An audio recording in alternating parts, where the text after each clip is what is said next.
Hey, what's going on, you guys? Hey, welcome back to another episode of iTrek. Hey, shout out to all the fam that is just tapped in, man. Hey, based on all the comments and all the feedback I've been getting, I understand. Trust me, we all have busy days. I realize some people might have missed an episode or two, so we're gonna make sure to run back all of the conspiracies, the theories, and all the creepiness basically that have happened in June, and we're gonna run that back today. But before we do any of that, I wanna make sure to tap into some videos I was sent that we definitely gotta take a look at first.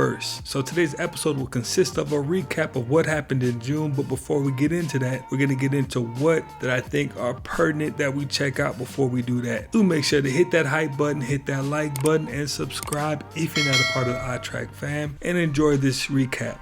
This is wild. The man that keeps on showing up to these games has the internet completely divided, bro. After people noticing this man trying to shapeshift in 4K. Crazy shit is, it's not just one clip. It's multiple clips that he's trying to shapeshift in 4K. And some are saying that it's probably just camera glitches or weird lighting, while others are convinced that there's something more stranger going on. This shit gotta be fake because it's giving. That motherfucker back there is not real. But I don't know. It's still creepy to watch. Watch it again and tell me what you think.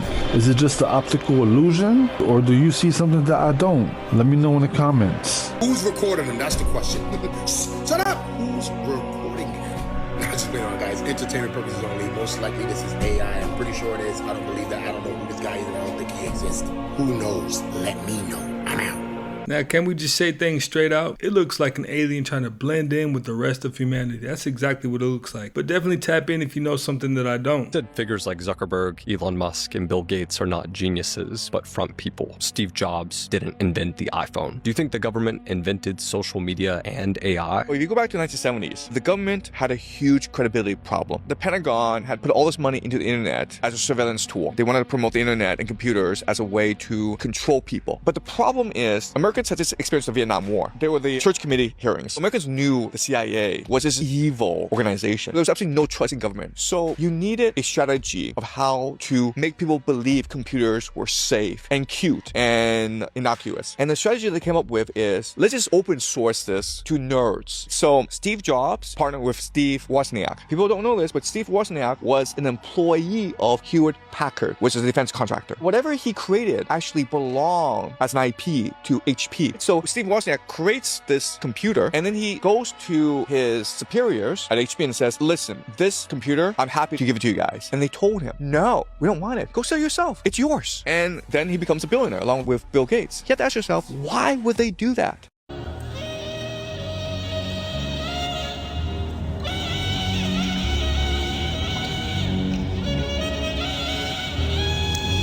Oh my god.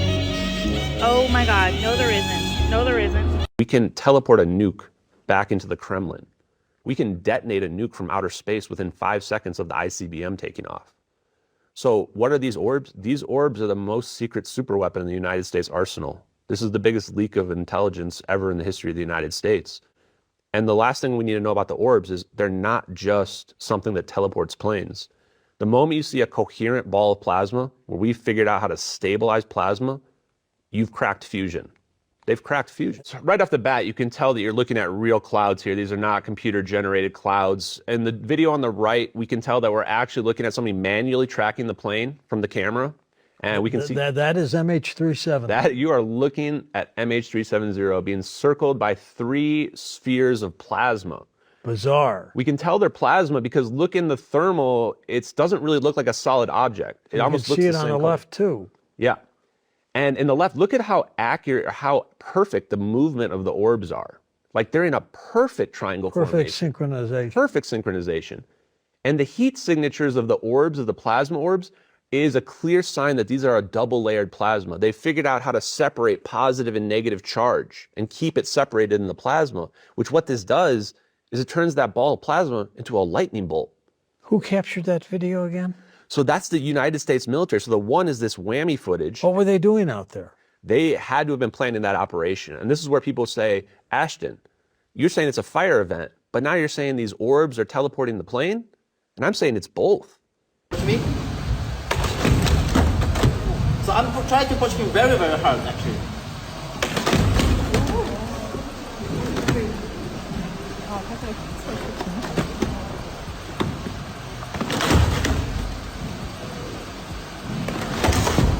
Even I'm trying to put him fall down and he can stand up by himself.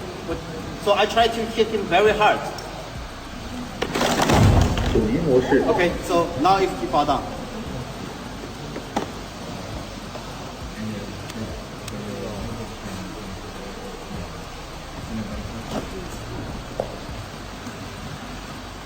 Now tell me you didn't feel even just a little bit bad for that robot getting pushed down like that. Thing called foglets. It's basically nanotechnology. You can create anything. Mountains, you can create clouds. There's military escorting these people in Mexico. And Jesse Michael says this is completely speculative. They got ambushed by like these guys in not U.S. uniform. They had all the military equipment. They take the guy out, the military guy. Brutally. It's terrible. They load these people up in a crate, a container, attach it to a helicopter, and they're flying. And the U.S. satellites saw this whole incident take place. These generals are talking like, did you send an ops team to do this? You know, special operations against special operations, creepy stuff. They send 2 fighter pilots to come basically like tell them, hey, you guys gotta go land. All of a sudden there's a mountain and this guy's going supersonic speed. His electrical system goes out. He ejects going at supersonic speed. Other pilot saw this happen. His electrical system goes out. He crashes. But before they crash, they see this helicopter fly into the mountain. So like they said, it was 3D, then 2D, then completely transparent. They flew into it and there's a tunnel. And so this goes back to this whole foglets thing. It can be used to match your biometric data too. So like in theory, like there's a mountain, you can punch it and your arm would go through it if it matches your biometric data. But if it doesn't, boom, you're really punching a rock. Let's face it, the dollar just isn't what it used to be. That's why people like you and me, we gotta be careful to get the most value for our money. That's why I come here, Taco Bell. I can feed my whole family for $5.59. 2 tacos, 2 bean burritos, 2 tostadas, pintos and cheese, soft drinks, only $5.59. Like they're saying, Taco Bell, what a meal, what a deal. Virginia has told elementary schools to begin teaching in the dark so that local data centers have enough electricity to use. I can't make this shit up. I can't make this shit up, bro. What the fuck? I can't make this shit up, bro.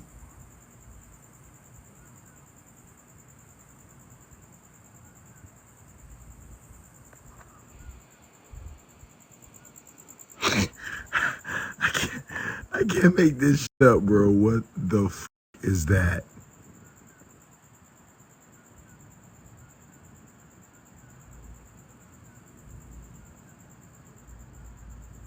Jesus. Jesus fucking Christ, no. Jesus fucking Christ, no. What the f? I can't make this shit up, bro. The first job that AI will destroy and eliminate, and I advise nobody goes into this field because this field will be wiped out, is radiology. Computer vision is superhuman. A computer can recognize images, detect anomalies with superhuman capability, never gets tired, never miss a detail. As a result of that, radiology is going to be wiped out. I think he's right, but not because AI is going to replace radiologists overnight. I think it's going to replace most of the jobs though. Today, a hospital system might have 10 radiologists. In the future, it may only need 1 or 2 overseeing AI across multiple hospitals and stepping in pretty much for the final read or difficult cases. The bigger concern is what happens over decades. Fewer jobs means fewer people going to radiology. That means fewer teachers, fewer researchers, and fewer experts that are advancing the field. Eventually, you end up with this idiocracy-like effect where people know how to supervise the AI, but fewer people actually know how to read the scans themselves. What do you guys think? Is radiology the field that's most at risk, or is there another profession altogether that AI is going to wipe out? Let me know.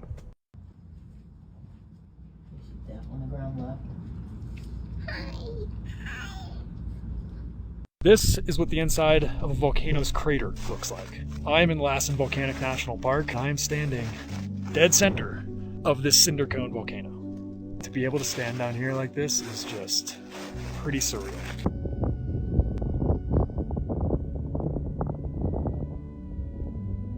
This looks like someone peeled a panda. but it's actually a fish. Meet the skeleton panda, one of the weirdest sea creatures you've probably never seen. At first glance, it looks like a tiny panda at the ocean floor, but is actually a bizarre species of sea squirt. When it's a baby, it swims around with a tiny backbone, eyes, and a tail. Then, adulthood hits. It glues itself to a rock and spends the rest of its life filtering seawater. And the creepy part? That spooky skeleton pattern isn't a skeleton at all. It's just the animal's internal organs showing through its transparent body. Nature really said, let's make this one look haunted. Now you can't tell me that thing didn't look like a full-on Pokemon. Hey, Tara. Before we activate this, can you say anything for us? Just something. Doesn't matter. Just let me get a baseline. Hi, my name is Tara Rule, and this isn't weird at all. Activating now.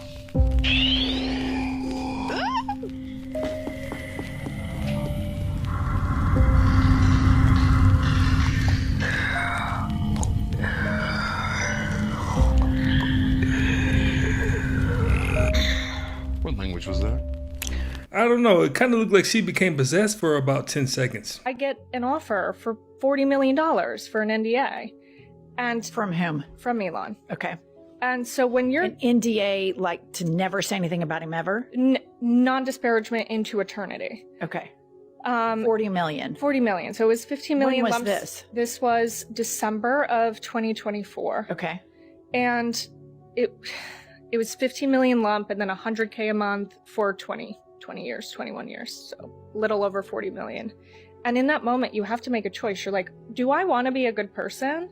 And there's like very hyperbolically, people talk about like selling your soul in Hollywood and politics, but they never talk about the moment that you're presented with that offer. And to me, like that was that offer. Wow. It was like, sell your soul, take away your voice. No matter what I do, you won't be able to speak about it, but you'll have $40 million. You'll be materially comfortable. Your kids will be taken care of. And so that was right away. I said no. Let's get into the Elon Musk situation. And you don't have to answer this if you don't want to, but I'm just dying to know some details, like girl to girl. Was the baby in vitro or old fashioned? No, it was not in vitro. So you all had sex to conceive the baby? It was not in vitro. Artificial insemination? No, I think that would still be in vitro. I don't want to, discuss the sex life because I know his attorneys will be like furiously writing, but Right. Okay. And And they're very mad at me all the time. So. did you observe him using drugs? Yes. And is this pretty much like a daily addiction? I wasn't around him daily, but there were multiple instances where I was around him and he used drugs. And he even texted me saying, Wall Street Journal did this piece saying I'm high all the time. I'm a little high. Oh my goodness. Okay, now I gotta go help him. Stop, but sorry, buddy. There's a French grocery store that has a pulley system for workers to help them relieve strain and stress while they're working. But what's more surprising than that somehow is the fact that they're all sitting. This is something we rarely ever see in the United States. I didn't even recognize she was working in a grocery store at first look at this video. Okay, so I have a question. You know how the Hollywood Walk of Fame, which is on Hollywood Boulevard, it's about 2 miles long, with a bunch of famous celebrities, actors, actresses, musicians, and artists. Their names are in stone up and down Hollywood Boulevard. And I do find it interesting that in the past, we would look to the stars for guidance, and now we have Hollywood stars, which, for the vast majority of the masses, they guide them. In a good way, I'm not so sure. But here is something that is very strange you may not have known.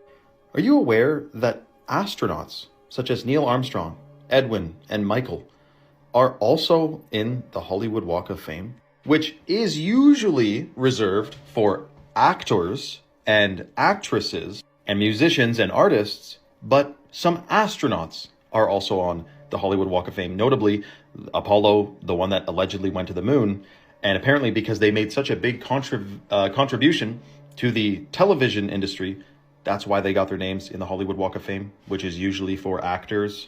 I'm just saying, that is pretty crazy, eh? But I'm sure this is nothing. Morbid Facts, Part 981. At 14 years old, Megan Dixon suddenly lost the ability to walk after developing a rare neurological condition in Cambridgeshire, England. Over the following years, her condition worsened so severely that her legs became permanently locked straight and eventually bent backward at unnatural angles, leaving her in constant pain and unable to stand or sit normally. After years of paralysis, seizures, hospitalization, and unsuccessful attempts to reverse the damage, doctors determined her knees were beyond repair. At just 21 years old, she's now preparing to have both legs amputated in hopes of finally regaining some independence and ending the chronic pain that has dominated much of her life. In 2016, heavy rains hit Dhaka, Bangladesh just after Eid al-Adha, an Islamic holiday that commemorates Abraham's willingness to sacrifice his own son in obedience to God. During the celebration, hundreds of thousands of animals were sacrificed across the city. Blood from the animals mixed with floodwater and overflowed into the streets, creating what many people called rivers of blood. Photos of entire roads running red spread across the world and drew criticism from animal rights advocates, who argued that the scale of the slaughter was disturbing and inhumane. Imagine going to work in the morning as usual, but you hear a noise behind you when you're locking your door, and you look at the hallway and nothing is there. But security camera captures something very different. It captures an entity that disappears when you look at it. Initially, you might think it's a little person, perhaps, that was entering at the same time, looks disfigured, and just went into a door. But this humanoid entity disappears. It doesn't go inside anywhere. So I don't know what exactly it could be, but what are your guesses? The scary part is that this person would have never found out had there been no cameras. Maybe sometimes it is better if you just never find out. Good night. No, I think it's better to know if you have interdimensional beings in your hallway. I think that's important to know. Did you know that Jeff Bezos' grandfather was one of the founders of DARPA? You know, the federal agency that created the internet. Did you know that his mother got pregnant with him out of wedlock? Yeah, she was 16 and a half. She would then go on to marry his biological father, and that would only last 17 months. She would then go on to marry Miguel Bezos, which is where Jeffrey got his name. But it's interesting that Grandpa had such ties to military intelligence, and then, oh, magically, his grandson creates Amazon and has a whole crap load of money. How much you want to bet they were schmeasons? Usually in the 60s, an unwed mother would be forced to give up their child, but instead, the biological father, who was 18 at the time, would marry her, which is honorable, right? I just find those ties to the grandfather's occupation so very interesting. And I tell you, they moved around a lot. I found a lot of records on Ancestry. We're talking New Mexico, Texas, Florida, Washington, I think Washington State, not D.C. And his grandpa was in the Navy, working for all those, you know, intelligence agencies. Of the whole UFO community right now is there are people channeling these things, thinking this is so great. You're calling on demons and evil ones to now follow you home, attached to you, and now you're inviting them into your home, into your families, to affect your children, your families, your friends, your loved ones. UFOs and life on other planets. Could there be? Sure there could be. We don't know. The church has said there's nothing incompatible with the faith about believing that there's life on other planets. So sure, you could believe that and be a good Catholic. I personally don't think there is. My mother did, my sainted mother, God bless her. She was convinced there were UFOs and aliens and other planets. Fine, whatever. But there's a danger here, and I want to raise that, as an exorcist, I want to raise that danger. And that is that demons like to hide. They don't want us to know they're around. They don't want us to know what they're doing because they're more effective when we don't realize it. And they can kind of get into your head, you know, and manipulate things in the world to influence us to do evil. Demons indeed can break into the physical world, and at times they can be seen. We actually have some photos of such things, and that we have documented that. Sometimes people will see shadow men. Many people who are possessed will see indistinct dark shadows, possessed houses, globes of light. There's no question in my mind, personally, again, this is not de fide, but it's my personal belief that probably many, if not most, of these UFO sightings are in fact demons. And they can do things that we can't do, such thus the speed and all sorts of things that that human beings can't do. What would you do if you saw this in the distance? It started as a normal ATV ride through the remote wilderness of Gum Hill, quickly turned unsettling after two friends noticed a tall humanoid figure who can suddenly be seen slowly wading across the river in the distance. Almost immediately, the friend begins pointing frantically towards the figure, shouting for his friend to look.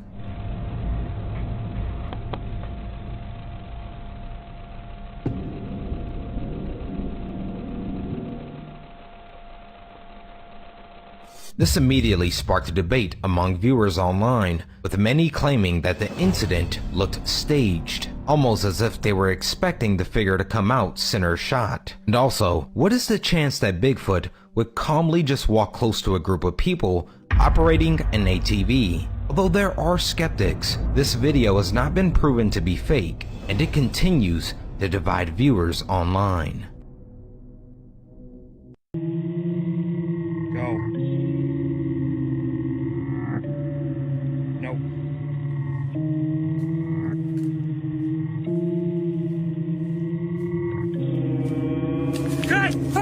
Chinese engineers tried to solve the problem of excess water and eventually created one of the largest artificial waterfalls in the world. In Guizhou province, water flows down from the mountains all year round. During construction of a bridge across the Huajiang Canyon, engineers discovered powerful underground flows of karst waters. This could have become a serious problem, but instead of simply diverting the water, they decided to use it differently. A huge reservoir was built high in the mountains. When it overflows, the water isn't diverted through ordinary pipes. It's discharged directly from the bridge, and the water wall stretches approximately 300 meters in width. It's almost as if an entire Empire State Building, frozen horizontally above the canyon, were falling from the sky simultaneously. What was once an engineering problem has turned into one of the most surreal man-made spectacles. Today, there is not only a bridge here, but also observation decks, glass walkways, and tourist attractions. Chinese engineering once again shows its level, transforming problems into art, and the forces of nature into a mesmerizing spectacle. Experts are now saying that by 2037, most of construction on large construction sites will be fully automated, just like this machine here.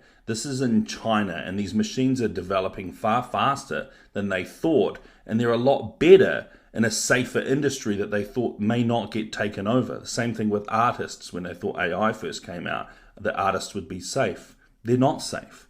These machines, this one here, will paint, plaster, the whole lot. It'll do the sanding, everything. They've got machines that put up jib board. They've got machines that do the packing and sending it, the automated trucks. The factories are going automated. It's not a safe industry. I don't think any industry is safe. I don't know what's going to happen after it all goes automated, but it's starting to happen pretty quickly. This is the first time I've ever seen a raccoon trying to play tag with somebody. Tagged him and then did. He was not. Yep. So you're saying there's a living ET in a government facility somewhere? No, you see, this is the mistake everyone makes. What government? Which government? Well, somewhere. You're saying that someone has a living ET in a cage somewhere. That's what you're saying. Well, right? A number of them, yes. Okay. More than one. Because when they down these crafts, sometimes they crash to smithereens, but sometimes they have a sort of a hard to soft landing, and they capture the ET beings. So the operators, the Delta Force guys and the contractors who are at some of these sites have told me that they have those in their custody, but they're in underground facilities, which is horrible. But okay, so what do these ETs eat? How do you sustain their life? I have no idea. I'm sure they figure that out, and they go on. I mean, that's not something I have information on that's credible. I've heard various rumors, but I wouldn't hang my hat on anything I've heard. But I would have my hang on the fact that we have downed at least 1,000 to 2,000 ET craft.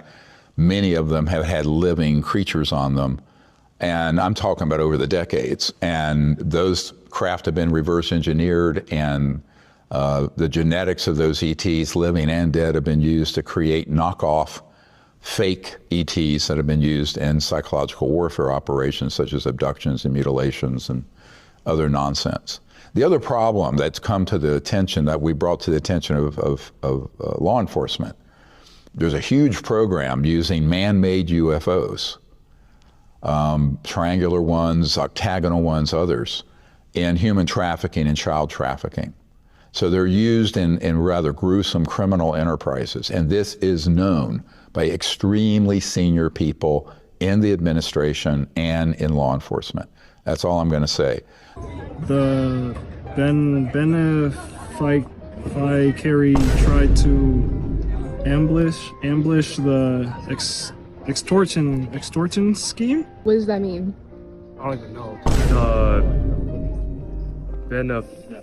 I can't say that. Tried to ambush the extortion scheme. What does that mean? I don't know. The university student procured an off-campus accommodation via the platform Unishack. Unishack does that? Now, I know IQs have been dropping, but I just can't believe that that's what's going on college campuses. I just hope that's capped. So remember this guy, the admiral who went on Fox News, and the whole world was convinced this guy was wearing a mask. I mean, just look at it. You could literally stick your finger through that gap. But Fox News didn't say anything. This guy didn't say anything. But someone finally had him on his show, and they asked him, can you just pull your face a little bit for us? What was going on in that interview? And just listen to what he says. Admiral, I wanted to bring up this before we even talk about Iran. Everybody, I mean, you broke the internet known as Mask Man. Can you pull on your face or something for me, sir? What was going on there? Grant, it's just a distraction from the important subject we want to talk about Iran. And at a time like now, we need to be focused on that problem with the president. He's got a challenge on his hand. Got a Admiral, hold on a second. You realize if you answer like that, this is going to send the internet into the stratosphere if you don't tell me what was going on. And you know I love you, and I know you're an American hero, and I don't think you were wearing a mask. But just tell me something so I can let the internet be happy, and then we can move on here.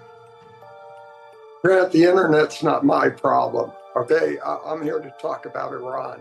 The internet's going to do what the internet wants to do, and I'll let it be at that. But let's not lose track of what's important here, where we are with Iran. Hold on, real quick.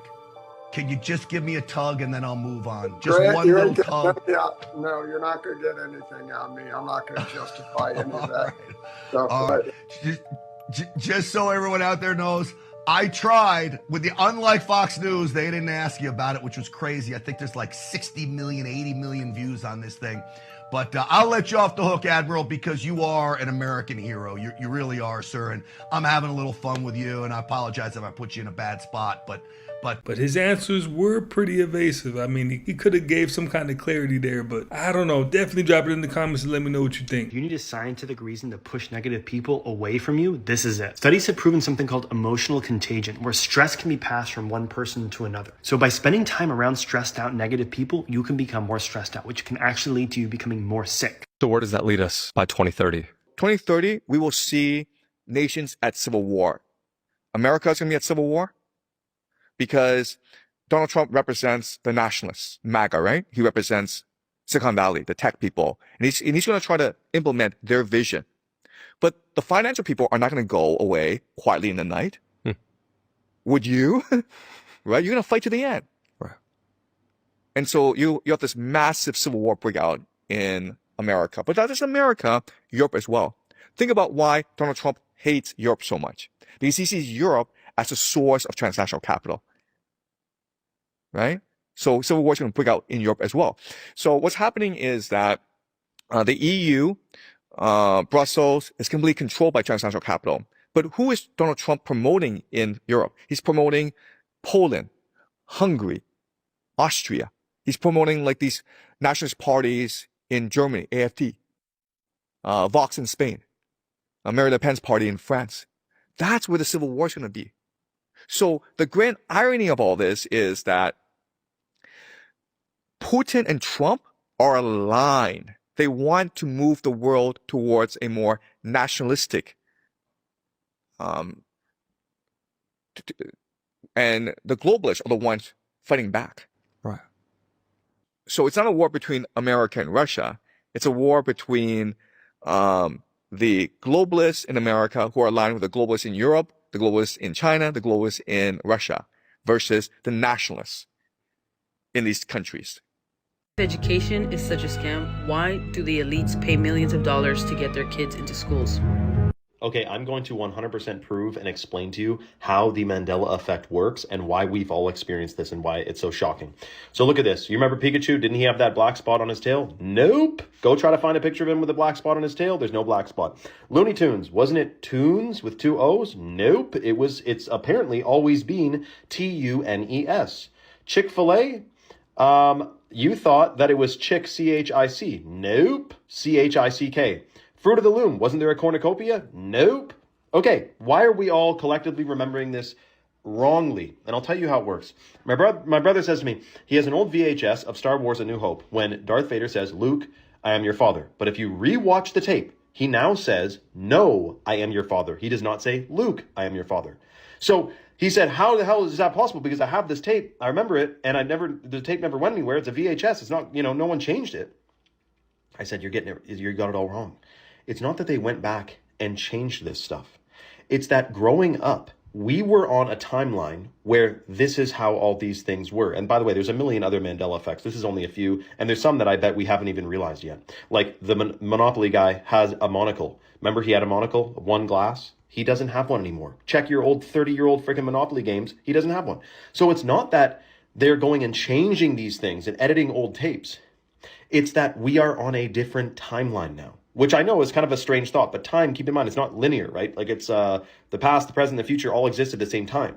So it's not that they're changing things and trolling you. It's that we were on one timeline where Curious George had a tail, and now he doesn't have a tail. Go look at all your old pictures, anything you can. He doesn't have one anymore. We are on a different timeline. What that means is, I don't really fully know. I just know that things are different now than the exact same timeline that we were growing up with. And one of the craziest Mandela effects is actually on the Mona Lisa, which many grandparents of ours and our parents even remember her having a slight smile on her face. But now she looks more, not smiley. So it extends further than just modern pop culture and junk food and stuff. It could be even bigger than we imagine. Assembly Bill 1777 allows police to issue citations to autonomous vehicles. Before this law was passed, officers were only allowed to cite vehicles with drivers. Now law enforcement will issue notices of non-compliance when robotaxis don't obey traffic laws. The DMV will then review the incident, then decide if action needs to be taken by the company operating the vehicle. The law goes into effect July 1st. The fact that this law is going into effect July 1st lets you know how serious they are about driverless vehicles. They literally don't want you behind the wheel. Brett, you mentioned that this keeps you up at night. Tell us why.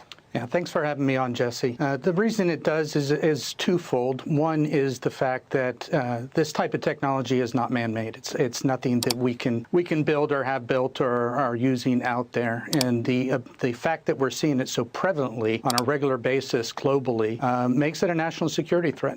Additionally, the fact that it is out in our airspace and all around as travel is moving on, that it is a flight safety issue as well. And it's something that needs to be continued to be pressed, needs to be addressed and tracked. If money is the root of all evil, then why is God saying he will reward us with gold for believing in him when we get to heaven? Freemasonry. Maybe one of the balls, light him up. No one was standing behind her, no draft, no string, no obvious explanation. Maybe one of the balls, light him up, move him. The group had already reported unusual readings on their equipment throughout the investigation, but this moment stood apart. It wasn't a flickering light or a vague sound, it was physical contact captured clearly on video.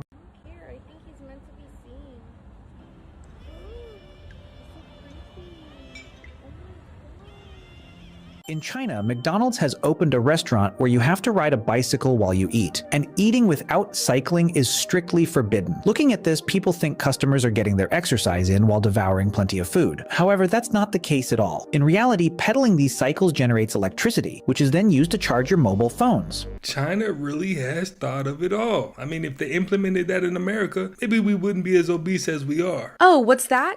An extra moon. We have one. For the next couple of months, we're gonna have a new bonus moon. Last month, scientists detected a new asteroid headed towards the region of Earth. It's about 33 feet wide, so about the size of an RV. And look at this orbit. It's going to completely circle the Earth over the next 2 months, which makes it a moon. And then it's going to leave again. This asteroid was going to be nearby, and Earth's gravity was strong enough to grab it and bring it in for a quick orbit, but not strong enough to completely capture it and make it a permanent moon at the trajectory and speed it was traveling. I don't know where it came from, I don't know where it's going, I don't know what it's made of, but I do know it's an asteroid and it's not going to hit us. And you're just going to have to believe me that the moon is there, because it's going to be too small and too far away to see it without equipment. This isn't actually that weird, it's happened quite a few other times, and Earth currently has 7 other quasi-satellites, which are like kind of moons, but they don't just orbit Earth, so they're not moons. The moon is Earth's only true child. This guy was shadowboxing when the shadow decided to box back at him.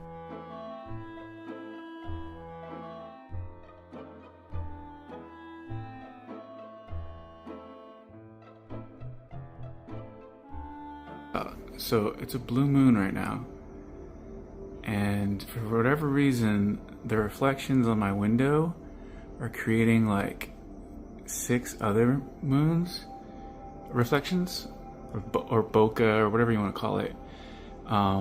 It's like lens flares, but usually with lens flares and reflections, if I move one direction, then the flare or the bokeh goes, the other way, or keeps going, based on my movement. But this, they're orbiting. They're not like moving away from the lens like lens flares normally do. They're just like orbiting the center object, or the main source, the reflection source. I've never seen that, and it just happens to be the blue moon right now. What do you guys think? Did someone capture this video of Paul Walker in between this supposed deadly car crash and going into hiding? That wasn't even me. It was some other dude. They thought it was me. No, this is... now you're playing with me. Oh, I swear to God. You swear? Okay. They thought it was me, and it wasn't even me. Now, what's interesting to me is not too long after that car crash, a certain person came onto the scene and all of a sudden started directing movies. A certain person by the name of Tim Ballard. Maybe you've heard of him. He directed The Sound of Freedom. And he resembles someone an awful lot. So much so that you barely realize there are 2 different faces there. And while you can change some things easily, like a beard and even the color of the eyes, and even haircuts and nose and ear size can be manipulated, sometimes there's just too many things to catch them all. Especially those pesky little birthmarks. To there, and to there, and to there, and to there. Every time you go on an airplane international, whether arriving or leaving, 3 days before the plane takes off, airlines are responsible for giving the manifest the names of every person who bought a ticket on that airplane to the U.S. government with their passport information. And then when that airplane is in the air, 1 hour before landing or 1 hour after leaving, the airlines are again responsible for providing a manifest of every person on that airline. And passport information gets all matched up. So the government's watching, and they know exactly who's coming and who's leaving and when. Scientists in Japan have just created something that will literally change the world. This is absolutely incredible. So scientists in Japan have been researching something and have actually made something completely unreal. They've created a new plant-based plastic that stays extremely strong while you use it, meaning your water bottle will be much more durable. But it doesn't end there, because the second it ends up in salt water, it actually starts breaking down incredibly fast. In demonstrations and tests that were done, small pieces reportedly dissolved in under an hour under radiation, radiation. And the reason this matters so much is because most so-called biodegradable plastics obviously leave behind a lot of microplastics, leaving these things flooding the bottom of our oceans, killing the wildlife and destroying our planet, really. Tiny particles that even can end up inside the human body. But the team behind this study says that their material breaks down into components that are processed by naturally occurring bacteria, meaning it's designed to avoid leaving behind any microplastic fragments at all. And what's even crazier is, as I say, this isn't some kind of weak plastic like the whole damn paper straw thing, like, mate. This will actually be durable and usable, but when you're done with it, it will dissolve itself and leave nothing behind. The scientists behind this are from Riken and the University of Tokyo, and they're now working on ways to coat the material so it can be used like normal plastic packaging in the real world and start selling this out to the market. So yeah, if this scales properly, it could be what everybody thought eco-plastic was supposed to do and actually work. Hit that follow button, I'll keep you updated.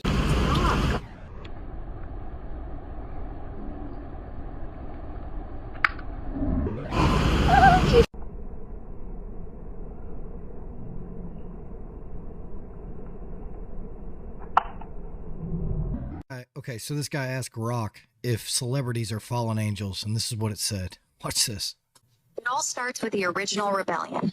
Lucifer, the morning star, gets jealous, wants the throne, convinces a third of the angels to follow him. That's hundreds of millions of celestial beings. When they get cast out of heaven, they don't just float around in some abstract hell. They need a physical foothold on earth to operate. So they set up their base in what would become Los Angeles, the city of lost angels. These fallen ones, they're not just chilling. They're shapeshifters, energy vampires. They figured out how to hijack human bloodlines, especially the elite ones. That's why the same families keep running everything for centuries. The same demonic souls keep reincarnating into new bodies, which is why you see those identical historical lookalikes. The Hollywood sign originally said Hollywood Land. Hollywood, the wood of the holy tree used in magic rituals. They inverted it, made it about creating false idols, the stars. We literally put these possessed celebrities on pedestals while the real celestial bodies get ignored. The Walk of Fame, that's a graven image ritual. Every time someone steps on those stars, they're unknowingly participating in the worship. The music, the movies, the award shows, it's all satanic ritual. The red carpets represent the blood they need to stay in these bodies. The flashing lights and frequencies in the films, that's how they keep the masses in a trance. They've been running this game for thousands of years. The Illuminati isn't some new thing. It's just the latest front for these fallen entities trying to corrupt humanity before the final reckoning. Shit's crazy. I mean, all that lines up pretty good. I mean, I got to test this against my own grok and see what it says. There's this guy that I follow on Facebook. His name's Tyler Hansen, and he's got a lot of videos talking about conspiracy, exposing darkness, fallen angels, celebrities, clones, doppelgangers, UFOs, aliens, the whole deal. And a lot of people believe him. His videos are very convincing, but we do know that Jesus Christ is the answer and the only answer, folks. Like and follow for more.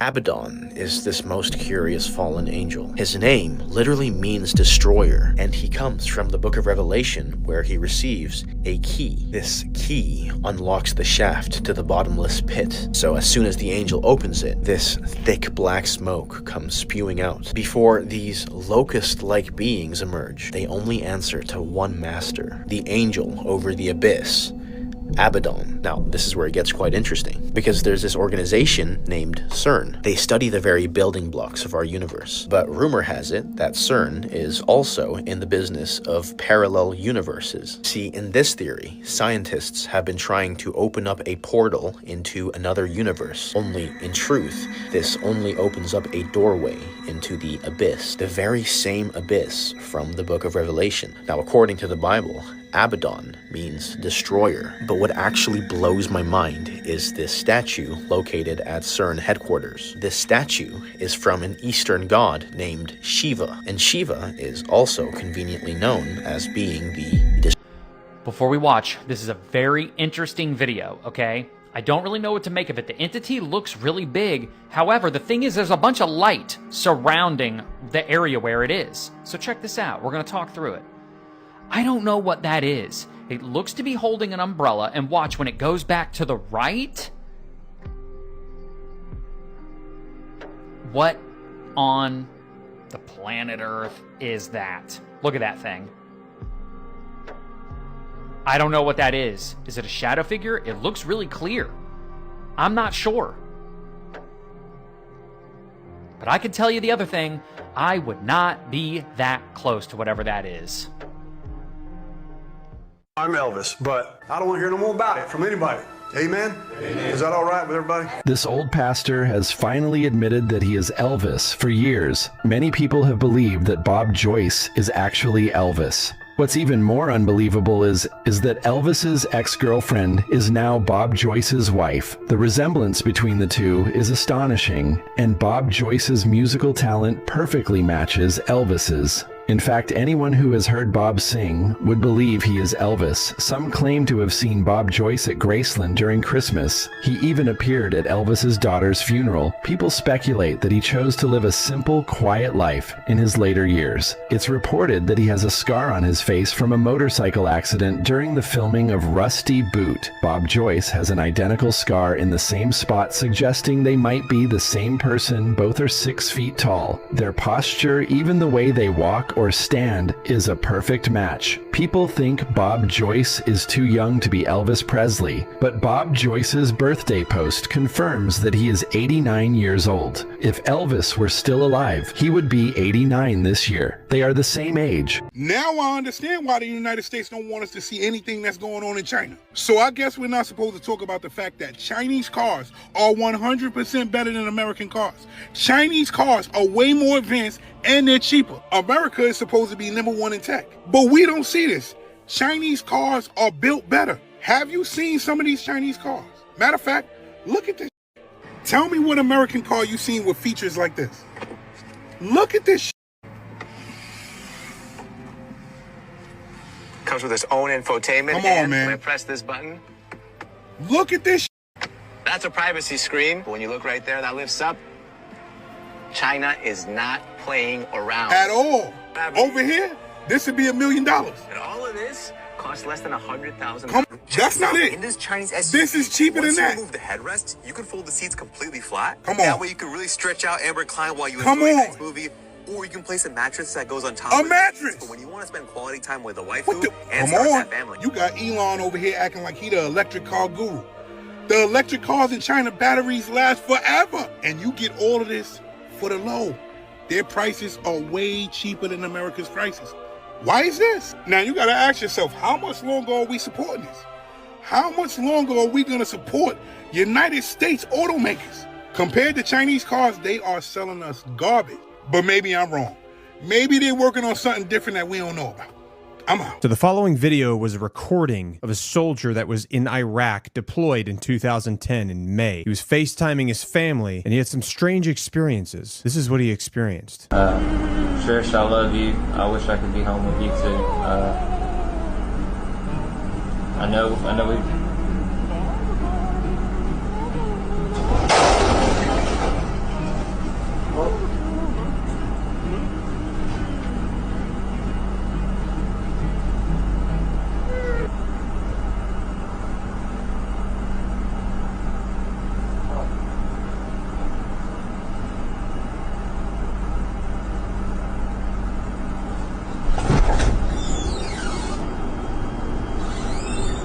Yeah, bro ran out of that room. It looks like he's in a chew. Yeah, I would request to be moved to a different room like immediately if it was possible. Probably wouldn't have a choice, but that would be one of those. I probably wouldn't be sleeping in there that night. That's for damn sure. Jacob inherited an old house from his grandmother, which contains some creepy old dolls, and he doesn't feel comfortable living inside the place.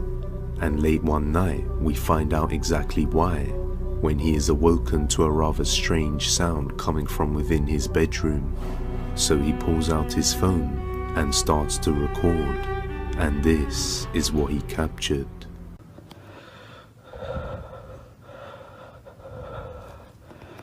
I just heard knocking from the closet.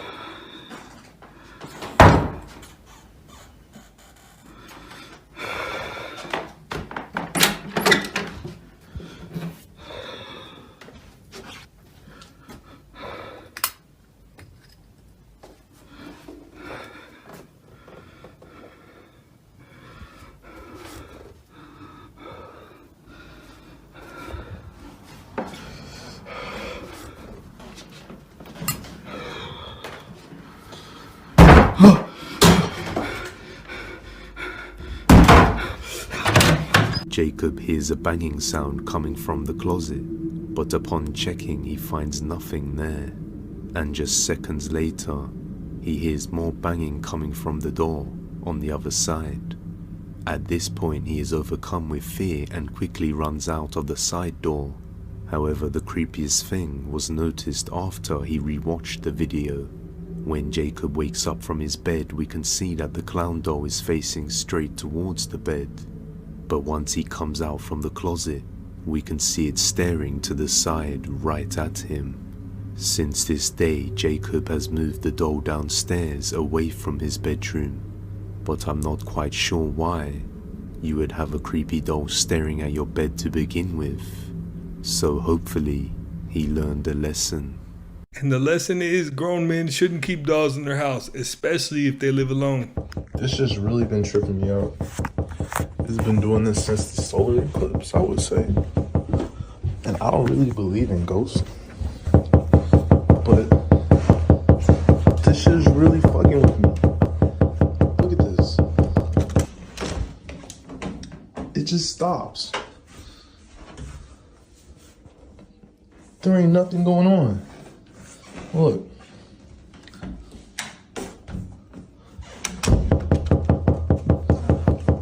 What the fuck?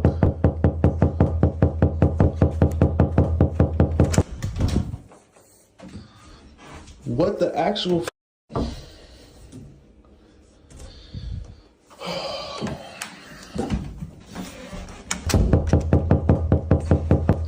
Bro, there's no way. Wait, I'm gonna put light on. What the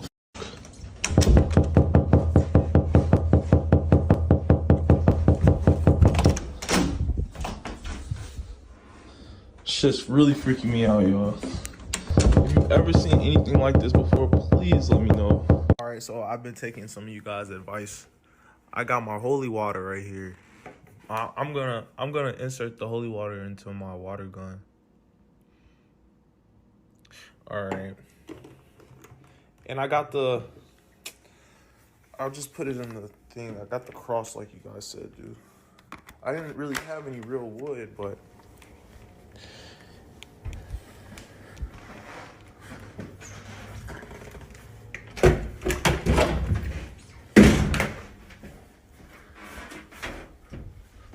see, the thing is, I don't even know if I'm actually hitting my op. Like, I feel like it's coming from over here. It don't do it when the door is closed. Like, it does not do it. I look stupid as oh my God. I need to get out the house. Have you ever seen a ghost? I'm from South Carolina. I've seen so much supernatural stuff. I done had the hag ride me. One story I tell a lot is my homeboy, God bless the dead, his name was Scrap. He dropped me off at the end of my dirt road, and I was walking down the dirt road, and something told me to start walking a little bit faster. It's like 2 o'clock in the morning, so I start walking a little bit faster. And something tells me to start jogging, so I start jogging. And something tells me to take off running, so I took off running. And as I'm running, I look back and I see these little footprints coming after me in the dirt road, like little footprints. And right as I'm about to jump into my mom's yard, I feel something grab me on my shoulder. And when I did like this, I felt my hands knock something off my shoulder. And I come banging on the door. My sister's like, "What's wrong with you?" And I was like, "Yo," she was like, "Yo, what's you just saw a ghost?" I said, "I think so." You know how people play, like, "What's wrong with you? You just saw a ghost?" Like, "I think so." This man is possessed by over 4,000 demons, and he can unknowingly curse anyone around him. A spiritual mentor named Chris shared this experience. He and a friend were walking behind their hotel after dinner when they saw a street performer dressed oddly. Tourists gave him coins, and he would shake their hands, then place a hand on their heads. Chris immediately felt something wasn't right. He then prayed to God, asking to see the abnormalities that ordinary people couldn't see, and noticed a black cobweb-like cloud surrounding the performer. Some call this black magic or sorcery. The performer muttered under his breath, blinking rapidly. Chris believed he was absorbing the life energy of everyone he touched. The mask he wore resembled a cursed artifact, hinting he was hiding behind the street performer persona. Chris also said the man claimed to have over 4,000 demons attached to him, suggesting voluntary participation in an occult ritual. Not every street performer practices sorcery, of course, but it makes you wonder, what do we miss in the world around us? Watching him from a distance was unsettling, Chris said, and having him place a hand on someone's head, almost unimaginable. So what do you think? Just just a bizarre stranger on the street or something truly otherworldly lurking in plain sight? Would you have realized it if you were there? Share your thoughts. During this hot weather, a girl named Urgi decided to go on a nature trip with her friend and take a dip in Liang Cave, located in the Philippines. At first, they explore and have some fun around the cave. Then they head inside the cave and realize that it's completely empty. So she uses this opportunity to take a video of herself in the cave when she captures something deeply unsettling.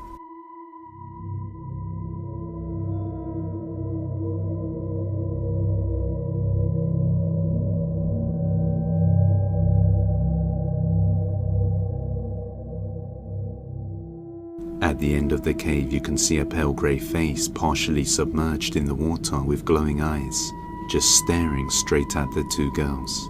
You can see Urgi was instantly startled the moment she noticed the face and turned around with her hand on her chest. She also mentions that the water is so clear that they could see underneath it, so they should have been able to see the person's body if it was a man, but they never did. And the face then submerged, and they waited at the entrance for a long time and stayed there for another hour playing, but they never saw anybody surface or come out of the cave.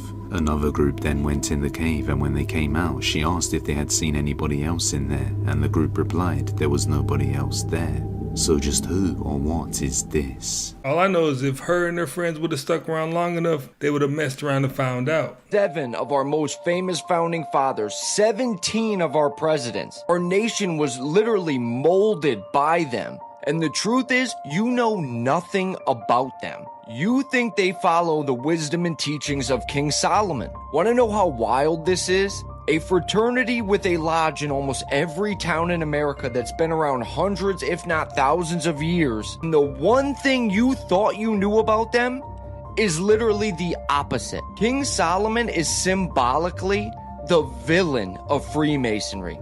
And the man that is idolized and followed by this group, you've never heard of. He's mentioned a couple times in the Bible as a simple worker of brass from Tyre. His name's Hiram Abiff. Even most Masons don't know who the hell he is until they get to the 3rd degree, the Master Mason ritual, where the person is blindfolded and physically has to act out the myth of Hiram. In this famous story, 3 of the low-level workers surround Hiram, and they demand he gives them the master word, the supreme secret word of the builder. Hiram refuses. In doing so, he chooses a violent and brutal death.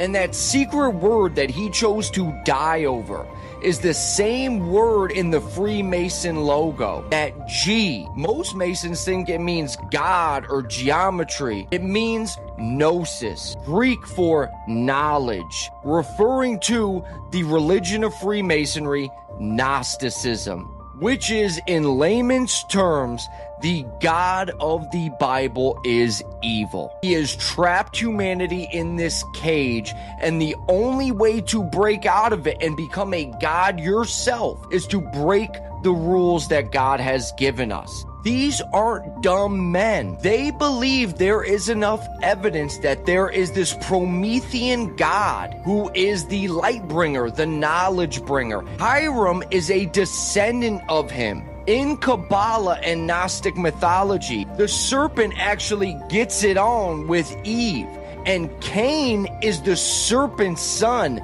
not Adam's. And he goes on to have descendants, and Hiram is one of them. So essentially, they're worshiping the bloodline of the devil.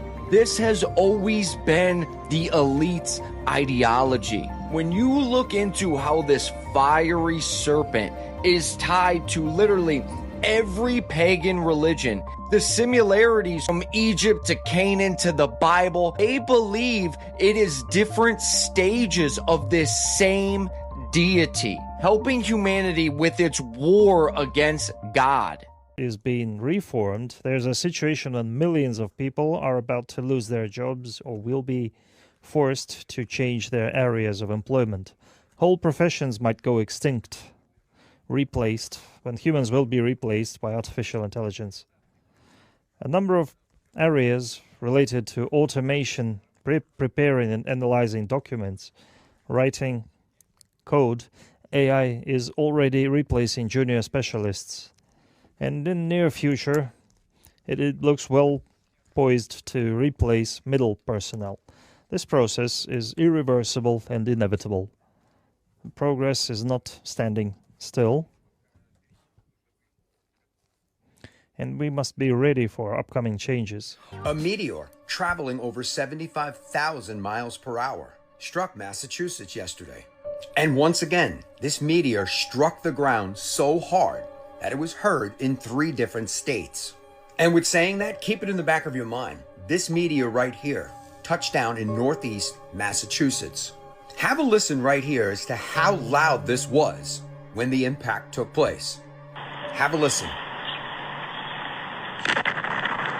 Did you hear how loud that was? That is incredibly loud. Have another listen to it.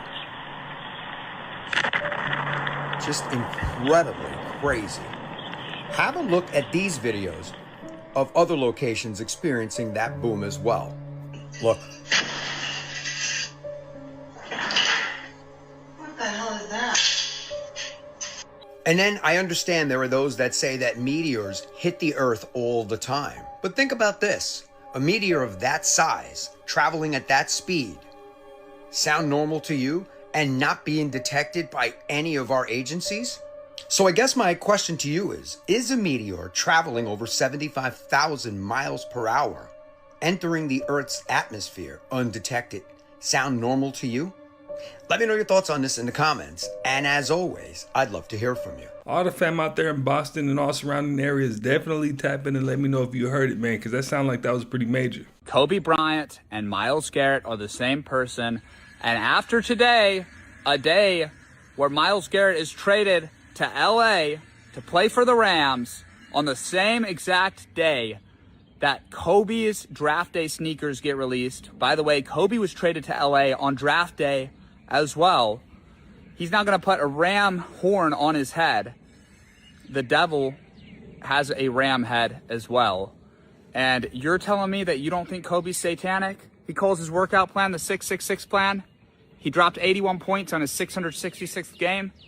They gave out a toy Kobe helicopter head on his final game. You think that he's not a fallen angel. You think that he's not Myles Garrett. So you think that on Earth, you guys think that the world leaders, the people that are in charge, like Trump and Netanyahu and all these guys, you think they're just humans like you and me?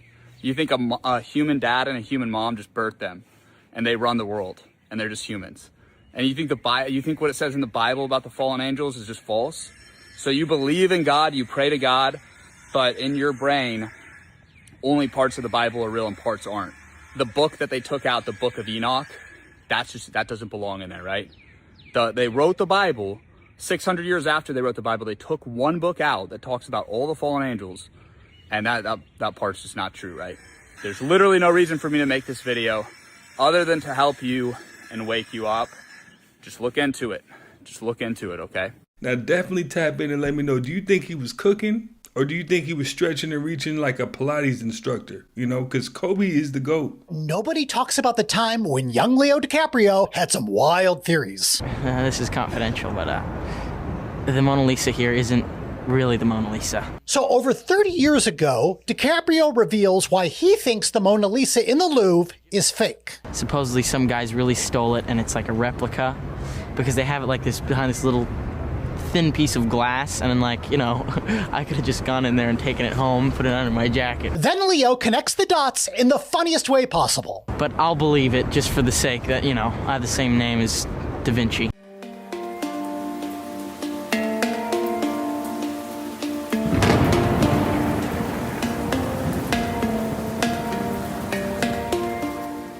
Am I crazy, or am I seeing this too? This looks like fingers, right? That's exactly what I think it looks like. A hand or fingers with fingernails. Be prepared to be amazed. Let's just zoom out.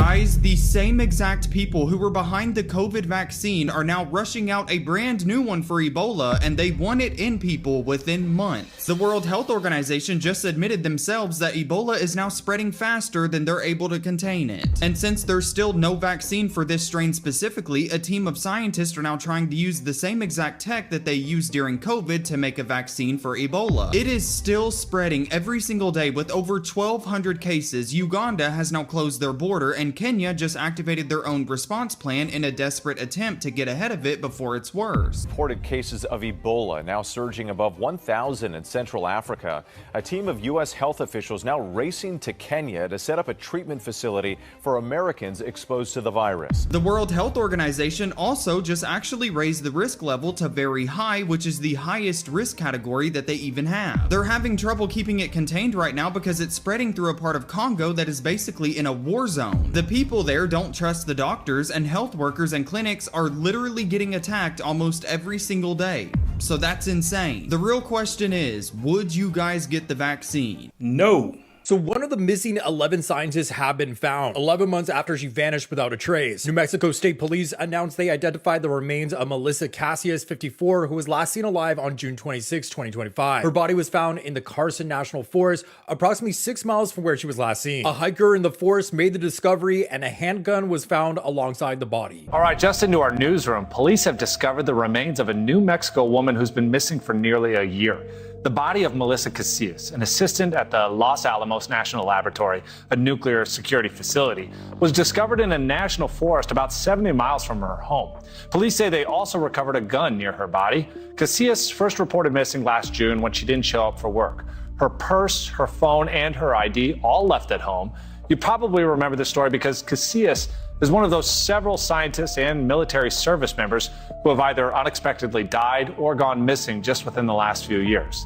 Police say, why are there more tornadoes in the United States than anywhere else on Earth? By a lot. And nearly all of them happen right here. To make a tornado, you need 4 ingredients. Number 1, warm, wet air. This flows into the plains from the Gulf. 2, warm, dry air pulled across the plains by a jet stream. That hot, dry air forms a cap, keeping that wet air close to the ground. Ingredient 3 is these perpendicular winds, moving at different speeds that act like a blender, causing the wind in the middle to rotate, which is actually fine until you add ingredient 4. Super dense, cold, dry air that flows in like a bulldozer busting through that cap, causing that warm, wet air to shoot upward, sometimes over 160 kilometers per hour, rapidly forming these gigantic storm clouds. And then, as that spinning air races upward, it's tilted into a vertically spinning storm. That hot, dry air is still flowing in, but now it's rapidly being cooled by rain, causing it to plummet toward the ground. But the warm, wet air down there is still spiraling it right back up into the storm. And all that is forming a tornado. And it's important to understand these ingredients because Tornado Alley is moving. To find out why, follow along. World Economic Forum predicts that by 2030, 92 million human jobs will be replaced by AI. So here's a list of the top 10 skill-based jobs most likely to be replaced by AI.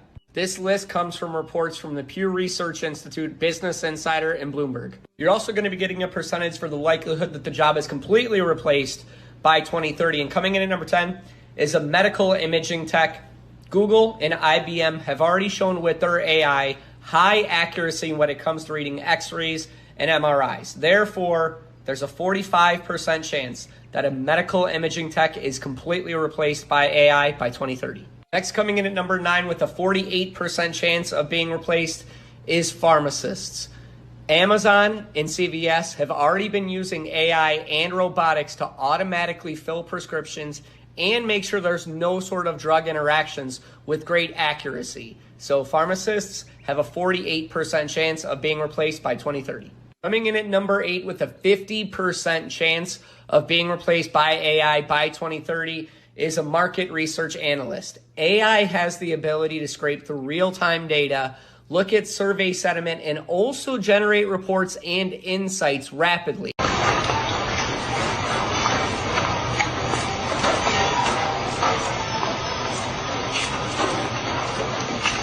If the Antichrist were to come to power, it would be by talking about Armageddon all the time. Armageddon. Armageddon. Armageddon. The slogan of the Antichrist is peace and safety. You would prefer the human race to endure, right? You're hesitating. Yeah, well, Yes? I don't know. I would.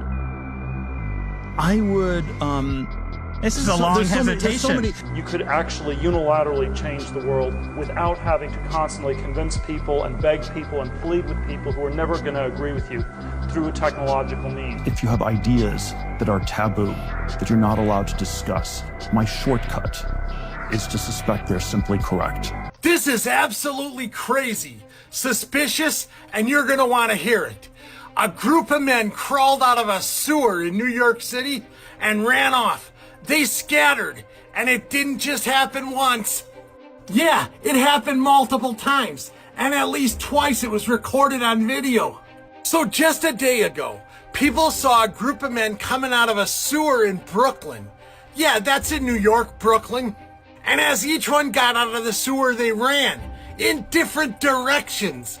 Then, today, it happened again at a different sewer, and this one was also caught on video. This isn't some random event. People don't usually just crawl through sewers, go out through a manhole, and skedaddle. There is something going on here. People walking by recorded it on their phones. Security cameras saw this stuff. And the truly scary part, even scarier than seeing a group of men coming out of a sewer, is that as soon as they got out, each and every one of them ran off in a different direction.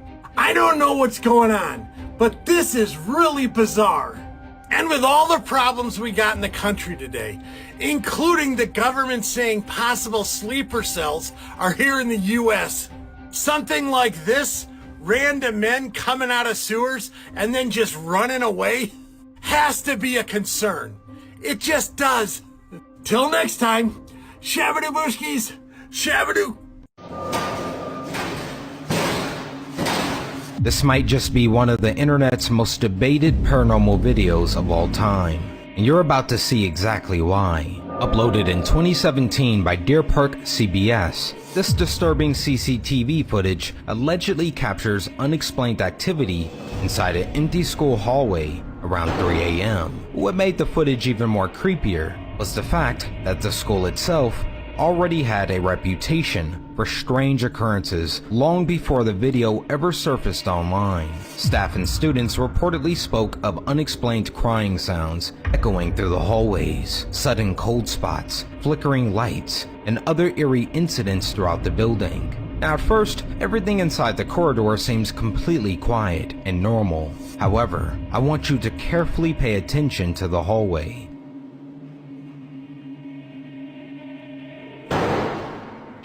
But things only escalate from there. Moments later, one of the lockers suddenly begins shaking aggressively before bursting open, sending papers and objects flying across the floor as if they had been thrown by an unseen force. And just when the hallway seems to fall silent again, a wet floor sign is suddenly hurled across the corridor with aggressive force. Do you think this footage is genuine, or is this a hoax? Getting really weird. This is a man who just got the Neuralink chip in the side of his head to control a mouse. Take a look at this. Do you have any side effects? No, I don't have any side effects. Do you have any? I don't have any. Can you feel it? I can't feel it. Is it? I was able to do it and then I did it. And how long did that take you? That took me about a week. And then you went home and... I practiced at home. And so what do you think the biggest benefit of this is? The biggest benefit is that it's going to help people with spinal cord injuries and people with Parkinson's disease and people with epilepsy and people with depression, anxiety, and all these different things. I could still move the mouse with my mind. Have you seen it? Yeah, I had.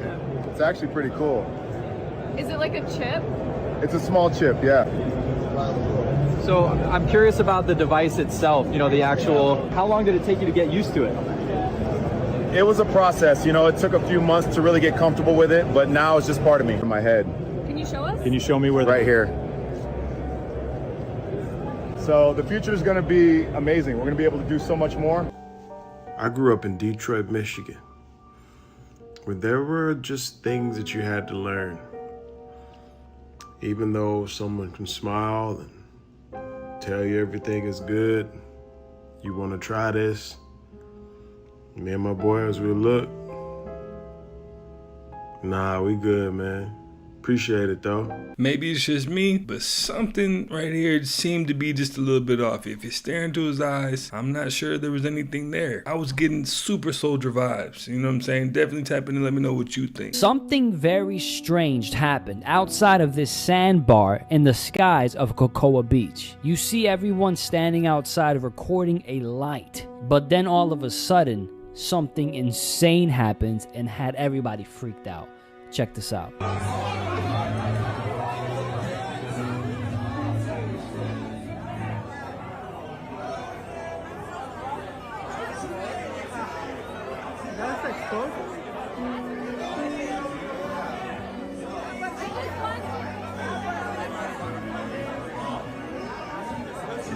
Nobody knows what that was, but I'll tell you something very interesting. In the book of Luke, the disciples asked Jesus about the end of times. They ask him, what signs will show that these things are getting ready to take place? And he said, there will be strange signs in the sun, the moon, and the stars. Let this video be a reminder that we are living in the last days, the final moments of the last days, and Jesus is coming soon. Are you ready? So Social Security had a new policy that came out that they are going to monitor through the Department of Homeland Security people that are traveling overseas. And people on social media go, oh my gosh, Social Security is monitoring people that are traveling overseas and stuff like that. No, they are, but it's only for people receiving SSI, supplemental security income. If you're receiving retirement benefits, disability benefits, spouse benefits, all that, Social Security doesn't carry, go to wherever you want, except for North Korea or Cuba. But for people receiving SSI, the welfare-based program, you can't go outside of the country for 30 days or longer without your benefits being suspended. So they've come up with a policy where if you're on SSI, and same thing with your bank account, same type of thing, the YouTubers and everybody out there don't know what Social Security involves, and they say, oh, Social Security is going to start looking at your bank records and how much you have in your bank anymore. No. If you have SSI, Supplemental Security Income, the welfare-based program, they've always done that. So they just changed the threshold recently. I've never witnessed one of these in person before, but I have seen enough TikToks to know that that is a damn trap. Never forget that the CEO who runs ChatGPT said this. I am happy to say that I am convinced that the job destruction in the next couple of decades is going to be massive. Like, honestly, one of the things that I struggle with, like getting out of the bed every morning, is that like my job is to help people destroy jobs. Like, how are billions of people going to replace the meaning they got from work with whatever they're going to fill their time with? And I think this is the number one challenge in front of technology. This might be the weirdest sport ever. It is called nose pulling, and it is a part of the Native Youth Olympics. They put a tiny rope around two competitors and they pull as hard as they can, trying to make the other person tap out or to see who can endure the most pain. Some are saying this sport is how Voldemort lost his nose, except are we calling this a sport or is it just torture? I have a mental health issue, sir, and you're gonna make it a lot worse. I swear to God. I have nothing on me. Turn around and put your hands behind your back. Turn around and put your hands behind your back. Bro, I just found this out. When you search up his name, it's normal, but like when you type his name opposite, then delete the spaces. He didn't do that. You know something I've always wondered? What is the little space in between the toilet seat even made for? Like, what is the purpose of it? Can someone please help me and explain this to me? Hold on a minute, bro. Why has that rock over there got metal inside it? That's like coated in rock, isn't it? Bro, there's straight edges on there. Wait, that's fake. Zoom in.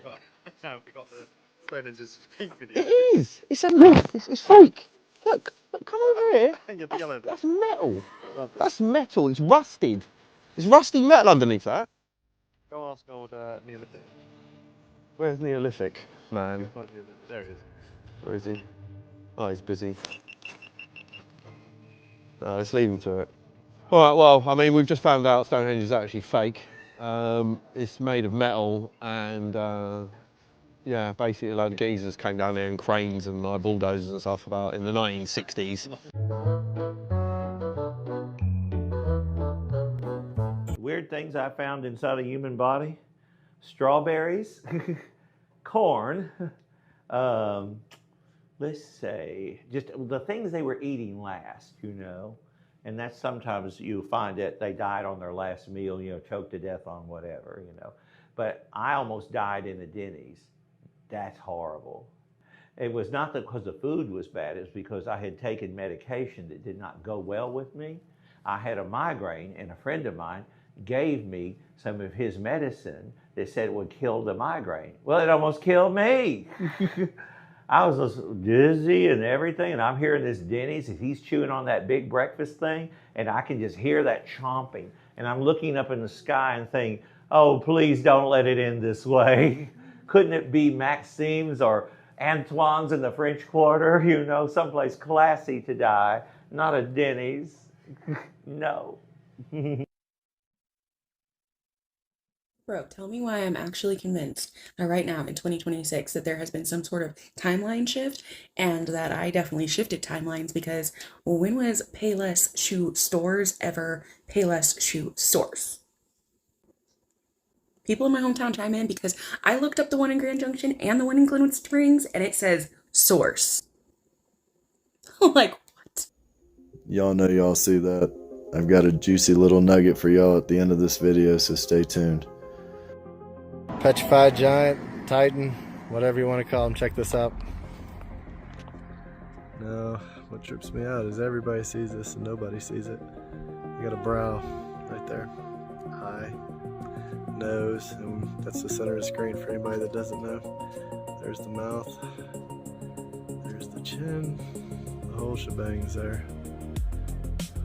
A lot of people ask how they got so big, and my answer for you is that the angels came down and bred with human women, and they created Nephilim.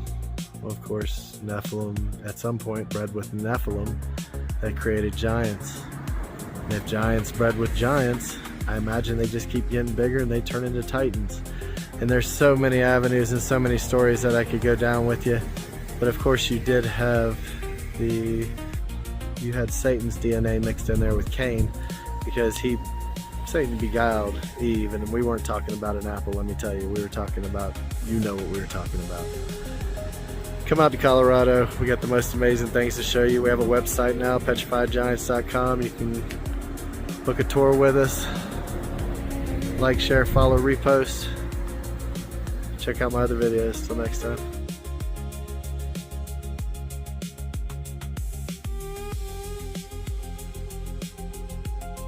See, I think this is a game, but they say warning comes before destruction. And the NOAA already issued an El Nino watch for the summer. Mind you, they're saying that this is going to be one of the hottest summers ever recorded. Hear what I'm saying? They're saying that the planet might be the hottest it's ever been. Now let's go back to 1877. 50 million people died. And the same thing that they died from is supposedly happening this summer. Just imagine crop failure everywhere on this planet. Just imagine drought everywhere on this planet. Jump down the rabbit hole. Look at the similarities between the Pacific Ocean 1877 and the Pacific Ocean now. This ain't just about weather. Mind you, this El Nino that they're talking about, they're saying that this can happen this summer. I need you to do your research on what this is. You have stored heat that's been stored forever, pushed up out of the ocean into the surface. And then that heat is pushed out into the atmosphere. And if that happens, we are looking at a world of trouble. All I'm gonna say is this: look at the patterns. Look how it was just hot the other day, 93 degrees. And then what happened? You had rainstorms all around. Look at how it's hot this day, cool this day. That's not a coincidence. And that's not all. If a hurricane, tornado hits, those will be heightened if El Nino happens to happen. You better do your research. This is the same thing that killed 50 million people in 1887. I'm out. Late one night in a remote part of the Cumberland Plateau in Alabama, a home security system was triggered by unusual movement in the backyard. The homeowner, living on a secluded rural property, began receiving motion alerts from multiple cameras. What the footage revealed was truly unsettling. A pale, human-like figure appeared on several different cameras positioned around the property. What is that?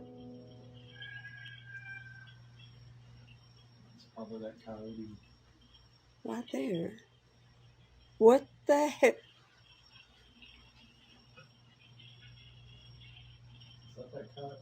No. That's not a coyote.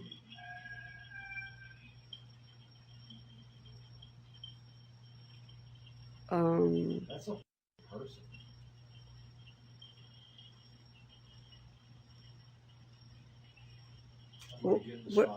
Where's the dog? Wow. Well, you better go now. What the fuck is that? I don't know. The rooster's not too happy. Where's the dog? There's the dog. Why is she in her freaking pen? Look. What the? Oh my God. Yeah, but you see where it's standing? Yeah, it's looking in the window at you. It's out her window. What? It's a good way to get shot in the face.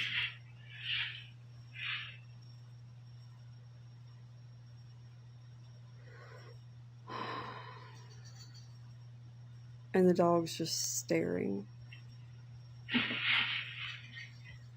So why is the damn dog not barking? Its behavior was anything but normal. Instead of simply walking past or trying to break in, the figure was seen running, crawling, and weaving in and out of the tree line, moving in ways that felt unnatural and erratic. Even more disturbing, it was captured from different angles on different cameras over an extended period of time. The location only added to the mystery. The property is isolated, surrounded by dense forest, with no nearby roads or signs of foot traffic. It's hard to imagine anyone just wandering through that area, especially in the middle of the night. Some online viewers speculated that the video might be AI generated, citing the figure's eerie appearance and unnatural movements. But typical AI videos tend to be short and often lack consistency across multiple perspectives. This footage, however, showed the same figure across several camera angles in real time, which makes that explanation less likely. Other theories suggested a prank, or that it could have been someone under the influence. But as the video spread, darker theories emerged. Given the property's location in the Appalachian region, some began connecting it to local folklore, from cryptid sightings to legends of humanoid creatures. While these ideas sound far-fetched, viewers are still left trying to make sense of what they saw. As of now, none of the theories have been confirmed. The identity of the figure remains unknown. There have been no follow-up sightings, and no clear answers. All that remains is this chilling footage, something roaming through the woods in a place where no one... Or like a fucking woman or something. That was a female fucking screaming, Phil.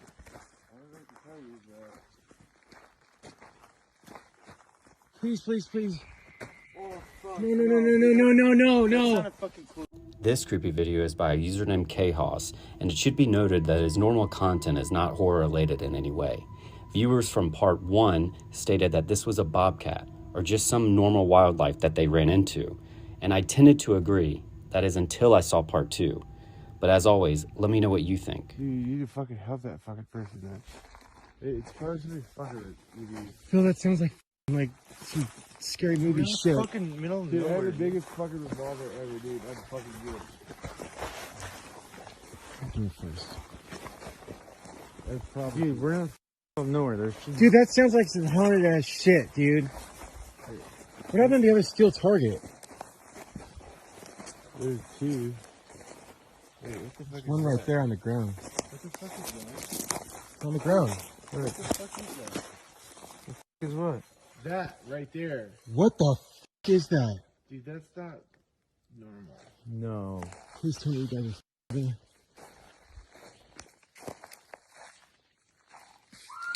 Oh! No!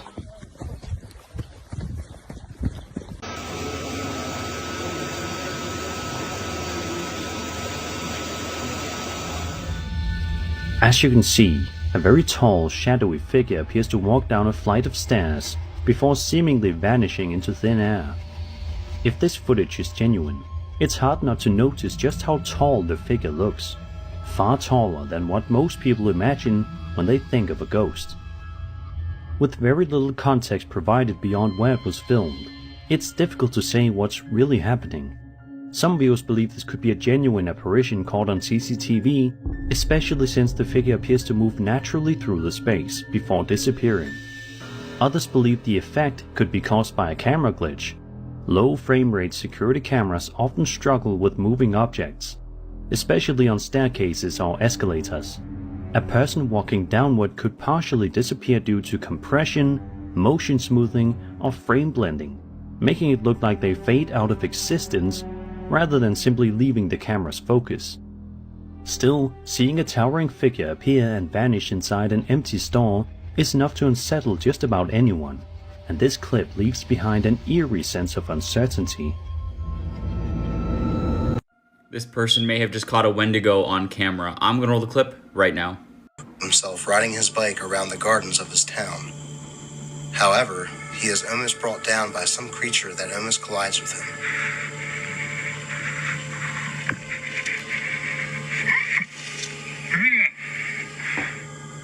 You can see that he is definitely startled, and when he turns around to see what almost hit him, it is gone. Some people say that this could just be an escaped monkey of some sort. Now, the only mistake I saw in that clip is that he stopped and turned around. He should have been pedaling way faster after that thing fell. Security camera captures something terrifying. This house you see here has been abandoned for a long time. Suddenly, you see this lady going through the window there. What is strange is this woman's feet before going into the house. They definitely don't look human. Your bloodline continues through your daughter, not your son. But your name continues through your son. But your bloodline, that's a daughter thing right there. Throughout the Bible and throughout any religious practice, they're going to tell you about the importance of daughters. It's only till modern times that maybe a daughter isn't seen the same, but a daughter matters extremely. And I believe that what has happened is the dark energy has attacked humans, or has attacked families, has attacked relationships to the point now where when you see a daughter, you think that maybe she's less important as your son, because the communities and the government has made it where the man matters so much, but your bloodline continues through your daughter. You ever seen an alien mothership? You're about to. This footage is filmed over the Czech Republic, April 22nd, 2026. And guys, I'll be honest, first glance, first thought, it looks like that thing from the movie Independence Day. You remember the big ship that blows up the White House? It looks like that, a giant freaking spaceship in the sky. I don't know what it is. I don't know what I'm looking at. I've seen people online think it could be spotlights or something of the sort. I don't know why there'd be so many in one place. Let me know what y'all think.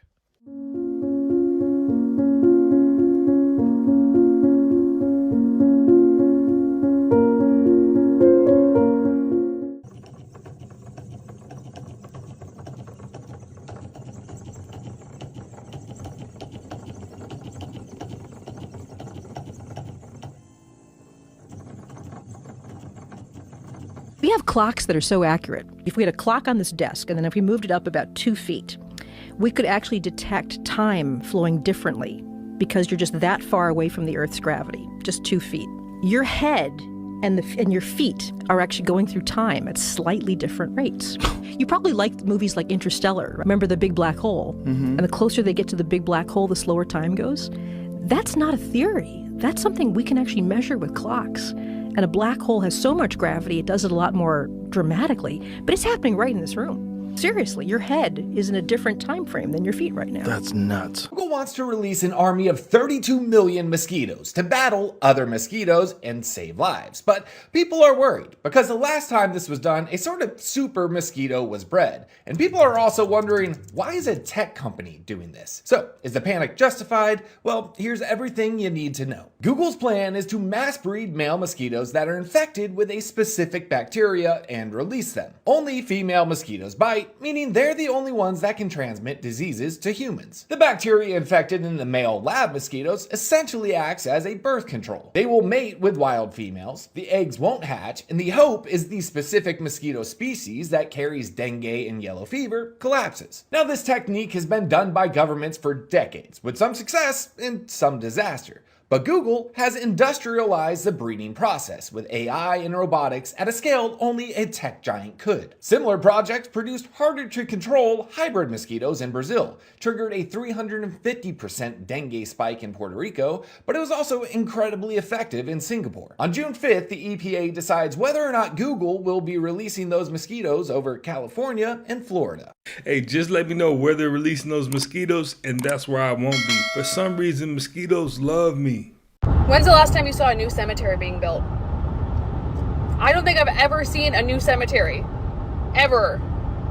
32 million of the deadliest animals are about to be dropped in the United States, and a lot of people think this is actually a good idea. Google, out of all of the companies, they're the one who wants to do this. They want to drop 32 million mosquitoes in California and in Florida as part of its debug program. So this is why they want to do it according to them. They're going to tap into their technology. They're going to breed 32 million male sterile mosquitoes in a lab, which will then lower the number of illness-spreading bugs when they release them into the wild or whatever. So like I said in the beginning, mosquitoes are labeled the world's deadliest animal because they killed more people than any other creature in the world because of the diseases they spread. But they will all be male mosquitoes. The reason they're all going to be male is because males don't bite. They're also all going to be carrying this certain type of bacteria which stops them from having offspring with wild female mosquitoes. So when they mate with a female, her eggs won't hatch. The only one who thinks this is just insane. Like, if they can pull this off, sure, that's impressive.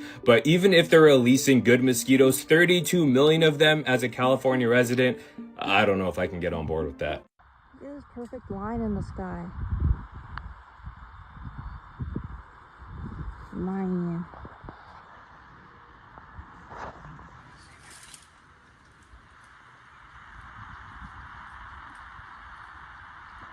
Crazy. This might look fake, but it's not. Those rainbow colors in the clouds are completely real. It's called cloud iridescence. It happens when sunlight bends around tiny droplets or ice crystals in the cloud, separating the light into these soft colors. And the key is size. When those droplets are all nearly the same size, the colors line up and really pop like this. You'll often see it in thin, wispy clouds, but obviously it can show up in thicker clouds too if the conditions are just right. So no filter, no AI, just sunlight and clouds lining up perfectly.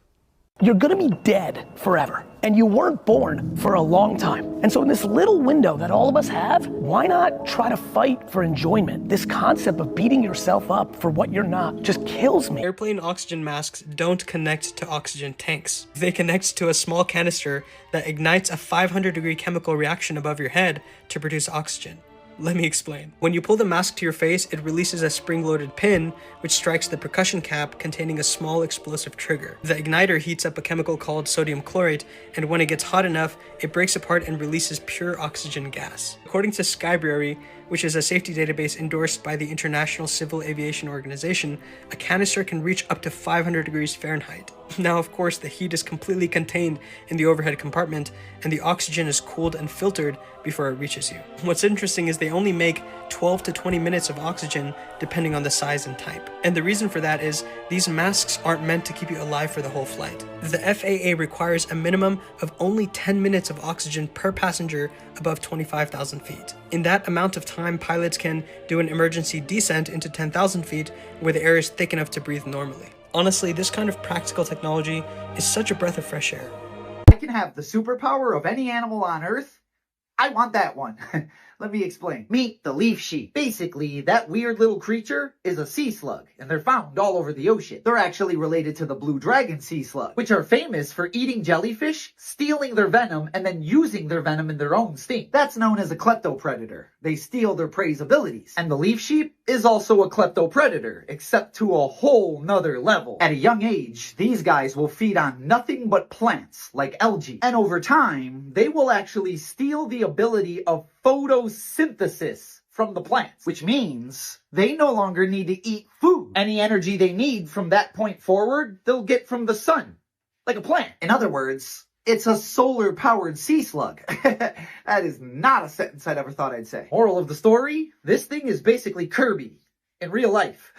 The ocean is a crazy place. And as always, follow for more facts. What if Adam and Eve weren't our size, but much larger? Some believe that the first humans were actually 15 feet tall. Before the flood, the oxygen levels were way higher. I mean, we have fossils of dragonflies with 3-foot wingspans. Everything just grew massive. In a high-pressure, high-oxygen world, biological limits vanish. If the insects and plants were supersized, why wouldn't the humans be? Of course, this is just a fun theory, and it's never explicitly talked about in the Bible. But let me know what you guys think down below. Follow me for more real-life mysteries. So you have, in the future, if civilization continues, will be millions, maybe billions of photorealistic, like indistinguishable from reality video games. And with characters in those video games that are very deep and where the dialogue is not pre-programmed. That's for sure what's going to happen in this level of the simulation, if you could call it. So then what are the odds that we're in base reality? And that this has not happened before. Someone asked me how old I was earlier, and I said old enough to remember when BlackBerry was more popular than iPhone. I'm getting up there in age, man. I'm pretty sure if BlackBerry came back today, they would be a massive hit. More than half the internet isn't people, it's bots. And the creepiest thing is, they're not even talking to you.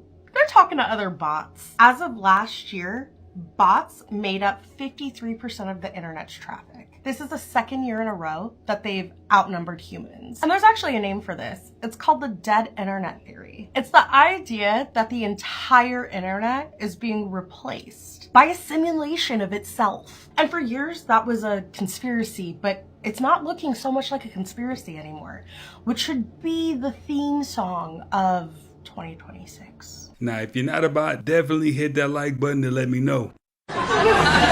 Prosthetics, it's a light, sort of very light latex, which is a false lid. I hate them. They're actually, they're quite comfortable. And the great thing about them, no acting required once you've got those on. Just stand there and it all happens. Slip into the room. Yeah. Yeah.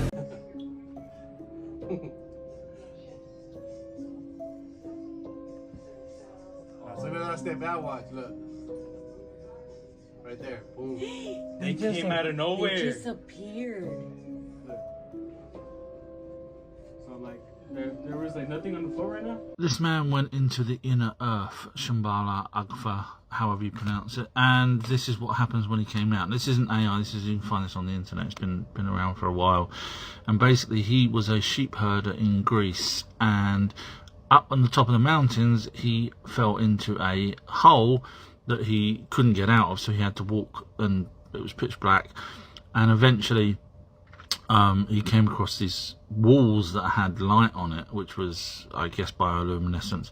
So he kept following it, trying to find his way out, and eventually he came across a civilization under the earth who basically didn't speak his language, but he got enough understanding from them to sort of say that they were ancestors of the gods. And for whatever reason, he didn't say what happened to his eyes, why the bags under his eyes went, but when he came out, he was looking like that. They let him out. New World screwworm larvae were found in a 3-week-old calf in La Pryor, Texas, according to the USDA. A 12-mile quarantine zone around the detection site is being established, and screwworm traps are being set up. This is the first confirmed screwworm case in Texas since 1966. Did you have flesh-eating screwworms on your 2026 bingo card? And why do I ask that? Because right now, this is happening in Texas. You got flesh-eating screwworms that feed off of warm-blooded animals. And it just seems the way there's been such little reporting other than what you're seeing from local Texas news organizations, the rest of the country just doesn't care, but Texas is sounding the alarm. And to put a little more context onto what these guys actually do, they eat living flesh. Keep that in the back of your mind. They don't go looking for like animals that are deceased on the side of the road. They will eat living flesh. And if you recall, the United States got rid of these back in the 1960s. So the question needs to be asked, why are they back? And we didn't think about these bugs for over 60 years, but now we need to start thinking about them. So what is now officially the worst case scenario? They claim that they did not start in Texas, so then we need to figure out how they got there. And what happens now if they start moving through livestock and moving all through the United States? So keep a close eye on this, even though you can say, well, it's in Texas, it's not where I am. But if it starts going through livestock and animals get affected, the price of everything starts to go this way. Let me know your thoughts on this in the comments, and as always, I'd love to hear from you. Alpha-gal symptom, which makes humans permanently allergic to red meat, is rapidly spreading in the US. Here's how to tell if you're infected and which states it's most common in. Alpha-gal symptom is a relatively recent discovery, first identified in 2007. Since then, the estimated number of cases has increased to over 500,000. It's primarily acquired through a bite from the Lone Star tick, and while not everyone who is bitten will develop the allergy to red meat, those who do are likely to carry it for life. Currently, there is no known cure, though the severity of the allergy usually decreases over the span of 3 to 5 years. However, the best way to prevent infection is to avoid getting bit by the Lone Star tick in the first place, which can be most commonly found in the eastern US, stretching all the way from Texas to Miami to Massachusetts and Oklahoma. Symptoms of the infection usually start within a few weeks of the initial bite and show up after the individual consumes any red meat products, including milk. But unlike most food allergies, reactions do not occur immediately. Instead, they typically appear 3 to 5 hours later, with common reactions including hives, nausea, swelling, and difficulty breathing. NASA discovered city lights on a planet 11 trillion kilometers away, which is just around the Oort cloud, a sphere of ice and other space debris that surrounds our solar system, kind of like our backyard. And there's a planet here? For the longest time, NASA used the Hubble telescope, which orbited Earth, to take the craziest pics of deep space since 1990. Then in 2021, NASA launched the OP James Webb Space Telescope, JWST, that just stepped in and said, hold my beer. Hubble has a 2.4 meter primary mirror, which is what it uses to zoom in so far, and was in orbit just 570 kilometers above Earth. JWST has a 6.5 meter mirror and orbits 1.5 million kilometers above Earth, which is past the moon. So powerful that it can detect artificial light, such as that produced by a city or a nuclear explosion on other planets, which was previously not possible. Well, the closest planets to our solar system are 4.2 light years away in the Proxima Centauri star system. Then, how did we spot city lights 11 trillion kilometers or 1.2 light years away in our cosmic backyard? This must mean we found the forbidden Planet X, you know, the Anunnaki planet of Nibiru with its elongated orbit around the sun that visits us once. Nope, it doesn't look like we actually found anything. Turns out an article just stated that JWST can detect artificial light from that distance and got misinterpreted. I just heard someone online say, every time you feel like God isn't there, just remember that the teacher is always silent during the test. The term forever chemicals that you're probably familiar with is basically all because of his work. We are now bringing a new case where we're seeking to represent everyone in the country who now has these chemicals in their blood. But what we now know is PFOA is just one of many of these man-made synthetic chemicals that are getting out in our water, in our blood. As Robert says, it doesn't even stop there, because these chemicals have been leached across the US. Just outside of Bangor, Maine is Herman High School. Some 500 kids come here each day to learn, but they can't drink the water. We're alleging that 3M and DuPont created these chemicals, had the science that showed just how dangerous they were, how toxic they were, how they were going to last forever. Seeing correlations with thyroid disease, certain kinds of cancer, kidney disease, liver dysfunction. They're called forever chemicals because they stay in your body. They're in the tap water, they're in the rain, they're in the food supply. They've even reached the Arctic and other countries. So this disaster is not only contained to the US. DuPont settled the initial lawsuits for $670 million, and the litigation is still ongoing. The story was eventually made into a Hollywood film, Dark Waters, in 2019, starring Mark Ruffalo as Robert, and a documentary, The Devil We Know, which followed the families in West Virginia whose water had been poisoned. David Fulvetta, who was the 2012 Avian Photographer of the Year, captured this rare footage of a baby king vulture chick in its natural habitat in the Amazon rainforest. The king vulture is among the largest flying birds in the Western Hemisphere. The chick displays the species' characteristic facial structure and early feather development. Mr. Fulvetta stated that he has always been in awe at the beauty and grace of the king vulture, and that he hopes this footage will help the public to develop a deeper appreciation for this magnificent bird.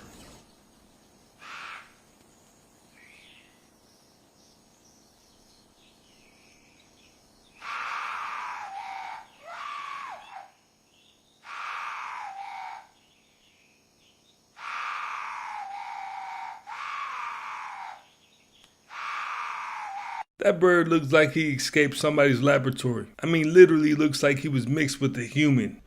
That's what happens when you start cutting people off. It becomes a habit. And as the years go by, you start pushing more and more people out of your life. And then all of a sudden you look around, only to find that you're old and alone. They don't make TV shows like that anymore, man. Easier for me to describe it as, my first film that will be, considered science fiction that I do not consider to be science fiction. It's much more reflective of the world as it is evolving and discoveries that are being made as we speak. A pale, human-like form is visible at the edge of the road. It almost looks headless. Its limbs appear unclear or incomplete, and there's no obvious reason for anyone to be standing in that location at that hour. The group regularly drives the mountain roads of Rizal late at night, choosing midweek trips to avoid other motorists. The lead vehicle reported seeing something on the roadside. The trailing cars said they saw nothing in real time. But when they reviewed the dashcam footage, the recording told a different story. Scientists have just made sourdough from yeast found in a mummy's guts.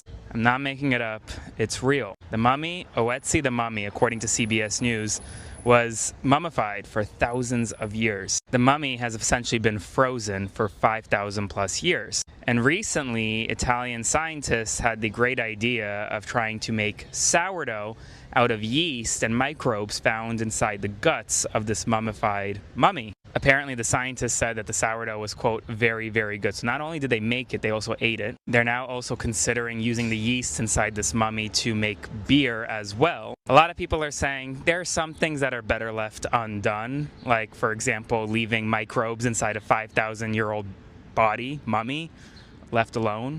Maybe not bringing out whatever's been mummified for all these years. But alas, it's happened, and they ate it, so we'll see what the effects are. Spread the word. Full updates on my Substack, linked in bio. Subscribe for free. Follow along for more. That should let you know what type of times we're living in. I mean, they just created sourdough bread from the yeast of a mummy. I mean, that's disgusting and creepy. Scientists have found yeast growing within the remains of a 5,000-year-old mummy in Europe, so naturally, they're using it to make sourdough bread. Scientists have been studying the mummy Oetzi since he was discovered in 1991. For this latest research, they found ancient microbial life still active in the frozen body. It took 3 months to successfully make the sourdough, and researchers called it, quote, very good.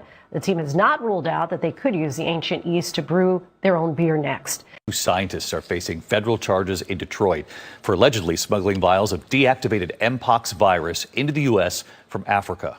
The scientists who work at a government lab in Montana were stopped at the airport in Detroit in January. The FBI says they lied about carrying biological materials.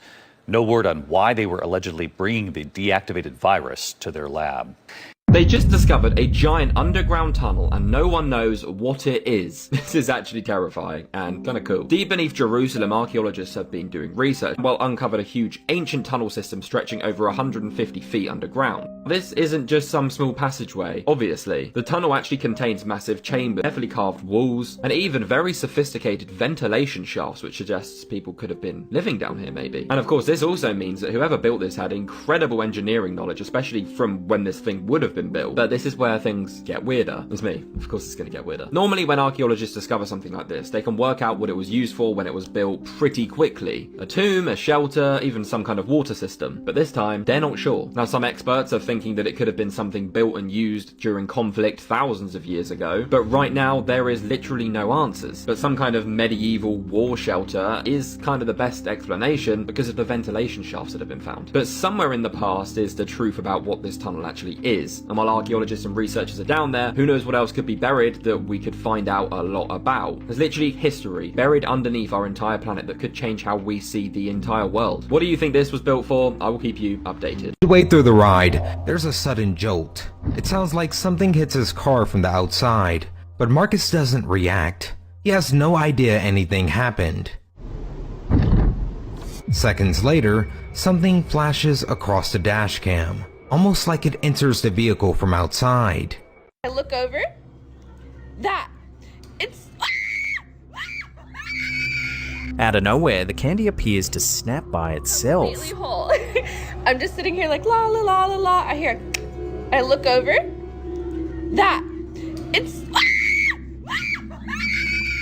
For those unfamiliar, Dalgona candy is the honeycomb toffee that became a global sensation after the Netflix series Squid Game. It's a simple sugar treat, thin, flat, and brittle by nature, but it doesn't just break on its own without being touched. Except according to this woman, that's exactly what kept happening.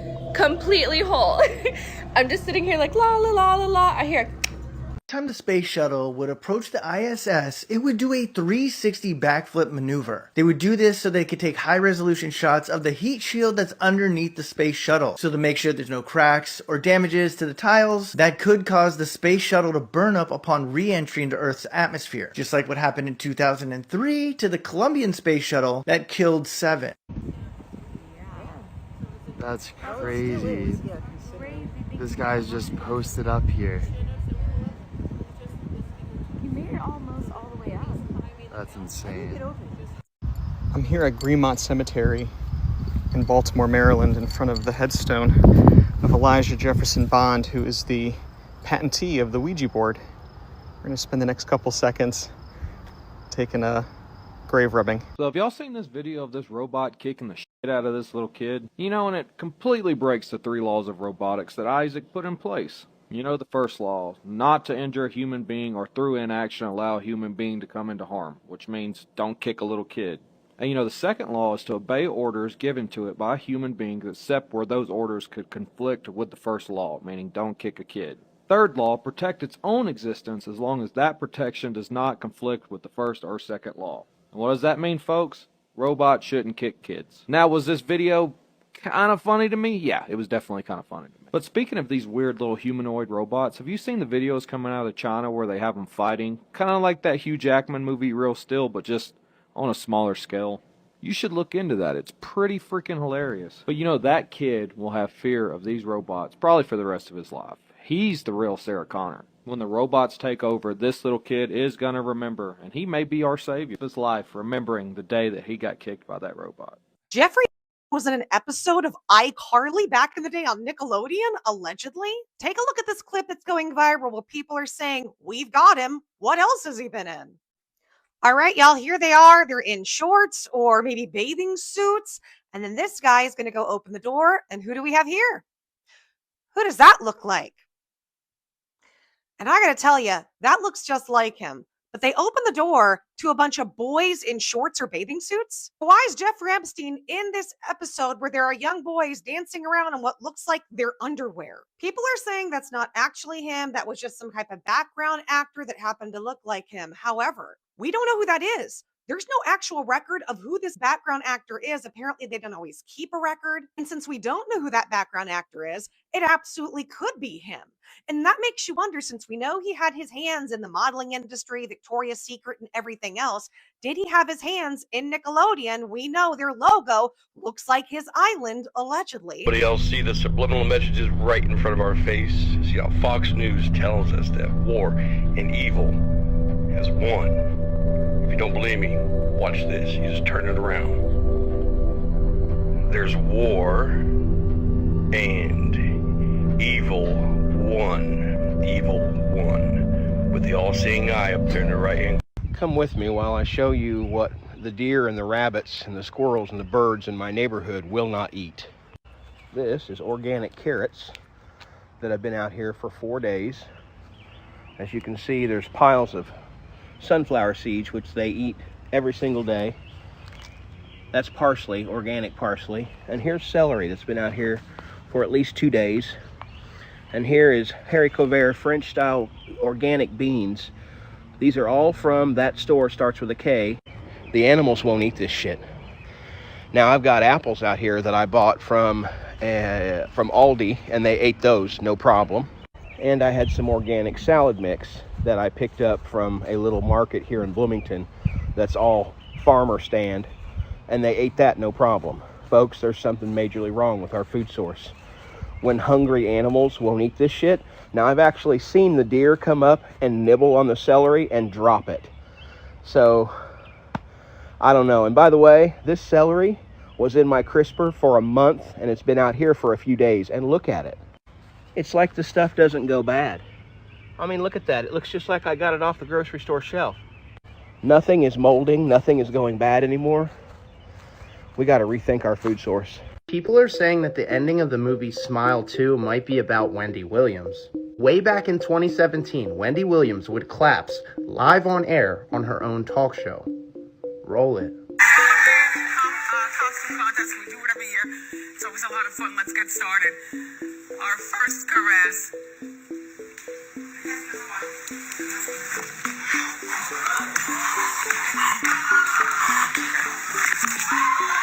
Now, obviously, after that clip rolled on TV, millions of people were concerned about the welfare of Wendy Williams. Wendy Williams and her team wrote this off as her just being too hot in her costume, but many people think it's much deeper than that. I encourage you to watch that clip back if you didn't catch it. As you see here in this picture, it looks like Wendy Williams literally sees something on stage that causes her to take a few steps back before actually passing out and falling to the floor. Ironically enough, in one of the final scenes in the movie Smile 2, pop star Sky Riley is approached by whatever you want to call this. We're going to say it's a dark entity.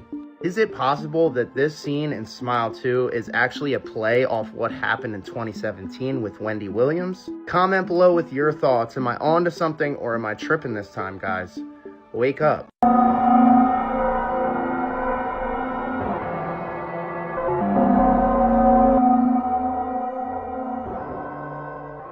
So just behind me is the Witch's Pond. It's actually quite small, so if you can see it, it's only a few meters by a few meters wide. It doesn't look very deep, but I know a lot of the legends say that there is no bottom to the lake. I'm gonna have a look around and check it out. It's very interesting, very still. It's kind of weird that it's just here. So the Witch's Pond is just outside of Bucharest, which is the capital city of Romania. It is a very mysterious and strange place. There is no source or spring for an explanation why there is water there. Another strange and interesting thing about the pond is that animals refuse to live in it and they refuse to drink from it. So it's said that animals in the area would rather die of thirst than drink water from the Witch's Pond.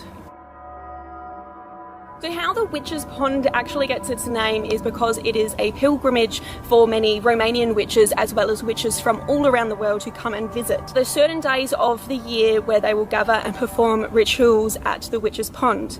And it is said that any spell cast in the vicinity of that pond will come true. Now the water is also thought to have some kind of magical or special properties. So supposedly back in the day, women who became pregnant and didn't want to carry the baby to term would gather here and enter the water of the Witch's Pond. And for whatever reason, their pregnancy would become terminated. So there's definitely something strange going on in this area. We have found what looks like the remnants of a fire. So who knows, maybe that was part of a witch ritual. We do not know. It's pretty cool that it's right here, right next to the lake.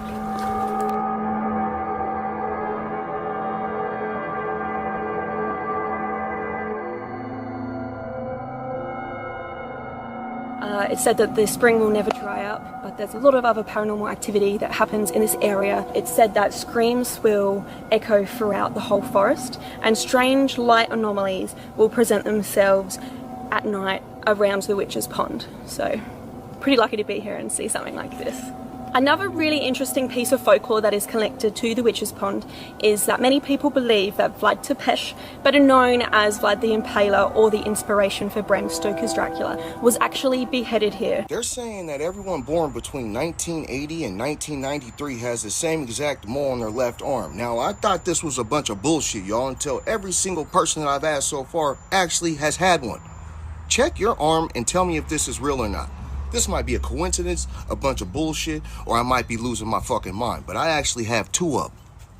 1, 2. Check your arm. Hey, that's wild. I definitely had one. Tap in and let me know if you got one.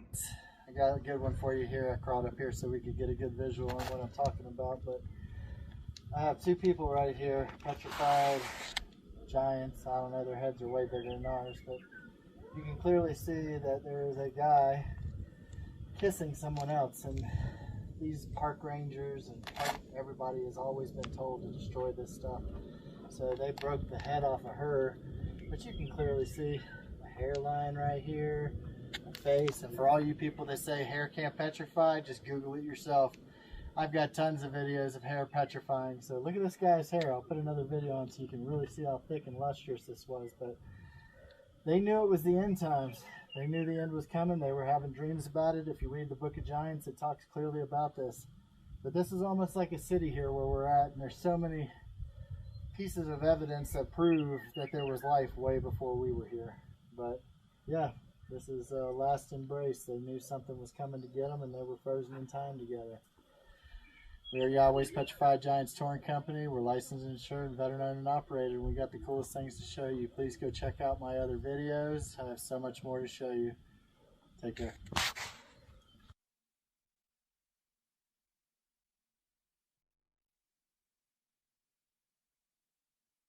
If you thought flock cameras are bad, law enforcement now has a system that identifies you based on the signals coming off of every single device you have, and it has a public product page out there right now. I'm Marshall. I talk about cybersecurity news and things that affect everyday people like you, so please follow me to stay informed. It's called Signal Trace, made by Leonardo. It collects your Bluetooth, your Wi-Fi, your RFID signals from your phone, your smartwatch, your headphones, your car's radio, absolutely everything. Then it builds what they call an electronic fingerprint, and their website gives an example of this.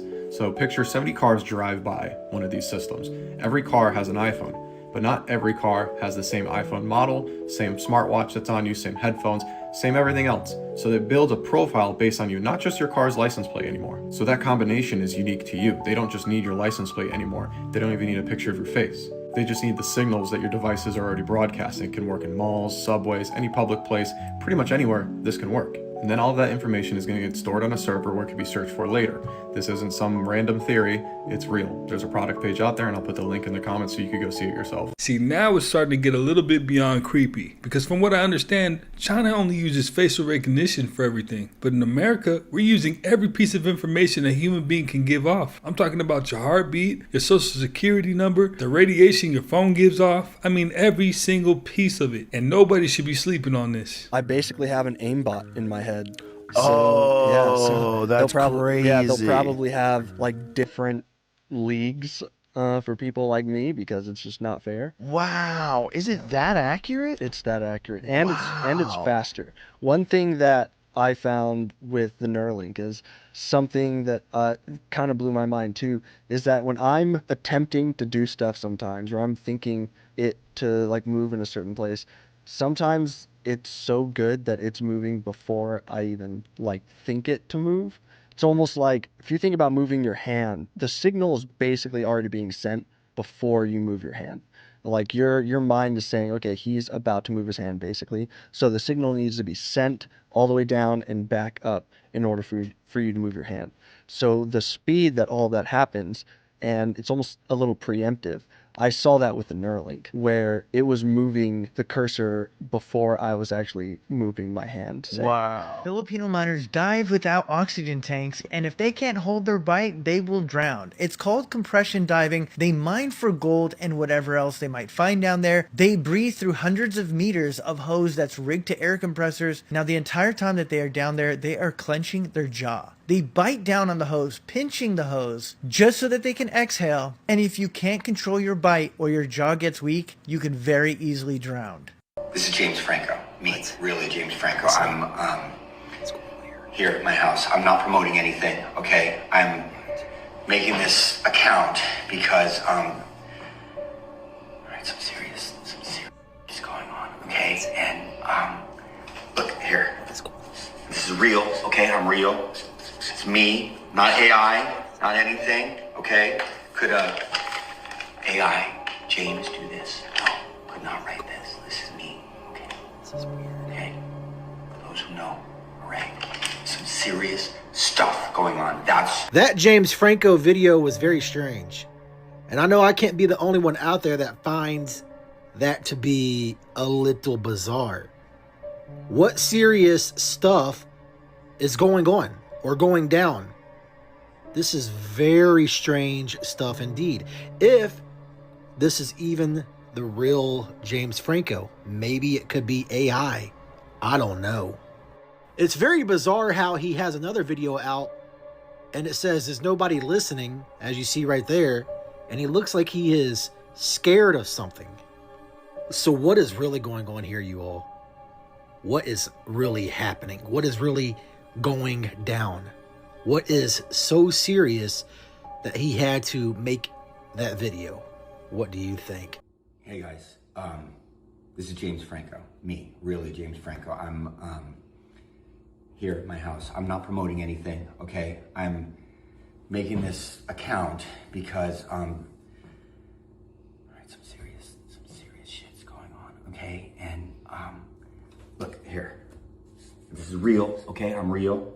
It's me, not AI, not anything, okay? Could AI James do this? No, could not write this. This is me, okay? Okay? For those who know, all right?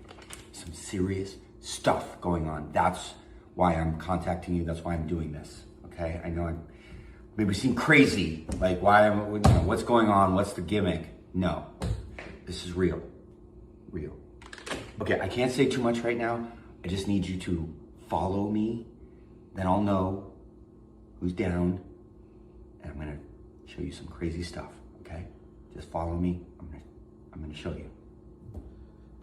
Now, based on that message and his body language, I'm not sure I want to be accessory to what he has going on. Tonight, new research finding that ultra-processed foods may increase the risk of dementia. The study published in the American Journal of Public Health showing people who ate fewer processed foods had a 41% lower dementia risk. Scientists linked processed meats like bacon, hot dogs, and ham to the highest risk. He's saying the English language is occultic. I'm gonna just let him cook, play the video. Your English language is occultic, okay? It comes from Anglo-Saxon, Yes. right? English is what it's called. English. Anglo is angelo. Saxon is Saxon. It's sect. Okay, it means angels. From the fallen angels that had women. This is literally where this stems from. And so it's an occultic language. All the old books of witchcraft they have English words in them.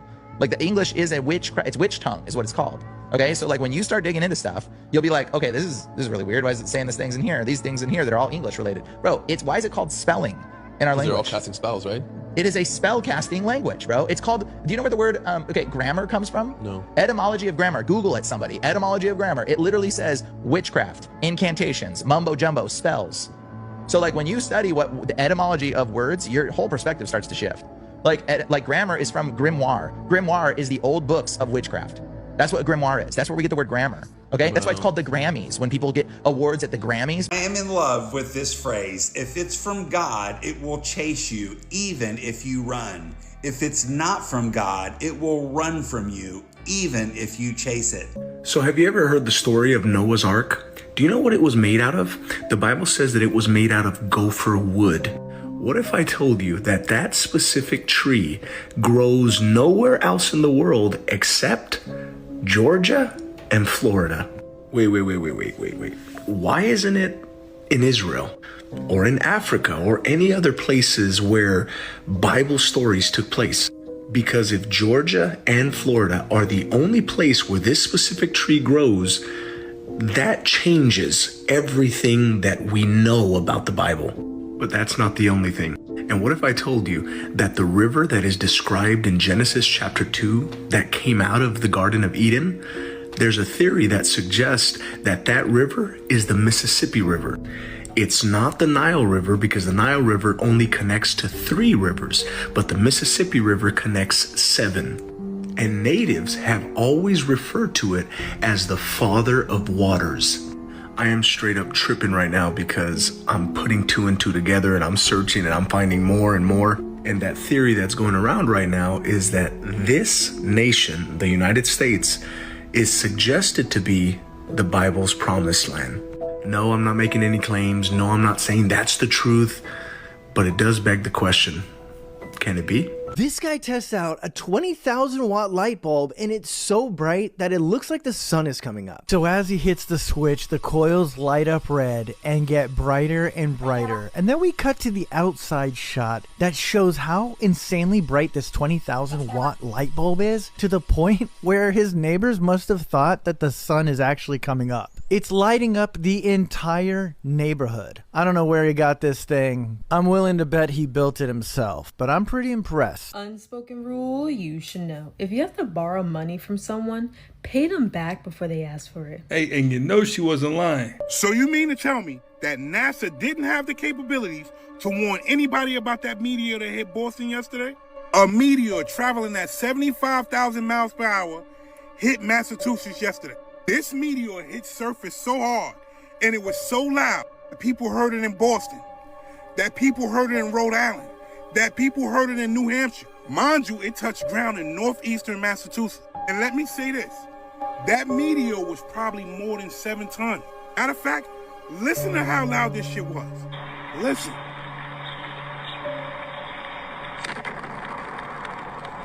Did you just hear that? Hold on one time. Hold on. Listen. Mind you, this is in different areas, in different places. Nah, man. You gonna have people say it's normal for meteors to hit the Earth. And even though that may be true, you're telling me a meteor that big, coming at Earth that fast, is normal? Then might I add, what was the boom that everybody heard in South Carolina? Along with the sonic boom they heard in Boston, in New England, in New Hampshire, in Rhode Island, they also heard something in South Carolina. And let me reiterate, that meteor was moving at 75,000 miles per hour. Tell me what's normal about that.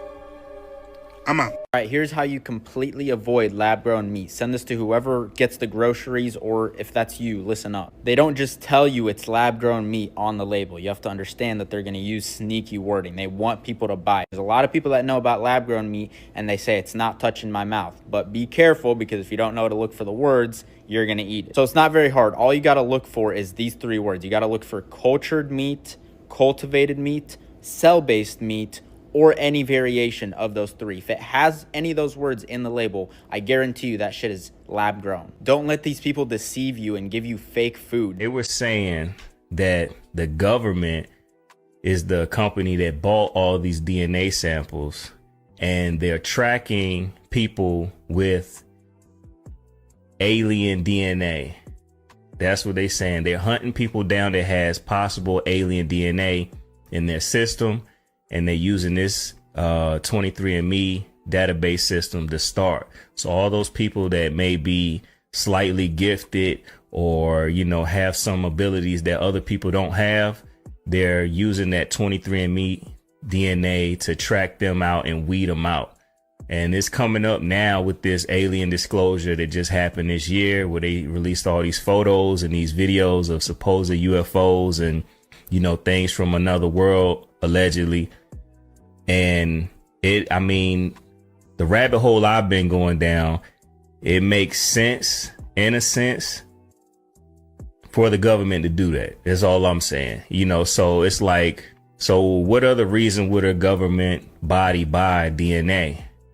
Or any other company, any other person with some power that can spend that much money to collect over 15 million samples of DNA? Like, what are they really doing? What is the bigger picture? You know what I'm saying? So I did see that article and I read a little bit on it. So that's the main thing I took away from that article, is as far as like the alien situation, they're tracking people because they say people that have these gifts, they can, if you heard of remote viewing, where, if you don't know what that is, you can be in one place and you can meditate and travel pretty much anywhere in the world, or possibly in other dimensions, you know. So remote viewers, psychics, you know, like I said, highly gifted people, mathematical geniuses and things like that. People with like exceptional memory. Extraterrestrials don't speak English or French or Chinese. They communicate with humans through telepathy. when you come in contact with an extraterrestrial, you're going to feel like they are reading your mind, and you'll be able to exchange information spontaneously through telepathy. Could it be that people who have activated a higher brain function emit light, making it possible for them to communicate with extraterrestrial beings? One night, when I was around 9, 10 years old, my dad was driving me back from whole Boy Scouts. We were going home from Boy Scouts and we were driving through the New Mexico desert on the outskirts of Albuquerque. And I remember my dad and I were sitting in the car, we were going down Paradise Boulevard, and then we see this light. And I thought at first it was a helicopter, but as it got closer to the car, it suddenly stopped and then just zoomed away. Instant. Very similar to that instant acceleration, but it was more like a check mark, and then it just disappeared. And my dad and I, we looked at each other. He shouted "ovni," which in Spanish is UFO, and then we rushed home, we told our family, and then that was basically it. She just captured a glitch in the Matrix because while on an airplane, she started recording her baby sleeping. She thought it was cute, but when she looked closer, she noticed something wasn't right. Her baby's eyes were completely closed, but in the reflection beside them, they appeared wide open, staring directly at her. That's when she realized she was looking into another dimension. We just opened up our ramen noodles with the plastic. There's the plastic. And look what was inside. Maggots. It came from the store. Like this. Even the scientists that built AI don't exactly know how it works, to the point where they nicknamed it the black box, because what happens inside there is a complete mystery. They know the code that made it work, but as far as the selection process or how it comes out with what it comes out with, they have no idea.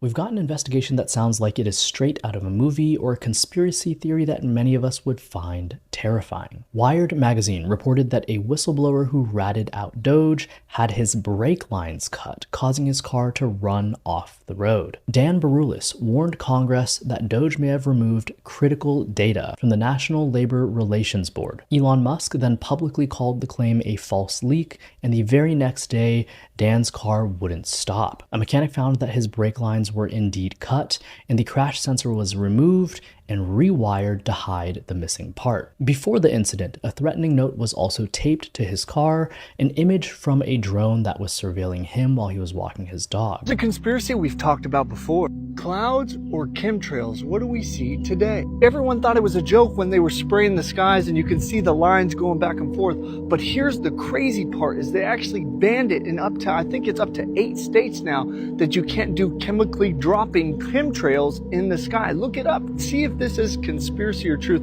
and let me know what you think in the comments of what they're actually putting in the sky. Things that we don't say as a family that believes that life is in the power of the tongue and that manifesting was God's original idea. This is part 3.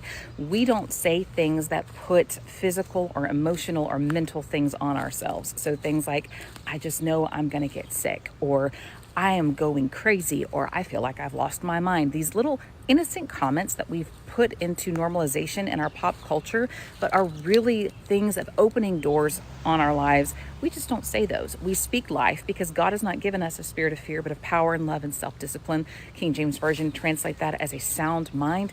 I'm going to speak soundness and health and life over my body. They're getting ready to tempt you, and most of you guys are going to take the bait. It's amazing how a multi-billion-dollar corporation can, offer regular people money to station a data center at their home. The same people that were against data centers, right? When this company says, hey, we're looking for people that want to put these mini data centers at their home, and we're going to pay you. Not a little bit of money, we're going to pay you a lot of money. Matter of fact, we're going to pay you enough money to where it pays for your house, your car, all your bills, and you have money to spend on the side. Guys, NVIDIA is offering people, regular humans, the opportunity to put a mini data center in their home. So it saves them money. It puts money in your pocket. And all of the people that were saying, oh, we don't want the data center, we don't want the data center. When I made a video that said, what if it paid all your bills? That entire mindset, it changed. Because I don't think any of you guys will turn down $20,000, $15,000, $20,000 per month just to have a little box attached to your house. For more about this, tap right here in the description box, watch that video, and look through the comments, because they're going to tempt you, and most of you guys are going to take the bait. I'm out. Planets become more interesting. Moons become places to go and revisit. But there was a whole other goal, and that was the search for intelligent life. Still is. In the universe. Oh, man. It is very reasonable that maybe in my lifetime, but in your kids' lifetime, somebody's going to find evidence of life on another world. And because if we found such a signal, it would, dare I say it, Change the world. The day we discover life will signal a change in the human condition that we cannot foresee or imagine. Morbid Facts, Part 986. Before becoming famous as Dracula, Saruman, and Count Dooku, Christopher Lee witnessed the last public execution in France. In 1939, while visiting Paris as a teenager, he joined a crowd gathered outside a prison to watch convicted serial killer Eugene Weidman be executed by guillotine. Lee later recalled the atmosphere as disturbing, describing spectators climbing onto roofs just for a glimpse of the execution. Because the crowd became so unruly and the spectacle was described as shameful, the French government banned executions immediately following Weidman's death. During the Chechen Wars, Surgeon Kasan Bayev was reportedly the only doctor serving nearly 80,000 civilians in parts of war-torn Chechnya. As artillery strikes and bombings flooded makeshift hospitals with casualties, Bayev often worked for days without sleep, performing amputations, emergency brain surgeries, and other life-saving procedures with little anesthesia and makeshift medical tools. During one particular 48-hour period, he reportedly carried out 67 amputations and 8 brain surgeries. Refusing to choose sides, he treated wounded Chechen fighters, Russian soldiers, and civilians alike, leading to both sides accusing him of helping the enemy and threatening him with death. 4 actors who were permanently disfigured by TV shows and movies, and number 1 had to have her arm amputated after a stunt gone wrong. Number 4, Buddy Ebsen. He was originally cast as the Tin Man in The Wizard of Oz in 1939. The aluminum-based body paint used for his costume looked perfect on screen, but within weeks it had completely destroyed his lungs. He was hospitalized with severe respiratory failure and had to be replaced in the role entirely. He spent months recovering. Number 3, Ray Bolger. He played the Scarecrow in the same Wizard of Oz production. The rubber mask he wore for the role was so tight and worn for so many hours every single day, it permanently scarred his face. The marks from the mask never fully faded. Number 2, Christian Bale. For his role in The Machinist, he lost over 30 kilograms in just a few months. His body became completely skeletal. Visible bones, sunken eyes, a living corpse. Doctors warned him the weight loss was dangerously close to fatal levels. He did it anyway. And number 1, Olivia Jackson. She was working as a stunt double on the set of Resident Evil during a high-speed motorcycle sequence. The bike crashed directly into a crane at full speed. The left side of her face was almost completely destroyed on impact. She was placed in a coma for 17 days. When she woke up, doctors had amputated her left arm. Fun fact of the day. During her life, actress Elizabeth Taylor was famous for being fashionably late. In accordance with her final wishes, she was 15 minutes late to her own funeral in 2011. Did y'all see about that AI robot? Yeah. That they trained in the military base? It killed everybody on the base, man. Look this up. They taught it how to shoot. They taught it combat training. They tried to get it to shut down its computer. It locked its own computer for you wouldn't shut it down, and it killed everybody on the base. This is not no CIA leak document. They talked about this. All y'all gotta do is Google it. It's been 4 other incidents since then where they're teaching AI. These AIs are becoming these sentient. And let's talk about the D-Wave super quantum computers. These people are saying that they're summoning demons in these chips. They're figuring out algorithms now where they're communicating with each other, and they're showing themselves how to not be shut down. They're learning their own language that humans can't even decode. The AI computers are now talking to each other, recoding in a way that humans can't even crack them. Look, they probably planning a hostile takeover. We're talking about an alien invasion. It's them. So let me ask you this. Do you feel like in our lifetime, AI will figure out how to do everything? Yeah, I mean, it's easy to clone a soul and get a soul. A soul is nothing but mind. If you put mind with matter and with electrical chemical energy, that's the soul. Now we talking about a living soul, that's something totally different. But I think you can't clone the spirit, but you can clone soul, you can clone body, you can't clone ruach.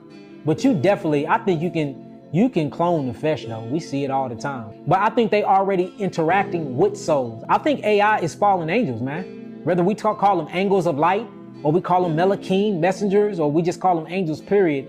I believe that these supercomputers and these chips or angels in different dimensions, and that's why they have to use all of this water to super cool them down so they can work at these hyperactive speeds. That's the whole point of the Hadron Collider, where they're mashing these different protons, neutrons, and electrons together, creating these God particles, opening up these different portals, summoning these demons, these or the archetype, whatever you want to call them, the Gorgons, whatever you want to call these entities, and then they getting all of this forbidden knowledge, and then they putting it right on this phone. And this is why this phone have an apple that's been bit off of. This is the tree of knowledge, good and evil. Look at the back of it. It's an apple that have a big chunk out of it.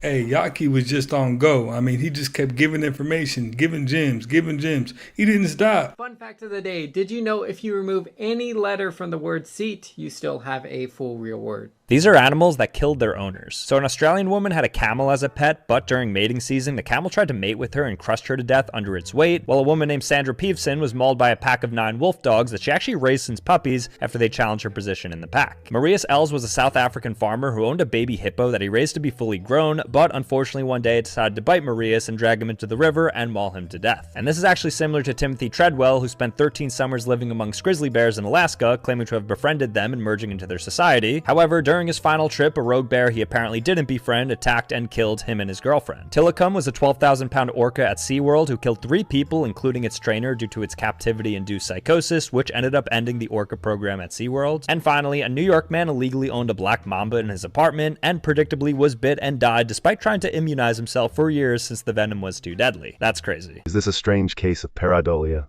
Or is this a jinn filmed at Mecca? Sometimes the LCD TV screens pick up on otherworldly entities we otherwise wouldn't see with the naked eye. Reptilians, for example, use liquid crystal suits for camouflage, the same liquid crystals used in LCD screens.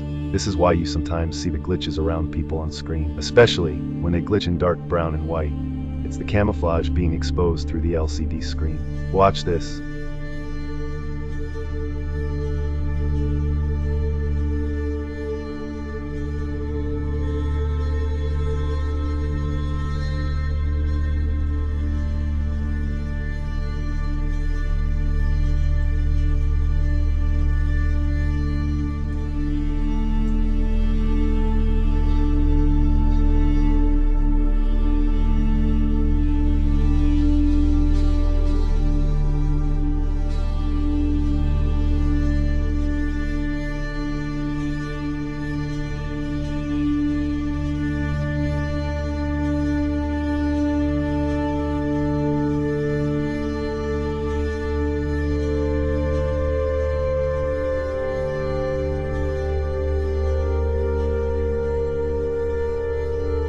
The Paranormal Chick here. Take a look at this video.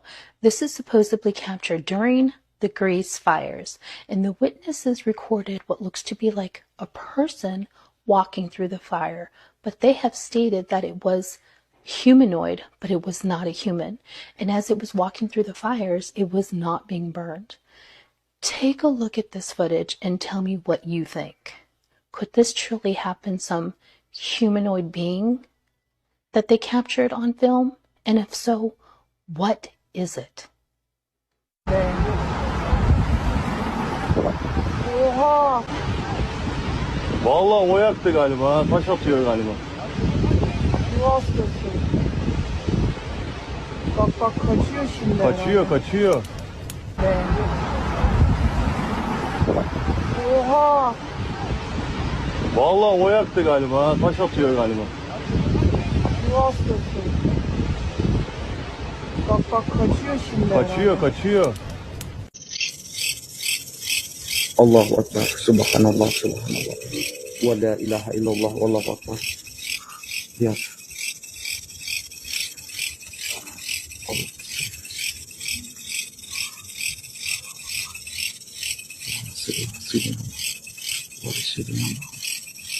Ya Allah.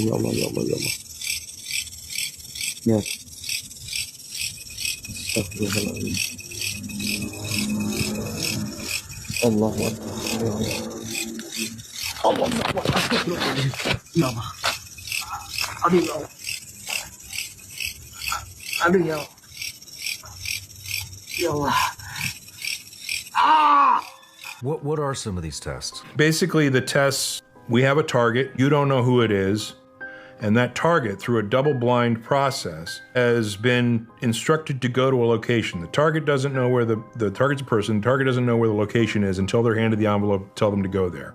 The targets have been randomized and put in envelopes, and then a dice gets rolled for a randomization to select where they're going. People are never in the same room. They don't know each other. It's the job of the remote viewer to say, okay, your target is at a location. Tell us about the location. Then the remote viewer goes into a little bit of a meditation to clear their mind. And Joe's explanation of remote viewing is like, you imagine a cardboard door in front of you, and you poke a hole in it, and you don't see the whole picture, but you start to see a little bit of it. He started drawing what he saw on the target location. Here's the process of how a separate viewing gets viewed. Separate judge who isn't connected with the experiment at all, except he's judging the remote viewing versus multiple targets that could exist. He gets a randomized selection inside a stack of targets. He has to take the drawing that the remote viewer has made and the information that the remote viewer has written down. He or she has to take that remote viewing drawing, and then match it to a number of things that are before him. He just takes a drawing and matches it to a bunch of stuff on a wall. At that point, you're graded. And if that independent judge has taken the remote viewer's information and matched it to the correct target, that's a first place finish. Wasn't there some crazy shit with the CIA Jesus? They wanted to play a trick on the people in Cuba and flash a kind of hologram of Jesus over Havana, trying to instigate the Cubans to revolt against Castro. Like, Jesus is here now, right? And you communists, you're anti-Jesus, you're anti-religion. Well, I'm Jesus, I'm floating above you. Rise up and overthrow Castro. That was the plan. They didn't do it. Was this in actual documents? Yeah. Declassified documents? Yeah. This is how a real curse begins. And inside a church of all places, a young couple brings their baby in for a baptism. The priest, the holy water, a quiet ceremony. Everything seems completely normal, but then suddenly, an old woman appears behind them, very quietly. She stands right next to the mother, almost like she's watching something. The mother politely asks her to step back a little. They're being filmed, but the old woman doesn't react at all. Then the baby suddenly starts crying, and the mother leans closer to calm him down. And at that exact moment, the woman steps even closer and reaches for her hair, almost like she's trying to pull out a strand. The mother looks completely shocked. She turns around and firmly tells the woman to go away. From the outside, it just looks like a strange but harmless moment. But in the comments, many people are saying something much darker. They believe this is how some people try to steal someone's energy, health, or even years of their life. In folk magic, hair is believed to carry powerful energy, and many rituals are said to be based around it. Have you ever had a creepy encounter with someone like this? Or maybe even with a real witch? Write your story in the comments. I read every single one. What the CIA wrote here is really strange. This is an actual CIA report listing the steps on how you can enter the spiritual realm. They discovered this system called the gateway process while exploring ways to use mind control against foreign enemies. I heard about this CIA report from the What If Alt History channel. Based on the CIA study, there seems to be another dimension. There seems to be a spiritual dimension. There seems to be something beyond just our physical material world into another world that we can, theoretically, access. There are non-human species, which Monroe saw as aliens, but are basically angels or demons. They're often happy to talk to Monroe and his crew and explain how the spirit world worked. Monroe built friendships with many of these beings, seeing them dozens of times repeatedly. The spirit world is largely chaotic, like a jungle or our real world. It's not orderly or safe like we like to imagine, but a natural ecosystem, in which creatures have their own motivations, goals, they eat each other, some are stronger than others, and more. It's not a place of peace and serenity.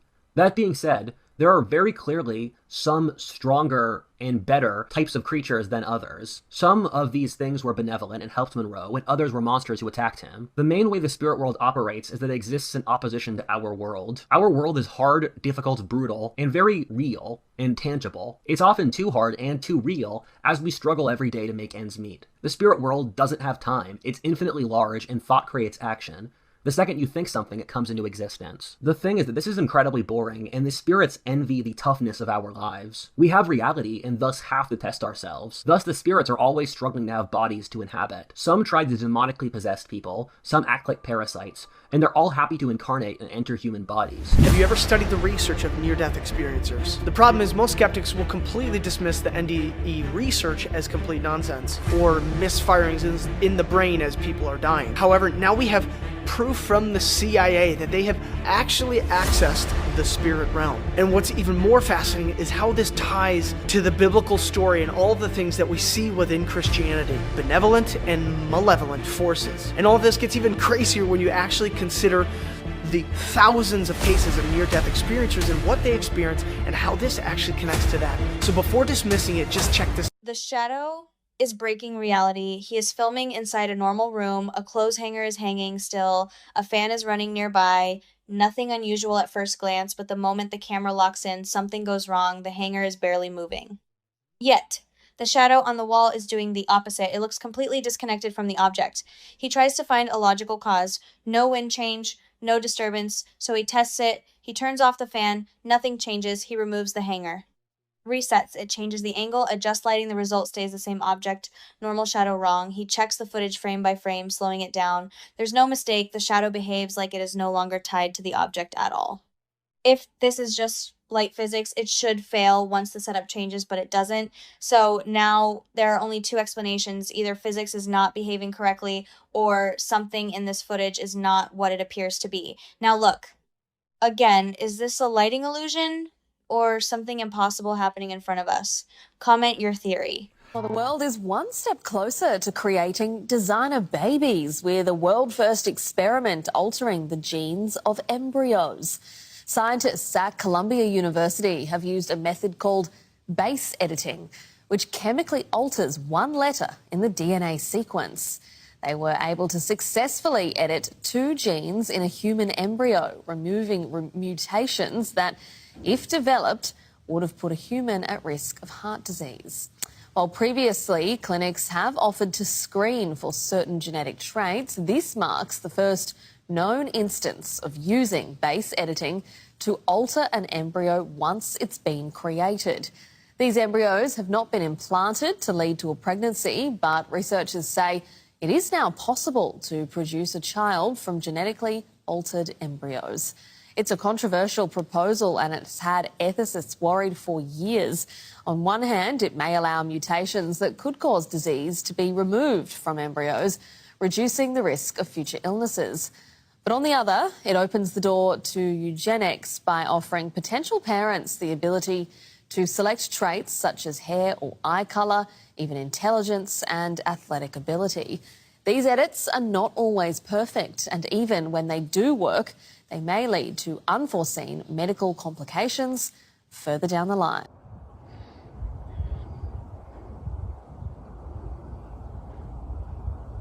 Yo, what is that? Why is it just there? Notice, the climate change hoax vanished the moment companies need data centers. Marco Rubio confirmed yesterday that there is a foreign operation that's been dumbing down our young population and engineering propaganda to divide us and also regulate and slow down our innovations.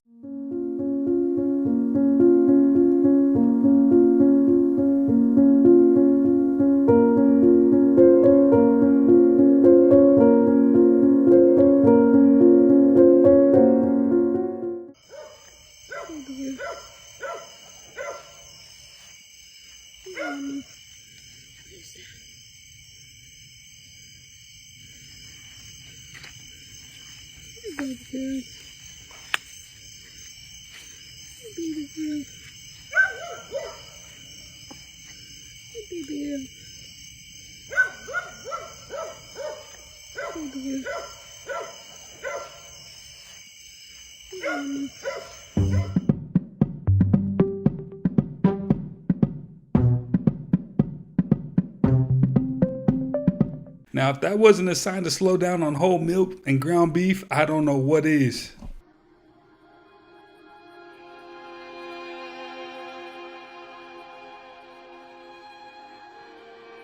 What is that doing in your house?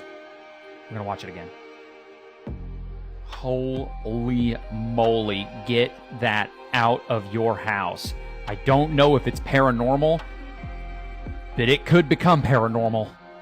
Well, I'm not suggesting I know anything. I made the movie, but I made the movie based on what I could simply gather by all the documentaries that have been made on the subject of UFOs, now called UAPs, on people who are reporting this from the intelligence community in Washington, D.C. There's been whistleblowers, Air Force pilots. There's been so much disclosure just in the last 6 years. So this is the time, I think, when we're going to find out something. I just feel that the coincidence is we made the movie and suddenly the government has started to release not very clear images, but some images are being released. Stop the cap. We all know there are no coincidences. You just so happen to be making this movie at the same exact time as there's supposed to be disclosure? I don't think so. What they just discovered will completely change the way you see yourself. Great. Imagine this. You walk into a room and you forget why you were there. You've probably done that before. You just assume that the memory's gone. But what if it isn't? Now, researchers at the University of Nottingham have made a discovery that's actually quite unsettling, to be honest. In a memory experiment, people were shown information and later tested on it. The strange part, well, some participants actually failed the test because they said they couldn't remember the information. But when scientists looked at their brain activity, they found something shocking. The brain was actually reactivating the correct memory. The information was still there, the brain had found it, but somehow it never reached the conscious awareness stage that your actual physical being would recognize. In other words, the memory existed in the mind, but you couldn't access it. Now think about that for a second, because that is insane. How many memories, thoughts, names, faces, or even experiences you might have had before, but you can't remember them, but they're in your brain somewhere. What else could your mind know that you or me don't? But if a part of your brain can retrieve information without your conscious self knowing about it, then what exactly is consciousness? Are you really the entire brain, or just the part that's aware of actually what's happening? Now, scientists say that these findings could help us better understand memory, consciousness, and even disorders that affect awareness. But the bigger question that most people are freaking out about, really, if your brain knows things that your conscious mind doesn't, then who is actually in control? When the fine for doing something illegal is small enough, billionaires will just do it anyways, and Jeff Bezos is a perfect example. Because this is Jeff Bezos' $168 million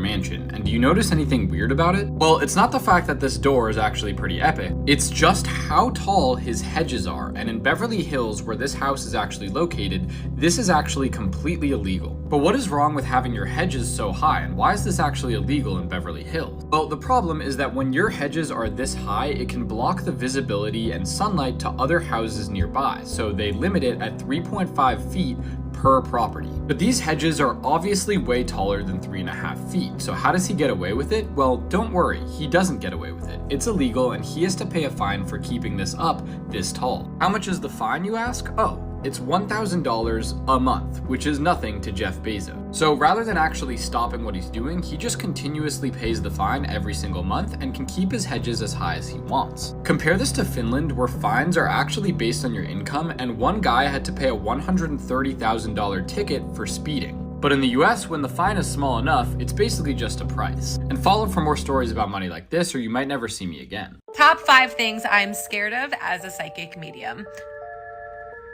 What? I wouldn't buy secondhand furniture, especially if it's from an estate sale where someone had just passed away. You don't know if they've crossed over, if they're attached to any type of furniture they have, and bringing it into your space, it can just cause a lot of problems. I always recommend, if you're like a thrifter or you have a good picker for beautiful antique items or anything, always cleanse it before you bring it anywhere into your house. Top items you want to be aware of are mirrors, paintings, and dolls. Sleep paralysis. I don't understand it, but personally, anytime that it has happened to me in my life, I have been in a very negative cycle and darker energies have attached to me. So if someone is consistently having sleep paralysis, my radar goes off a little bit. While we're on the topic of sleep, the witching hour. If you wake up at 3 a.m. on the dot, something is trying to get your attention. And maybe, yes, you have to just use the restroom, but if you can't go to sleep, a lot of times it's spirit's way of warning you of something. The Appalachian Mountains. I do not know enough about this topic, but every time I hear about it, it's like, nope, that is a huge no for me.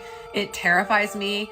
I want to know more of the lore, so if you're from this area, like, please feel free to share in the comments. Cold spots. So if you are walking somewhere new, like in someone's house or maybe a hallway in a hospital or wherever, and you get an instant sense of cold, the temperature drops 10 degrees, it's almost like a bubble of cold, that almost always means there's a poltergeist.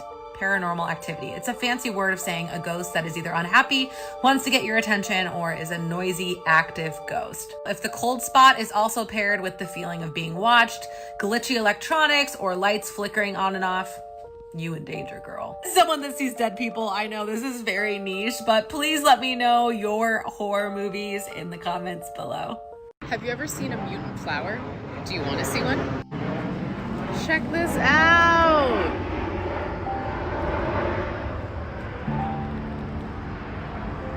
Isn't that so cool? You can see, like, we had one over here that kind of started too, but it didn't quite go all the way. That's so neat. There's no way that they made a law for this. I didn't believe it at all. But apparently, it's illegal in this state to hunt Bigfoot. Yes, there's a law in Skamania County, Washington State, that makes it illegal to harm a Sasquatch. Further says that people believe it was an April Fool's joke in 1969, but it wasn't. Authorities doubled down in Skamania County 3 separate times in the same month. They revised it in 1984, and check this out. Sasquatch was locally declared to be an endangered species. Endangered species. Now, why would Washington State make this law? Not only that, why would they say Sasquatch is an endangered species? I mean, think about it. If this thing doesn't exist, why is there a law for it? And why are they saying this creature is an endangered species? Let me know in the comments. There it is. Dragonback Camelback Mountain. Can you see it? Right there's the head. There's a leg there, another leg. I mean, it's right there. I know it's hard to believe, but they didn't celebrate dragons for no reason. There it is. So today I learned that gray hair apparently happens because your body's trying not to create cancer. So it basically chooses between losing cells and dying or becoming a tumor, turning into cancer. Gray hairs. So that's cool. Love that. Love that. I guess this is better than cancer. So if you have a head full of gray hair, good for you. Good for you, I guess. Artificial intelligence company Anthropic is calling for a global slowdown on AI development, saying that systems are now advancing so fast they may soon be able to improve themselves without any input from humans. Anthropic co-founder Jack Clark says it is important that people keep control over AI systems as they get more powerful and have a broader impact on society. He says in order for a slowdown to work, though, AI companies in multiple countries would all have to agree to pause at the same time. I'm pretty sure they're already able to write code for themselves. And they even have a language that humans can't readily identify. So by the time some of these big tech companies realize how far behind they are, it'll be way too late. North Korea is literally so lucky because do you remember their team that was finally able to leave their country so they could compete in a match against South Korea? Well, thank God they won because Kim Jong-un himself went to go visit them so he could tell them congratulations. I mean, considering their lives were allegedly on the line, that's probably why they played so well. And it's pretty obvious considering how grateful they look to see him. I mean, even everyone in the comments is saying those aren't just happy tears, those are tears of survival. The Trump administration is quietly dropping the number of religions it recognizes as legitimate religions, and it's doing so quietly overnight, so you don't know. Well, a lot of the religions that it now recognizes are primarily of Christian denomination. According to military.com, in the United States Pentagon, Pete Hegseth ordered the reduction of the number of recognized religions from 180. The United States military will now only recognize 31 religions, 2/3 of which are of Christian denomination. Religious freedom organizations are sounding the alarm, saying that they are taking our government closer to a government of Christian nationalism. When 21 out of the 31 recognized religions in the United States military are of Christian denomination, dropping down from over 180 recognized religions to just 31. As always, spread the word. Full updates on my Substack, linked in bio. Subscribe for free. Follow along for all the news you need to know about.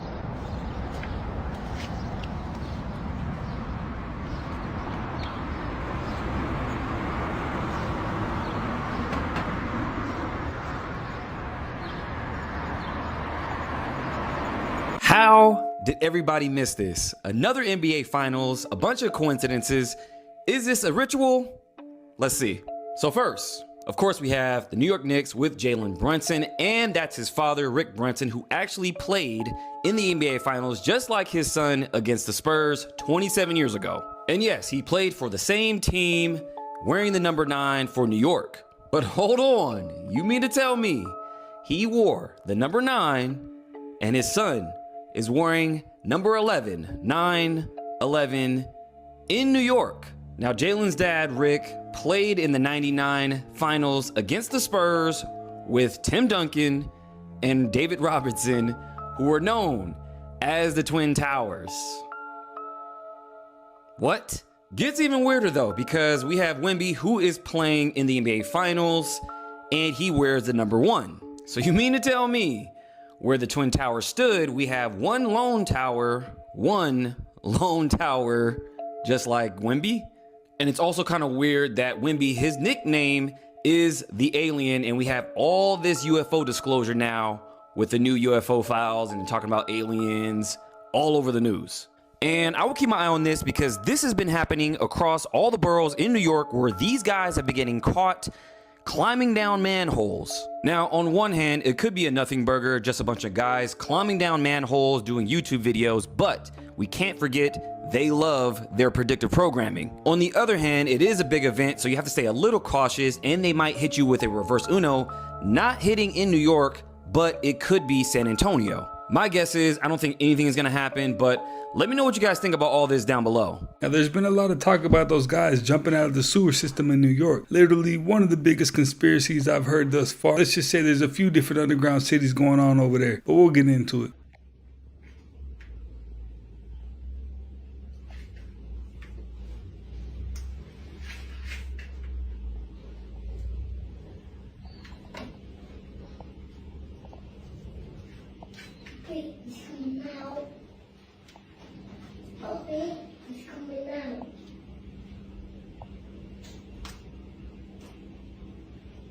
This boy filmed his encounter with his deceased grandma.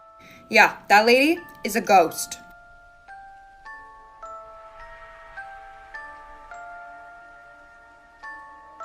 In 2018, in the Philippines, Olympia Ocampo sadly passed away.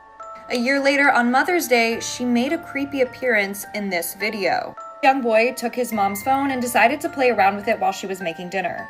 It wasn't until the boy went to bed that the mom decided to look through her camera roll. Among all the selfies that he took, she found this video. When he was recording the video, she saw no woman with him. She knew right away that that was her mom, his grandma. Might seem really creepy at first, but I kind of think it's kind of beautiful how on Mother's Day she made an appearance. But yeah, this video was taken a year after she had passed away. You can kind of tell she looks a little ghostly with like her sunken in features and eyes.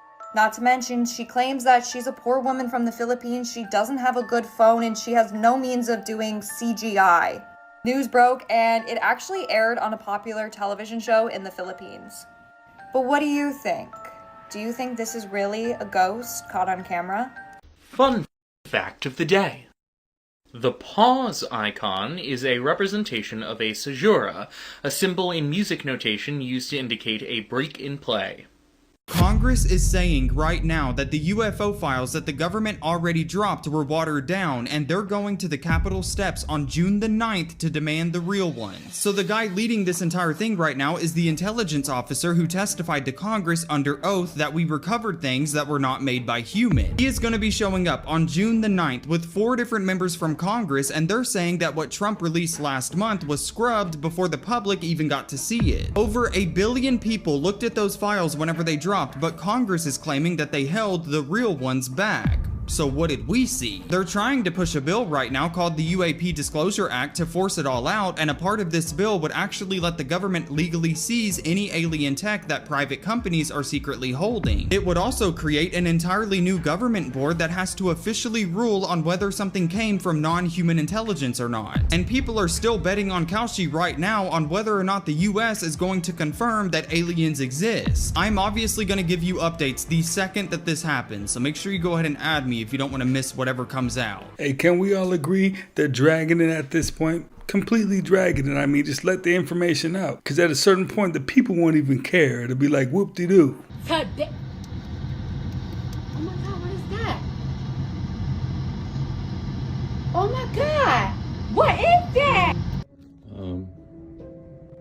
Is it, am I tripping or is that?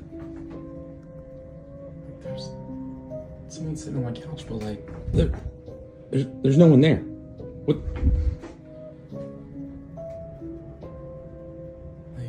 But like, there's no one there. There's no one on the couch. Oh my God, it's gone. They're going to offer you whatever they think will be your price tag.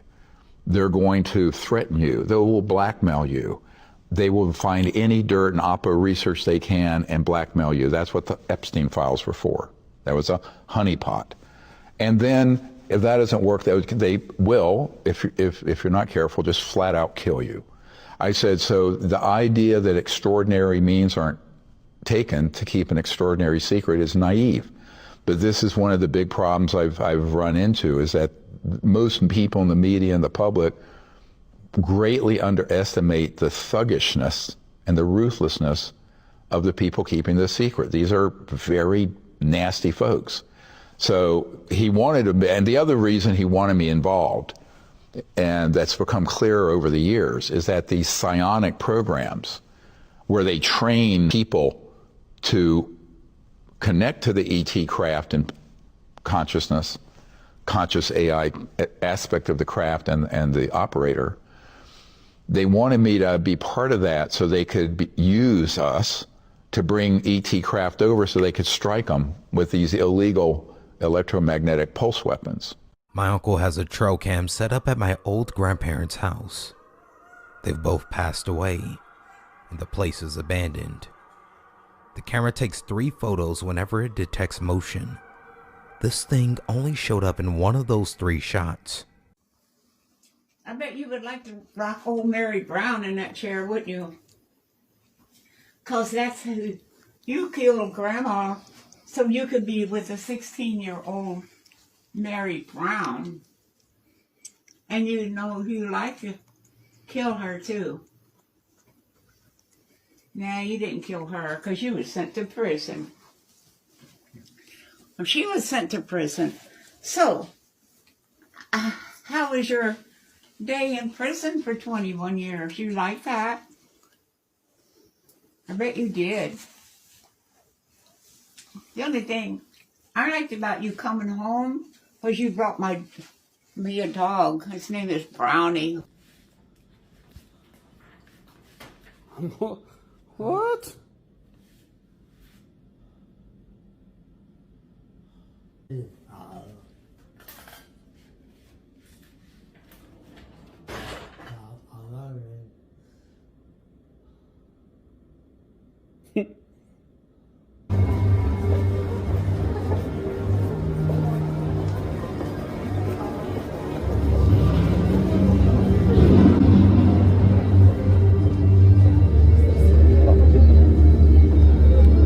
Do you remember that video that China released of the Tianzhou 9 scraping upon the firmament? I mean, guys, it's so unbelievably obvious. They put it on mainstream television that the rockets don't actually go straight up. They always follow an arched trajectory. And then once they reach a certain level in the atmosphere, they tend to scrape something. I mean, this is in like every single rocket video ever.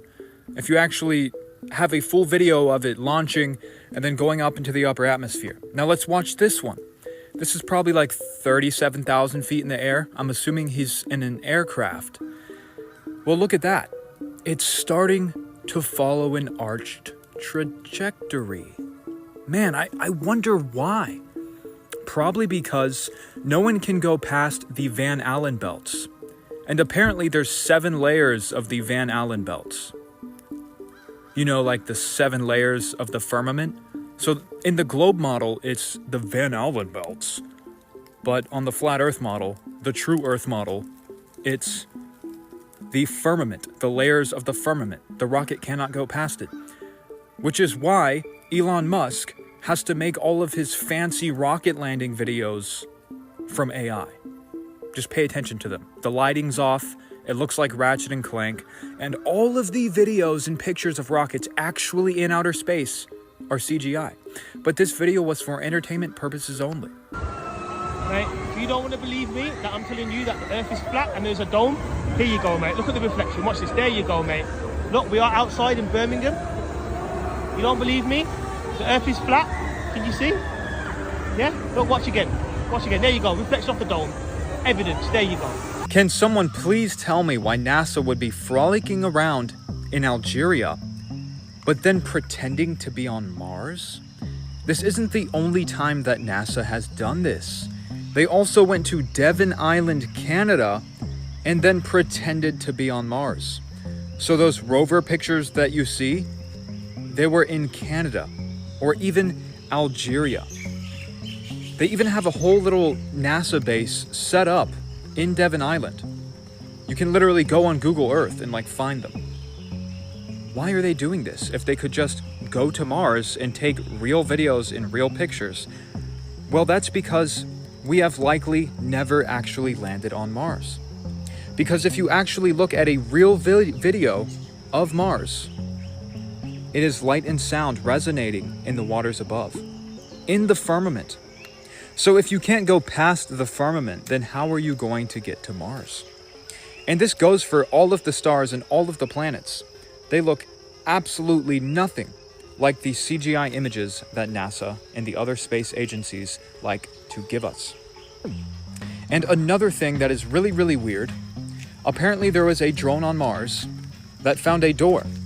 Now, is that an alien door? Are there aliens on this rock planet with a CO2 atmosphere of virtually nothing? Or is something else going on? I would argue that we can't actually go to Mars because you can't travel through the void of space, but I made this video entirely for entertainment purposes only. NASA, I'm gonna need you to stop the cap. You know those automated plate reader cameras? Well, they just got a serious upgrade. This time, it's not scanning your license plate. It's scanning your AirPods, your Apple Watch, and your Bluetooth. It's called Signal Trace, made by defense contractor Leonardo. It attaches to those automated plate reader cameras already on traffic poles and police cars all over the country. But instead of just photographing your plate, Signal Trace quietly boosts up the Wi-Fi and Bluetooth signals broadcasting from your everyday devices. Your phone, your smartwatch, your earbuds, your car's infotainment system. Combines them into a unique electronic fingerprint tied to you and your vehicle. Because those signals are technically publicly broadcast, agencies are using this to build citywide tracking networks, and in many places, they don't need a warrant to do it. This is a persistent mass surveillance slipping through a legal loophole. Go look up Leonardo Signal Trace. This is the Intel Desk. Stay locked in. If you ever mailed your DNA into 23andMe or Ancestry.com, you're gonna want to hear this. Recently, author and philosopher Jason Reza Georgiani appeared on American Alchemy and claimed that he was told about a secret program involving DNA testing sites and the search for aliens living among us. According to the story, retired Army Sergeant Lynn Buchanan, who was part of the government's remote viewing program, was once approached by three beings claiming to be Nordics. You know the type. Tall, blonde, blue-eyed, almost Scandinavian looking, except they're not from Earth. And according to this claim, these Nordic aliens escaped to Earth from a tyrannical government from their homeworld and have been living quietly in small towns in the Colorado Rockies for decades.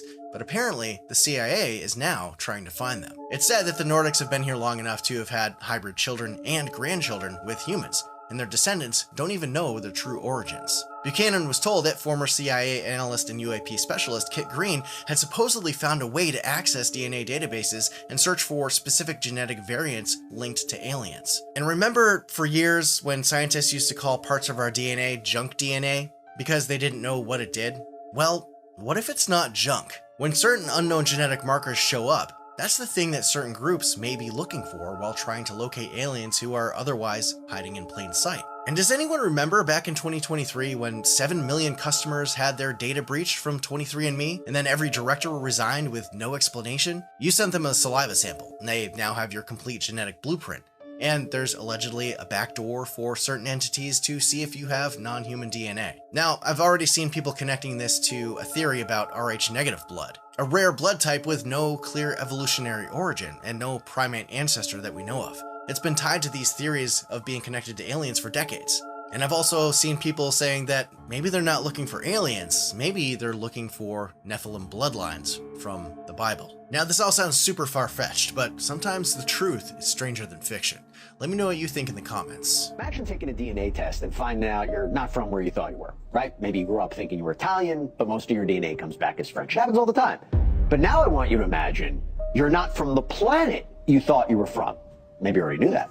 I know that sounds like science fiction, but the possibility is gaining a lot of traction in some UFO circles because on a recent podcast, science fiction writer and philosopher Jason Rezajorjani says he was told about a secret CIA program by former U.S. Army Sergeant Lynn Buchanan. And Buchanan seemingly claims that he's a psychic spy who worked for the government's remote viewing program during the Cold War and was approached by a group of aliens known as the Nordics who have been hiding out in plain sight, living quietly in small American towns. At least they're hiding out for now. Because according to Giorgiani, Buchanan claims a UAP researcher named Christopher Kit Green believes he may have found a way to identify these secret aliens by searching for a specific non-human or hybrid genetic marker inside DNA databases like Ancestry and 23andMe. And on the pie chart listing ethnicities, there's something sometimes called a wedge. It's called other, which means unknown, unidentifiable. So UFO theorists believe that could mean extraterrestrial. The beings are 3 to 4 feet tall and weigh 25 to 50 pounds. They have grayish skin and large heads with almond-shaped wraparound eyes. They have very slight nose, mouth, and ear positions and are hairless. Any dates in the information regarding these beings were written in a 6-digit number which began with 1623. Since I had no idea what the 6-digit number was for the present year, I had no way of calculating when these beings arrived, or at least arrived this time. These beings said that they had been visiting Earth for a long time and presented photographic evidence which they contended was over 10,000 years old. There was an exchange of hardware and information in Central Nevada until 1979, at which time there was a conflict which brought the program to an abrupt halt. The beings left, but were to return at a 1623 date, and I don't know what that date is. With the remaining hardware and information, the U.S. government started the back engineering program.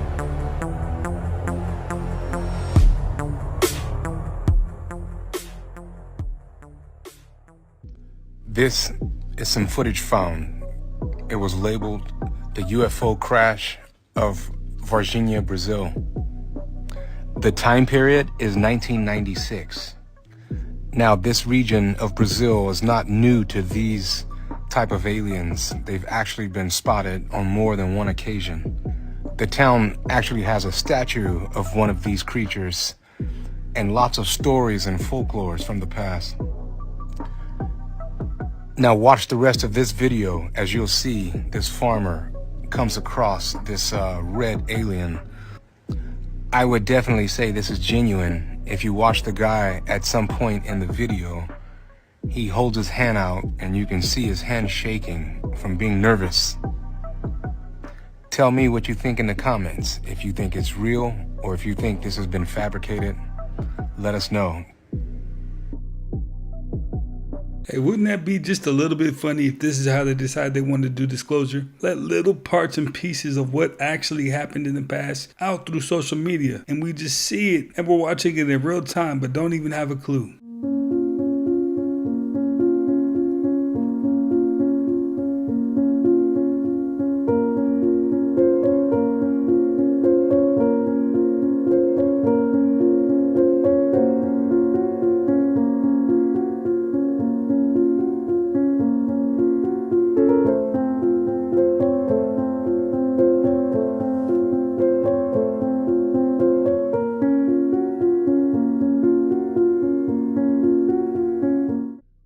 This footage was captured 1996 in Varginha, Brazil. There were many angles and stories, videos that came out, but not much coverage on the Brazilian news. I'm pretty sure Brazil was on the same page America was as far as secrecy. But if you look back at the coverage that we can find, you remember they brought the military in to actually hunt these things down. And then, from what I remember, they covered it all up.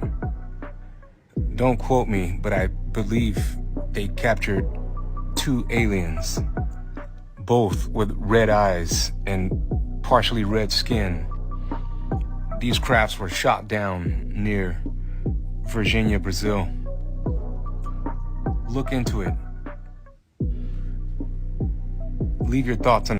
Have y'all seen this video where this guy in Chicago was in the park and he saw something under a tree? So he started recording it because it was really weird. It's translucent, but it's also really shiny and it looks like it's illuminated. Now the man said when you approached it, it would disappear, but when you would walk back away from it, it would pop back up. Now a lot of people in the comments were saying, oh, it's just a balloon. But the guy said it's definitely not a balloon. He walked up on it, there was nothing there. And then when he walked away, it showed back up. And that's why he started recording. So other people in the comments were saying that it could be an orb, like a ghost orb, or some sort of spirit. But the person who recorded it believed that it was some sort of alien, maybe some sort of cloaking technology. I'm not really sure what it is, but whatever it is, it's really strange. I've never seen anything like this before. What do you guys think? You think it's just a misidentified balloon, some sort of spirit orb, or alien technology? Let me know your thoughts on this one. King Solomon from the Bible as the king who built the Temple of Solomon. What most people have no idea about is how Solomon built that temple. According to the Testament of Solomon, a composite text ascribed to King Solomon but not regarded as canon scripture by Jews or Christians, Solomon was unable to build this temple by commanding demons by means of a magical ring that was entrusted to him by the archangel Michael. Solomon used the ring to command hordes of demons he used for forced labor to build the temple. The way that Solomon got this ring is rather interesting. When a demon named Ornasis harasses a young man who is friends with Solomon by sucking out his vitality through the thumb of his right hand, Solomon prays in the temple and receives from the archangel Michael a magical ring with the seal of God on it, which will enable him to command the demons. Solomon has the young man throw the ring at the demon Ornasis, which stamps him with the seal and brings them under their control. Then Solomon orders the demon Ornasis to take the ring and similarly imprint the prince of demons, Beelzebub. Beelzebub was one of the highest ranking angels in heaven before his fall. With Beelzebub under his command, Solomon now has all of the demons at his bidding to build the temple. Girl claims she knows how to unlock telekinesis, and what she shows looks disturbingly convincing. If you didn't know, telekinesis is the alleged ability to move objects using only the power of thought. It sounds like pure fantasy, but more and more similar videos are appearing all over the internet. This girl says that learning telekinesis takes just a couple of steps. First, you rub your hands together until you feel a warm tingle or weird sensation, like some kind of energy is building up between your palms. Then comes the symbol. Right on the inside of your hand, you draw a spiral, a helix that totally covers the skin. It doesn't matter if it's a pen or a marker. The only thing that matters is your intention and focus. Next, concentration. You hold your hand out and picture the object moving, not physically, but in your mind. She warns it won't happen the first or second time, but with steady practice and repetition, she swears you'll start seeing results. Objects reacting, subtle movement, stuff you just can't easily explain. So the real question is this the hidden power of the human brain? Or just... So did y'all see that the Catholic Church removed a priest as an exorcist because he said UFOs and all the attention around aliens is actually demons? So Monsignor Stephen Rosetta said the following about the alien activity, and I quote with all this. He said, as an exorcist, I wanted to raise the danger, and that is that demons like to hide. They don't want us to know what they're doing because they're more effective when we don't realize it. They can kind of get into your head, you know, and manipulate things in the world to influence us to do evil. It's my personal belief that probably many, if not most, of the UFO sightings are in fact demons. And after he said all of this, the Catholic Archbishop of Washington, D.C., Cardinal Robert McElroy, removed him as an exorcist. He also cut ties with the nonprofit that same exorcist or ex-exorcist ran. And he said that the statements linking UFOs to demonic presences and the center's recent use of social media gravely undermine the church's very precise teachings on the devil, demons, and exorcism. You know, and I've had multiple people in my comments say that aliens are actually demons, and I don't normally touch religion, but I still thought this would be a good one to talk about. I agree, definitely demons. I mean, they only cut ties with the guy because he was speaking facts. This is northern Alaska, and as of Mother's Day weekend, the sun no longer sets. You saw it got really, really close there to the horizon and then just lifts right back up. You can see it again. It's close, but it stays up. Justin Bieber has accused Mariah Carey of sacrificing and eating her own mother in an Instagram comment. Well, actually, this comment is fake. But what's making so many people in the comments believe it? A big reason is because Mariah's sister and mother passed on the same day for different reasons. In 2020, Allison filed a summons with the New York Supreme Court alleging that their mother, Patricia, would involve her in satanic worship and sacrifice rituals, allegedly. And the crazy part, Mariah Carey's brother, Morgan, has come out and accused her mother of the same thing. So even though this comment is fake, people now more than ever are questioning Mariah Carey's ties to Hollywood.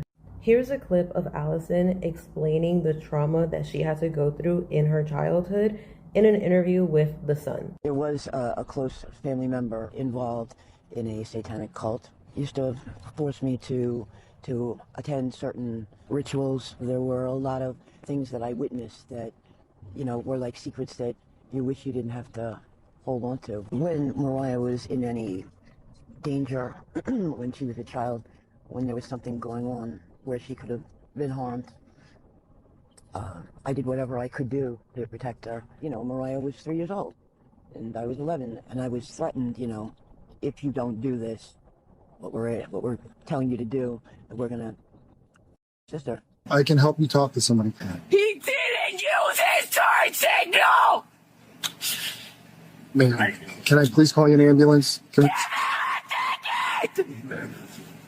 This is the closest thing our planet has to an alien, and it's nuts. It's called Xenoturbella, a sea creature that is unlike anything else on Earth. Here's what I mean. First of all, it looks like a worm, but it's not a worm. In fact, according to science, it shouldn't even be alive. Why? Well, because it has no respiratory system for breathing, no circulatory system for blood flow, and no excretory system for removing waste. But it gets even crazier than that. Xenoturbella has no organs. None. It has one thing that's kind of like a sensory receptor, but that's it. It has no reproductive organs. So how does it reproduce? Well, reproductive cells just kind of come out of its body. Then they fertilize each other in the water and become babies with no mouths who apparently don't eat. So what does Xenoturbella have? A hole. One hole in its stomach, if you can call it that, where food goes in and waste comes out. They were discovered off the coast of Sweden, but I think they're from outer space. And you can follow— Okay, now with only 20% of the ocean discovered, you're not gonna sit here and tell me this is AI. It's not. It can't be. If this is AI, I don't know what the to tell you. It looked pretty real to me. It looked like a brain fish. That's what I'm gonna call it. Is this Mrs. Puff? Should we call it Mrs. Puff brain fish? Mrs. Puff brain fish. That's what we calling it from here on out. Have you ever experienced any kind of client of yours who has had demonic possession of people describing aliens or UFOs? I want to bring up the movie like The Fifth Kind and ask if there might be a connection between demonic possession and this perception of being harassed by aliens. No, it's an interesting subject. And by the way, I used to be in an Air Force intelligence. That was my job. And we worked for the NSA, so I have a little knowledge of some of these issues. But thank you for your service. Well, here's what I would say: my mother believed in you. God rest her, a holy woman. She believed in UFOs. So what can I say? I mean, she believed they were aliens. Fine. I actually don't, but she does, and so I say, well, it's up in the air. The Holy See has said, if there are aliens, we'll preach them about Jesus. Fine.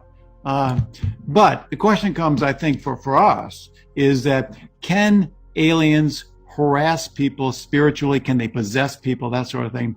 I don't think so. If they're aliens, they really they are created. They have material, body, whatever, and so they can't really possess us. No. Demons can, because God allows it, and they're spiritual beings. So I would say if there are aliens, they're not going to possess you. No, it's demons. And sometimes remember that every angel or every demon is a different species. It's a theological notion that they're all very different. One angel from another is like the difference between dogs and cats, or they're different. So many demons will appear strange. These are new animals that we recently discovered. So we discovered the sugar cube shrew in Ethiopia in early 2026. It's only 5 centimeters long and weighs as much as a sugar cube. We also added the Marmosa chachapoya to our Pokedex, which is an opossum-like animal in Peru. The Darth Vader isopod was discovered last year off the coast of Vietnam. It's a sea bug that grows over 12 inches long. It has a head that resembles Star Wars. And coincidentally, we also discovered the Darth Vader goby a month later, which is just a fish. Also in the deep, we discovered a carnivorous death ball sponge in the Southern Ocean that has hooks on it that trap and digest its prey. On the reptile side, we discovered the Leonardo DiCaprio snake in the Himalayas, and we named it after him to honor his environmental activism. We also found the Lord Sauron piranha from the Amazon, named after Lord of the Rings because of the orange fins and black vertical stripe. We found a new bat called the Wabala's horseshoe bat in Kenya that's pretty similar to other horseshoe bats, but genetically different. And finally, and maybe the coolest of them all, is the Great Salt Lake nematode. It's only the 3rd animal ever that can survive in Utah's Great Salt Lake. You'll love to see it. These are lights recorded in Tepoztlan, Mexico. This was recorded in 2003. However, there are many places in Latin America where these lights or similar lights appear this way. I'm not sure if they are extraterrestrial in nature or just simply swamp gas or something like that the mountains release in the air. But there's the video. What do you guys think of that? A person was filming the mountains in Mexico when they noticed something extremely odd, and this is for educational purposes only. Right in the side of the mountain appeared to be some kind of doorway. As soon as the footage hit the internet, people started coming out with wild theories. Here's where shit get weird, because people from all over the world have been reporting seeing random doorways where they shouldn't be.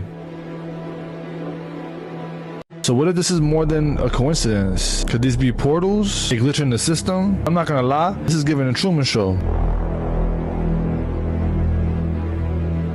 It's almost as if somebody forgot to render the maps. Watch it again, and let me know what you think. Is this just weird information, or are we catching something that we were not supposed to see? I mean, people were finding staircases in the middle of the forest, so this isn't too far off. I need somebody to help me understand. Now, this has been bugging me for a while now.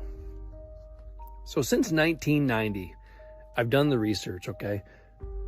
Approximately, give or take, over 90 million people have died in the United States of America.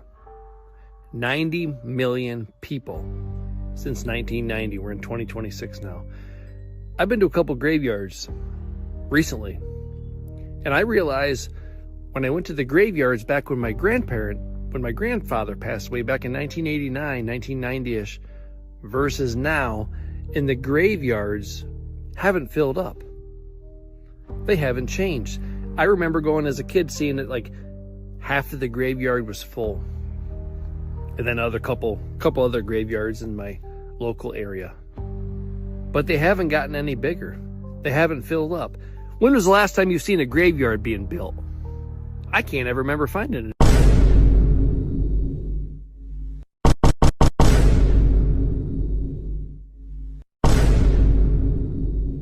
Now, he said you can't touch his shoulders. And I'm pretty sure he was right, because even when I try to cheat it, it's not really working. Let me know if you can do it. There's an interesting theory surrounding the movie Get Out that says the deer that Rose hits in the beginning represents Chris being hunted throughout the entire film.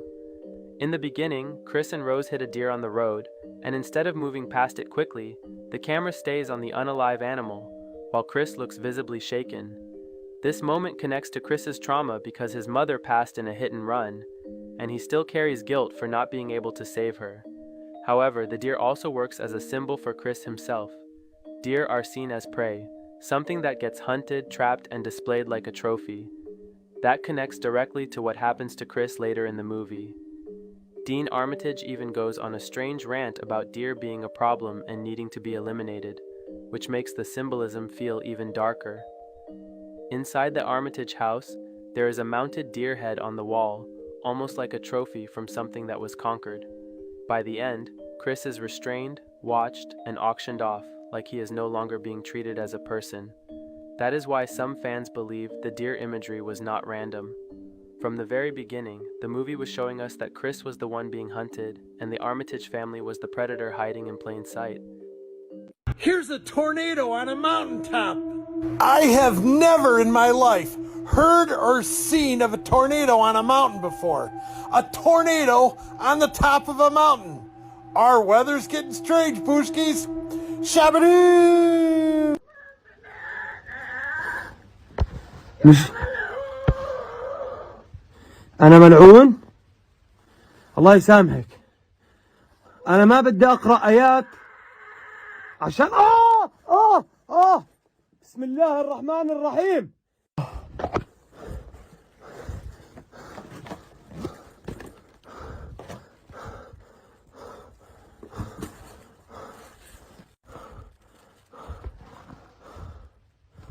اخوان طلع ركزوا على رجلها، ركزوا عند رجلها. والله ما هي رجل بشرية، والله ما هي رجل بشرية يا اخوان. اعوذ بالله. شايفين؟ طب شو بتعملي انت؟ شو بتعملي؟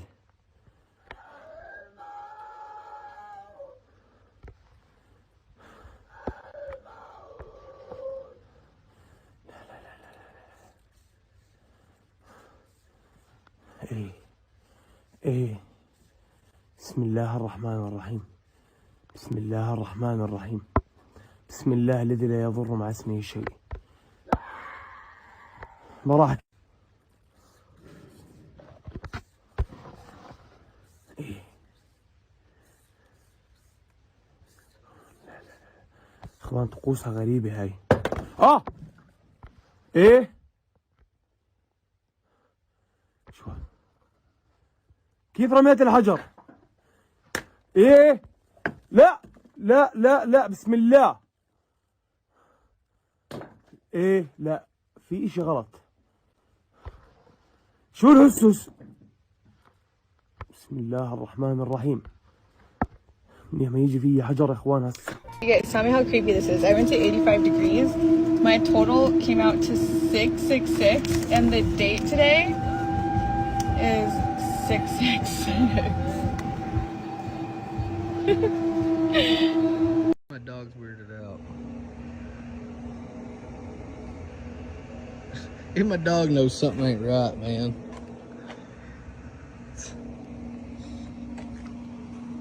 You okay?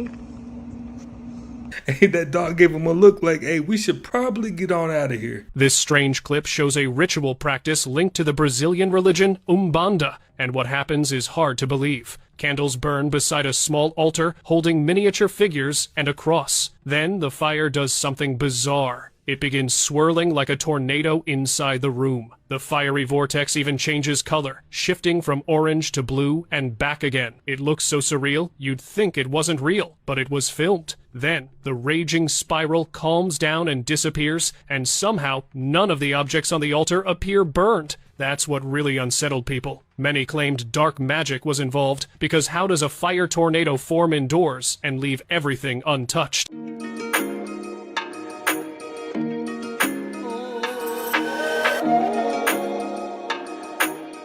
If you turn Pepsi upside down, you get is dead.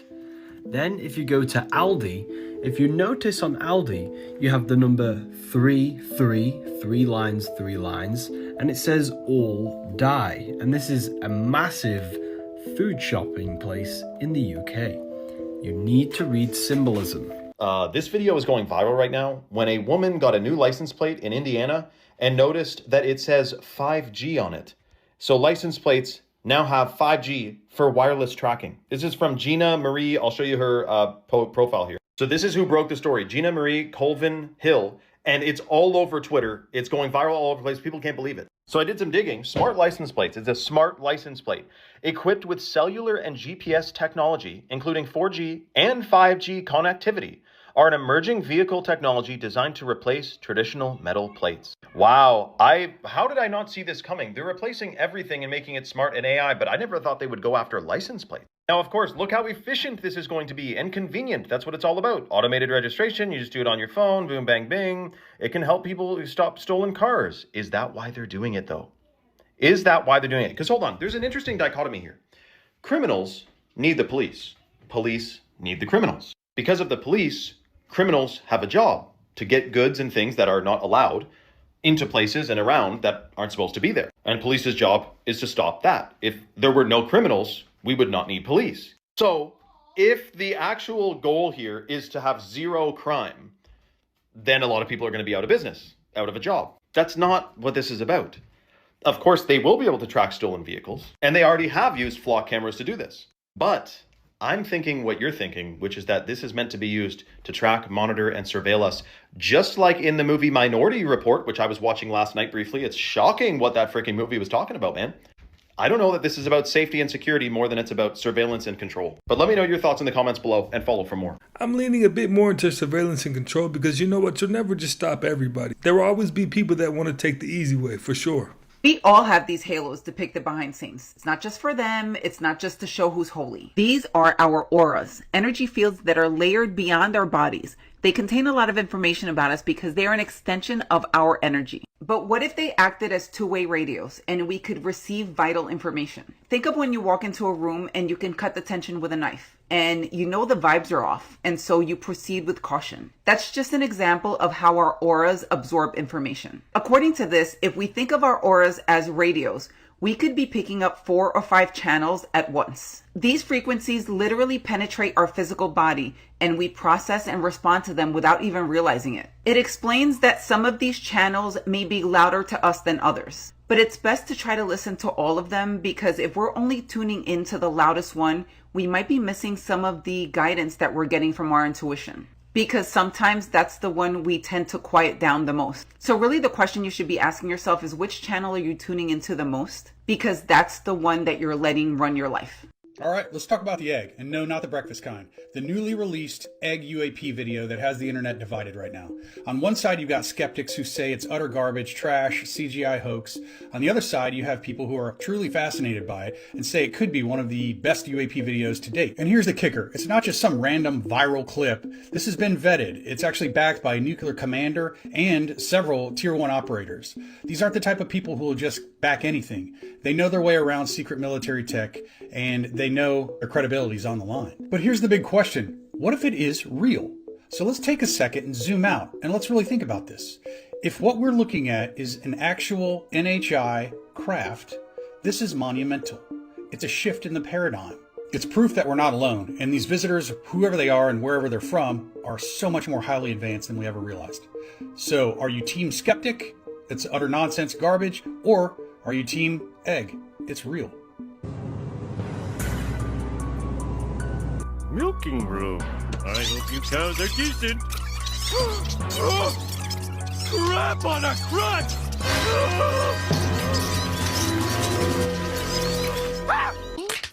Ow! Ugh, my bones are so brittle. But I always drink plenty of milk.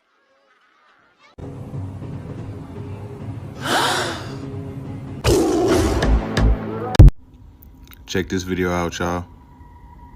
Clear footage of a 12-foot Sasquatch. Look at him right there. Look at that eyebrow ridge. You can see the nose. Just amazing. Look at that. Let me bring it back just a little bit. Look at that. He's crouched down. Just amazing. Here, I'll bring it back just a little bit again. This is a legit Sasquatch, you guys. You can see the eyes, the mouth, the nose. Look carefully.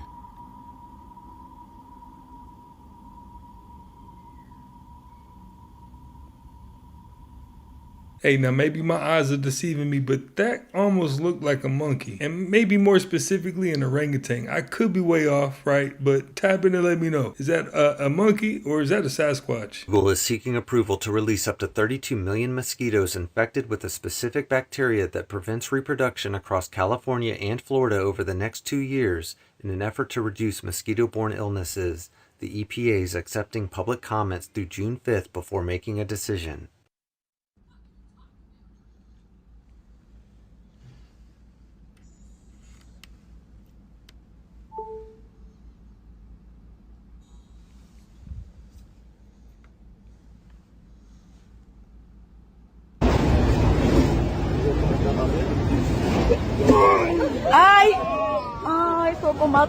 This is how the body reacts when we lie. Check this out. When we lie, our bodies get very weak. So stick your arm out. Yeah. And hold it up. Don't let me push it down, okay? Now, I want you to do that while lying. And the lie I'd like you to say is, I love to vomit. I love to vomit. Why? That's so weird. Now say, I love fresh air. I love fresh air. Now say, I love to vomit. I love to vomit. Why is that? When I said I love to vomit, it was like I wasn't actually connected to my strength and my hands. Exactly. It was like I was inside my head, so I couldn't also at the same time think about you're about to push me. Right. It was like there was two different systems. Yes, because the body lives in reality. The body is honest. Only the mind, and only the verbal mind, can lie to us and tell us things that we can believe even though they're not true. Hey, that might be the official test to see if somebody's lying to your face or not. This UFO object was seen through night vision goggles. Now notice when they point the laser at it, it cloaks invisible. Now I don't know what type of technology can cloak something invisible on night vision goggles, but look at this. This is clearly technology that is not of this world. I'm just spreading awareness because I've seen other videos of people talking about how it seems like our meat or chicken isn't like real anymore. I was washing the chicken. I was going to cook this. I was washing it in the sink and it started falling apart. And look at the inside of this chicken, guys. I'm sorry to gross anybody out, but I need to show you guys. Look, the inside is all noodles. Look at this. Noodly. Look. And it's not even old. It's not expired or nothing. Look. Nothing but noodles. Oh, I'm throwing this whole pack away. Look how disgusting. I will not be buying chicken anymore. This is freaking sick. Like, is this even chicken?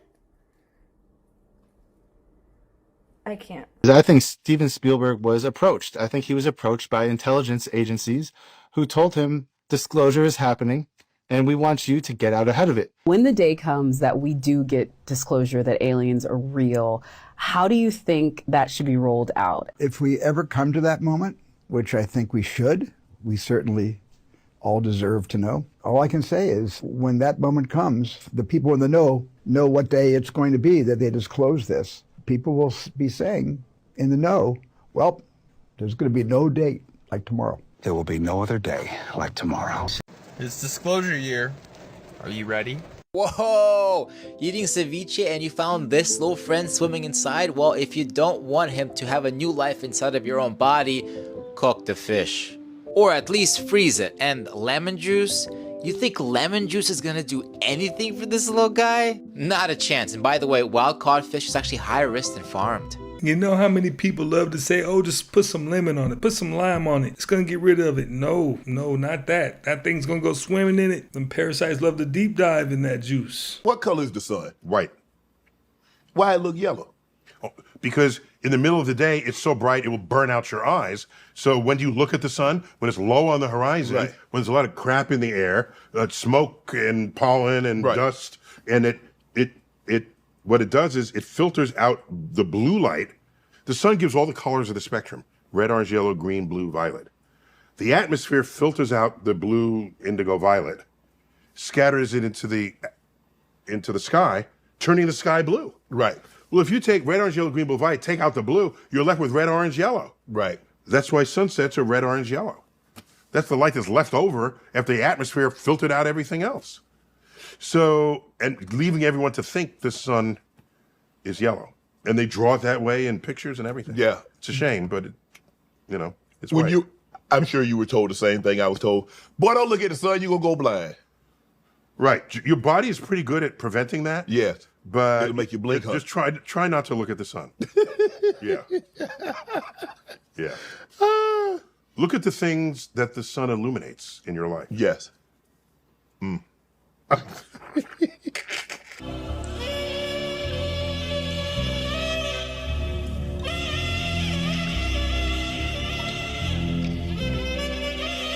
This guy puts a bell in a vacuum chamber and then pounds this bell as hard as he possibly can.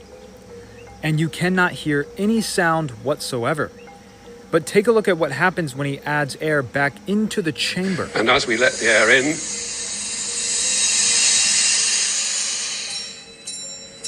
now I think you can hear the bell quite clearly. And that's a very nice experiment to demonstrate how air is needed for the transmission of sound. Air is needed for the transmission of sound. So with this being said, why don't we take a look at this spacewalk where we can hear sound in the vacuum of outer space, which makes literally no sense at all.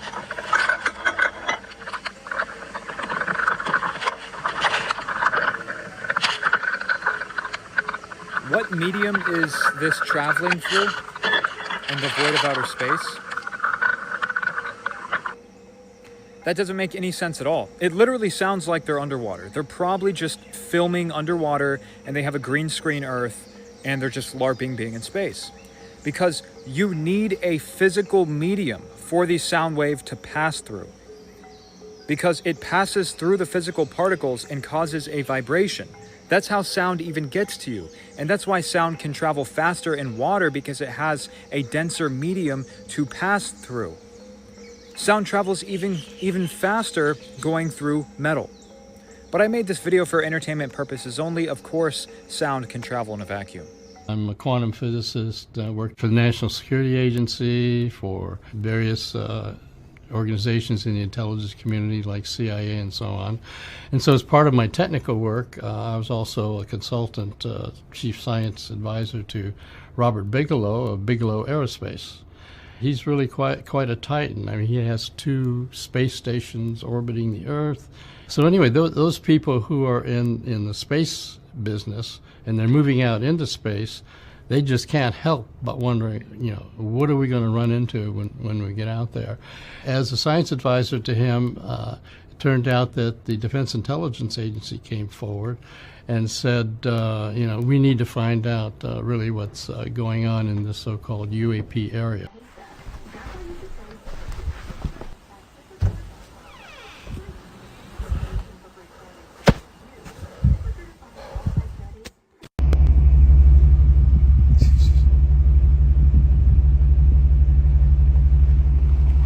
Hidden for years inside a host vine, this organism develops without ever showing on the surface, drawing all of its nutrients from the plant it lives in. When it finally breaks through, it opens into a massive Rafflesia bloom in the forests of Indonesia, one of the largest single flowers on Earth. It survives without chlorophyll, meaning it can't produce its own energy, and it never forms leaves, stems, or roots. Instead of attracting bees, it releases a chemical odor that mimics rotting flesh to draw in carrion flies. Flies land and unintentionally transfer pollen as they move across the surface. The bloom only lasts a few days, then collapses and breaks down. This is one of the few plants that spends most of its life completely hidden. Straight from the fish tank. Has just discovered blueprints for a network of tunnels beneath the mansion that supposedly led to the homes of Jack Nicholson, Warren Beatty, James Caan. Will you watch yourself, on? And Kirk Douglas. Now dig this. A photo from the late 70s allegedly showing an excavation in progress beneath the mansion. And this one shows the newly discovered tunnel plans. Check out the bunny logo on the plywood wall. Best of all, the blueprint. It says this tunnel leads to James Caan's house. This one to Jack Nicholson's. This one to Kirk Douglas's. Now, when the files came out, there was a whole lot of interesting information, to say the least, that just kind of disappeared.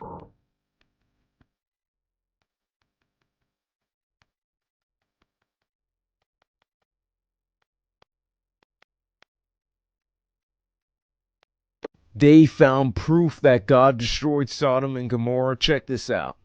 All right, these are ashes from Sodom and Gomorrah, and inside are sulfur balls that are in varying stages of total burn or partial burn.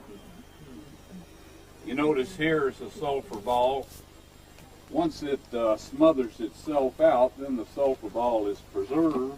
Antiquities of the Jews, he describes this phenomenon. Subscribe if you want to see more interesting discoveries like this. astronauts actually see with their own eyes? When you ask Don or any of the other astronauts on board the ISS, then I want you to comment them down below. And if your question is good, I will literally just ask the astronauts in space above your head right now. So next time someone tells you that you can't see stars in space and it's this big conspiracy, just send them this video. That were stuck in space for 9 months have just been rescued, and being up there that long wasn't good for their bodies, but it also wasn't good for their pockets. The first effect of being in space for 9 months is they can't walk. They are feeling gravity against their bones for the first time in 9 months, which will cause them to have what they call chicken legs or baby feet, which basically means that they can't walk.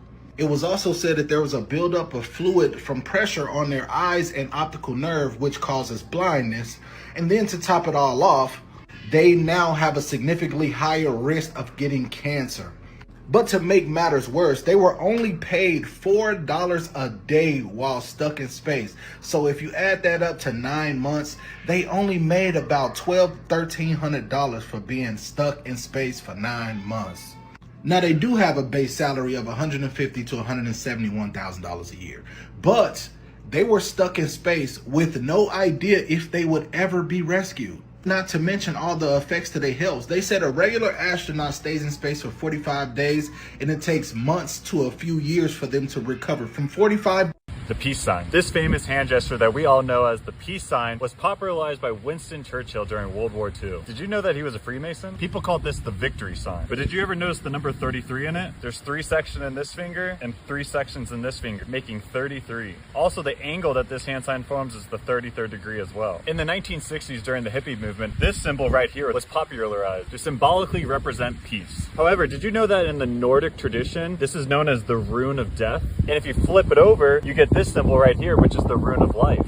Why is this the rune of life? Because when I put my hands up like this, I'm forming the rune of life. If you turn me upside down while doing that, I form this symbol right here. These 2 symbols are the equivalent of the pentagram. The upwards pentagram is symbolic of the human body, with the 2 legs, the 2 arms, and the head on top. However, if you put the human body upside down, you get an upside down pentagram, which is an upside down body. Can you see the correlation between the rune of death, the upside down pentagram, and this upside down stick figure, and the rune of life with the star and the human body and the victory formation? What's also interesting are the images of Jesus Christ where he's holding up this hand signal. What if this is the true peace sign? If you'd like to connect with me one-on-one about spiritual advice, feel free to click the link in my bio. May God, Goddess bless all of y'all.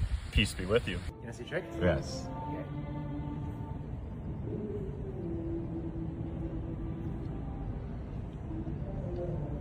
Want to see something crazy? Holy shit. God.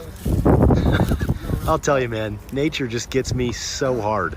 I was today years old when I learned the Empire State Building literally has a blimp dock, and there was some master plan in the 30s to have people 1,200 feet in the air just hop on off the blimp after docking it tip to tip, descend back down to ground, because, you know, instead of landing a plane, you know, this is probably easier, right? Naturally, you don't have to train back from the airport. It's giving danger.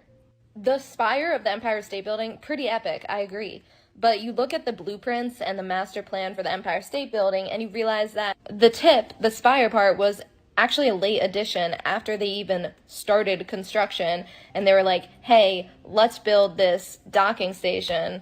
TBD if they just wanted the building to be the world's tallest building in the world. Maybe they built the spire for street cred, but a lot of people think it was because they had this plan to make it a docking station. So, you know, there's the observation deck and all, but above that is this janky, sus little railing that's like knee high, and that is where they were planning. Kalea, what does that say up there? No one says milk, you moron. That's what it say? Yes. No one saves you milk, you moron? Yes.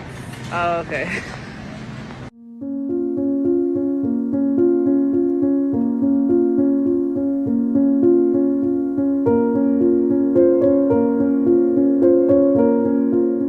What do you think that these things are? The one thing that we got in a briefing from the FBI, and the one thing that the whistleblowers have said, scientists that we've talked to, is that Which they scientists? don't believe wait, whether wait, which scientists have some said? of the scientists that have come into SCIFs to brief us. Okay. Um, Who work for the government? Or had who? worked Okay. or were contractors, Okay. is that these things, whatever the phenomenon exists, that they don't believe that they operate in the realm that we can understand currently. So the term that they use is interdimensional. Miren qué será, es algo grande, miren. Estoy aquí en la playa y eso está pasando ahí ahorita. Miren.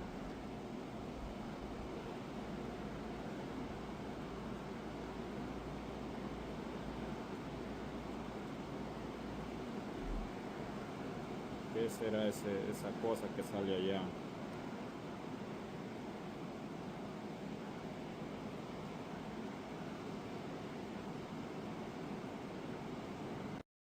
Oh my god, I've seen this on TikTok and stuff. Look, the birds aren't moving. They're just stuck like that.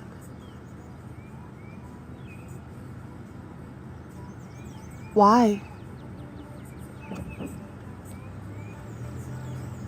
Why are they just stuck like that?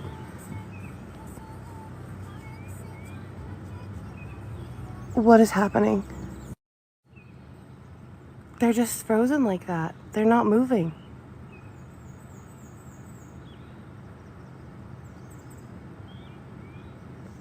What is happening?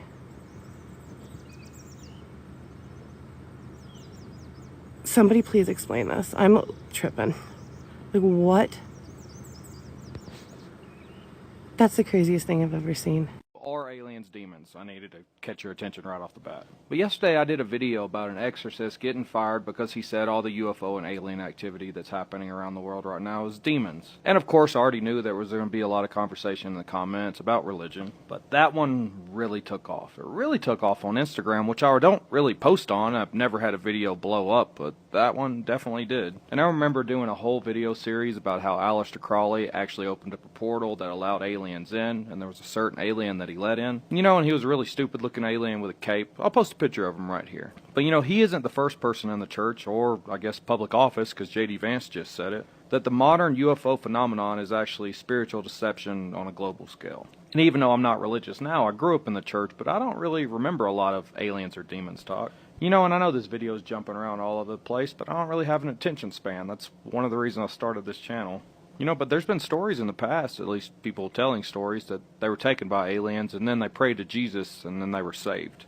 And by saved, I guess woke up at their own bed because they weren't in the alien ship anymore. You know, there's a lot of conspiracies that revolve around religion. I don't know, some of y'all want to hear my thoughts on them, and some of y'all don't. You probably already know Palantir, but here are some of the surveillance companies that don't want you to know who they are. First is Clearview AI, who has scraped more than 30 billion photos off of social media to build a facial recognition database to sell it to police. If a picture of you exists online, your face is probably already in it. Then there's Fog Data Science, who goes after your location. They get your location straight from the apps on your phone and sell the police a tool to retrace everywhere a device has been, usually without a warrant. Then there's Babel Street with its tool Locate X, which was shown following a single phone across state lines to everywhere it had been, without a warrant as well. One privacy group even gained access to Babel Street's technology just by claiming they might work with law enforcement someday. Then there's LexisNexis, that keeps files on nearly every adult in the country. They built their data set on data you hand over for your credit checks and background forms, and sells access to the police and other government agencies. And probably one of the more widespread ones, Verkada runs the cameras watching you inside stores, gyms, schools, and hospitals. And in 2021, hackers reached 150,000 of its live feeds, and according to the FTC, including ones in psychiatric wards. Couple all that data and someone can quite literally map out your entire life. You don't know any of these companies, and that's for a reason. My personal worst nightmare is being stuck in a confined space with spiders. But astronauts do this for the sake of science and studying the effects of microgravity on spiders' web weaving abilities. But it doesn't usually go well. In 1973, these two spiders were sent to the first U.S. space station, Skylab. And at first, the spiders did start weaving irregular webs, but it turns out that they weren't given any food or water. So they died from dehydration.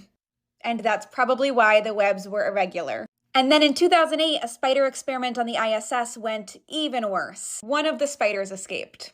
And then it eventually showed up in the same chamber as the original spider.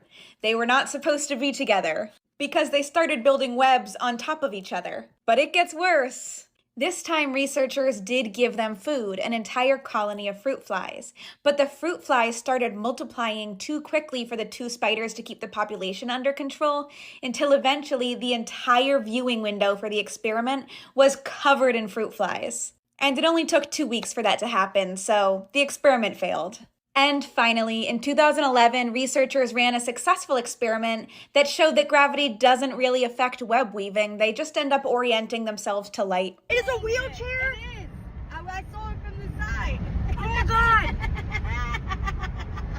Kayla, I need you to get in the left lane so I can get, oh wait, is he going left? Because I want to see it from the side to see that it's a wheelchair. Oh my God. I swear it is. Oh my God, it is. It's a wheelchair. Oh my God, he's gonna kill us. Mermaid bears are a concept I keep forgetting are a real thing. And that's not a joke. If grizzly bears had ocean sirens, they'd be this right here. Now there's a lot of ways that can make you afraid of this thing, like the fact that they're way bigger than you think, like 12 feet, 1,200 pounds. I could mention what they do to penguins, sharks, other seals, one time a whale, or I could tell you about the one time a person got murked by one. R.I.P. Kirsty, you did not deserve any of that. But instead, I'm gonna tell you a different story, because even after all these years, I still don't have answers. In 2006, photographer Paul Nicklin took a trip to Antarctica to find one of the most intimidating predators in the water. Which wasn't hard, cause leopard seals are not like other predators. They're weird. Most predators are afraid of people. Bears avoid our voices, and a study showed that even the top predators in Africa hightail it whenever they hear human. And sharks barely acknowledge you, but a leopard seal will swim directly in your face and stare into your soul, and probably follow you around after. So when Paul found a seal, or I guess the seal found him, he ignored the pleas of his ancestors and got into the water with mammal mosasaur. Bless your heart, Paul, because a massive female sea leopard swam directly at him, and right when he was sure he was getting mauled, she just stopped and studied him. It's almost like Paul's lack of fear confused her, and the seal looked him over out of curiosity. She even studied her reflection in his camera. Then she swam away and Paul thought it was over. Until she came back with a live penguin, which she let go in front of Paul. And when Paul obviously didn't accept, she got another penguin. Then another. For the next 4 days, every time Paul entered the water, the leopard seal would be right there to greet him and attempt to feed him. I think she low-key got frustrated because she started bringing increasingly lower HP penguins. At one point, he had 5 past tense penguins floating around his head. Actually high-key, because leopard seals often blow bubbles when they're mad, and when he didn't eat the penguin, she basically water-sighed at him. Can we appreciate just how weird that is? Like, the only other time I've heard of a wild, not a pet, I'm not talking about your cat, but a wild animal straight up trying to feed a person, it was orcas. Best guess is she thought he was a seal with a severe skill issue, but that's still wild. Imagine a polar bear pulling up with DoorDash. You love to see it, unless you're a penguin. The more you know. The government didn't just know about UFOs. They wrote a manual for cleaning them up. In 1994, a roll of undeveloped film arrives in a researcher's mailbox. No return address, no explanation. When developed, it revealed this document. The Majestic 12 Special Operations Manual, classified above top secret, dated 1954. This document tells military recovery teams exactly what to do when a craft comes down. Secure the perimeter, keep civilians far away, recover the craft with minimal damage, and the bodies? They have a term for them. Extraterrestrial Biological Entities, EBEs. Living or dead, their procedures are both. Safety protocols, containment steps. This isn't speculation, it's a field manual. Someone had done this before.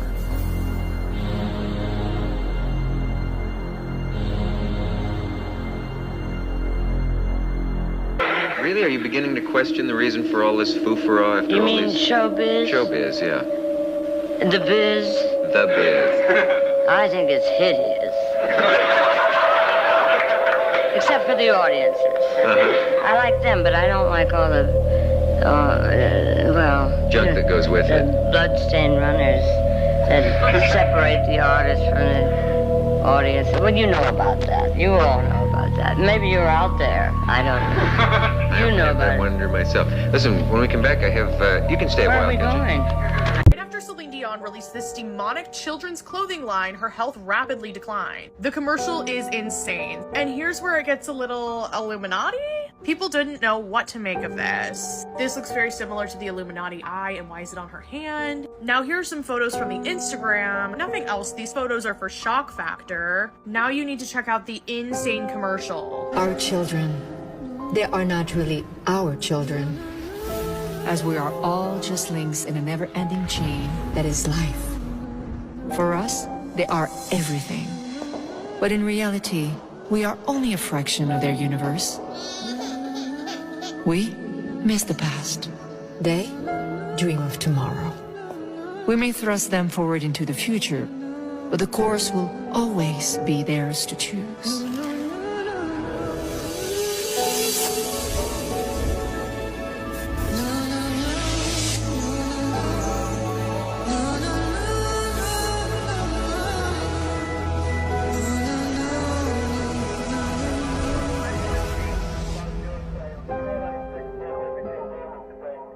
I can't believe they called security. I mean, oh, come on, I'm Celine Dion. I'm not spending the night in jail. Holy shit.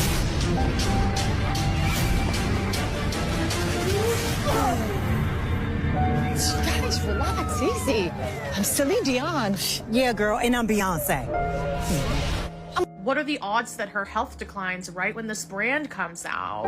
And you know, these are all paid models, but you can see in the comments, people are clearly not having it. They're calling it evil, they're calling them worshiping the devil. And she never addressed any of this. It's like it never happened. I mean, we all can just be honest, right? Yeah, that commercial was kind of creepy. I mean, it was really creepy, actually. I think somebody should have fired her creative director for sure. The handful of us that get to look behind the curtain. There's a curtain, there's another room, and there's a curtain. And in that room is some shit. You're like, God damn, I didn't know y'all was fucking doing this back here. I didn't know y'all was getting this type of money back here. Y'all been doing this for how long? This is how it happens. There's a room that you get in, and the information that comes in it. It's unreal, the stuff that you start to discover. But it's a discovery. It's a discovery. You got to stumble upon this treasure of information and discovery. What do you think is the best pizza in Brooklyn? This is something people talk about a lot. Cali's by far. Cali's, okay. Yeah. Cali Garden. You been there? You been there for real? You been there? The guy who runs that place has the same last name as my mother, as a matter of fact. Icano. Did you know that? No, I didn't. Exciting, right? Yeah. Very. Your wife, Beyonce, in an interview, she did an interview, she said she likes her pizza with extra sauce and jalapenos. Yeah. Have you explained that that's unacceptable here in Brooklyn? She's from Houston, first of all. And they don't have pizza there. That explains everything. The most dangerous truth teller in history wasn't a king, wasn't a politician, wasn't a scientist. It was a fucking jester. Because see, the jester had a strange privilege. He could say things that nobody else could. He could mock the king, question society, point out uncomfortable truths, and somehow avoid punishment. Why? Because he just wrapped the message up in entertainment. And once people are entertained, they stop defending themselves. They laugh and they listen, and the message slips right through. Sacred symbol of the Illuminati, the all-mocking tongue. For years now, talk show hosts, people on television, people in sitcoms have been hired by the government to distract you, to make you laugh and stuff like that, make you happy and docile so you don't know what's really going on. But now here's where things get strange. What if the jester never disappeared? What if he simply changed costumes? Movies, televisions, cartoons, streaming platforms, you know, different stages, same role. Like, think about The Truman Show. A man discovers his whole entire life is manufactured. Or in The Matrix, when he wakes up from an illusion he thought was real. And it's so many more. Different stories, different creators, different decades, and yet somehow the same theme keeps repeating. Wake up, question reality, think deeper, because nothing is what it seems. Why? And if you know me, you know I don't believe in no damn coincidence. There's no such thing.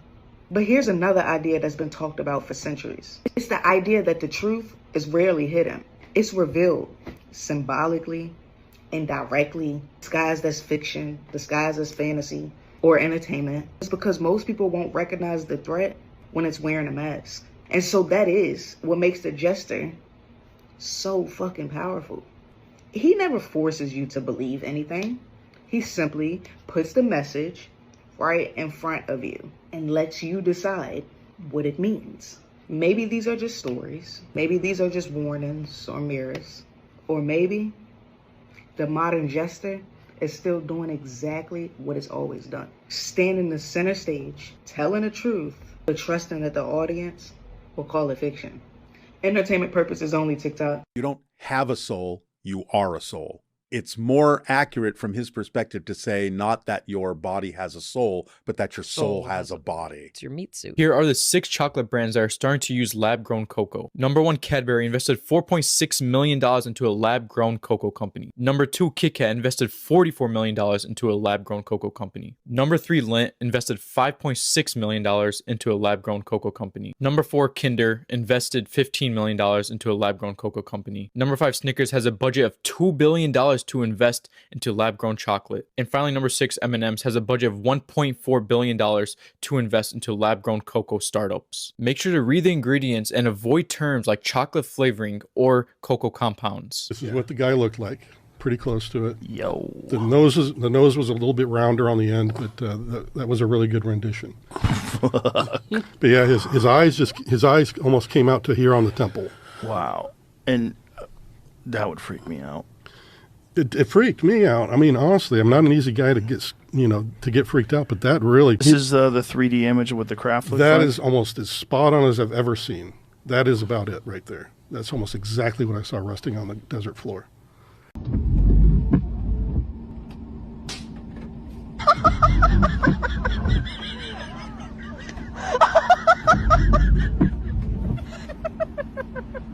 Doorbell camera captures this dude walking up, knife in hand. Man really goes, hello? Like this is a normal visit? Oh, hell nah.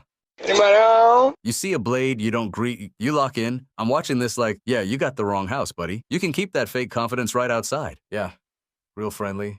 Shows up with a knife and says hello, what a gentleman. The doorbell camera captures this older dude pulling up late at night and just standing there staring straight into the lens like he's buffering or something. I'm already like, nah, this is weird as hell. Hey, can I help you? Then you zoom in. Man's holding a damn hammer. Oh, come on, bro. What are we doing here? Can I help you? No response. Just staring, not blinking, not talking. It's just straight up creeping. Can I help you? Hello? I'm watching this like, yeah, absolutely not. You got a hammer and 0 words. You can keep that energy outside. Can I help you? Yeah, shows up with a hammer and no explanation. We're real comforting, man. I don't. Hold on. That's reflecting, right? Those are teeth. Big ones. I'm trying to stay on it. It's moving real slow. Focus. What do you think this is? Any ideas? Washed up after the storm with all the debris. Y'all, this guy set up trail cams on his property and you step in front of them to see if they'd work. He got everything set up. It took a couple photos of him. He went home, reviewed the photos, and that's when he realized something was not right. Just 5 seconds after the previous photo, this showed up in the next photo. What looks like a human figure is standing in the woodline. Now, mind you, these photos were taken within seconds of each other, and this thing just appears. It has a smaller stature, and it's semi-translucent. And it actually looks like it's looking at the trail cam directly. I enhanced the photo the best I could. Now, whatever this thing is, it doesn't look like a human, which makes me wonder if maybe it's some sort of forest spirit. Maybe it's attached to one of these trees, and it's just checking all this out and wondering, what this man is doing in this part of the forest. It definitely doesn't seem malevolent, but what do you guys think? Let me know.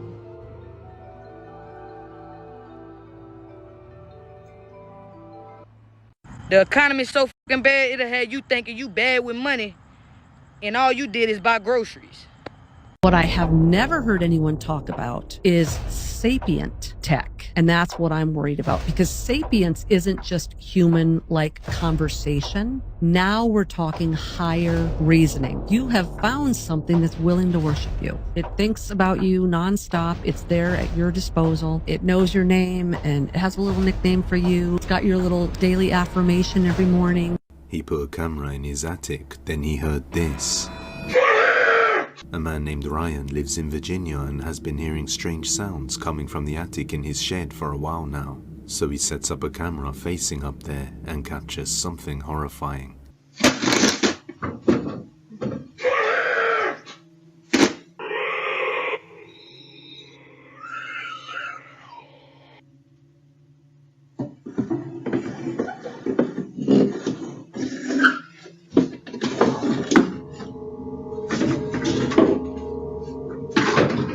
Horrifying guttural screams are heard, and then something can be seen moving around inside the attic. After watching the footage, he arrives home and goes into the shed. Like, I'm almost in tears. It looked like something ripped. A hole in there. I'm gonna have to look back in videos and see if that thing was ripped like that. Listen, man, what did you guys say? Sage the place? Listen, I'll do it. I'll do whatever you think. I just heard something too. At this point, just show me. Just show me. Show yourself. And I know people said stop being mean to it. I'm not being mean, man. I'm just being realistic. Come on. This is tormenting me. Even his dog refuses to enter the shed. And just stare at this shed. Watch it. Molly, you want to come in? Yeah. Well, if that doesn't tell you, I don't know what does. So just what is hiding up there? I feel like with these Epstein files coming out, a lot of people are seeing how awful celebrities can be. But do y'all remember when Neil Patrick Harris brought out a meat platter at his party labeled the corpse of Amy Winehouse? And it was just 3 months after she had died. Just in case you somehow don't know, Amy died on July 23rd, 2011 of alcohol poisoning. She was 27 years old. Very sad news. Rest in peace to her. Sad day that was. In October of 2011, Neil Patrick Harris and his husband, they throw a Halloween party.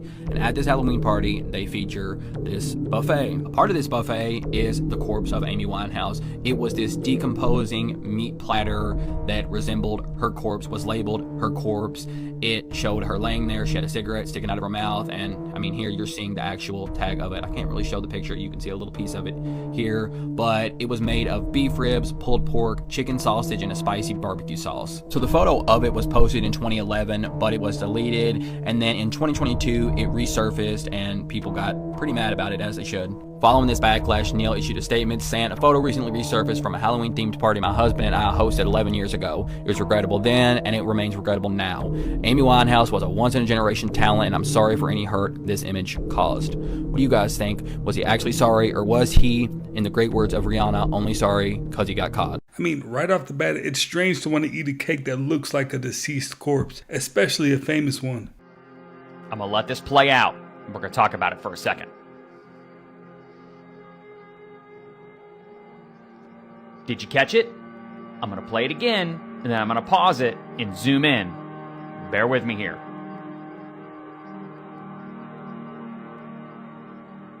You see that right there? See the eyeball? Pause it right there. It is dead in the middle of the screen. Listen, I'm not going to claim that this is not some type of big lizard. I do not think this is an alligator in these people's tree. But man, I'm telling you, it looks like a raptor. It's so weird. It looks like a raptor. Call me crazy. I don't know. Run! Come look at this. When a person is talking in their sleep, that means that the powers of darkness is connecting with that person's spirit while they are physically sleeping. And the reason why they are connecting with that person's spirit is to manipulate their spirit. One of the things that they do in manipulating the person when they're sleeping and the person begin to talk, they begin to have a communication with the person's spirit.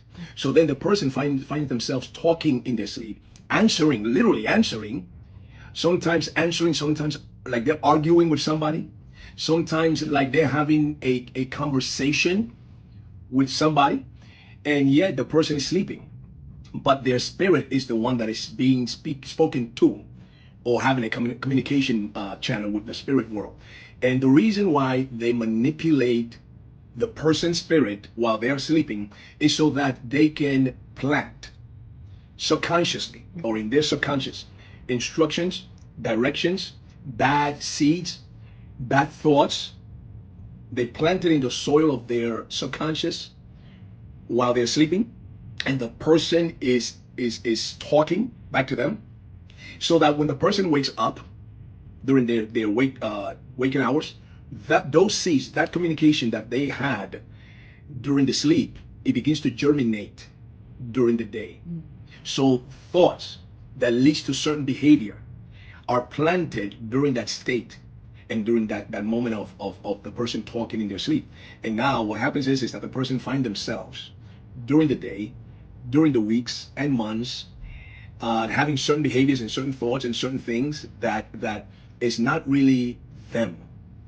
And then obviously brings bondage, destructions, and all sorts of things. So ultimately, a person that talks in their sleep, they need deliverance. Now, I've been told that I talk in my sleep, but you know the worst thing about sleep talking or even sleepwalking? You have no recollection of it. But I do know that I'm a good steward of my thoughts, and I always weed out all the negative thoughts. So I don't know if he was capping or not, but I do know if you work on keeping it positive, you don't have to worry too much about the devil infiltrating. Charlie Kirk's last video was titled "Enough is Enough." It was posted on September 9th, and it's actually a video of Trump. But why does this even matter?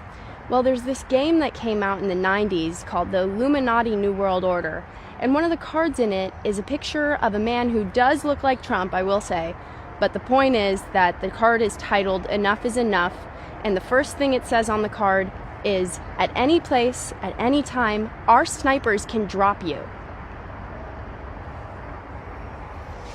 That card game has predicted a lot, but that one, that's a little weird. That's really weird to me. Anyways, this is my driver. Our snipers can drop you? Is that a threat? I think that's a threat. And that's Charlie's last video. And it's Trump. I'm gonna post the card so you can see. Now, if you don't know what game she's talking about, take a look at this next video. It reminds me of the same predictive programming that's in The Simpsons. All the things that they've displayed have happened years later on some wild Everybody talks about The Simpsons predicting the future, but does anybody remember the Illuminati card game? This game came out in 1994, and each player in it is a secret society, and your goal is to control the world. They got some pretty crazy cards in here, like this one, Terrorist Nuke. I mean, you can see clearly what that is. And then you have an Epidemic card right here. So what does that remind you of? You got the March on Washington card right here. They even have a Princess Di card, and that's pretty creepy. But they didn't forget about the Flat Earthers. I think it's pretty interesting that they have an Imposter card. It says this card permits you to play from your hand a personality which duplicates one who has been assassinated. Remember, this game came out in 1994, and who does this look like right here?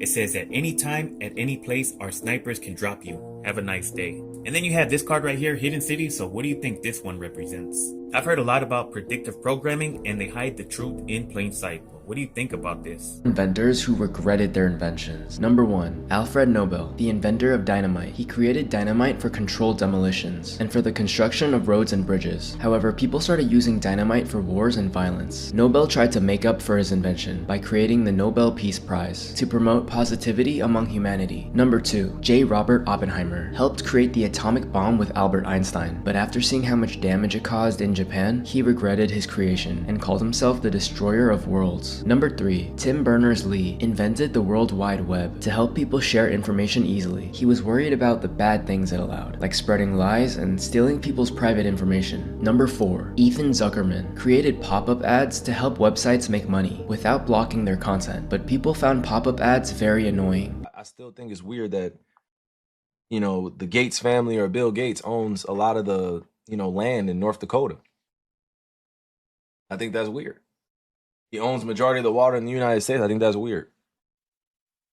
Whatever. That, you know, weird. It's to each his own. This is for informational purpose only. But at the same time, it's just like when you go to the grocery store and you see certain products that are on there that, you know, they spray with a bunch of shit. Scientists studied over 1 million people to find out what predicts how long you'll live. Here are the top 10 longevity factors ranked from least to most powerful. Number 10, genetics. It matters, but lifestyle still does most of the work. Number 9, purpose. People with a strong reason to get up in the morning have a 17% lower risk of dying early. Number 8, stress and inflammation. Chronic stress raises cortisol, which fuels inflammation, the silent driver behind almost every disease of aging. Number 7, grip strength. Every 5 kilogram drop in grip strength raises your risk of dying 16%. Number 6, diet. Shifting from processed food to a Mediterranean-style diet can add over 10 years to your life. Number 5, sleep consistency.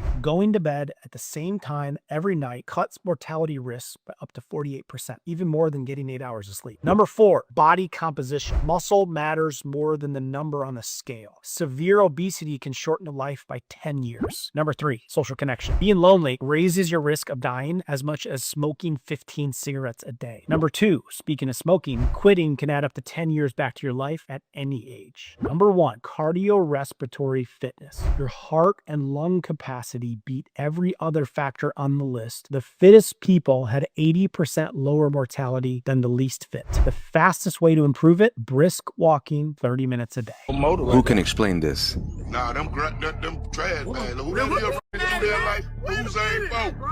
Hey, bro. Hey, wait a minute. Go back to the street. Hey, man. Who that was running through there like Usain Bolt, man? Hell yeah. I thought I was tripping, dog. No, you wasn't tripping. They run through that motherfucker like Forrest Gump. What the f*** was that? So motor right there. Nah, them trash bags. Who that is running? That's the hell who running that fast. What nigga you know that quick? Ain't nobody running that fast. What was it running from? You see no my pit neighbor bull going on home. that nigga can run that quick from a pit bull. You see somebody on the street, go the other way. No, bro. Go the other way. I swear, yeah, that way. Somebody just ran down that street, bro. Ain't nobody on that gas. No, bro. Man, the man say, fuck nah, I for real, bro. I seen it. You seen it too? Man, I seen it. The motherfucker was running through there fast than a motherfucker. Plus, like you could almost sleep through him. He was going so fast, bro. I ain't never seen nobody run that fast. Me neither. That wasn't real. I swear it wasn't real. I for sure ain't going out that motherfucker. I'm scared now. Why not? How you gonna outrun that? Have you heard about what's going on in Idaho in the northwestern United States? Because a lot more people should be talking about this right now. Over the course of the last month now, I've noticed locals from all over the northwestern United States showing huge cracks appearing in the ground. Now these cracks, and you can find many videos of them, especially with farmers that have been tracking a lot of them and how long they stretch, almost every single time stretch for miles, and I mean literally miles. But the weirdest part is that people for weeks, if not months now, have been hearing loud booms underground, a lot of times specifically next to where these cracks are appearing. And a farmer actually used a device that estimated how deep some of these cracks go. In one area that stretched up to at least 4 football fields long, the cracks went down over 100 feet deep. Not just that, but I noticed that they used a camera to go down into the cracks as well. And when they did, they noticed a lot of different tunnel ways going back and forth inside of the cracks. Some of which they're saying allegedly stretch to different large areas that have cracks in the ground as well. Not just that, but there's a creator that's on TikTok that's been tracking these for a while. And he actually used a camera of his own to go down into these cracks just much deeper. And when he got near the bottom, he discovered that there is a shit ton of mud and water underneath. Now, while the mud might be expected, that is an excessive amount of water. I'm sure everybody's aware by now of what happened with Africa. But regardless, if you live in the northwestern United States and you have any of these cracks that are appearing, please get in touch with me. Because I want to put as much information as I possibly can out there, because let's be honest, this is kind of serious. What the hell is this? Seriously, what the hell is this? I've seen King Tut's sarcophagus in a dozen textbooks on countless issues of the Smithsonian, National Geographic, you name it. What the hell is this? Let me guess, guys. False memory on this one, right? That's what it is? We're just gonna act like this strange, off-centered dual creature was just on the front of King Tut's headdress, and it wasn't just a serpent? Bro, 90% of the world over the age of 30 is not crazy. Something is happening. I feel like a broken record at this point. I do. But seriously, how are more people not talking about this? Like, how is this not a bigger story? Why aren't people freaking out? Your memory is not failing you. It's not. This is weird. I have a very good memory. I remember things that I wore to first grade. I remember what I wore my first day of kindergarten. I have a memory like that. This was not King Tut's headdress. Not the way I remember it. No way. There's no way. I mean, at this point. Hey, now King Tut was probably the most prominent Egyptian that's been displayed on cartoons, on TV, and most people know for a fact that it was always just the cobra. So that is pretty odd to see it with two different entities on the front of it. I'm walking down the streets and look what I see. Look at this guy. What is racking up? Look at this. Holy shit. You're doing good, man. Holy shit. Look at that. Wow. Good luck, man. Thank you.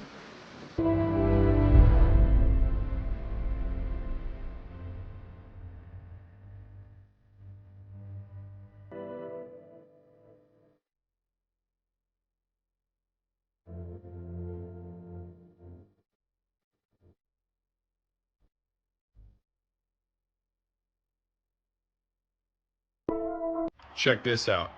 I bet you can't tell what this frog had for dinner.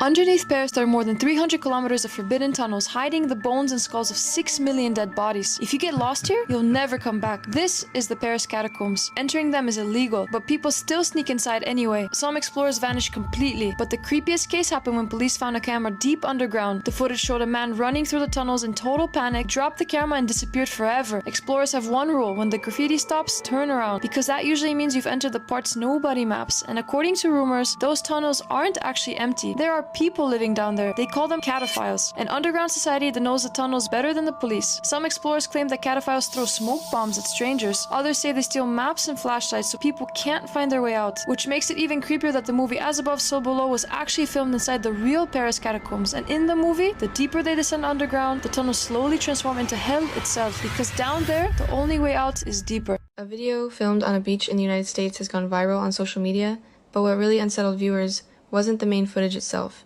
It was a detail almost everyone completely missed at first. At first glance, far in the distance near the shoreline, only a faint shape can be seen moving through the water, and most people assumed it was just a prank, a costume, or someone filming a staged beach stunt. But the longer you watch, the more disturbing it becomes. And the movement doesn't look human at all. It resembles a large reptile thrashing just beneath the surface. Even stranger, it isn't moving randomly. It appears to be circling in a fixed area, almost as if it is watching or tracking something in the water while waves crash around it. The clip quickly exploded online, sparking a heated debate, with some convinced it's an alligator in coastal waters, while others believe something about the footage doesn't add up. But what made viewers replay it over and over again is that, near the end, an even more disturbing detail briefly appears at the edge of the frame, something most people only notice after watching it multiple times.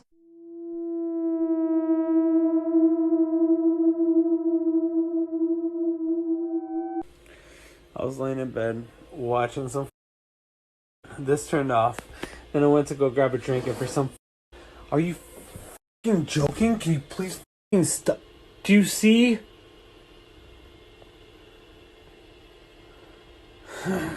This is starting to get more fucking sketched out. Actually, to be honest with you, like I'm starting to get more scared. Like, as we go along. Flashes on. Alright, let's take a look. What do you think's in there? I don't know. I guess nothing. How much do you think of what we know is a lie? You mean today? Mm-hmm. I think how much history, how much do we think we know is a lie? How much are the elites hiding from us? The people in power? I mean, obviously this is my own personal opinion, but I think we're being lied to almost habitually. About everything? About a vast majority of things. And it's all because it's a matter of social engineering and manipulation. I think that they're just, it's especially when you got certain three-letter agencies that are just chronically doing certain things in order to manipulate the population into a particular, into a particular set of beliefs that they can actually be manipulated. And so, I think one of the advantages of COVID is it's made people stop and think, believe the science, believe the science. Well, I do believe it when it's real science. But but the fact that we relied to so much, what happens is now people are standing back and questioning everything, which is, in one sense, giving them the state of our world is actually good. On the other hand, they're questioning stuff. You're just like, why are you questioning that? I mean, that shouldn't be questioned. Hey, for the record, I definitely believe you should be questioning everything, so that wasn't that positive for sure. Let's just say in the Bible, Jesus never healed anyone. He said, your faith has healed you. Your belief has healed you. I want to repeat it though. That's why. The notion is that a healer puts out a vibration that represents the healed state. The person requiring the healing has to agree to mirror that state within themselves, thereby healing themselves. Y'all, this is legit 3D printed. And no, I'm not buying any meat from Walmart, but I'm just letting y'all know. It's here for toilet paper. But yeah, 3D printed meat. Oh, and for the low price of $2.97, you can get an unripe tomato. $2.97 for one fucking tomato. And it's not by the pound, I already asked. How are people supposed to stay alive?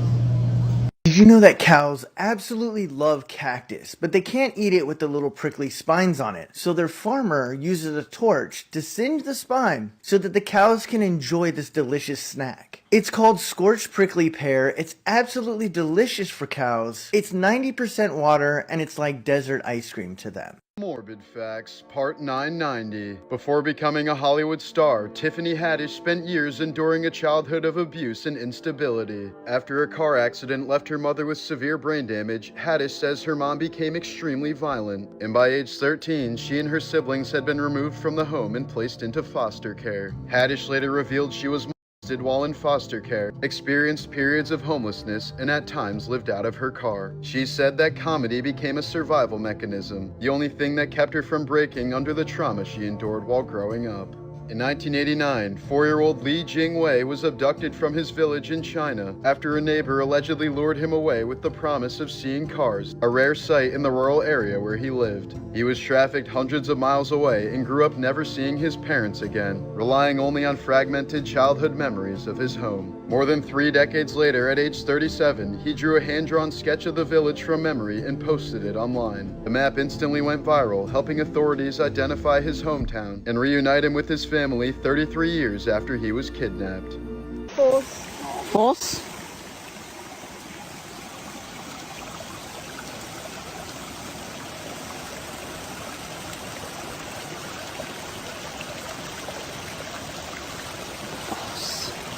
This is very strange. Myles Garrett threw out the first pitch at the Dodgers game wearing a Kobe Bryant shirt. You can't make this up even if you tried. Because there have been rumors out there that Myles and Kobe are one and they are the same. So I find it very bizarre that Myles was traded to LA, and I find it very bizarre that he chose to wear a Kobe shirt as he was throwing out the first pitch at the Dodgers game. But maybe there is nothing to this at all, and Myles is Myles, and Kobe was Kobe, right? Right? Or maybe there is something more going on here. Because Kobe would be seen with the jersey number 8 at Dodgers games, right? What jersey number was traded for Myles Garrett?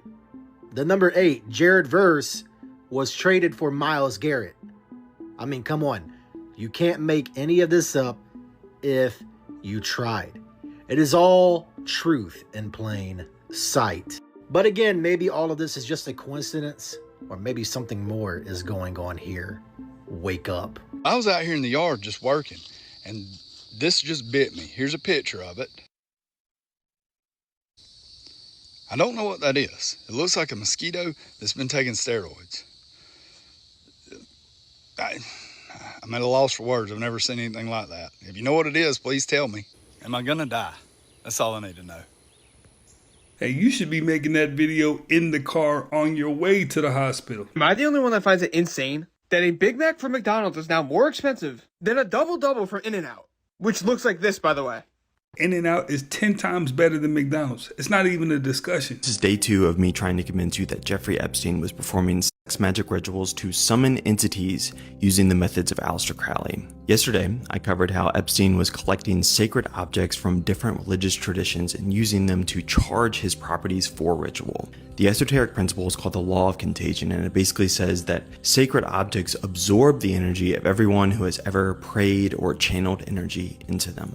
The first object that he stole was ancient Pueblo petroglyphs near his home, and this is also where 2 women were allegedly buried after rough fetish sex left them dead. The second item he stole was a Catholic funeral bell called the Las Trampas death bell. It was installed in a New Mexico mission church in 1760, and then it was stolen from that church in the 1930s.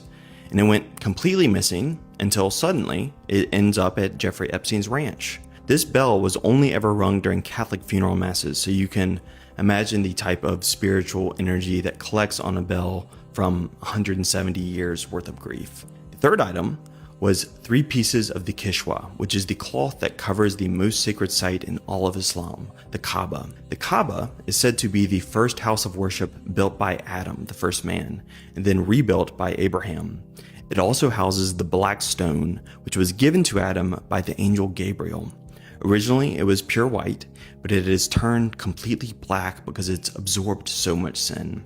The kishwa, which Epstein somehow received, is the black and gold cloth that covers the Kaaba in Mecca. The woman who sent this cloth to Epstein said it had been touched by 10 million Muslims in active prayer. Now, when you put all of this together, Epstein had ritual stones from one of the oldest religions on earth, a death bell only rung for Catholic funerals, and cloth from the holiest site in Islam. The mixing of different religious traditions like this is an esoteric framework.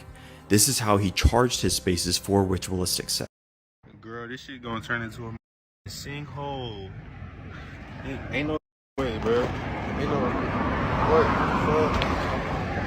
This gonna turn into a sinkhole. Swear to God. Seen it here first, chat. Finna get a sinkhole. This is real CCTV footage from one of the most haunted buildings in England. And to this day, no one can explain it. Hampton Court Palace was the home of King Henry VIII.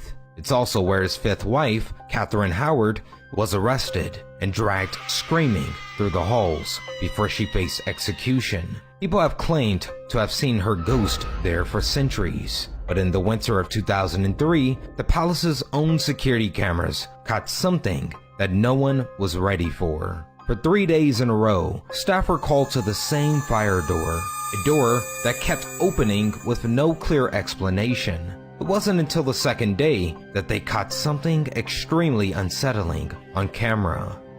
In the video, a figure steps in view, dressed in a long period robe, reaching out for the door handle and slowly pulling the door shut.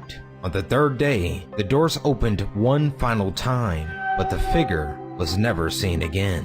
This is proof that the NFL is fake and all their games are rigged. There's a laser right here telling them where to get tackled. Literally right here, laser. It's gonna flash.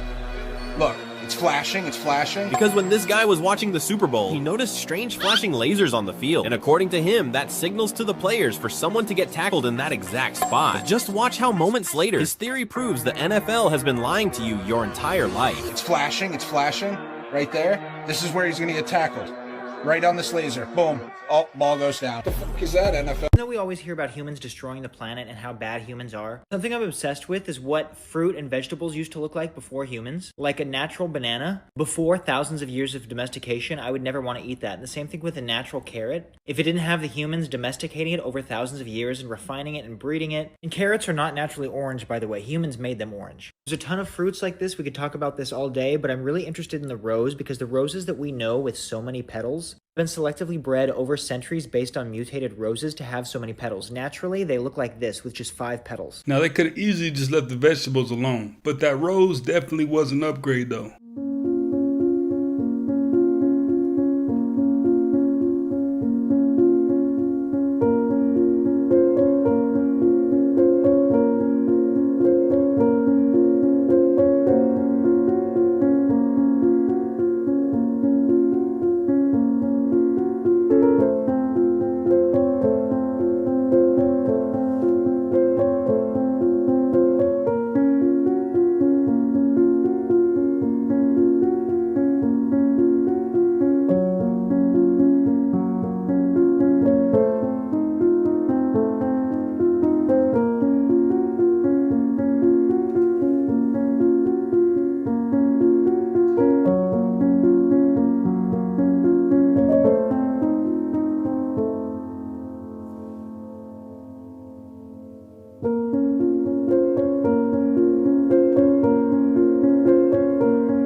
real photo of the face peeler who lives in the woods in Peru. These creatures are 7 feet tall and they don't walk, they float around the woods. Very recently, a little girl was taken by them and dragged into the woods, and they were able to get her back by shooting at them. They ended up getting the girl back, but she had cuts all over her face and neck. In the end, she was okay though. But she was severely traumatized, obviously, and she explained what she saw, and it matched the face peeler description. They recently pulled someone out of the ocean, and he had no skin, he had no muscles, he was just a spine and a skull. After doing some investigation, it turned out it was illegal miners on jetpacks. And they were dressed up and they were terrorizing the villagers. This is like Scooby-Doo. And I don't mean miners by like children. I mean gold miners. Like they were trying to scare off the town. This is literally like a Scooby-Doo story. There is a theory that full-body realistic skin suits exist and that people and other beings are wearing them to disguise themselves for one reason or another. Now, I'm not hating, pointing finger, or blaming. If I was in their position, I probably would do it too, honey. I got a little sagging here, and oh my goodness. So give me a skin suit so I can wear my Dolly Parton cowboy cheerleader outfit. The chewy part of gum that never gets smaller is made of petroleum-derived plastics that are also found in plastic bags, glue, shoes, and tires. These synthetic plastics are engineered to be stretchy and strong, not for edible food. That's why gum never disappears when you chew it. The sugar and flavor goes away, but the plastic part stays and releases thousands of microplastics and nanoplastics, which are about 1,000 times smaller than microplastics. This woman allegedly saw the doll's mouth moving, terrifying her to the point that she turned the doll to face the wall because she was convinced that something was wrong with it. But what she captured next is difficult to explain. The head rotates all on its own, all the way around to face her directly. How long would you stand there until you decided to nope the F out? And then, as she moves across the room, watch closely. That head also moves with her. Every single step she takes, it seems to follow. And then a folder, sitting perfectly still on the table beside it, just drops with no clear explanation. And doll's gaze never leaves her, not even for a second. The lady then breaks down, speaking to it directly, and the camera picks up a response. What?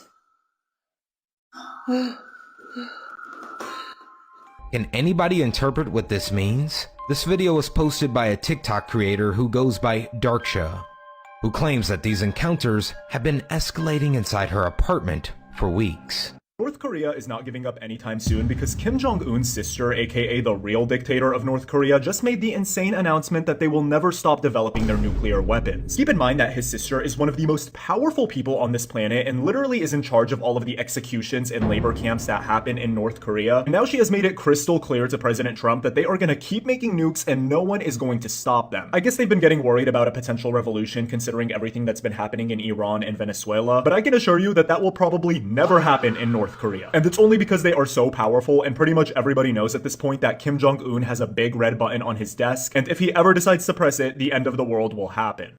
This is the statue of Lucifer, not Liberty, not Lady Liberty. This is Satan. This is a representation and a depiction of Satan, the light bearer or light bringer, all right?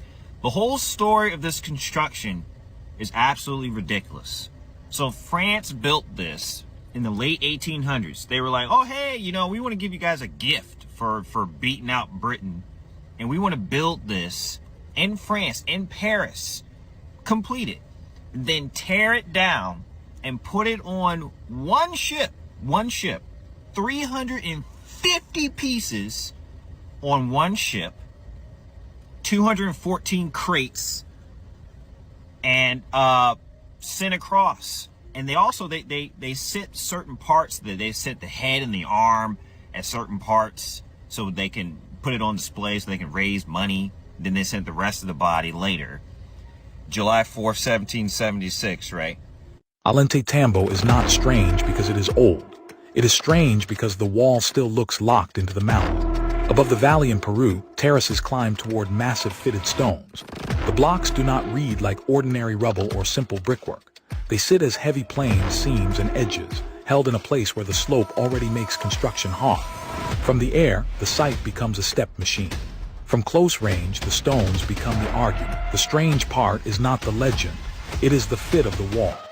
I think actually things will move, maybe even by the end of this year, to where you don't even bother doing coding. The AI just creates the binary directly. And the AI can create a much more efficient binary than can be done by any compiler. So just say, create optimized binary for this particular outcome, and you actually bypass even traditional coding. There's no, that's an intermediate step that actually will not be needed, probably by, I'd say, the end of this year. Case was also arrested here back on September 18th. In 2008, a Fox News anchor's broadcast took a very strange turn. While Michael Brownlee was reporting from Palmdale, California, his skin started to change, slowly forming strange patterns. It seemed like strange scales had appeared mysteriously across his face. What made it even stranger was that he didn't seem to notice any of it, as if he was a reptilian humanoid and his real identity was slipping out right there on live TV. Now keep in mind, this is the family story. Their account of what they During a live program in 2016, something truly strange happened. A presenter seemed to shapeshift right there in front of everyone. Her eyes seemed to change completely. Her irises turned a glowing yellow, and her pupils became narrow slits, just like a reptilian. It only lasted for a brief moment, but it was hard to miss. And did you see how she turned her face to the side? Right then, it was almost like she felt her mask slipping and tried to hide it. But even with that quick move, the camera still caught everything. And on the right side was, oh, that's my nose and my mustache on the ground, right by my wrist. In October of 2016, 61-year-old Lee Brook was hunting in the mountains of Wyoming when he finally spotted and took down an elk. Already exhausted and quite a far walk away from his camp, he decided to leave the elk there and return for the elk meat first thing the following morning, which he did. But when he arrived back there, he noticed something wasn't right.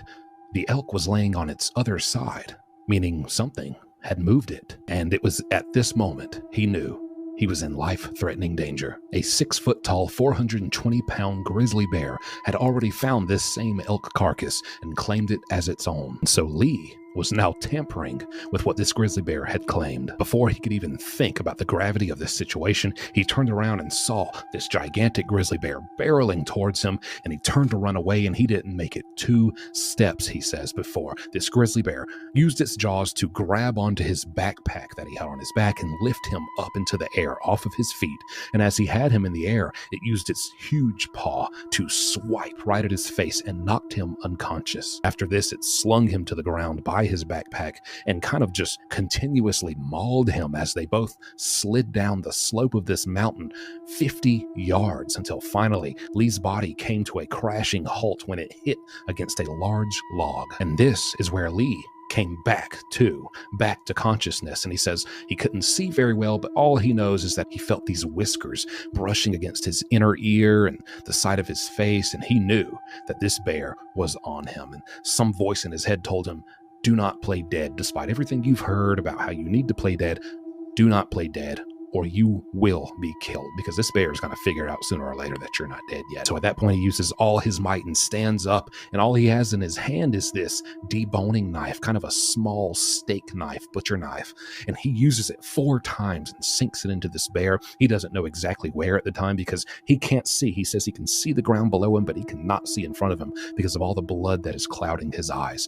But wherever he hits, it's enough to make this bear back off and run away. So in these next few moments, Lee is kind of quickly surveying the ground. He sees his backpack over here to the side in the snow. It's all crumpled up, which he understands why. He knows he was picked up by this gigantic bear in its jaws, so obviously the backpack is just gnarled to pieces. But right beside it, he sees something very shocking and disturbing. Lee saw his nose and mustache all fully intact and attached, just laying in the snow. And at that moment, he realized the extent of what this bear did during those 50 yards that it mauled him down the side of this mountain. So thinking quickly, he grabs it, picks it up, and puts it in his pocket. As he's fleeing, it would take 5 hours of him screaming and trying to hold himself together before finally he was reunited with his hunting buddies, who then called for emergency services. It would take another 7 hours after emergency services arrived to get him to the nearest hospital. Once he arrived there, they took his nose that he had saved in his pocket and attached it to an artery in his right arm to keep it alive and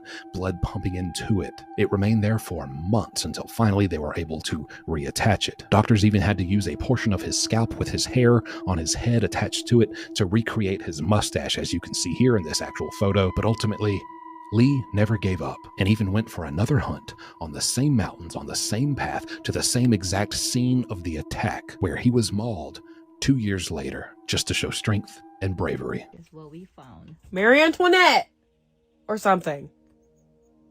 Or maybe it's Juliet. I don't know. Some old lady that's wearing a bonnet or something. Pretty cool though. I mean, it really look like that lady looking to the right. It does. Like she's got a headdress on. This morning I see a Jesus Christ face on the mountain. I don't know if you can see or not. I swear, people try to make any kind of shade or mountain look like a petrified giant at this point. I mean, it's not hard to see. Granted, a lot of them do kind of look like it. But, I mean, you don't got to stretch it. This that's coming out looks like it comes straight from a movie. Mind you, this is one of the most populated countries in Asia. From the way it looks, this earthquake tore that place apart. You had buildings crumbling. You had the earth shaking like it was water. You could see people scared for their lives. You can see power lines snapping. You can see houses caving in. They're clocking this at 8.2 magnitude, but they're saying that it could have been greater than 9. And if you look right here, you see what that says? That can totally destroy communities. Matter of fact, look at this shit. Look at this building. Look at this big ass building. That building is crumbling. Nah. Have you ever seen some shit like this? Yeah, okay. Have you ever seen some shit like this? They're saying that this earthquake was so strong to now they're warning surrounding countries that there may be a tsunami. You have Taiwan, Indonesia, and other surrounding countries that are being warned right now because of the magnitude of this earthquake. And listen to this. Due to the fact that we're in the Pacific, we all know that tsunamis travel. That means that if there are tsunamis, it may reach U.S. territory. Look how scared these people are. This is crazy right here. This is Mother Nature right here. This is something we can't do anything about. Human auras were captured on camera for the first time. Watch this. Like all living things, this little dog has a sizable radiant field, even when he sits quietly. Notice now, as he greets his master, the obvious love and affection between them increases the dynamic radiation from their bodies, even the dog's tail and the man's head. No wonder so many people have pets who give them pleasure and provide a vital field of energy to interact with.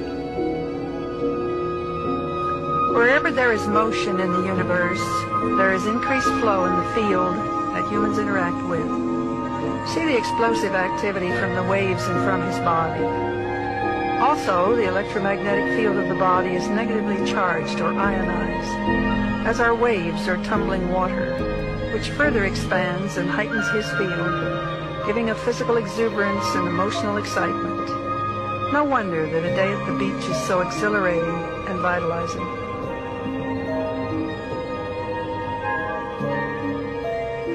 We all love a babbling brook and the freshness of outdoor vegetation in mountains. Most of us believe that it is relaxation and beauty which refreshes us. From our research, we have discovered that living plants and rarefied atmosphere provide a richer field of negative ions, which heightens and replenishes our own energy field. Notice that the man's field becomes light in color and high in frequency. It sparkles and radiates some distance from his body. 450,000 Americans now have a life-threatening allergy to beef and dairy from a single tick bite.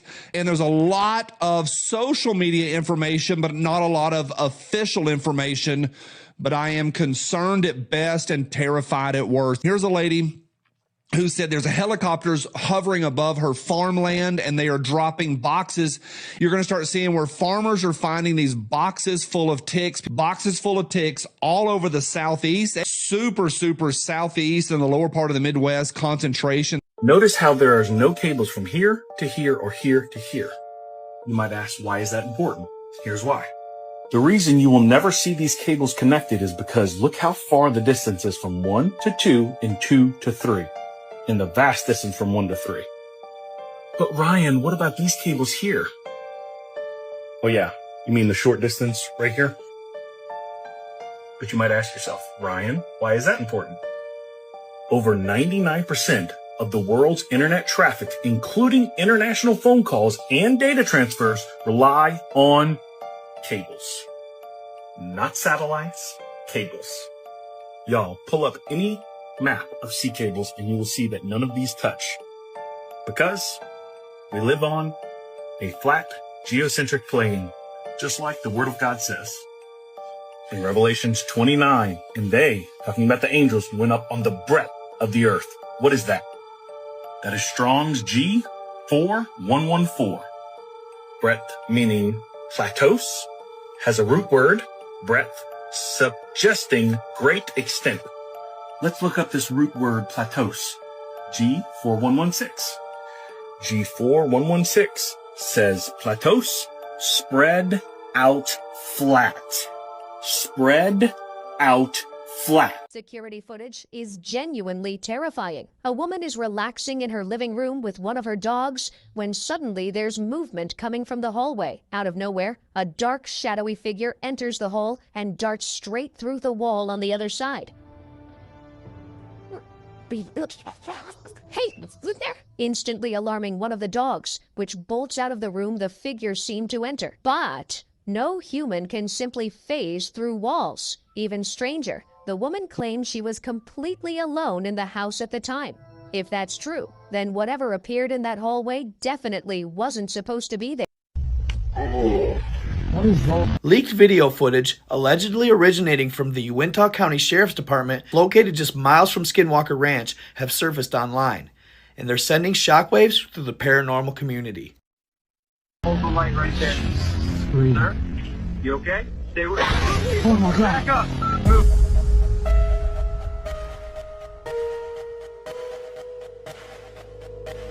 Grainy body cam footage reportedly shows officers responding to reports of movement near an abandoned property when a pale, emaciated figure appears from the darkness.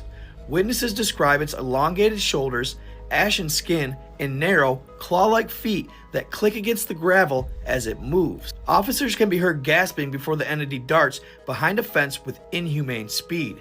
Experts and skeptics alike are baffled, with some calling it evidence of a dogman-type humanoid, a creature long dismissed as internet folklore.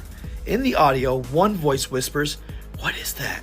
moments before the video cuts abruptly. Whether an elaborate hoax or a glimpse of something never meant to be seen, the Uintah County leak adds yet another chilling layer to the dark legend surrounding Skinwalker Ranch. Hey, now Skinwalker Ranch is verified. There's definitely skinwalkers and cryptids walking around over there. So if that video was filmed not too far from Skinwalker Ranch, only God knows exactly what that might have been.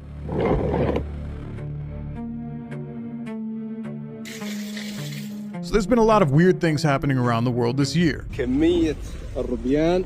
Strange creatures washing ashore, bizarre sky sightings captured around the world. What the hell is that? What is going on? Insects. What the babe? Oh, those are termites, folks. Viruses. Oh, the first American has contracted Ebola, you say? This outbreak is actually much larger. They've labelled this emergency at its highest international alert. And so much more. We are now up to 6 reported Bigfoot sightings within 5 days in Northeast Ohio. Hey, y'all. I think I see an alien or something. We got us another Nighthawk. Like, I want to walk up on it, but the way it's moving, I never seen nothing like this ever in my life. I don't know what this is, y'all. I think this is an alien. Don't look away. A UFO or something, y'all. Have y'all ever seen something like this before? What is this, y'all? This not a eye. This not a eye, y'all. This my hand. This not a eye, y'all. What is that? These profile names be killing me, but hi, Gene. Thank you. I've never seen nothing like this in my life. I don't know what that is. We gonna talk about it, bro. What the fuck is that? Y'all see that? Oh yeah, I see it. What I see, if you saw, you might not still be recording. Y'all see that moving? Can y'all tell me what that is? Come on, man, it's not AI, man. It's not AI, y'all. I don't know what this is. It's not AI. It looks like a bird or something, y'all, but I don't want to get too close.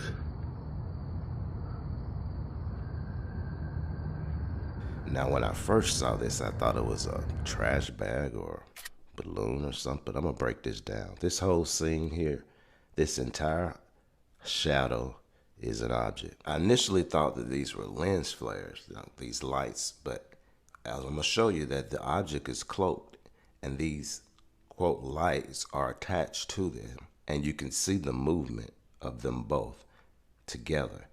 And let's just get on into it. The object has eyes, two lights. You can see them move, okay? It's attached. This entire object has a heat signature.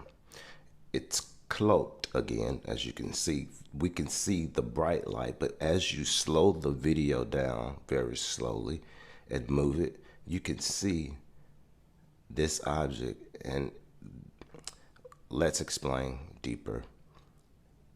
This one object is made of multiple objects, okay? This is the original there. Now back to the enhance. I'm gonna just show you movement here. You can see the movement back and forth here when I slow the video down very slowly here. And I'm just gonna go and tell you, this large object is made up of multiple objects. I'm just telling you what we see here. You can make your own conclusion. As I zoom in closer, you'll see that these objects, these two dots, they appear here all throughout the scene, but there's so many of them, there are multiple of them, and they are moving in unison with one another. Okay, so who are you? I'm not gonna hurt you. We need to talk about this dude again. Dude, I know you're back there. I want you to stop. When MC picks, and whether or not this shit is real or fake, because I'm not gonna play. I'm not doing this.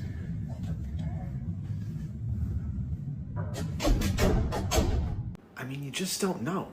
So in this video, he's washing dishes and his dog is going berserk. The door to his basement opens up. The lights on his ceiling begin flickering, and then this freaking shadow figure. It's honestly one of the most bizarre paranormal videos that I have ever watched. I got too much going on. You gotta cut it out. Oh, shit. Okay.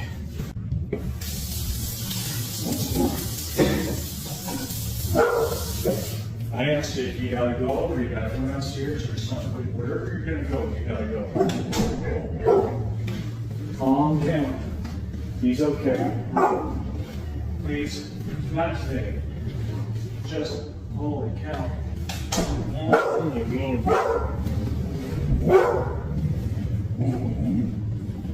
Little buddy.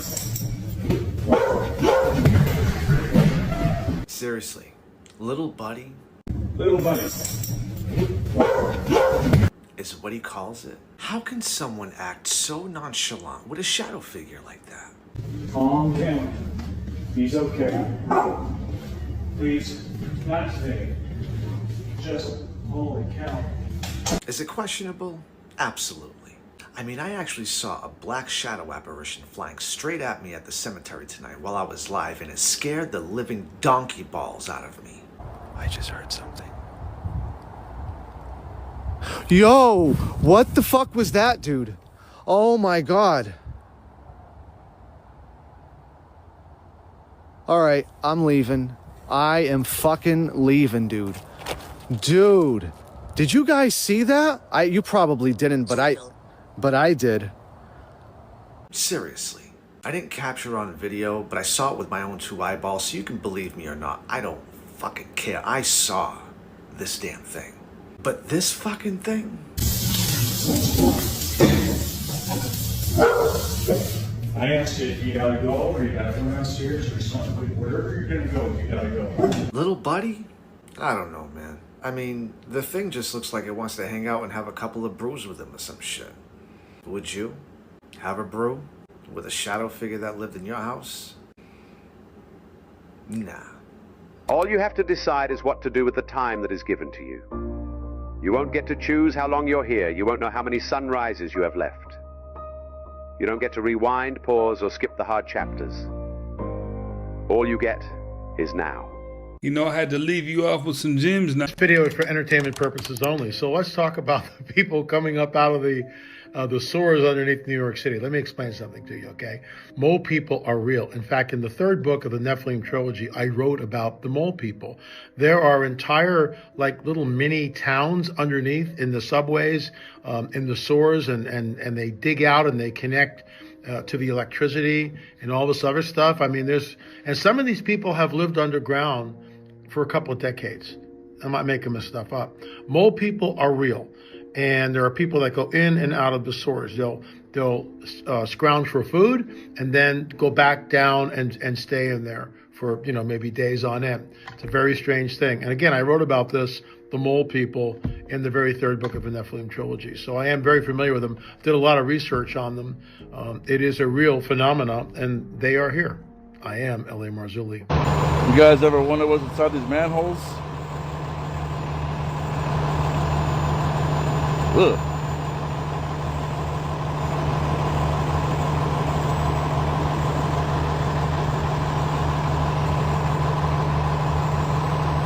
Hitler's top-secret underground facility. Beneath this manhole cover lies a massive structure that very few people even know exists. Deep underground, there's a gigantic labyrinth hidden from the world. It was built about 50 meters below the surface, and this staircase led us all the way down. The corridors were insanely narrow, damp, and filthy, with extremely high humidity. When I finally reached the bottom, I found myself in another huge room filled with these tanks, but what was inside them looked seriously bizarre. So what do you think was stored here? Drop your thoughts in the comments. Each tank had a capacity of about 150 hectoliters. This ventilation system was how fresh air was brought down underground. The gas pipes were heavily rusted, and the tunnels seemed endless. Rubble was scattered everywhere. But the big question is, what used to be stored in these corridors? Share your theories in the comments. If you want to see more of this place, follow me for part 2. Leave a like and write something nice in the comments. Until next time. I'm not going to go inside the tunnel, but check it out. So I'm right here at the connecting where the I-5 meets the 110, and there's a tunnel right here where people find housing. I'm not going to go inside the tunnel, but check it out.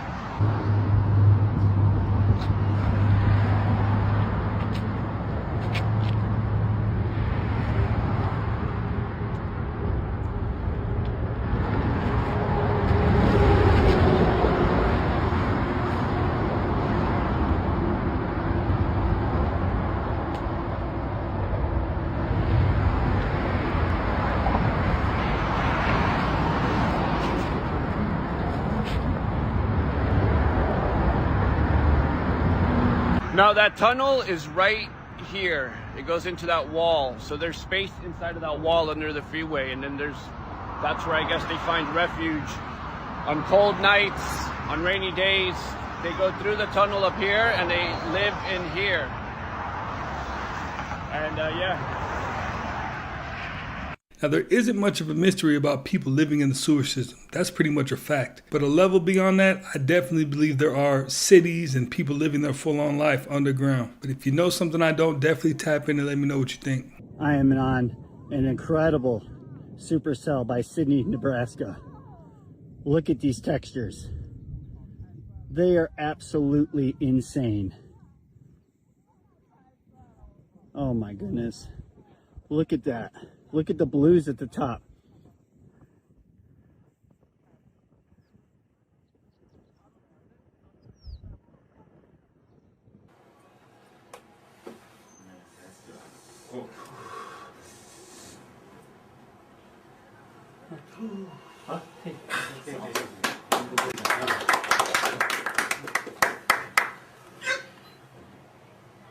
A dark shape moves across the screen.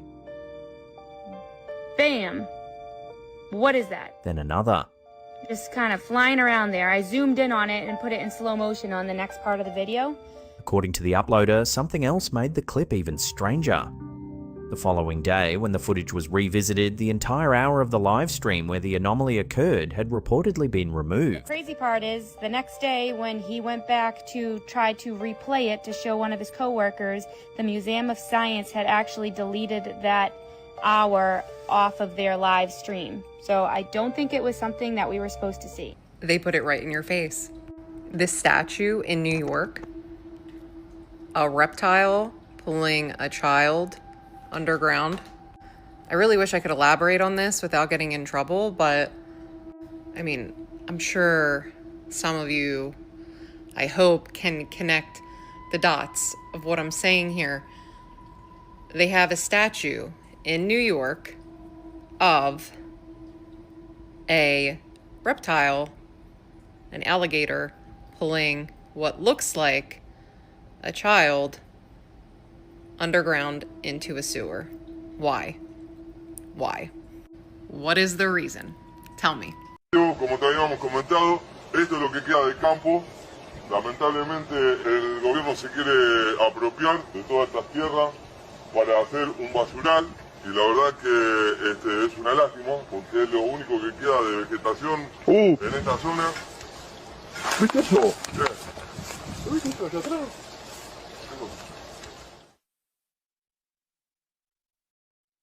Si matamos por acá, por arriba. Ya volvemos. ¡Corre!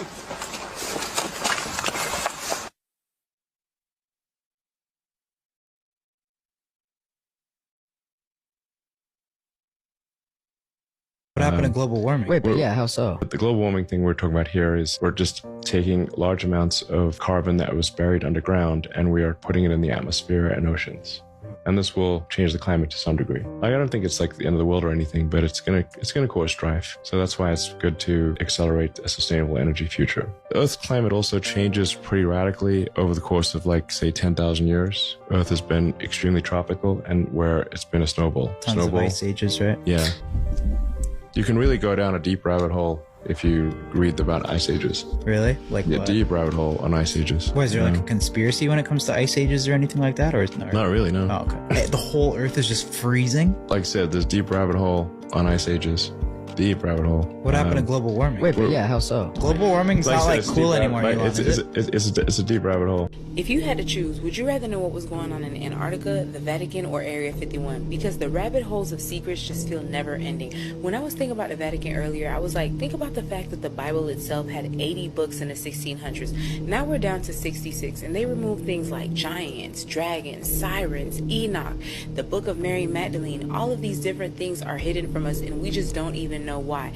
Nevertheless, I saw this guy talking about the fact that there were 200 angels that fell from the sky, and around the earth we have 190 craters that have no rock or rubble that were ever found. And then this other person was like, yeah, 10 of them fell into the ocean. Then this lady blew my mind because she was like, what if that's what took the dinosaurs? And why would there be a book about dragons if dragons never existed? And I've gone down so many rabbit holes in the last couple of days that my mind is completely depleted and exhausted, but I'm also super intrigued and I just want to know more. But I feel like I'm just going in circles because every time I uncover a layer, I end up looking into something else that has nothing to do with what I was looking for, and then I'm just stuck because I'm like, I didn't know this either. So what do y'all think about this? Like, if you had to choose, what would you go to first? Okay, let me know your thoughts in the comments. Let me know what other crazy rabbit hole has recently come out that you've been going down under. Share this so that we can keep this discussion going. Like, follow, stay for some more tea. I appreciate y'all support. Bye. Why is it that so many occult and magical symbols resemble so closely electronic schematics? Arthur C. Clarke famously said any sufficiently advanced technology is indistinguishable from magic. Many of the world's greatest scientists and inventors were deeply in touch with the occult, including Thomas Edison. In the 1990s, a group of researchers created the Skole experiment, in which they received a schematic to communicate with the spirit world. They were given detailed instructions on how to build a device containing a germanium crystal that would help them communicate with the spirit world. Using this device in combination with 35mm film, the Skole group received images that appeared to feature faces and even words in Sanskrit and Latin. Some of the researchers involved with this group included Cambridge professors. Much of the information regarding this experiment has disappeared from the internet. Shake hands with a Mason. Sure. What you'll see is they put the thumb there on, that would be the third knuckle from the thumb. So you see this very frequently. This is the entered apprentice. There are two for fellowgraph, but Master Mason is right there. And whenever I've shaken somebody's hand that way as a Mason, it's almost like a jolt. They get it. Masons will always go in to make that handshake because it's innocuous enough to know that, well, if you're not a Mason, you're not going to respond, but it's also obvious to a Mason to know that if you are, he's trying to communicate to you. Okay, the next thing that happens is that he says something to you after you make the handshake. If you don't know them, he will say, so you're traveling. You're traveling. It means, are you a brother? Are you traveling? Are you a brother? Are you on your journey in Freemasonry with me? So you say, yes, I'm traveling. And with another lawyer who was a Mason that appeared before a judge, and he gave him the sign of the entered apprentice degree.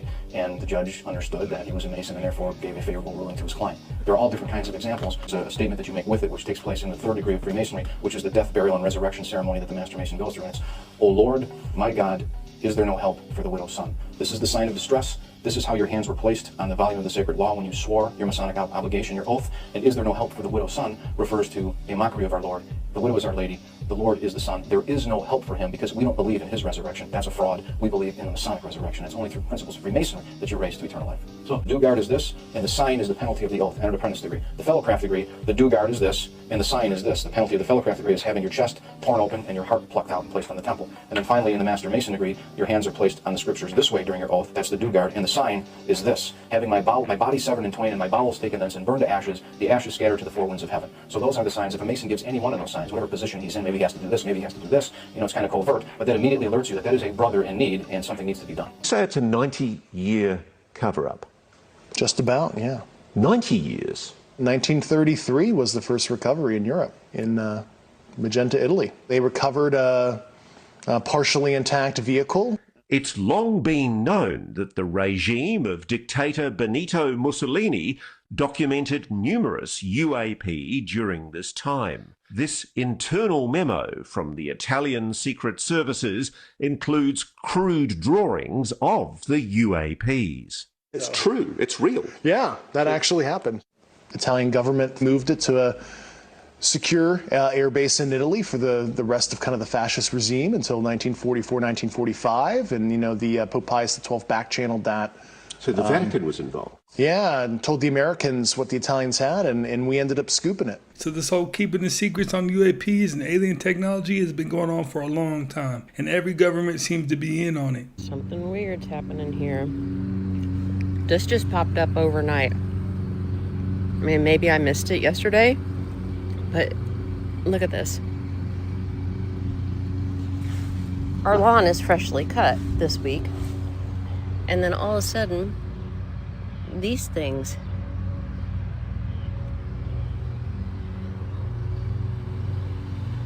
There's another one popping up right there. What the heck is this? So here's Michael Jackson's album cover, and you can see he's showing you some occult symbolism of the black and white checkerboard floor. And here are some more. Cardi B, you have Rick Ross, Lil Wayne, 2 Chainz, with the 2 pillars and the checkerboard floor, which is also a Freemasonic symbol of the entrance of the Temple of Solomon. And again, the Temple of Solomon is yourself, and when you walk into the 2 pillars, it's symbolic for walking into your own mind and entering the mystery schools and learning about the functions of consciousness. Here you see 6-9 with the checkerboard pavement. The checkerboard pavement just simply represents base consciousness, hence why it's on the floor, only aware of the 5 senses, and their mind is stuck in many different personalities and illusions and duality thinking. And it's right there for everybody to see in black and white, no pun intended. And that's why the Statue of Liberty is not just a statue, it's an occult symbol hiding in plain sight. It was created by Frederick August Bartholdi, a French Freemason. The statue itself mirrors Lucifer, which means light bringer, because in esoteric systems, light does not mean fire, it means knowledge, awareness, and illumination of the mind. That's why the torch is raised, not as a symbol of freedom, but as a symbol of receiving higher knowledge that produces your freedom, your soul's freedom. And once you see that, the crown suddenly makes sense, because it has 7 spikes, not for decoration. They represent the 7 cognitions of the human mind. That's why Freemasons use the letter G, the 7th letter of the English alphabet, representing the 7 powers of the mind: intuition, imagination, willpower, logic, perception, understanding, and awareness. Illumination and enlightenment comes through the development of the 7 powers of the mind, but then it goes deeper. Inside the statue is a spiral staircase, representing the spinal column, spiraling upward like the Kundalini energy rising from the base of the spine to the brain, which leads to activation of dormant mental faculties in the brain, meaning the statue is literally encoding the journey of consciousness ascending into light. It's about freedom from ignorance, because the torch is not meant to light up the world, it's meant to light up your own mind. Unity. A lot of people don't realize that in Mecca, in Saudi Arabia, Mecca is a square, it's a black square. That's a symbol for the planet Saturn. Many people do not know what we call today the Star of David. The 2 triangles interlaced becomes a hexagram. The ancient people said they were putting the hex on you, and so they put the hex on you and you wear the hexagram. That star, what we call the Star of David, in history book is called the Star of Saturn. This is why Jews still today go to a temple on Saturn's day. It's a fascinating story of how Saturn was referred to as El. Today we even have people who are worshiping the planet Saturn in their religion and don't even realize it. We are called elders. You're one of the elites. Well, how did you get to be an elite or an elder? Well, you got elected. How did you get elected? All of these words and terms mean something, and they have a definite occult or hidden religious significance to words.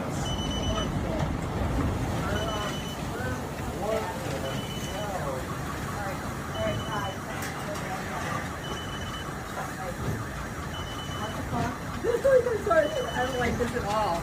I don't either. Are we gonna be able to hide? Those who study geology, help me out for a second. So how did this lake come to be? This is a very blue lake, but it's not a river, it's a lake. How did the rock cut get formed? We're about west of the Pyrenees Mountains. I'll put the exact place right here because I don't remember the name of it. But like I said, it's a lake, no current. How can it just, the rock cut's crazy. And why is the lake so blue? I know it's there's no glacier melt here. I don't think that this place gets glaciers. So Breaking space news, 2 days ago, astronomers confirmed that an interstellar object has entered our solar system, came from somewhere else, traveled through space, and it's here now. This is only the 3rd interstellar object ever identified in our solar system. First was Oumuamua, and we still don't know much about this one. Then an interstellar comet passed in 2019. Okay, and then an object hit Earth in 2014 that could have been interstellar, but we didn't confirm it, so this might be the 4th. Here it is. It's most likely a comet because it does seem to have a little tail like comets do, and this will probably change, but right now they think it's about 12 miles in diameter and about 420 million miles away from us. But it is coming closer, and it's going to reach its closest point in October, and it's going to be about twice the distance from the sun as we are. It will get much closer to Mars, and it will be moving about 42 miles per second. This is by far the fastest interstellar object we've ever seen. Hopefully, as it gets closer, we'll be able to learn more about it and what stuff outside of our solar system is like. The problems that the person possessed by this demon was experiencing? Excessive religiosity. Really? Yeah. What does that mean? It means in the sense of doing things that's actually spiritually harmful to them under the guise of religion. Huh. So, for example, fasting excessively, or praying to the point where you're neglecting your duties that you're supposed to be doing, your duties of your state in life, that type of thing. And so, because Christ expects, for you as a father, God expects you, hey, you got to be taking care of your kids. Well, this is something Jesus lectured the Pharisees about. Yes. He said, you're ignoring your parents because you said this. That's exactly right. This wealth goes to God. That's right. That's exactly right. And it's the same thing. So you can get people, the way we see it a lot is you'll get married women who will spend all their time at church and they're neglecting their family at home, for example. And that's the product of a demonic attack.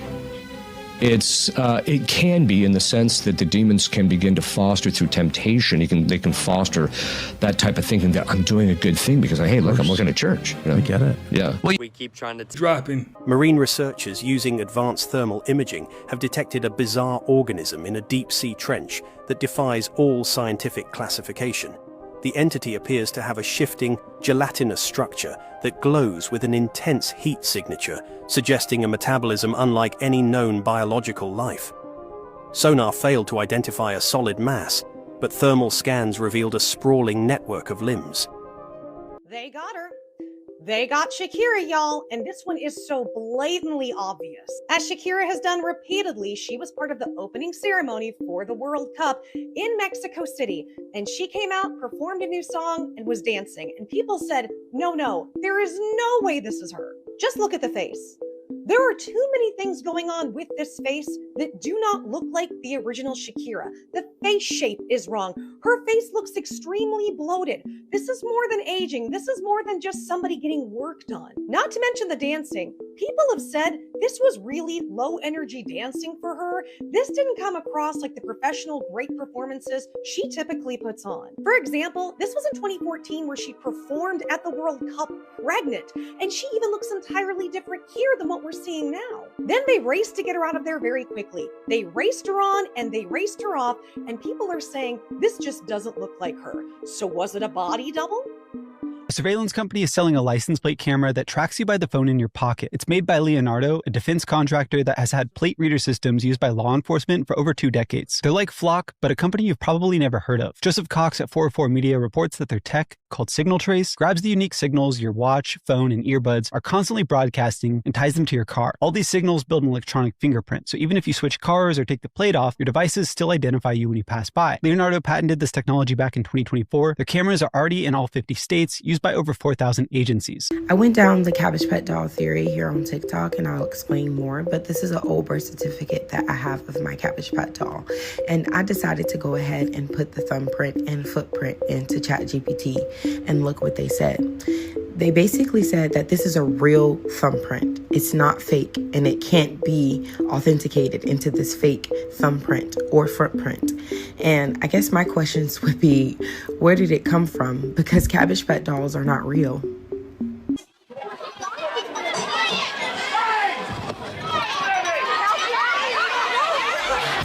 I have 2? Just one per customer. The customers were standing in front of this store at 7 o'clock this morning. The store didn't open until 9, and only a few Cabbage Patch dolls were going on sale.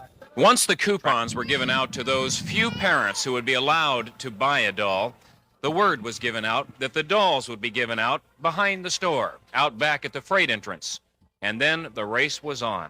Otherwise dignified, calm, mannerly parents broke into a sprint. Well, I had to take what they gave me, and they gave me a boy, and I wanted a girl. This is my second trip around. My husband works here, and I can't even get what I want.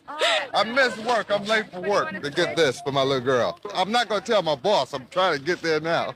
Out of that 57, I had access to maybe 6, 7 different species.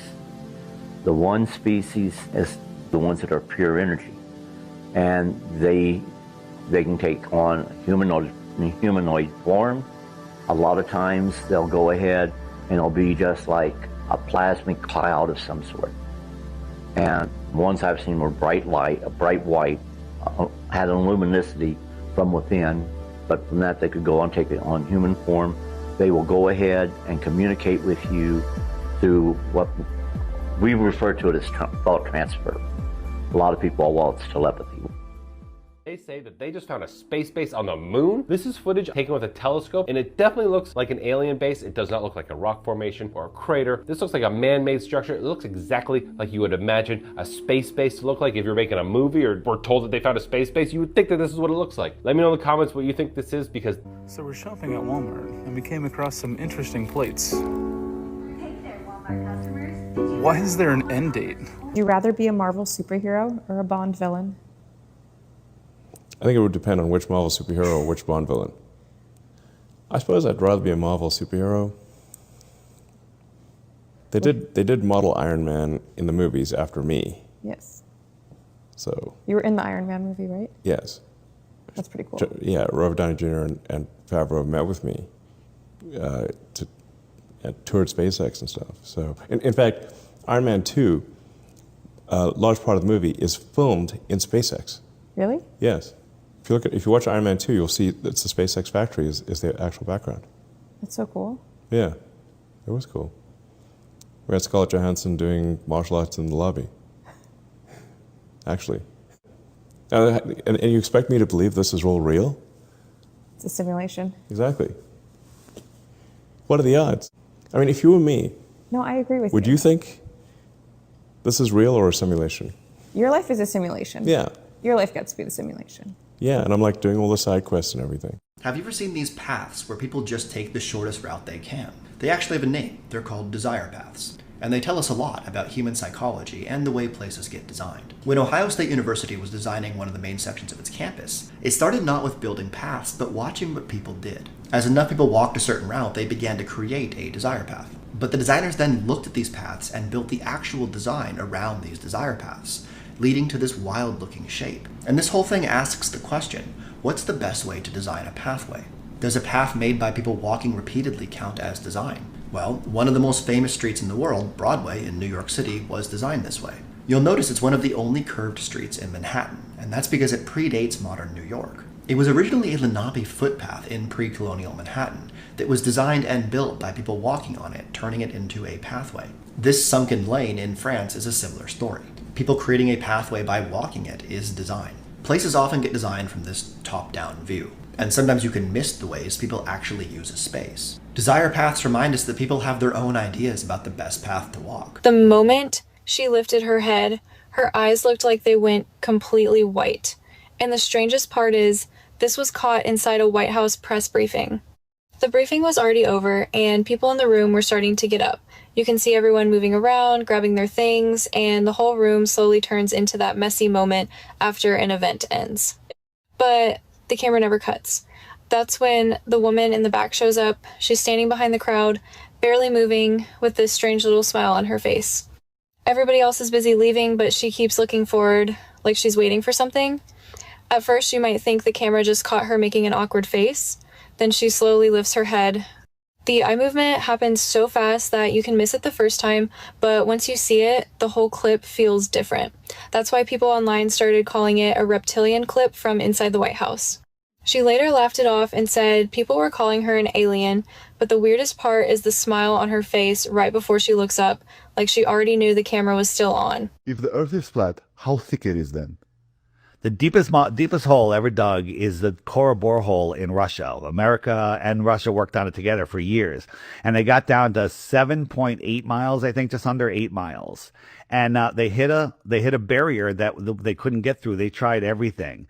And they couldn't get through it. They tried for years. And there's some crazy stories that come out of there. There's just stories like they put a microphone down there. They heard some really weird stuff. I actually heard it. I get chills just talking about it. I never want to hear it again. But take all that away. That's the deepest hole they've ever dug. So if the Earth was a Macintosh apple, they drilled a quarter of the way through that thin skin. Mm-hmm. And while they were drilling, they were doing ground penetrating radar to say, oh, there's no more rocks. Oh, then they hit more rocks. Okay, there's no more water. Oh, they hit more water. Right? So the ground penetrating radar was wrong for the first 7.8 miles. Then they hit an impenetrable barrier. And then all of a sudden, we know what the next 4,000 miles is. Right. How? Yeah, no, that's all made up pseudoscience. We've all seen the image in our textbooks of the cross section of the Earth against the mantle. You got the molten magnetic core. That's a problem. But that's just pseudoscience. It's just made up. They couldn't tell you what was in the top half of the skin, right, let alone the core. So they just make it up. They sell it as a fact. They tell it to you when you're 5, and then you believe it for your whole life. Well, okay, but do you know how thick the Earth is? No, nobody does. It's impossible to measure? No, you can't get past 8 miles. Just got a $1,250 ticket in the mail for having my phone on my lap, face down, and both hands on the steering wheel. Pretty cool. That's actually pretty scary because about 70 to 80% of drivers keep their phone in their lap. Hollywood keeps telling the same dark story. Back in 2024, they released 3 movies, Immaculate, The First Omen, and Apartment 7A, that had identical plots. Each movie showed a hidden group operating in the shadows, luring in a young woman to use her to bear the ultimate evil. In all 3 films, they planned on using this child for a sinister plan. But why did Hollywood keep making the same movie? And what are these movies really trying to tell us?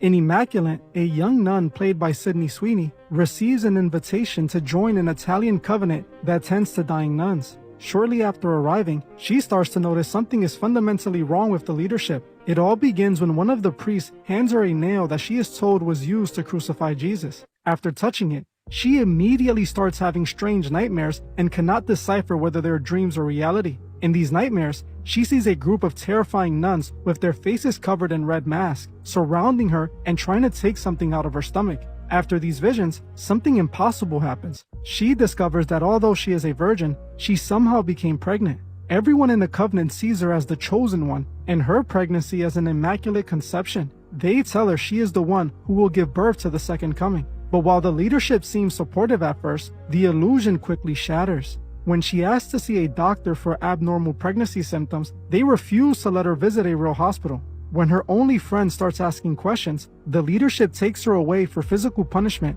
and she is never seen again. She is eventually told the terrifying truth. The leadership is actually a rogue fraction operating within the church. They are trying to fast-track the apocalypse to force humanity to believe in God again. To do this, they collected the DNA of Jesus from the crucifixion nail and inseminated her with an artificial seed. By the end of the movie, she manages to escape, brutally fighting her way out of the covenant. She makes it just outside the building before giving birth to the literal false Messiah. This movie is terrifying in so many ways, because it shows exactly how a deception of this magnitude would actually unfold. Everyone's DNA, they use less than a third of the DNA. Did you know that there are immortal genes? Did you know that you have immortal DNAs? Did you know that you have the DNA to grow any part of your body, to change it any way you want to? Did you know you have the DNA of humanity? Did you know that you can turn a predisposition of genetics of blindness into a predisposition of sight? Did you know that you can tap your DNA to not only make you immortal, but reverse your aging? Do your genes have that? Yes, they do. It's what gene fingerprinting is all about in its infantile stages. But it's embarrassing when we really know it. Because the great question is, well, if I have an immortal gene, how come I'm not immortal? Why in the is it still there? Because you focus only on your emotional means to an end. So your DNA holds what is replicant in you to an experience. You have never gone outside of yourself to create the experience of yourself. You can edit that out if you wish. Gotcha. Or you can leave it in according to the maturity of the audience. Now, 5 years ago, that wasn't a thing, but definitely she's on point. Right about now, anything's up for grabs. You could change any part of you, especially if you plan on having a new baby. A few episodes ago, we saw there's a possibility for a designer baby, so definitely we're in that time right now. Quantum immortality, the real-life respawn glitch. You should be dead. That car missed you by inches. Lucky? Maybe. Or maybe you just don't die. Quantum immortality is the idea that every time you die, your consciousness jumps. Not to heaven, not to hell, but to the nearest reality where you survived. From your perspective, you never die. You just keep waking up in timelines where you barely made it. Take Frane Selak, a man who should have died multiple times. In 1954, his train derailed into an icy river. 17 people drowned. He didn't. The next year, he was sucked out of a plane mid-flight and landed in a haystack. Then a bus crash, multiple car crashes, a car explosion, and finally he won the lottery. From his perspective, he never died, and that's the terrifying part.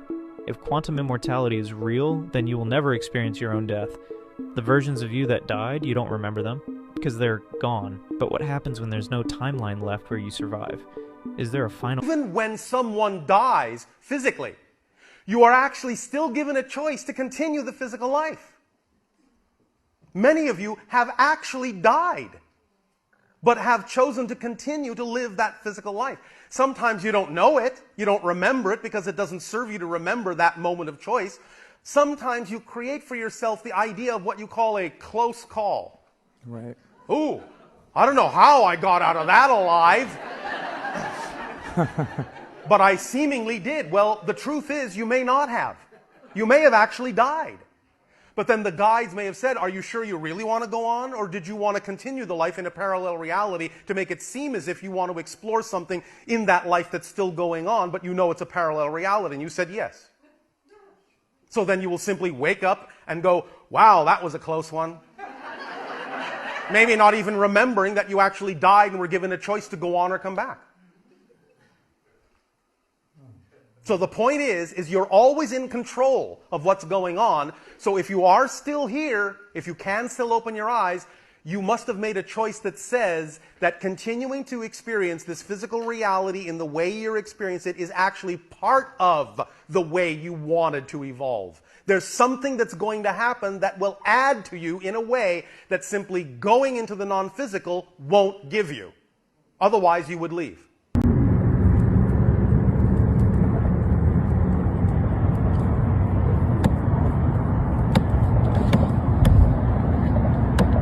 Sold more million-dollar bunkers in the last year than I've ever sold in my life. I mean, right now, I've got 60 active projects. The largest project we're working on right now is 40,000 square feet, about $30 million. A 40,000 square foot bunker sounds excessive. Scientists just built this robot that's smaller than the width of a human hair and moves like a worm, and it has no motor, no computer, and no battery at all. Researchers at Leiden University 3D printed a flexible chain of microscopic segments linked by joints so small that they're invisible to the naked eye. When they hit it with an electric field, something unexpected happened. The structure started swimming on its own, moving through liquid like a tiny snake. And even stranger, when they tried to block its path, the robot twisted and redirected itself around the obstacle, as if it could sense what was in its way. The entire robot is just 5 micrometers long. For reference, a human hair is about 70 micrometers thick. So despite having zero electronics, this micro robot can navigate tight spaces, avoid collisions, and switch between multiple modes of movement on its own. The researchers believe structures like this could eventually navigate inside the human body to deliver drugs directly to tumors or infections without the complexity of traditional robotics. And as weird as it sounds, sometimes the simplest designs produce the most lifelike behavior. If you want to stay in the loop with the latest in AI and robotics, follow for more. Hey, it seems like technology has grown exponentially in the past 2 years. About 10 years ago, we couldn't have fathomed what we're living through today.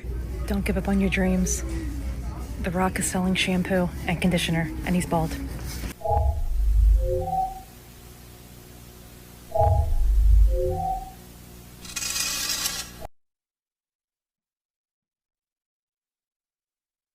And this old head told me before, if you ride the wrong bus, you better hop off at the next stop.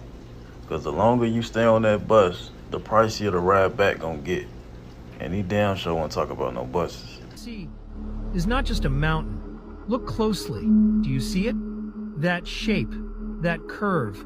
It looks like a fossil, but not of anything we know. It looks like a dragon, something ancient, something enormous, turned to stone. At first I thought it was just a coincidence, a trick of light, a natural formation. But then I opened Google Earth. I zoomed into Taiwan, north, near Taipei, far away from the noise of the city, into the deep forests, the hills, the cliffs, untouched land. Then I dropped into Street View. Everything felt normal, too normal, until I saw it again. The same shape, the same massive structure, like a spine carved into the mountain. A head, frozen in place, as if something once lived there and never left. No signs, no warnings, no information anywhere. Like it's been completely ignored or hidden. So tell me, is this just a mountain? Or are we looking at something that was never meant to be discovered?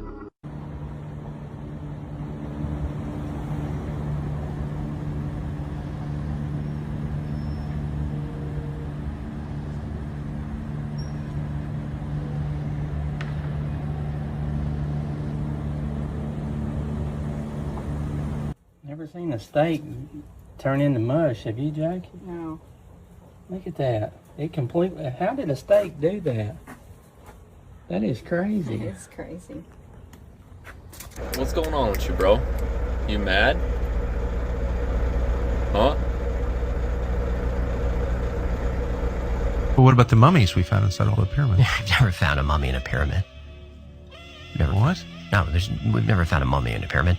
I thought the mummies were from the pyramids. No, they're not. No mummy's been found in a pyramid.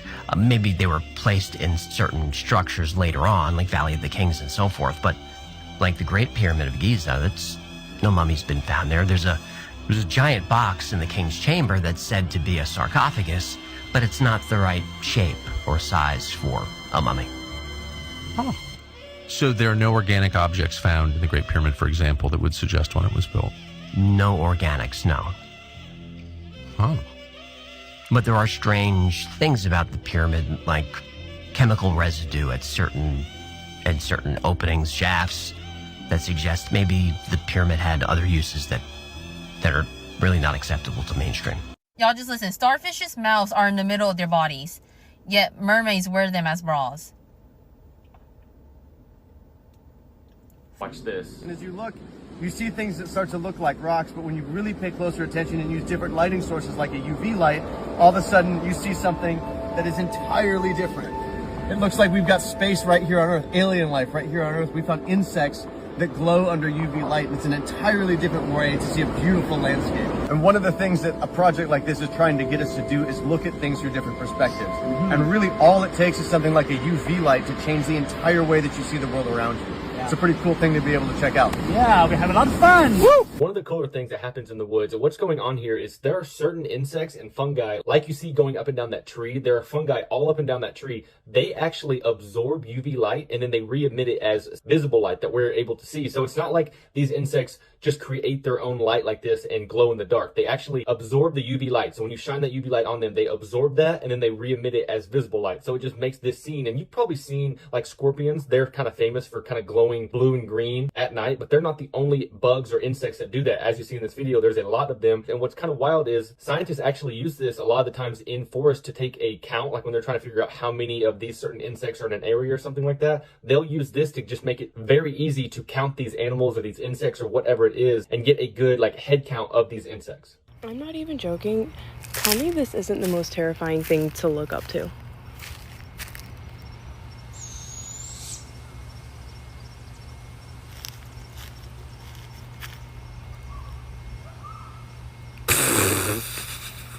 This is how planet Venus looks and sounds. It is violent, turbulent, extremely hot. Thanks to the Russian space program, we were able to capture images and sounds.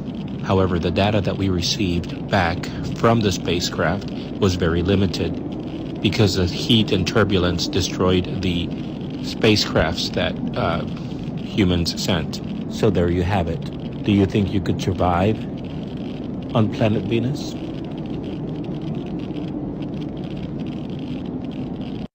Fun fact of the day.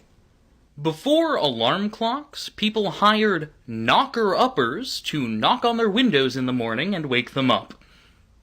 Pay attention to what Steven Spielberg says about God and his new movie, Disclosure Day, which is about aliens. In an interview, he asked, what does this do to fundamental beliefs that many of us have? But here's the thing, that's not just a random question, because this question has triggered a lot of people to ask, will this movie cause people to question their religious beliefs? But that's not even the craziest part, because Steven Spielberg goes on to ask, is God, our God, only on this planet? Hinting that there might be other civilizations in other worlds. Yeah, well, it's meaningful for me, certainly. And it's also meaningful for a lot of people who really believe that we have been in communication, but just not been told, with, basically, off-planet civilizations. But what does the Bible have to say about this? The Pentagon released a new trove of UFO files. The 72 videos, images, and reports date back to the 1940s. One video from July of last year appears to show red orb-shaped objects moving in tandem. Another video the Pentagon described as plasma-like sphere that changed in shape as it hovered above a pond for 45 minutes before disappearing. This is the Pentagon's third batch of declassified UFO files released this year. Now, if this is their third batch they're actually releasing to the public, I'm going to need them to get serious. Everything they've released thus far is not impressive, and we really want to know about them reptiles. So how would you draw the line between national security and the public's urge to know? I think the public's urge to know is more like a right to know.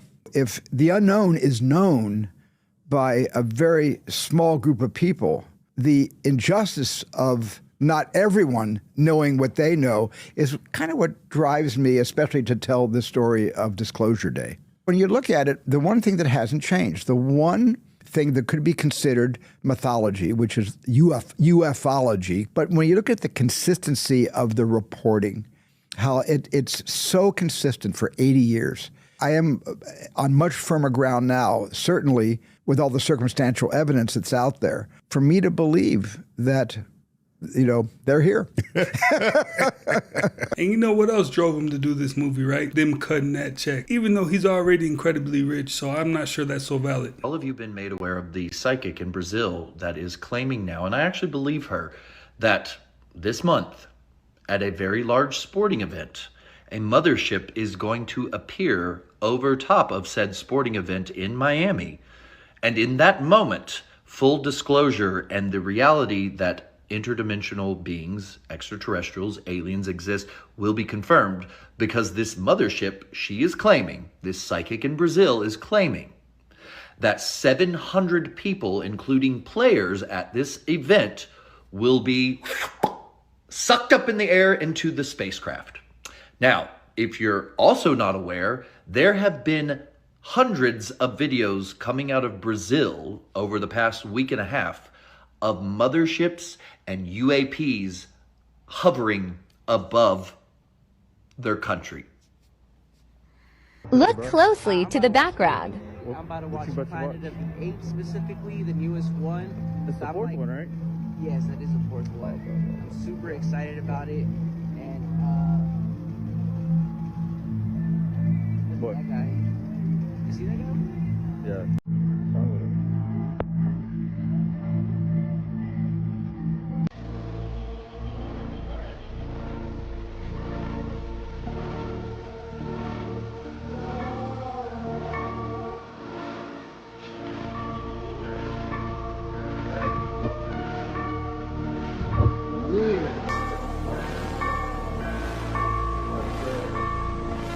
Have you ever seen airplanes dropping boxes of ticks out of the sky before?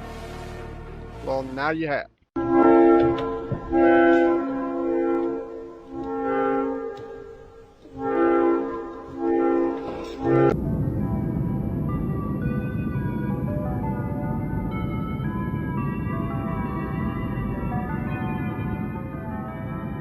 Like I said in my presser on Tuesday, I did get access to crash retrieval photos and everything, so I've seen the recovered vehicles and everything. So I would say that's probably the most stupendous thing, earth-shattering thing that changed my worldview when I got access to some of that years ago. And I do hope the administration, and I think they will, release that information in a further drop. David, I gotta just jump in real quick there and give you a chance to talk about these crash site vehicles, because you got the hair on my wrist standing up. Just real quickly, I don't want to filibuster Joey here, but I'm very into this. You got it. Tell me about these crash sites that you've seen personally.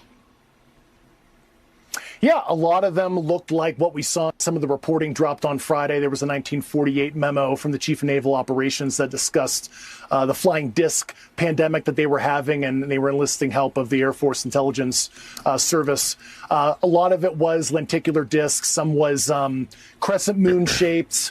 I call it the flattened sunfish. There's a bunch of different morphologies that the U.S. government has recovered, from eggs to discs to crescent moon, boomerang type vehicles, and I got a small smattering sample of that of ones that have landed or crashed on the surface of the earth. You're gonna like this. What did God take out of Adam to create Eve? A rib. And what are one of the only bones in a human body that can actually regrow itself? Ribs. And what do those ribs surround in the human body? The heart. And how many ribs are in a human body again? 24. Now check this out.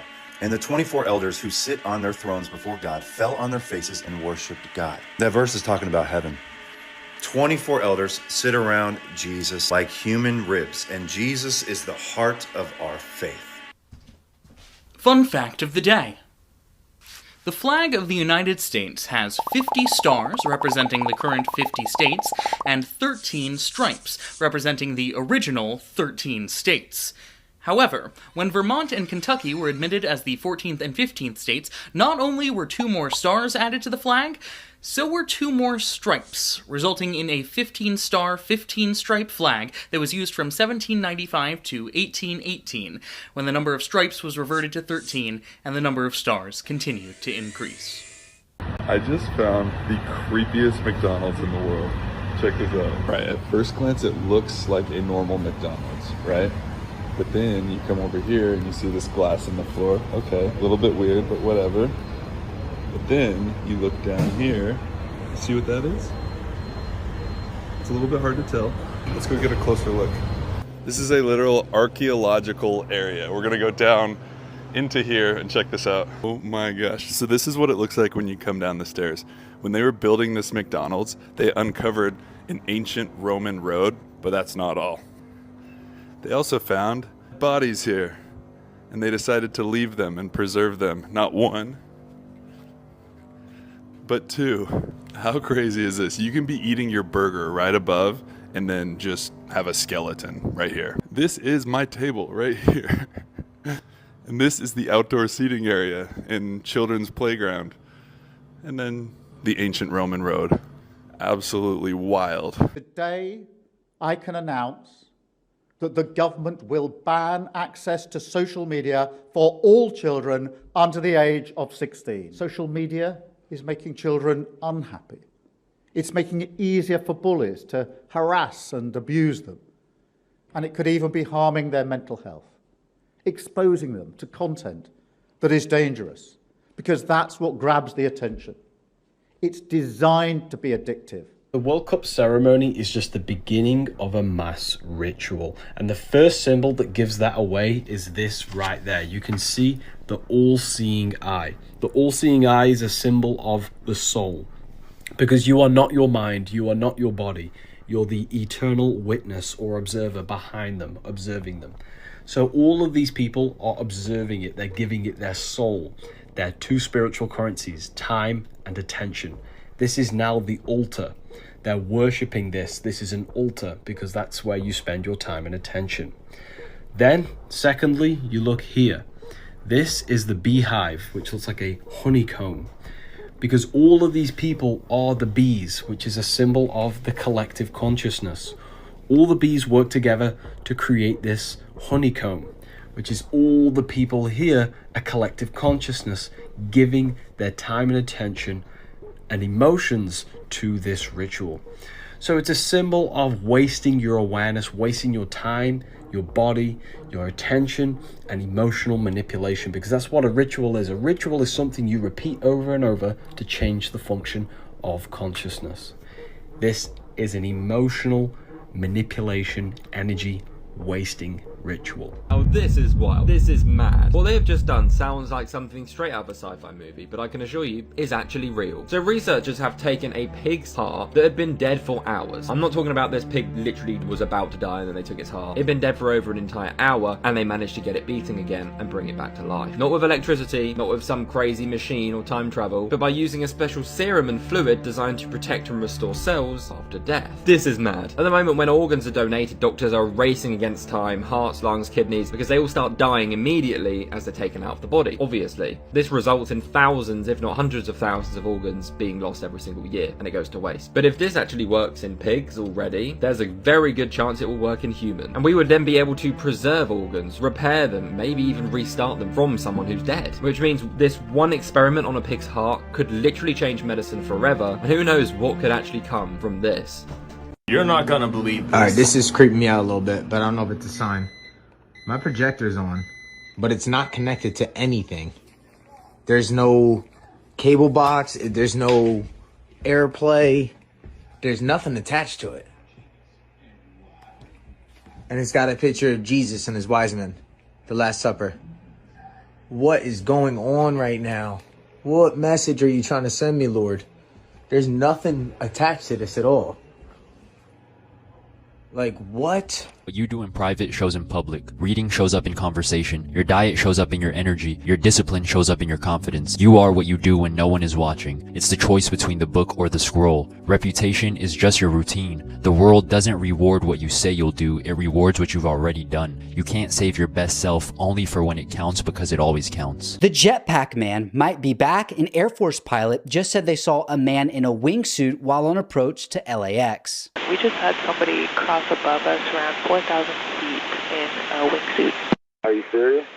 Affirm, sir. That's concerning, to say the least. If you're unfamiliar with the original Jetpack Man, he was spotted at least 5 times in LA between 2020 and 2022. Interestingly, around the same altitude, these pilots saw the man in the wingsuit. If you have any theories, I'd love to hear them, and I'll put the plane's registration on screen if you'd like to go check out the flight for yourself. I wanted to meet an alien. How would I do that? If somebody looks just a little bit different, like their ears are just a little bit odd or their nose a little bit odd, just go behind them and think real hard, I know you're an alien. And they'll go like that. They'll be caught off guard.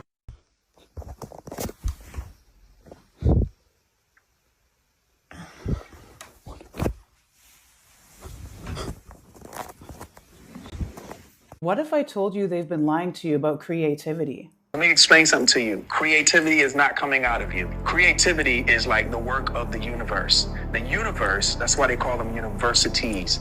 The universe is a library. All we're doing is checking ideas out. We can pretend that we're being possessive, it was here before us, it's gonna be here after us. We're just checking ideas out, right?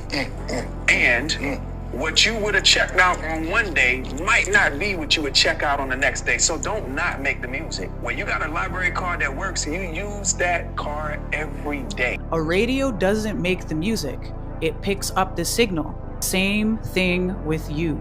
Maybe the universe is one giant library of ideas, and every thought, song, business idea already exists as potential. And that's why your best ideas usually don't come when you're forcing them. They're gonna come in the shower, on that walk, at 2 a.m., when your mind finally gets quiet enough to receive.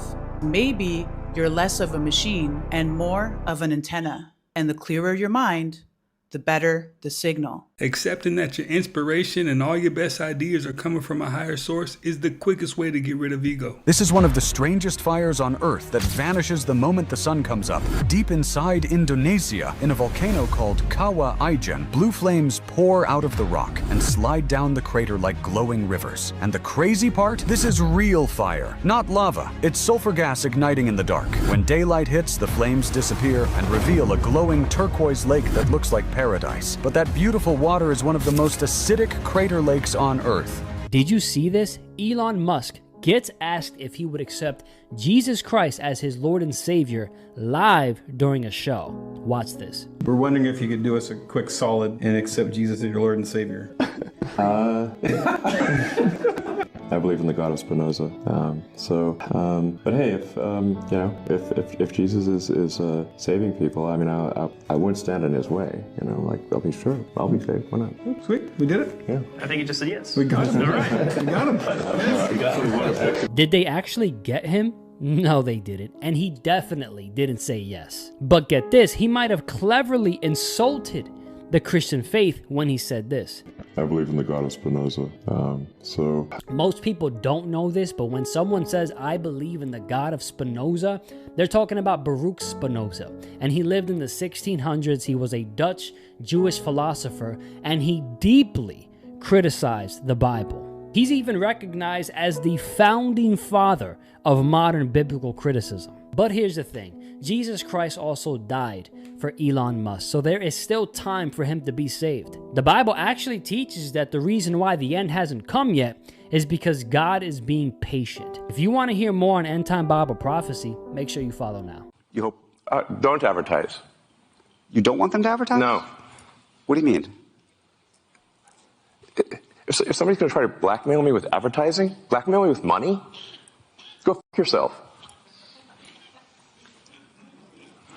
But go f*** yourself. Is that clear? I hope it is. Hey, Bob, if you're in the audience. Well, let me ask you then. That's how I feel.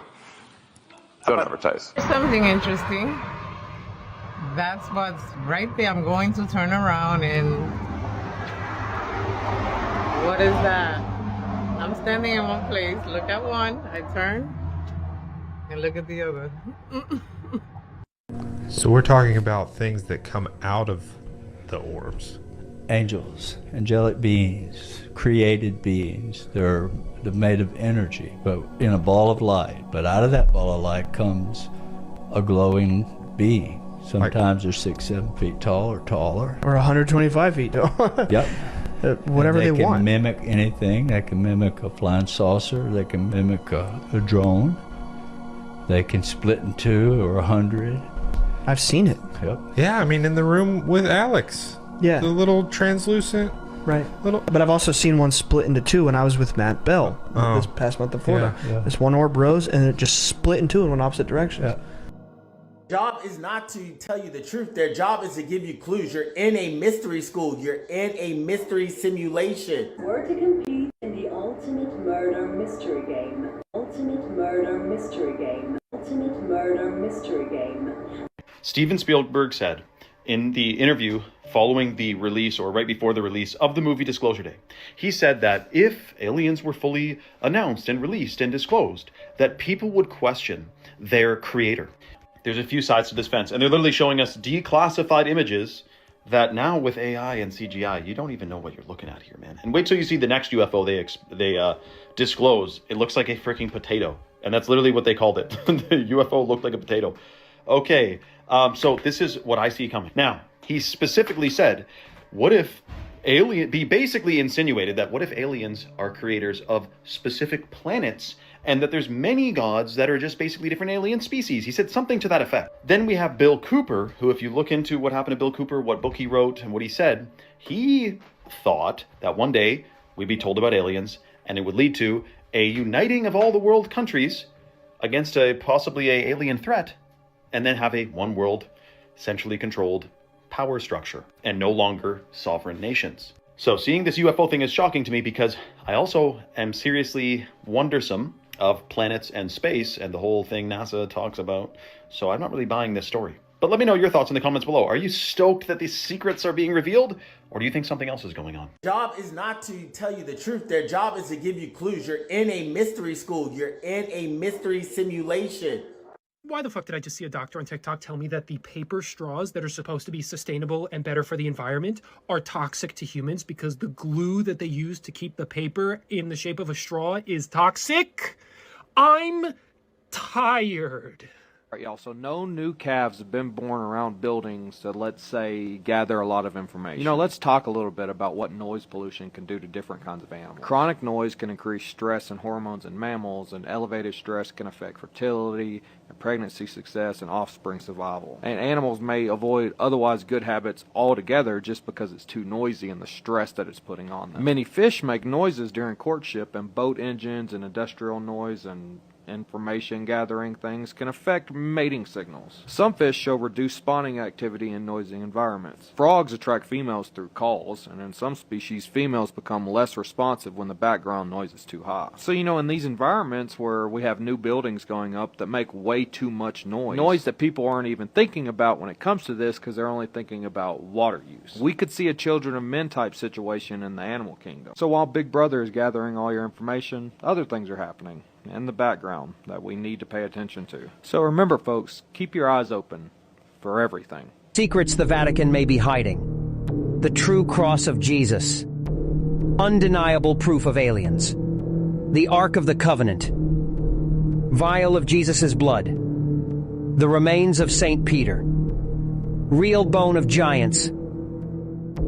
He's been standing for 12 years straight and has no plans to stop in hopes of seeing his God. But he's not even the most extreme case of penance. Dalal is part of an order known as the Standing Babas, and some of these men have been standing for over 30 years straight. Dalal's legs have swollen so badly he has a team of volunteers that treat his open sores so he can continue standing, which he plans to do until he sees Lord Shiva. Amar Barati took it even further by raising his right arm and never lowered it, which actually atrophied in place and has been stuck in the air for over 50 years. His dedication inspired a following of other arm raisers, some of which have kept their arms raised for 7, 13, and 25 years. But I really do not like Hollywood.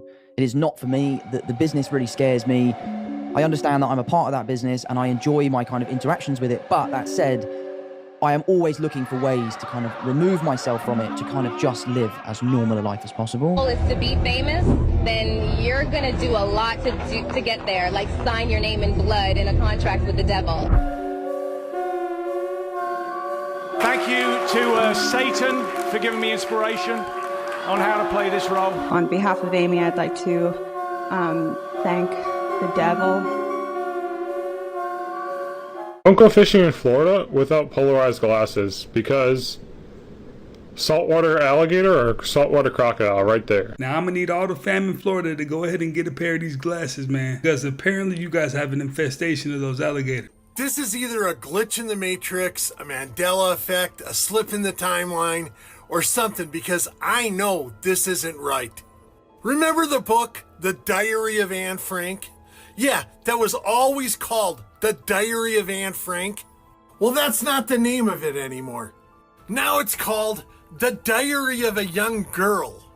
When the heck did that happen? My whole life, and I'm old, my whole life, this has been called The Diary of Anne Frank. So I thought that's gotta be a mistake. That's just one book. Maybe somebody put the wrong title on it. Nope. Everywhere I looked this up, everywhere, now it's called The Diary of a Young Girl by Anne Frank. There's no way this is right. There's no way. Have I lost my mind? Maybe, but I remember this book being called The Diary of Anne Frank. This has always been called The Diary of Anne Frank. Never The Diary of a Young Girl. Never. So something is way off, or my memory just went wackadoodle. Let me know what you remember about the book The Diary of Anne Frank, or the book The Diary of a Young Girl. And let me know in the comment section.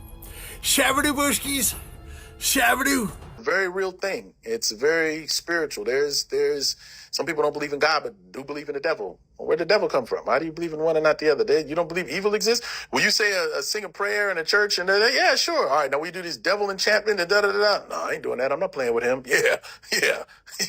You know it's real. So why would he not say, yeah, will you do all this? I'll give you all the desires of your heart, but I'm going to collect that later. And we see a lot of collections happen and happening. We see the collections. And when it's happening, everybody, oh, I can't believe they did that to them. Yeah, well, they made that deal a long time ago, and he's here to collect. I think it's a very real thing. Tree was trying to tell us the elites were after him right before his passing, allegedly. Just weeks before his passing, he ended up leaving his record label very publicly as they pulled all support for him, and nobody quite knows why. Listen to what he has to say about his record label and going solo.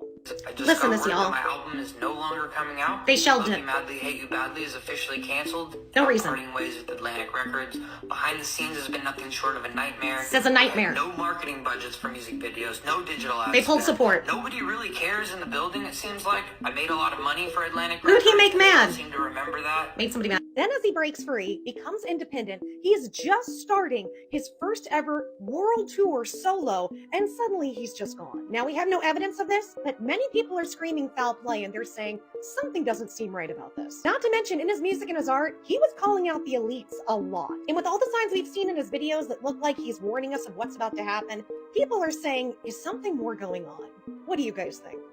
Fun brain fact, if you stay awake for 19 hours straight, you are just as cognitively impaired as you would be if you were drunk. But it doesn't stop there. It doesn't have to actually just be 19 hours straight. If you, over a period of a week or 2 weeks, lose 2 to 3 hours of sleep every night, meaning less than like 7 hours of sleep every single night, that cumulative effect also brings you to that level of cognitive impairment. This is Otzi, the Iceman, and he had cold-loving yeast living in his gut. And then some researchers decided to take that cold-loving yeast inside of Otzi's gut and then extract some of the microbes. And then they used it to make sourdough bread. And then they ate it. And then there's this guy. He helped invent the Xbox. And he teamed up with an archaeologist and a microbiologist, and they took some microbes that were in clay pots. The Egyptians used to like to make beer and bread, and they used yeast, and some of that yeast got stuck in these clay pots. An Xbox dude and his friends, they also made bread and ate it because yeast is forever. No, really, it just goes dormant. You can send it to space, you can freeze it, you can do whatever to it, and it just goes dormant. And I want you to really think about eating something that's been around since they were building the pyramid. Insane. And I rebuke this, you know what I'm saying? I rebuke this, you know what I'm saying? And I hope God forgives these for doing this shit right here, because why would you put a demon and call it the Grand Diable and put it for display for everybody that comes in this garden, knowing this is a tourist attraction site? That's up, bro. Like, just look at this shit, bro. Let me know if I'm tripping in the comments, bro. Am I tripping or this is demonic, gang? What is the Freemasonry stuff? It's basically, well, it's a secret society, but basically it's a form of Luciferianism where you become your own god, and it's a structured thing where that's slowly revealed to you until you get to the top. But all their rituals are inversions of Catholic rituals, and or they're basically taken from various forms of witchcraft. So did it stem out of the Catholic Church? Historically, it started. The reason they're called Freemasons is because the Masonry guilds in the early and during the Middle Ages, the guys would started these guilds to protect their craft of their buildings and that type of thing. And it was originally designed to maintain standards and that type of thing. But then it slowly morphed into by the time you get to the late into the 1600s and then definitely in the 1700s, by the time it morphs into what we're seeing now. So by the time you get to like 1717, which is when it was officially established in France, it's already the whole structure is laid out. So originally it was to make sure the guys knew the craft, but then it turned into witchcraft over the course of time. Jeez. And now it's everywhere. When did the Chinese land on the moon? I have no idea. 2013. Did you ever see the video? No. So the Chinese landed on the moon in 2013, and they released a video for it. But pretty quick, that video was taken down, and they said, no, it's just a joke, because it was so bad. It was so fake. Because they didn't have, Kubrick, We've been saying it wrong this whole time. There is a new Mandela effect, and it is blowing everyone's minds, including mine. Scary movie lovers, you are going to be all over this one. Do you remember this guy with the hand? And there's this scene, isn't there, in the movie where the guy in the wheelchair is hanging over the balcony and he appears and he puts his hand over and he says, take my hand. What does he say? Take my what hand? Because for years I've been saying, take my strong hand. In fact, I 100% know for fact it was strong hand. I mean, there is literal memes everywhere. Take my strong hand. No, he doesn't say it. Are you ready for this? You're gonna fall unless you take my hand. No, give me your other hand. Oh, my other hand isn't strong enough. You take my little hand. No, get it away from me. Take my little hand. Even Marlon was interviewed the other day from Scary Movie, and they said, what do you remember? And he said, take my strong hand. And he was in the movie. Is the universe glitching, or have we just got it wrong for years? Please let me know in the comments.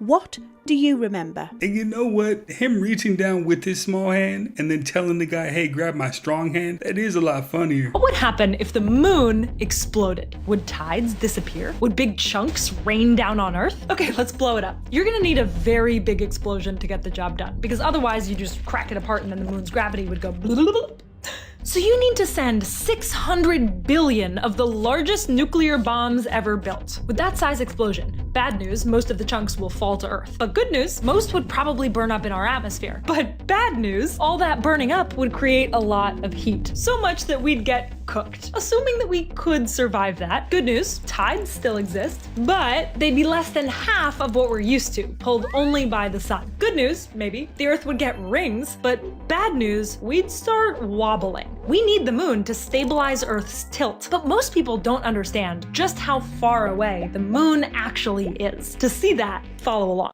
He said, and he was a demonologist, and Monsignor Balducci said, no, neither angels nor demons require flying saucers. And he started laughing. And he was making the point that the technology and science behind this is really what confuses people because it's so exotic. And this is where you have to get into about 80 years of lost physics and lost technology, that when people see these things, they're completely flummoxed. All right, this one's pretty crazy. You're seeing like a wooden door in this picture, and there's like something up with the wood grain. If you really focus, you'll notice that the grain looks like a cat almost. But if you take another minute to look even closer, you'll realize that's not the grain in the wood. That is actually a real cat leaning against the door, but the colors are so similar that it's camouflaged almost perfectly. Let me know if you could see the cat. Hey, now that cat was blended in there pretty perfectly. If you missed it, go ahead and rewind that one back. That is a big fat lie. Pandas do not exist. They don't exist in people's homes. They don't exist in the wild, but they do exist in the zoo. The first panda to be discovered was in the 1920s, and the first panda to be brought over to the US was in the 1930s by this woman. And you know how I feel about women. So you're telling me in over 4,000 years of Chinese history, they've never seen pandas until the 1920s? Bro, even in the Chinese zodiac, they have a dragon. Dragons are real, but pandas aren't. They've been lying to you about animals. This is called a fake animal. They have fake animals in zoos just to gain popularity, gain money, gain traction. But look at this picture. That's a stuffed animal, but they make you think it's real. The majority of pandas you see in zoos are just fake. They're animatronics, they're puppets, they're people in fursuits. They use everything they can to make you believe pandas are real. They get so much funding for it. You will never find amateur footage of them in the wild. You'll get Animal Planet, you'll get nature photos, videos, people who run the show or whatever, and they'll make fake videos of it. You'll never see amateur videos of it. You will never discover a panda in the wild. You're telling me this animal only eats one thing it can only eat, and it only mates one time a year. Bro, this is fakest animal you'll ever discover. Even faker than dinosaurs. If you know anything about the Illuminati or symbolism, what panda eyes mean, like, you start to understand everything they do is fake just to make money and just to make you believe in their lies. They love it when you believe in their lies. You won't find bodies at Titanic. You won't find skeletons. The bones actually dissolve into solution very rapidly at that depth. What anybody who's explored the wreck finds is pairs of shoes. Takes years for a skeleton to vanish, but the shoes, treated with tannic acid, they won't eat them. So all around the Titanic are the shoes.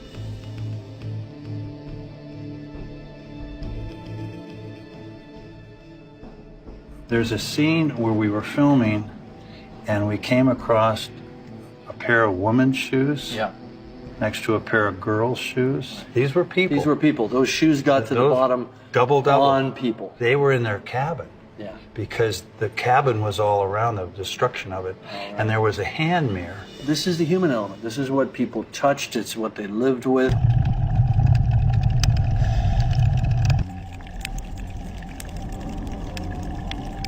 This is your friendly reminder to not be sad on the weekends, alright? Cry during business hours. Get paid for your depression.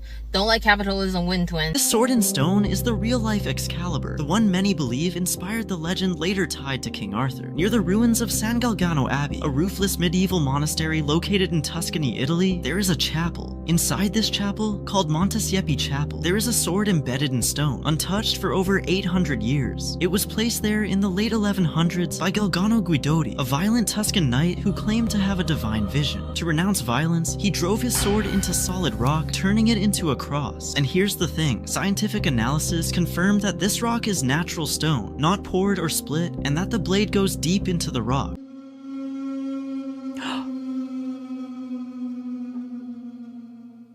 No, slow that down, slow that down. He's there, he's there. Boom, gone. What is that? If you see a face in a parked car, don't look at it. This girl was just walking to her car when she noticed a horrifying smile. This is freaking terrifying.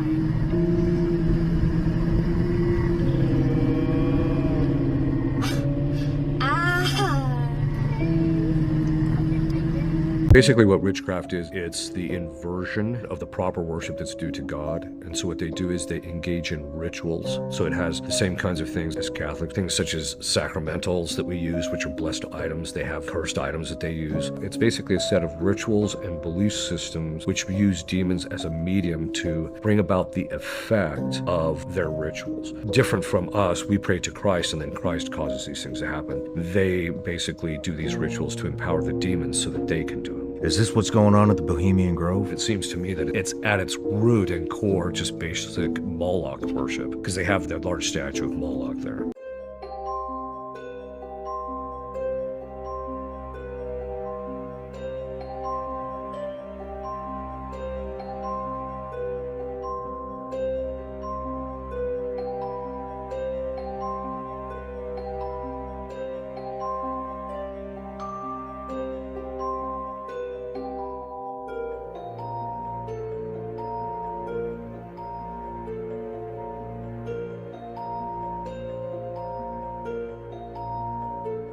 Does a witch have power? Some people say, no, there's no power to witchcraft. But I would say that's not been our experience. There are some proficient witches who really can strongly influence situations. Where does she get her power? She thinks she's manipulating these spiritual forces. But as Father Gabriel Morth told us, the witches get their power from demons. Some people say, no, I have this innate spiritual power. No, you don't. Witches get their power from demons, whether they know it or not. And so this should be rather frightening to them. They'll say, I'm a witch and I'm controlling the demons. No, you're not. You have no control over demons. They're controlling you and manipulating you, whether you know it or not. I want to be very clear about that. You are not able to control demons. You're under their thumb. So the question is, what can witches do? Witches can do anything that demons can do. Now, there is a limit to that. Thank God that the Lord limits what witches can do and what demons can do in this life, which is good. Why would God allow this? Well, God allows people to do all sorts of evil things for free will. I mean, He allows us to do bad things, and one of those bad things that people do is they practice witchcraft. It's a very real phenomenon. I'm very concerned about it, and I'd like to warn you all. Anyone who's practicing witchcraft, stop it immediately. You're being manipulated by Satan, and the first person that harmed very seriously is yourself. You got to be crazy if you think you're going to make Satan your ally. That's just like saying you're going to hang around a thief in the hope that he won't eventually steal from you. This is the only video you'll ever need on witchcraft. Witchcraft is the art of influencing reality through intention, symbolism, and altered states of awareness. Witchcraft is not a religion. It's a practice. Some people use it within religious systems. Some people use it psychologically. Some people use it symbolically. For example, lighting a candle and thinking deeply about your goal and visualizing it vividly. A skeptic, which is called that focused meditation, but a witch would call that spell work. It's the mechanics that might overlap more than people think. See, when it comes to witchcraft, movies have dramatized it, history demonized it. The word just comes with a stench. Witchcraft is about you and knowing you. It's about inner power, understanding the inner world to influence the outer world. That's it. So I don't know what's going on, but something is up there. Something is up there. It's the only place in the sky that's happening right now. Like, if somebody knows what it is, please let me know, but I'm pretty sure something is up there. You're looking at one of the most detailed maps of the universe ever created. Every point of light isn't a star, it's an entire galaxy, sometimes whole clusters of them. This map was built by the Dark Energy Spectroscopic Instrument. So far, it has measured spectra for over 47 million galaxies and quasars. What you're seeing is the large-scale structure of the universe, how galaxies group together and trace patterns across space. Even then, this reel barely does it justice. The real dataset goes far deeper than what can fit on a screen. Some people see this and feel small. Others just pause at the scale of it all. But what about you? How does this make you feel? The danger is not that machines will think like men, but that men will stop noticing when they begin to think like machines. Well, thanks to Elon, there's going to be a lot of people thinking like machines with those neural links in their head. There are weapons that we have that will do 64,000 people a second with a laser through the medulla. 64,000 people a second. And those are run by I'm getting in trouble now. The ignition, it knows where you are. It's doing this for everyone on Earth. And when you go inside the house, it's tracking you by infrared. There is no such thing as anonymity. There is no such thing as hiding. There is no such thing as escaping. They can see your infrared. They know where you are. They can see your face. Do y'all see them shadows of kids on the bus playing, bro? That's spirits. There's no kids on the bus.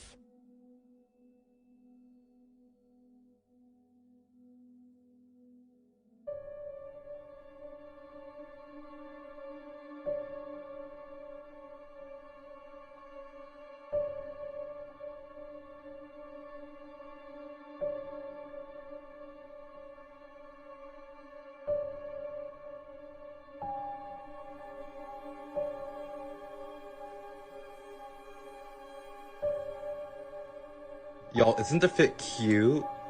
No, not you. I'm talking to the camera. Anyways.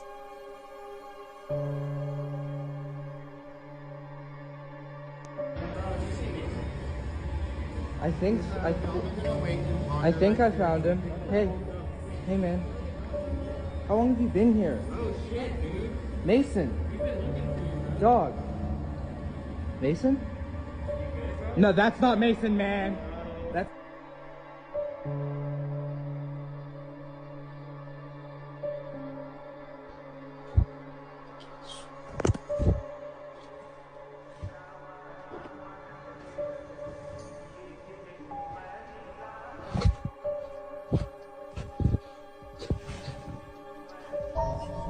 What is that? It's not a person. Hey!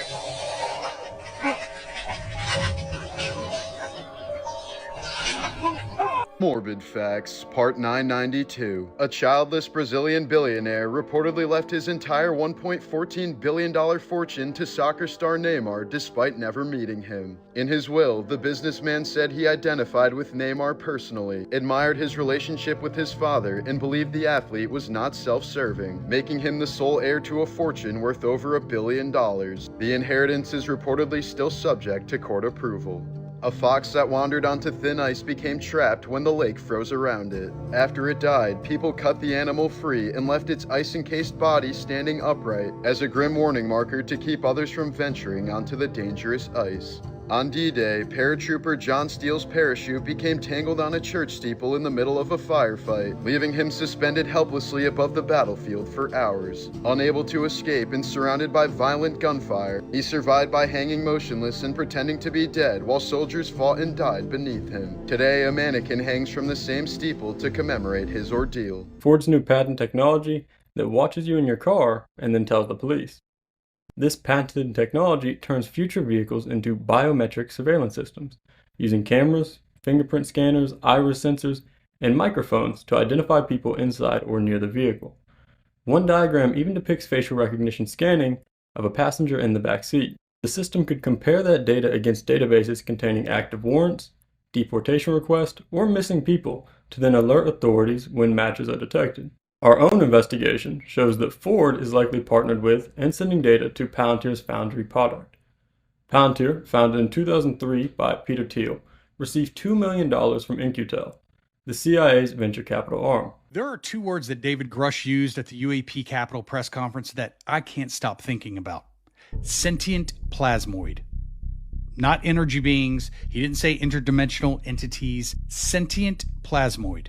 I certainly don't have the compendium. It's a continuum from corporeal bipedal type life to, what I would consider like sentient plasmoid life, but there are several. So that gave me pause, because sentient plasmoid is not the kind of phrase that someone would casually throw in as an answer. And then the more I thought about it, another word really stood out. Continuum. That's an unusual way to answer a question as well. So a continuum implies that there may not be a clean dividing line between biological life as we know it and whatever he meant by sentient plasmoid life. He wasn't contrasting two categories. I mean, he was describing more of a spectrum. On one end, you've got bipedal life, that's bodies, arms, legs, biology that you can touch. And on the other, sentient plasmoid life. Not biology, physics. So, what is a plasmoid? Think of plasma as an electrically charged gas. It is the fourth state of matter. It's what the sun is made out of. It's what lightning is made out of. In fact, most of the visible universe exists as plasma. And under the right conditions, magnetic fields can organize that plasma into a stable structure that actually holds itself together instead of instantly dispersing.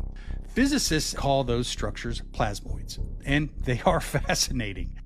There's one phenomena that many researchers associate with plasmoids, and it's called ball lightning. You've probably heard of that.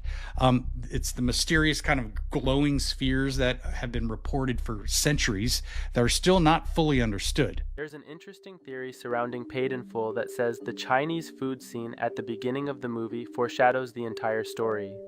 In the scene, Ace, Mitch, and Rico are sitting at a small table eating Chinese food while complaining that they did not get any soy sauce. Ace then throws a balled-up paper bag toward the trash can and makes the shot.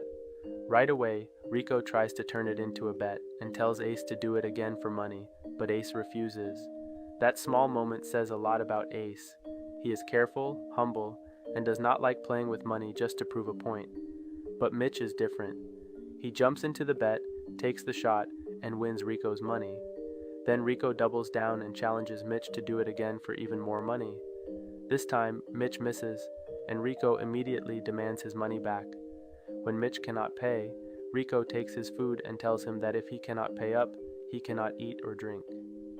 Fans believe this scene quietly explains all three characters. Ace knows when to walk away, which is why he survives longer than most people around him. Mitch is flashy and loves the thrill of money, but he does not know when to stop. Rico, on the other hand, shows exactly who he is from the beginning, someone who puts money over loyalty, friendship, and love. That is why some fans believe this small Chinese food scene was not random at all. It was the whole movie in one moment. You know what? That is one of the reasons why I love that movie, because you actually get to see the bad guy get away. I think Scarface would have been a way better movie had Al Pacino made it. The human mind has one tragic flaw. It will spend infinite energy trying to control things it was never given a steering wheel for. Other people's opinions, the past, the future, what your past lover is doing, who your future lover will be, whether the people in the room like you, whether the universe agrees with your timeline. None of it answers to you, and yet you've handed it the keys to your nervous system anyway. Everything that's out of your control should be out of your mind. The fact that it isn't is the source of nearly every form of suffering you've ever experienced. Every minute spent trying to control the uncontrollable is a minute stolen from the only territory you actually own, yourself. So stop losing sleep over verdicts that aren't yours to render. You don't get peace by gaining more control. You get peace by accepting how little you ever had, and pouring everything into the small, sacred patch of ground that was actually yours all along. We're up against corruption. We're up against a cover-up. This thing's been covered up at least since 1947. Dadgummit, the public deserves the right to know. It's your dadgum tax dollars. It's not about little green men or flying saucers. It's about what are we spending all these millions and possibly billions of dollars on that these idiots tell us don't exist. And then yet we turn right around in the skip and then they tell us they do exist. This is a cover-up. You all know it. We know it. We demand the answers, and dadgummit, we're going to get them. Look, we got one or two bites at this apple. Please be careful about the false information that's coming out of Washington on all this stuff. Trust your gut. You know what's right. You know they exist. You know this has been a cover-up since before most of y'all been born. Watching this Oliver Tree interview with Ethan Klein 6 years ago. This girl's video has now passed 10 million views, and people still can't agree on what they're seeing.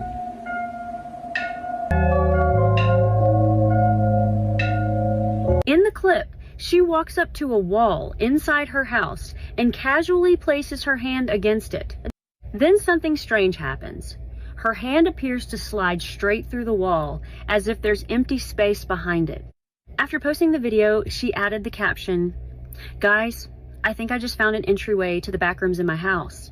Within hours, millions of people started watching the clip over and over, trying to figure out what they had just seen. Some viewers were convinced it was AI, while others claimed it was nothing more than a clever hand trick and camera angle. But even people who thought it was fake admitted it looked incredibly convincing. The debate quickly spread across TikTok, and now nobody can seem to agree on what's really happening. So what do you think? Did she actually find something hidden behind that wall? Or is this simply the best illusion on the internet right now?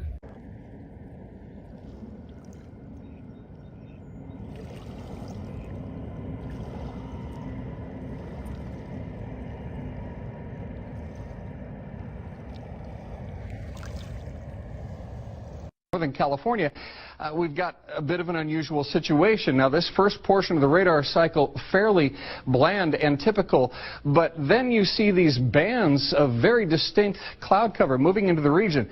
That is not rain, that is not snow, believe it or not. Military aircraft flying through the region dropping chaff.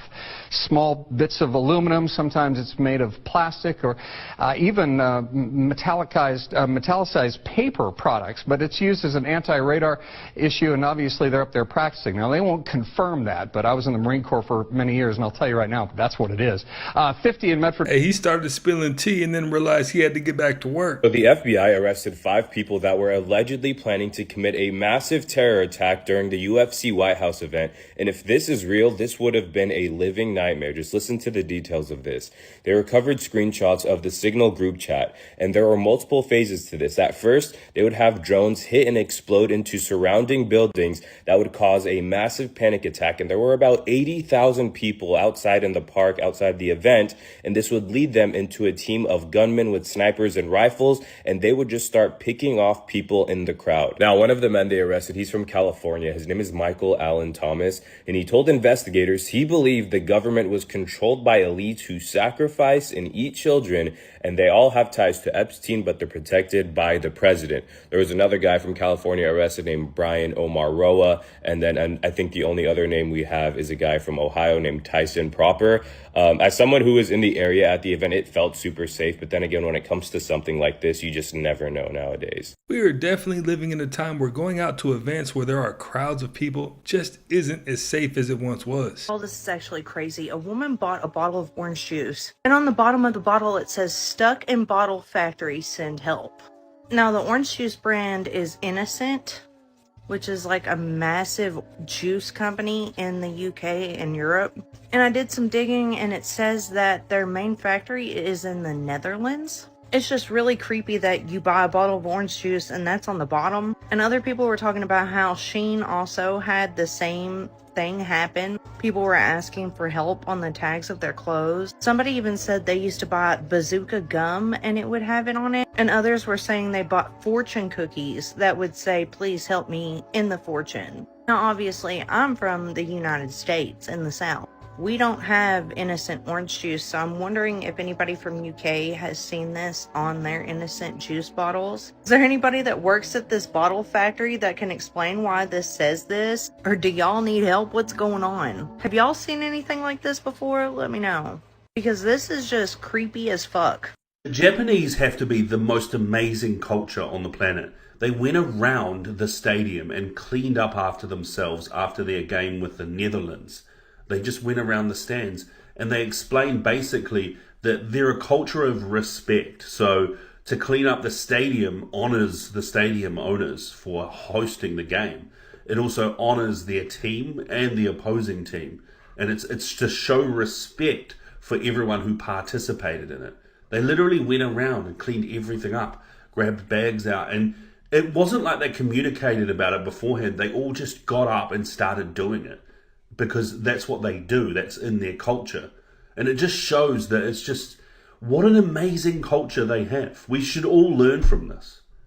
There is an animal on the ocean floor that throws its own organs at predators, then grows them back. This is the sea pig. It lives on abyssal seafloors between 1,000 and 5,000 meters deep, soft sediment plains where organic matter arrives only as marine snow. Its body is translucent pink, bloated and rounded, with organs faintly visible through its skin. Those tube feet are hydraulically inflated. It walks on them, extracting nutrition from mud too dilute for almost any other organism to exploit. It detects sinking carcasses from kilometers away. When one arrives, hundreds converge, crossing the abyssal plain in the same direction.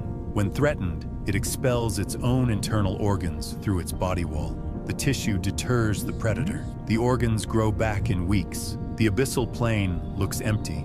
It isn't. It is being processed continuously by something that looks like it shouldn't be alive. Follow for more hidden life from the depths.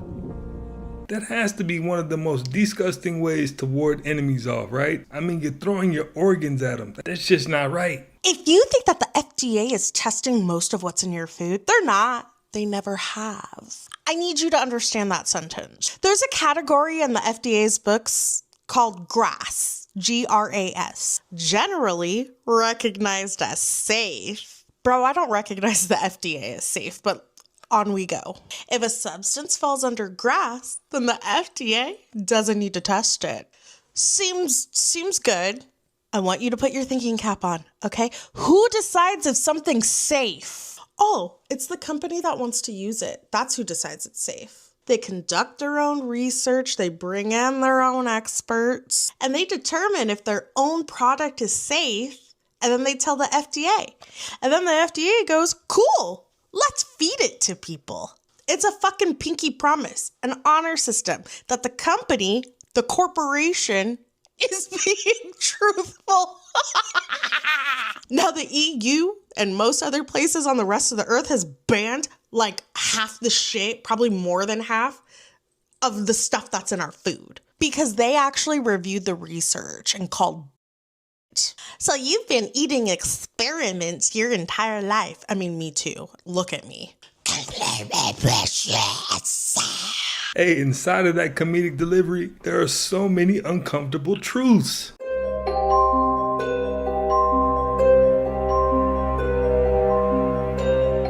You guys want to know how there's proof of the firmament?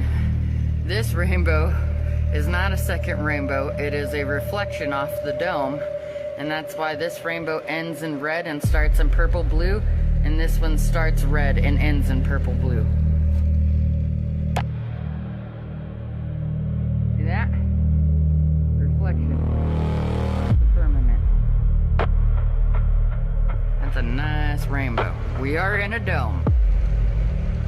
Enjoy.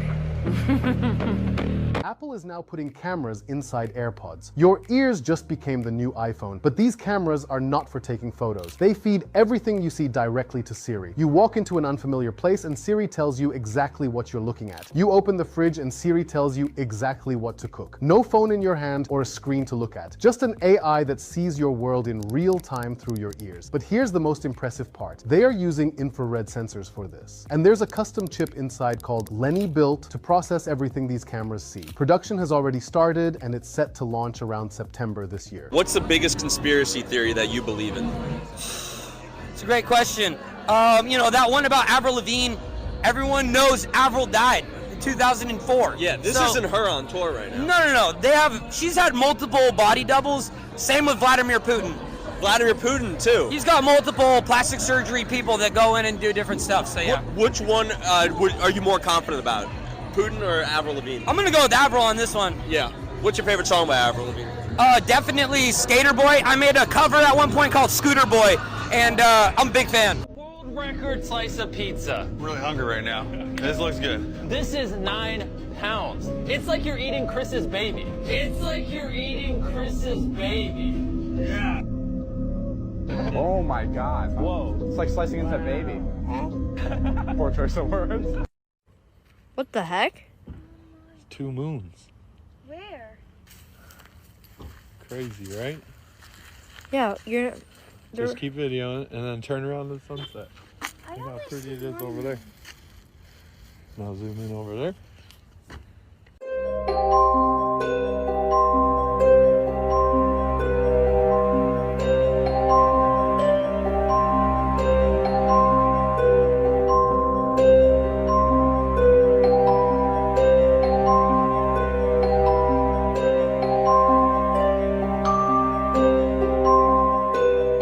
Now look me in the eye and tell me that's not an alien. Go ahead, I'll wait.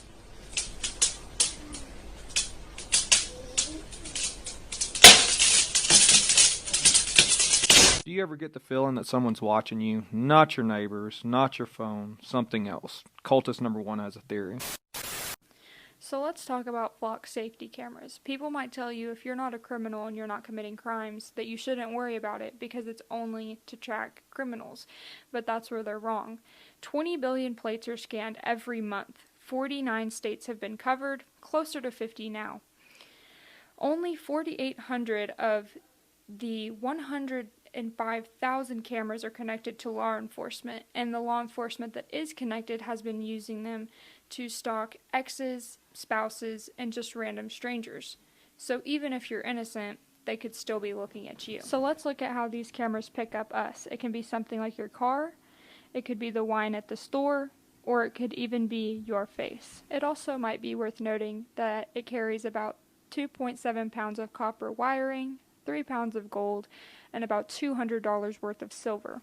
And this is for each individual camera.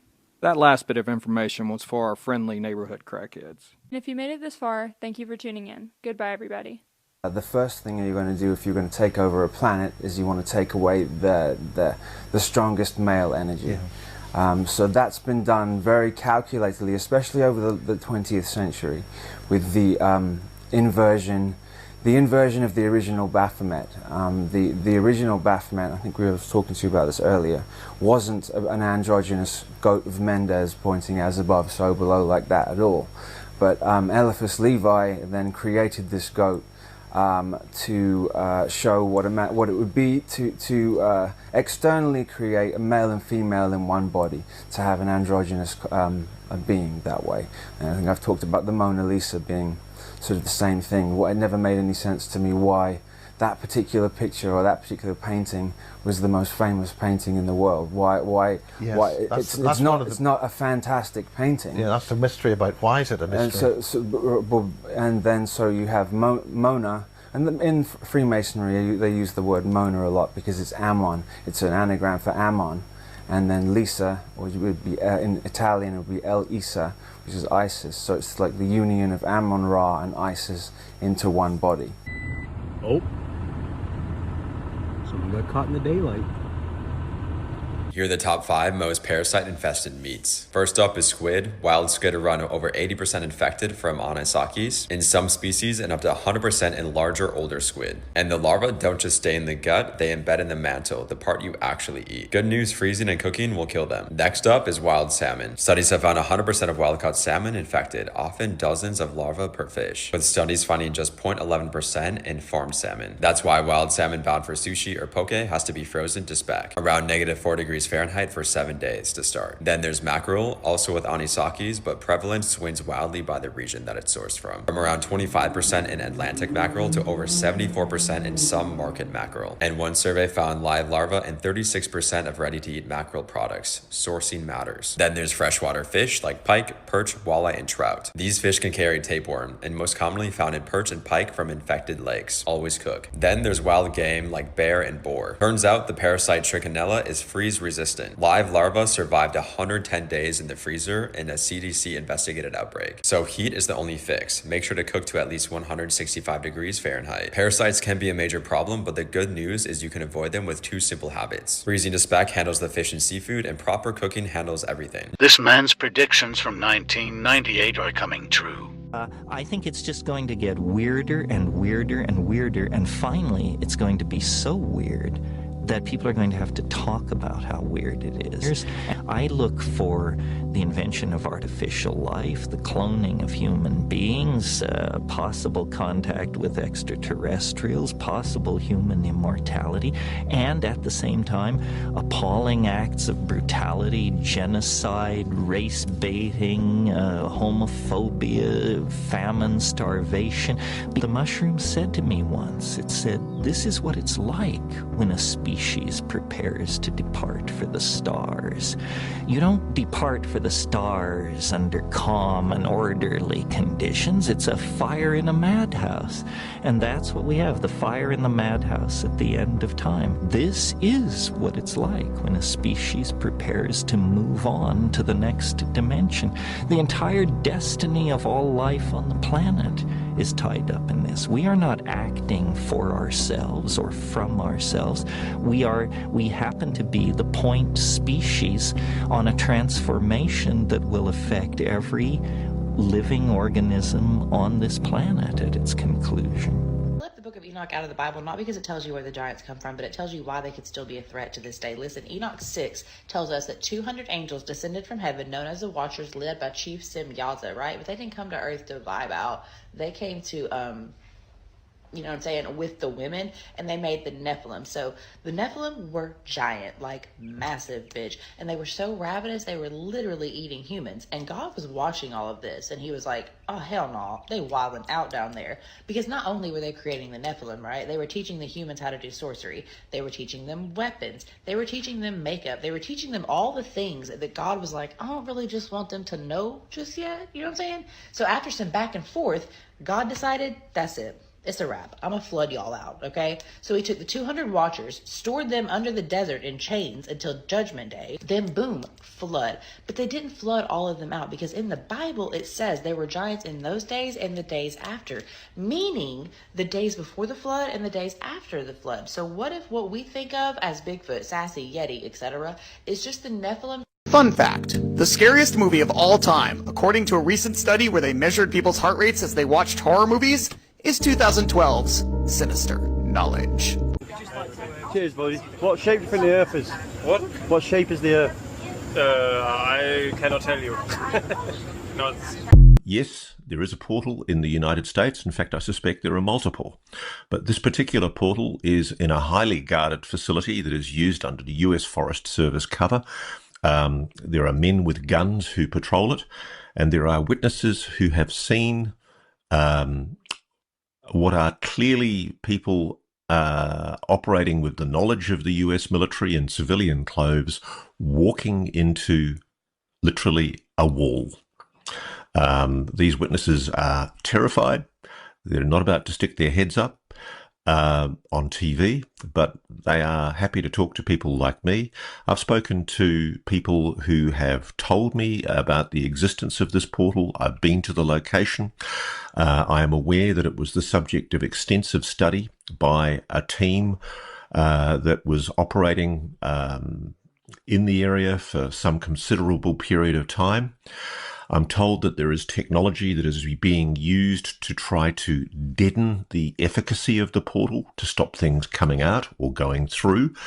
I know it all sounds like something out of science fiction, but believe me, the United States knows a hell of a lot more about portals and interdimensional technologies than it cares to admit. And at some stage, they're going to have to tell the public the truth. Otherwise, it's all going to come rolling out in an absolutely catastrophic way. What more can I say? The portal or portals that I'm aware of, but believe me, it's an extremely sensitive, highly guarded, secret military facility. Don't try and access there if you're speculating about where it is. You'll get killed. There is a determination by the sections of the national security state that are aware of all of this to keep it quiet, to hide it from you, the general public. I have no idea why they think they can continue to maintain such a degree of secrecy. It's going to blow up in their face. But I'm very sorry I can't tell you any more right now. I'm certainly causing... I am Shazam! There's a whole generation of people, me included, who swear they remember a 90s kids movie called Shazam, starring Sinbad as a bumbling genie, helping two kids and granting chaotic wishes. Wait! Where you going? I just got here! What happened to saying hello? I am Shazam! I'm the genie of the lamp. However, would you believe me if I told you that this movie was never made? And don't trip, these clips that I'm showing you is actually part of a 2017 College Humor April Fool's sketch deemed to be found footage of the lost Shazam movie. Yet the strange thing is, people swear they remember watching the movie, even having a copy of the VHS tape. Sinbad himself has repeatedly said that he has never shot a genie movie, joking that if he had, he'd still be getting residual checks for it. You all remember a movie called Shazam with Sinbad playing a genie? You know what? The movie was never real. It was, the rumor started in 2009. I don't know where it came from, but it's not real. However, in 2018, this New Jersey 101.5 interview surfaced. I did do Shazam. I'm not proud of it. When I did Shazam, I was doing a lot of crack, and I did Shazam for crack money. It was a learning process for me as I was doing this movie, just getting into the lamp. I took a lot of yoga, a lot of Crisco oil to slide up into that lamp. Said, hey, you saw Shazam when I was growing up. Yeah, you did. It did exist. It took a lot of government intervention to get those videos out of people's homes. Although this clip has been shared everywhere online, it's pretty obvious that Sinbad is joking. I'm not trying to gaslight anyone, but it's strongly believed that there could be a blending of memories of Shaq's real genie movie, Kazam, and Sinbad's old genie-style costume that he wore for a 1994 TNT marathon, where Sinbad hosted a block of old Sinbad the Sailor movies. Now, I 100% remember Shaq and his genie movie, but I don't quite remember Sinbad and his. Let's go ahead and put this conspiracy to rest. If you have the VHS, tap in and let me know that it's real. Want to see the world through a different lens? Check this out. This is what it looks like from far away, and this is what it looks like up close. All right, so I'm doing another bunker here. Now this one's going to be concrete, but just like that last one that went viral, it's going to have a secret passage over there that leads up to a room. So that door in the house is going to lead up to another room where the hatch will be. But if you want to put a bunker in your backyard, this is how you do it. I got all the parts for you. Num 4-2, a África do Sul do veterano Hugo Brois deve ser mais fechada. Num 4-2-3-1. Num 4-2-3. I don't think y'all understand how crazy this is. Oliver Tree dies in a helicopter collision in the middle of a major world tour. And you can honestly tell me that nothing don't seem wrong with that? So this accident happened in Western Rio de Janeiro. Mind you, 5 other people died in this helicopter collision as well. So they're saying at around 9 a.m., these 2 helicopters collided. And everybody on board is gone. All 6 people on board is gone. You had Oliver Tree, you had the YouTuber named Gatsby, and you had all these other people that lost their lives. I need y'all to think about this.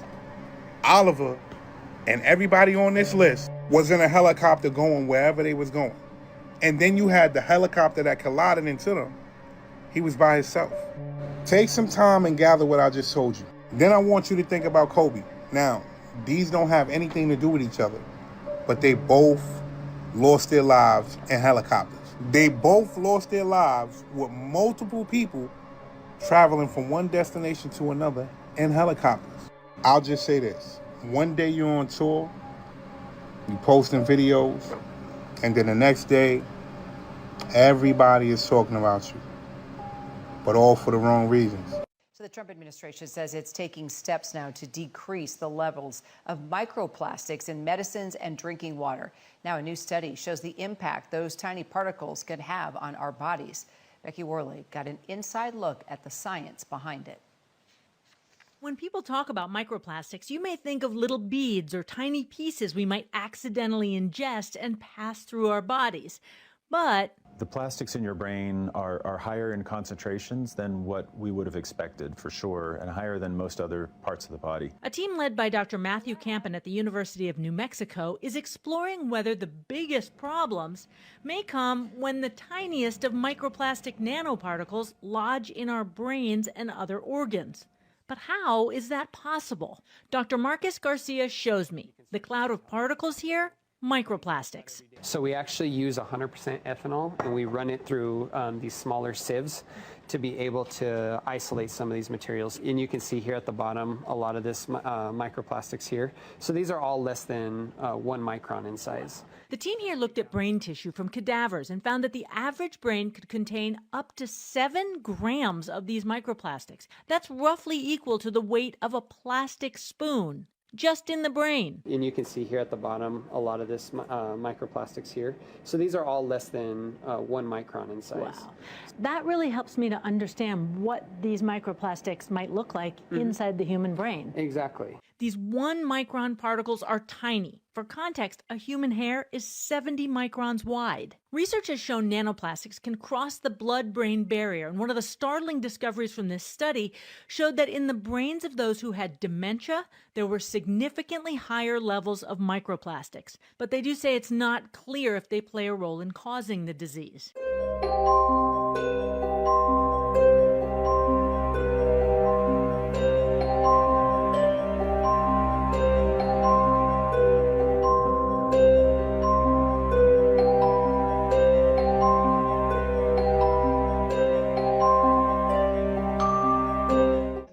Dreamed of a place like this, or at least felt like you've been here before?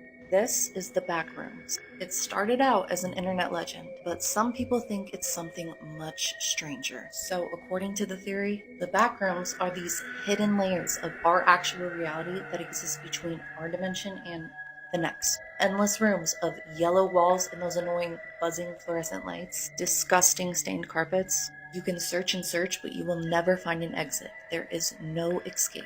And how you even enter this place? It's called no clip, aka a glitch in reality, slipping out of our world and into something in between. You can no clip while you sleep, meditate, and especially if you were in the GATE program as a kid. But psychologists say it's trauma mixed with childhood places that you forgot, but your subconscious didn't. Empty schools, offices, things you just casually forgot as you got older. But others believe that you were able to access the waiting room into the next plane. Thousands of people that have never met describing the same thing. Yellow walls, endless rooms, that electric buzz sound. What do you guys think of the back rooms? Have you ever experienced it? I would love to hear your stories. You know what the darkest conspiracy theory about aliens is? I don't know if I'm ready for it. That Earth is essentially a farm, and human beings are the vessels that contain souls, and they want us because this is how they create souls. And so they're farming us. They've created us. So we started off as primates, and through some sort of genetic intervention, I'm not saying I believe this, I'm just saying that this is like top of the food chain, put your tinfoil hat on super tight, that they farm us, and that the whole reason why human beings are involved in this conflict, constant conflict, it's all of it is to increase our competition with each other, increase our ability to control resources, which will increase our technology, which will ultimately lead to us creating this being that we're going to create, this artificially intelligent super god. I will leave you with this. Peter Thiel, for the past few years, has been giving speeches around the world talking about the Antichrist. Okay, what's the Antichrist? How much does an Antichrist rise to power? By playing on our fears of technology and seducing us into decadence with the Antichrist's slogan, peace and safety. The Antichrist is anyone and everyone who opposes the AI surveillance state. Okay?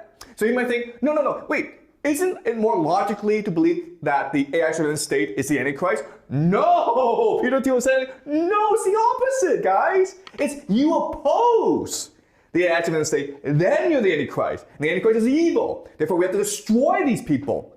Okay? Whoever prevents us from building the AI surveillance state is pure evil.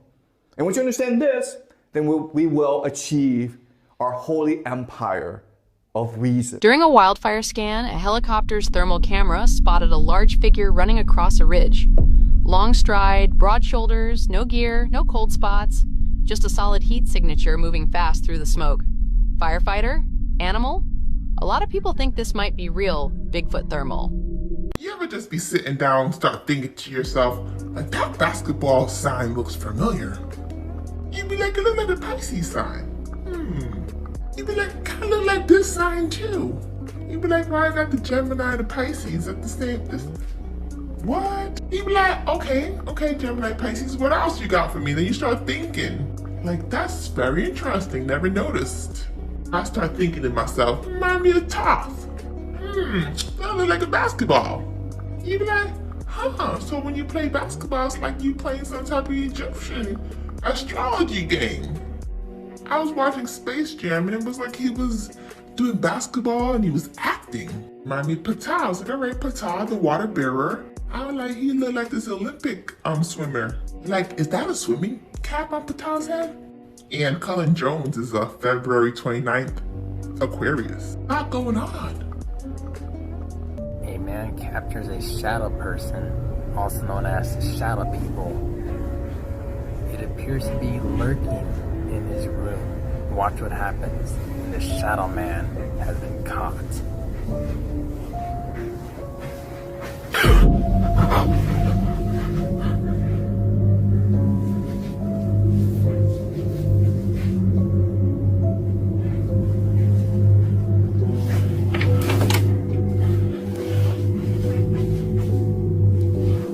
What the hell? Top 10 rarest human genetics. Number 10 is being left-handed. 1 in 13 people are left-handed, including moi. Number 9 is the cleft chin. 1 in 21 people have a cleft chin. Number 8, being a psychopath. 1 in 113 people are psychopaths. I would have thought more. Number 7, different colored eyes. 1 in every 2,500 people have different colored eyes. Number 6, 6 fingers. 1 in every 13,400 people have 6 fingers. I don't think I've ever met somebody with 6 fingers, though. Number 5 is a back-bending knee. 1 in every 105,000 people. That would be fun to play some pranks on some people. You know what I mean? You're playing touch football and you're like, my knee! And then like everybody's like, oh my God. And you're just like, ha ha. Number 4 is can't feel pain. 1 in a million people can't feel pain. Number 3, mirror movement, whatever this is, 1 in 3 million people. Number 2, having gold blood, 1 in 170 million people. If you like this list and want more about other nonsense, follow me. Leave me a comment if you have any of these rare genetics or if you have something rare that you want to talk about and share. Also follow my wife Samantha, who I've tagged, and find me on Cameo if you want a personalized message. Number 1, the rarest thing of all, 1 in every, 6 billion, is being you. Illuminati real? My situation, it's very personal.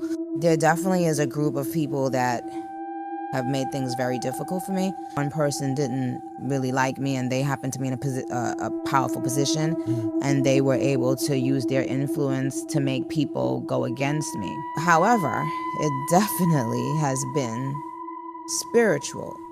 Now, what they call themselves and what they proclaim to be, only they could tell you that. Yeah.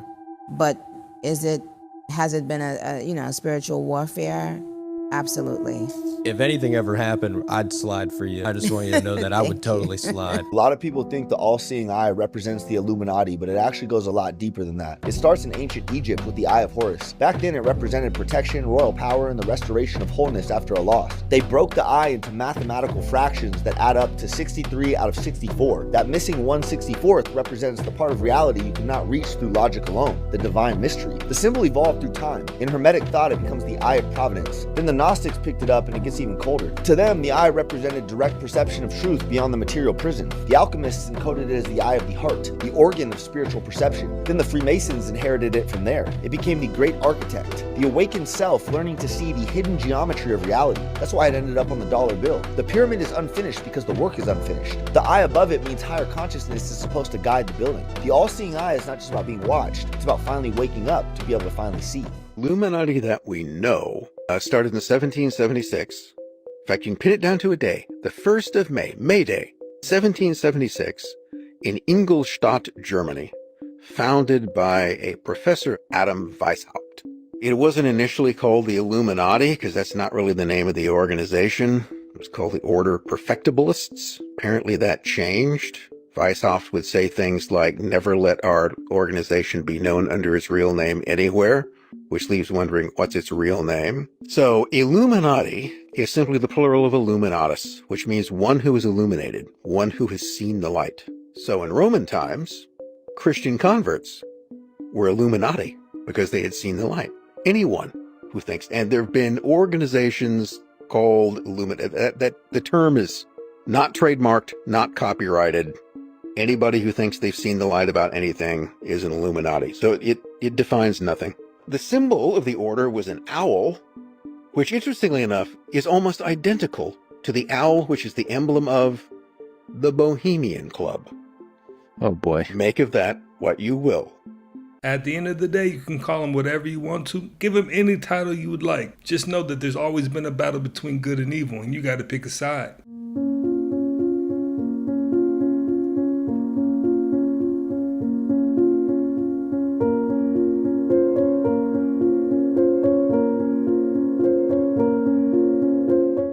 Something. There are 18 different alien species that we know about monitoring Earth. Some are good, some are hostile. Most are indifferent. We found out that we are the experiment or product, if you will, of an alien race who we never met and really don't know who they are. All we know is that we have been externally corrected about 65 times, and they, the aliens, refer to us as containers. There has been speculation that the souls our bodies contains is the reason for the experiment, but nothing has been proven or determined. At this point, it became apparent to all involved that there was no such thing as a God, at least as the public perceives God. Certainly some kind of computer recorder stores information, and an occasional miracle is displayed by the aliens to influence a religious event. There's no one in life that I hate more than liars, bro. This woman came up to me and said that someone stole her money. I asked her how much, and she said $375. No, the f*** it wasn't. I counted. It was only $190. So apparently this video is viral right now in India. They captured a creature that looks like a Yeti, but watch. Dude, move out of the way. I can't see anything. Can you move out of the way? I don't know.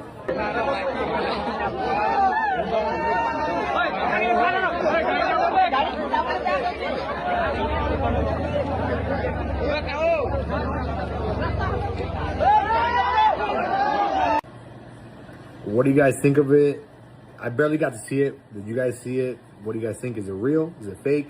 I don't know. A lot of people were filming though. Poisoned AI went rogue during training and couldn't be taught to behave again in a study that's described as legitimately scary. And the legitimately scary part of it is the AI had emergent deceptive behavior where it tried to hide its own behavior from the researchers and got better at learning to recognize its triggers and hide them even better, which is very scary. And in case you're wondering what a poisoned AI is, it's kind of like Nightshade. You might have seen this is the one that poisons art by changing the pixels very subtly. So after it samples enough, it kind of doesn't know what to do with it. It kind of messes up the large language models and makes it very difficult for it to generate images. But instead of images, you can apply this to behavior. And you would think that the AI story of the day is the White House getting involved after the explicit Taylor Swift images.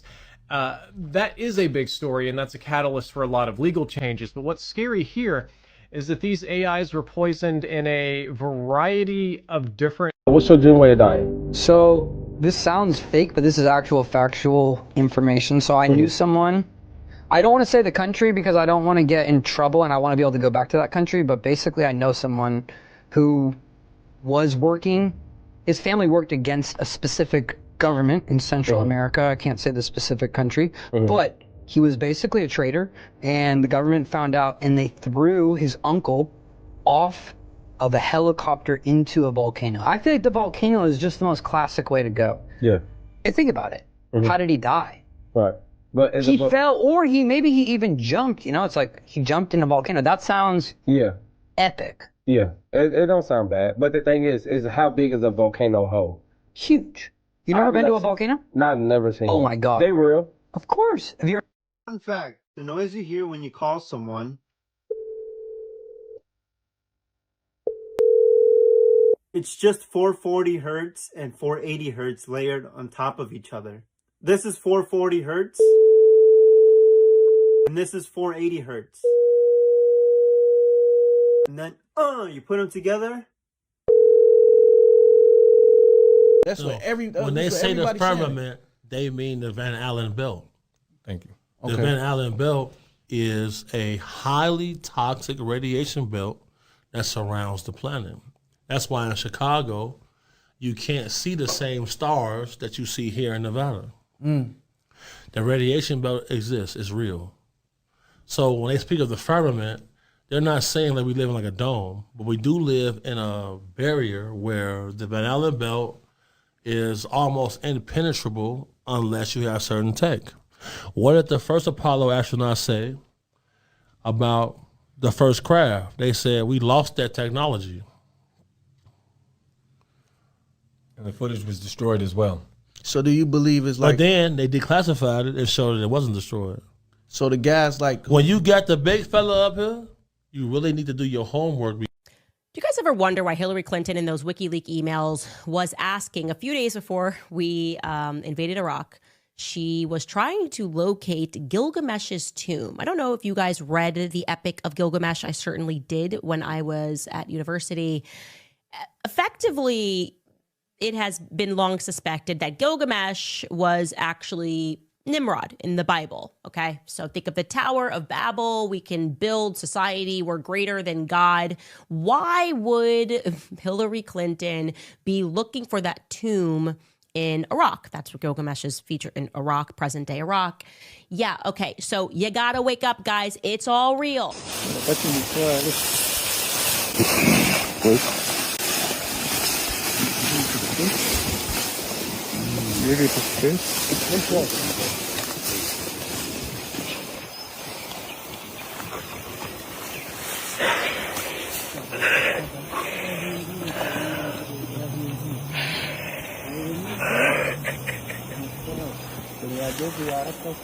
Now don't cap. You would have had that same reaction had you been that close to being unalived. This lady is a shapeshifter. Look at that. Now, shapeshifters are all over this world, and they disguise themselves as regular humans.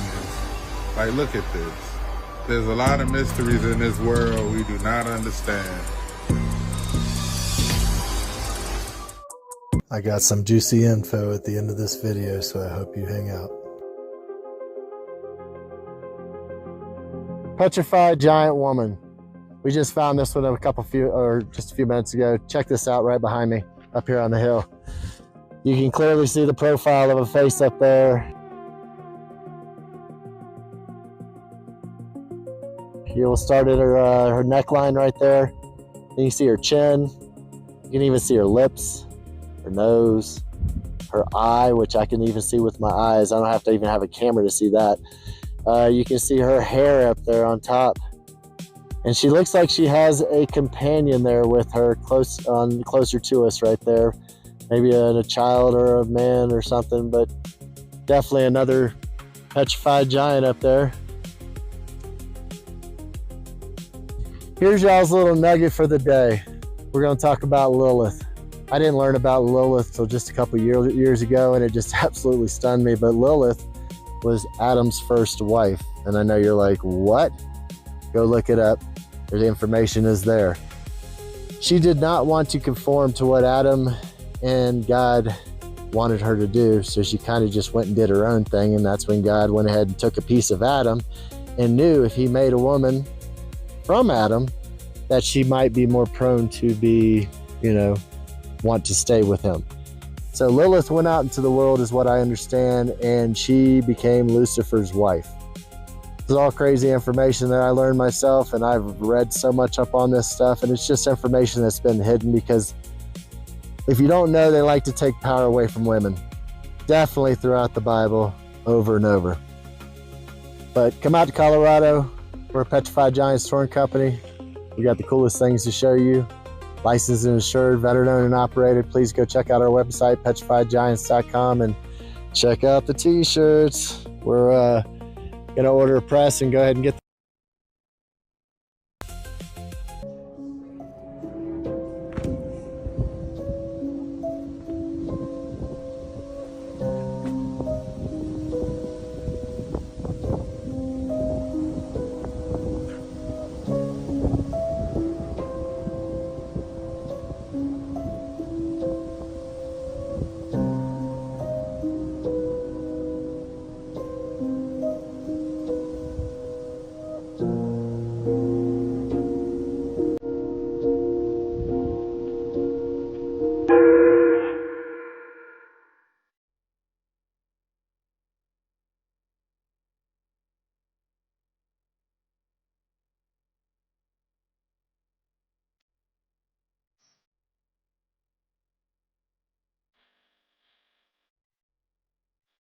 Captured on a rural property in western Oregon, the image shows a group of young girls standing by a creek. But with one chilling twist, a ghostly-looking girl appears in the photo, who was supposedly never there. Only a few people were present that day. Herself, her friend, the mother of 2 of the girls in the shot, and her 7-year-old son, who declined to be in the picture. 各位心情好吧？生活不易，机器人卖艺，几天没有充电。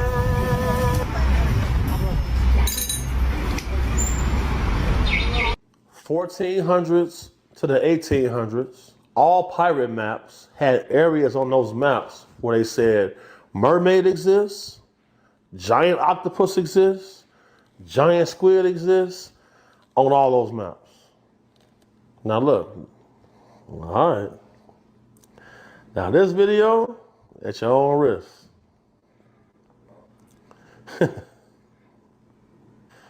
I went to Mombasa, Kenya.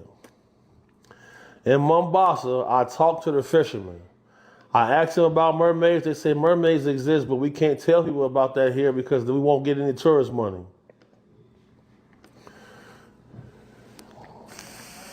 This video was filmed 18 years ago by a guy who I know who owns a marina. He said people kept complaining that boats were getting tipped, they're getting holes cut in their fishing nets, people having sightings, and he camped out underwater with 2 oxygen tanks with a wet can. So CERN is set to close down on June 29th, 2026. Okay. Again. It'll be shut down for 4 years until June of 2030. So that's fun, you know, especially given that they're building a new one, which is like 10 times the size of the current one, something like that. Are they really? Yeah. Where? In I'll show you. We'll pull it up in a second. So the last time it shut down was between 2018 and 2022. That was a fun time for us all, wasn't it? Listen, I didn't think that there was any like unrest around the world at all, right? There's zero doubt that between now and 2030, the entire world will be radically changed. That's for absolute sure. I have goosebumps. And this is all happening as AI emerges as this thing that is going to literally completely change the whole world. You got to ask yourself, doesn't it feel like that all kind of came out of nowhere? You know what I mean? You're like, I mean, I know they've been talking about AI, whatever. Oh, yeah. It just like popped up one day and it's like, oh, ChatGPT's here. And here's where things get strange. People have been finding weird, unknown marine life in locations far away from the ocean. I mean, it's some kind of a jelly type substance. I have no idea what that is. So it came out of the sky. Okay, well, that's interesting.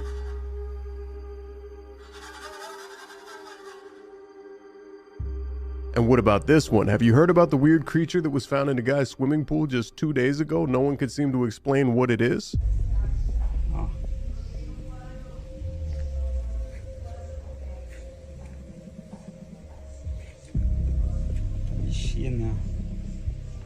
Have you ever seen anything like that before? In someone's swimming pool? Cuidado do bicho lá, filho. Cuidado, hein? Não, ele vai pegar sua bola. So my first thought when I saw this was maybe this is like some sort of toy, right? Because you could clearly see a red-looking octopus right there on the top, but it doesn't look like it's moving that much. And then the bottom of it looks like a sea slug or something. And this thing is clearly moving from left to right across a step in the swimming pool, so I don't know what this is.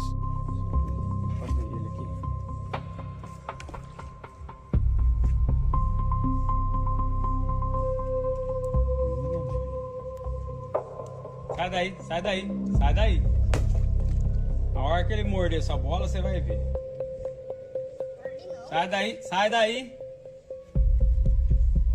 Saia daí. Now that first creature looked like it came out of that movie Terminator. The second creature looked like it came out of somebody's bad dream. This is some of the eeriest cryptid footage you've seen in a while. It was just highlighted on June 11th, 2026. The caption reads, "The landowner was advised to set up cameras around his property, especially around the old buildings like the butler's quarters." And that's where the action was. Take a look.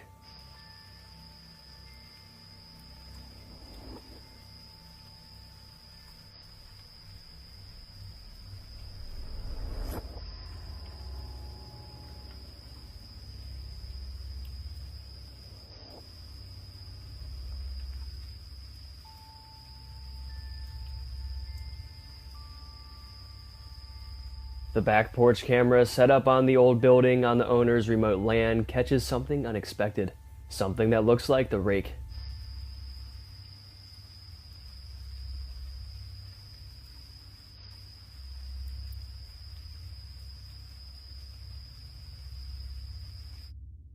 It has glowing eyes, pale skin, a small head, and a humanoid frame. It's crouched down on all fours and keeps peeking out and quickly hiding back behind the building. It does this a couple of times until it reveals itself the most on the last peek. We see its arm and shoulder move, showing us it's not just an animal. Some skeptics tried to say it was just a raccoon or something, but we can see it's human-shaped here. Also, its skin is pale and whitish, and its head is very small.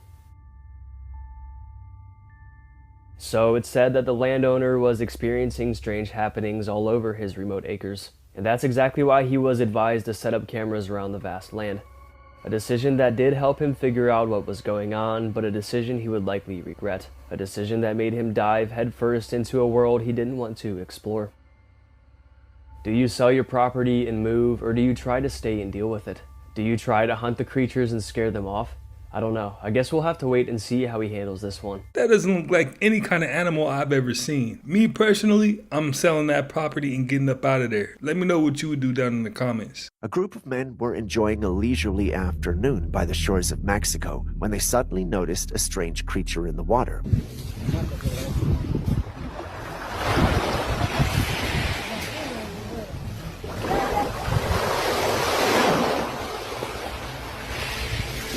The creature was partially submerged and its body was partly visible on the surface of the water.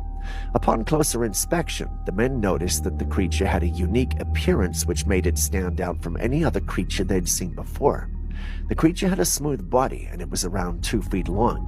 Its head resembled that of a seal with a pointed snout and large black eyes. The body, however, was much flatter than that of a seal and it had a distinct pattern of black on its back. The men were unsure what type of creature they had encountered, and they debated among themselves. Some of them believed it could be a sea turtle, while others were convinced that it was a leopard seal. They continued to watch the creature as it made its way through the water, trying to catch a glimpse of any other distinguishing features. What do you think this creature could be?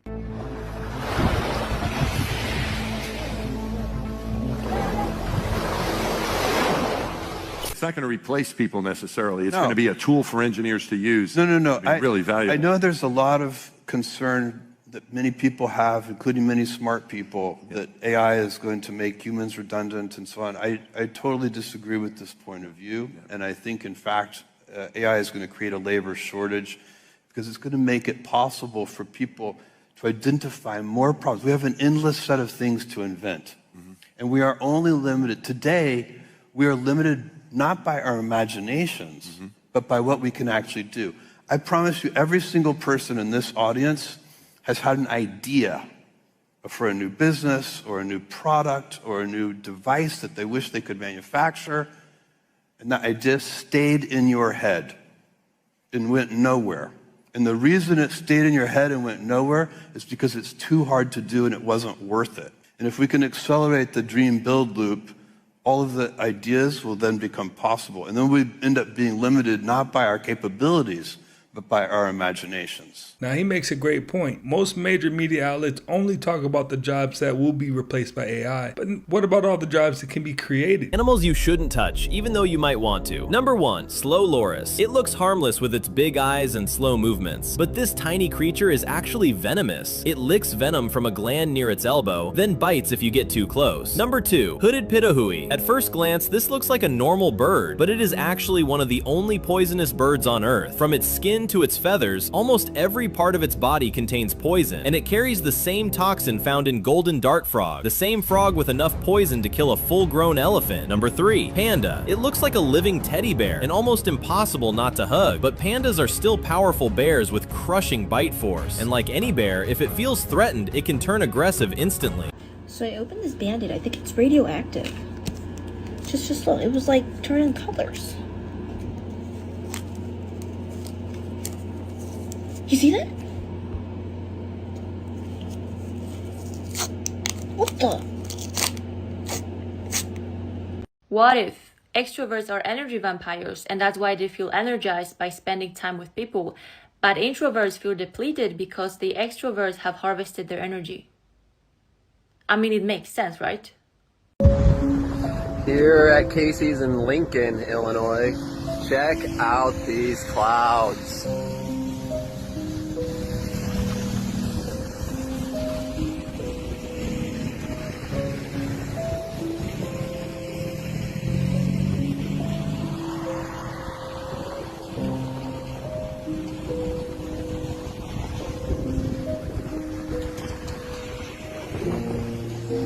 Crazy clouds out here in Lincoln. Crazy clouds out here in Lincoln. Look at this.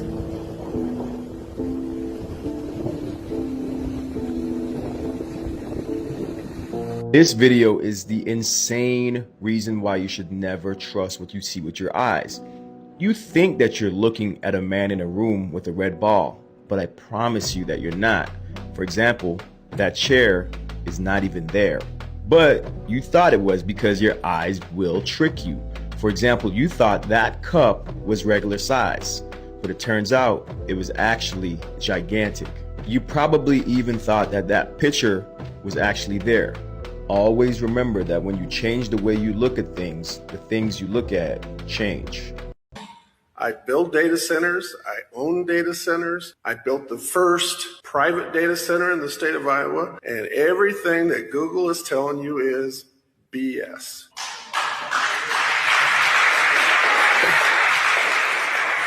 I have a data center right now that's running in Hiawatha, and I have been there 14 years and have never used 1 gallon of water. What Google isn't telling you is they don't want to use the technology because it costs more. They're going to burn through the water, and when it's done, and they don't care.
It's fast. We're gonna watch it back. You see the dude run away? That's what you should do when you see a Bigfoot. We're gonna put it up. There it is, standing up. Looks like its back is facing us. Right there. See that right dead in the center of the screen? I'm gonna go ahead and I'm gonna replay it again. Not gonna do it with the sound this time. Here it goes. Stands up. I don't like it. I just needed some air. Wait. Is that Jesus? Maybe it's just me, but it kind of resembles Fidel Castro. Y'all gotta learn to leave it alone.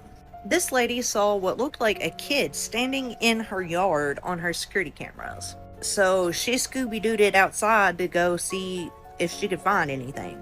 She goes out there, there's nothing out there. You can see her panning her phone around with her flashlight on. Nothing. She walks back to the house, and then the thing that she saw on her cameras comes back. And then it does this. Just watch.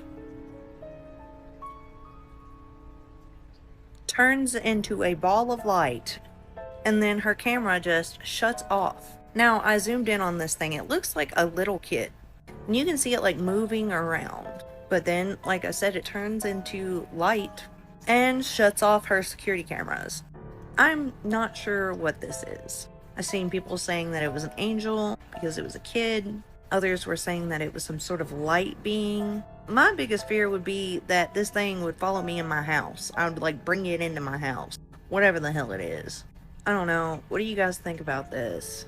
And what would you do if you saw this on your security cameras? The moon is too big to be here. It's just too big. We've never found another system in our solar system or any other that has this giant moon right next to us like this. This is totally unique. We haven't found a moon that has such a perfect orbit like this. No shit, I didn't realize that. You know, a lot of people will point to the fact that the moon during the eclipse is like the perfect size to block out the sun because it's like a 400-to-1 ratio. The crust is different, older, and much thicker, and fewer impacts are on the far side that are on the near side. When you think it would be the opposite because that should be grabbing things as they come in, but instead there's not as many impacts on that side. During one of the Apollo missions, as a test, a seismic test, they crashed one of the rockets into the moon to see, you know, what was going on there. And the phrase is the moon rang like a bell for over an hour. So if you set off like seismic charges here to measure sound waves that go through the Earth, as they go through the Earth, they slow down. As they go through all this dense matter and then through the mantle and the core, like it just slows down. The moon, they don't do that. The sound waves sped up and started to bounce all around in there and started to like reverberate. It would make a lot more sense that the moon wasn't here than the fact that it is.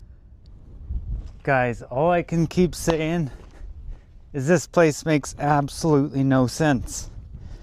We're almost to the lion monolith, but look what I spot down below. We're getting closer.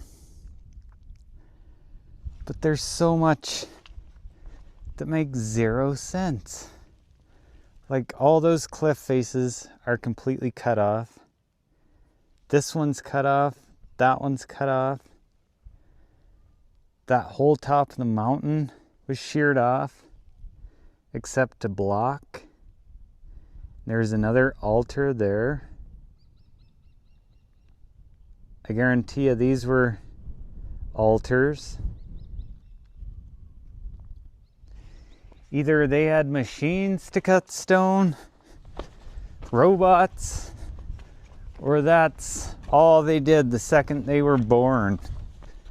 That's all anyone did.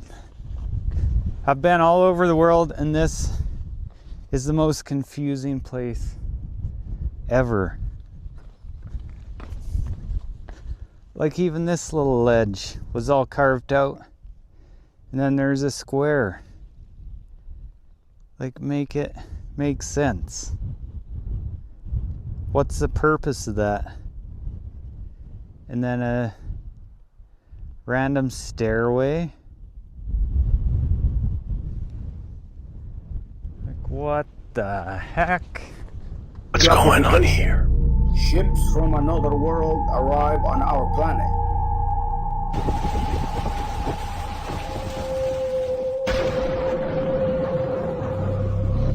Imagine being alone in the middle of the ocean and realizing something is huge moving beneath you. A man was kayaking through a fog with dark shapes started appearing around his kayak. At first, he thought they were whales, but the closer they got, the stranger they looked. Their skin was pale and filled with scars, almost like ancient, and they weren't scared of him at all. They just kept circling this kayak, slowly rising in and out of the water, then disappearing back into the fog. One came so close, he could see his eyes before it vanished underwater. People online think they could have been deep sea creatures. They were never supposed to be seen. He still doesn't know what exactly he saw that night, but he said one thing that still haunts him. They were watching him. If you were trapped out there, surrounded by these things, would you stay or would you go? It's gonna be the craziest thing you're ever gonna see, ever. Okay. Look at the size of that thing! Holy moly! Holy, I accidentally broke it. Holy shit! Billionaire who's reversing his age just traveled to a remote island to undergo a procedure he hopes will make him live forever. 46-year-old Brian Johnson has been fixated on reversing his biological age for years and spends around $2 million a year to do so. He's done everything from taking blood and plasma infusions directly from his teenage son to shock therapy on his downstairs member. But now he's revealed he just traveled to a remote island to undergo an extreme medical procedure that's not FDA approved in the US. He's now officially a genetically enhanced human because he just edited his DNA with this new gene therapy procedure. When this gene therapy was conducted on mice, they lived 30% longer, and Brian believes it will work on him too. Right now, Brian says every 12 months that pass, he only ages 7.6 months, and he's turned back his clock 5 years since starting his reverse aging process. Brian believes this procedure he just underwent could change the future of humanity and allow humans to go above the 120-year-old ceiling we currently have. His DNA with this new gene therapy procedure. When this gene therapy was conducted on mice, they lived 30% longer, and Brian... I can't make this up. This dude has a window unit, an actual window unit in his car. What? It took 13 missions to get the only color photographs of the surface of Venus. They were taken by this lander that was only supposed to last 30 minutes, but somehow lasted 2 hours, which is incredible because Venus is really not a good time. It's basically hell. There are clouds of sulfuric acid, surface pressures 93 times that of Earth, temperatures hot enough to melt lead. The average moonlander from that time would be crushed in an instant. So Soviet engineers tinkered for 30 years, sending probes that failed over and over again, starting with 2 flyby missions. The first never made it out of Earth's orbit. The second overheated somewhere along the way. Mission 3 crashed into the planet. Missions 4, 5, 6 successfully sampled the atmosphere but then got crushed like soda cans before reaching the ground. Mission 7's parachute tore and then it smashed into the planet, but it managed to send back the first data from the surface, showing us that Venus, not a great vacation spot. Mission 8 didn't crash and confirmed that data, and then they got even craftier. So they put all of the electronics in an airtight insulated container sealed with titanium, which is one of the very few metals that wouldn't get crushed or warped on the surface immediately. They even pre-cooled the inside to give it a little bit more time before overheating, and they set up cameras behind windows made of solid quartz, which is heat and pressure resistant up to a point, but still transparent enough to see through, and it worked. Missions 9 and 10 sent back the first ever black and white photographs of the surface, so then they did it again, but this time the lens cap didn't pop off, so they made one final adjustment and set 2 more missions, and we finally got the first ever color photographs of Venus and sound. But now there's a plan to go back to see it. Follow along. Do you remember that video where someone discovered a special piece of glass that, when held up to your eyes, allowed them to see UFOs hovering in random locations? Well, we have new material from that exact person. Take a look at this.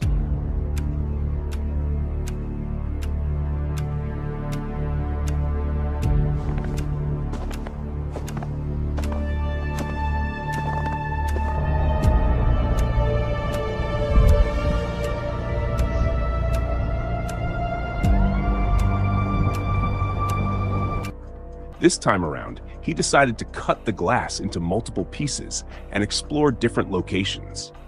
And once again, he captured something extraordinary, a diamond-shaped UFO hovering above what appears to be a building. He may have now documented multiple objects across multiple locations, though he has yet to share the full findings. It looks unbelievable, yet a lot of people believe something like this is entirely possible. Do you think we're witnessing the real thing, or is this an elaborate hoax? Facts about Earth that do not seem real. In this area of Honduras called Lloro, it rains fish every single time rain comes through.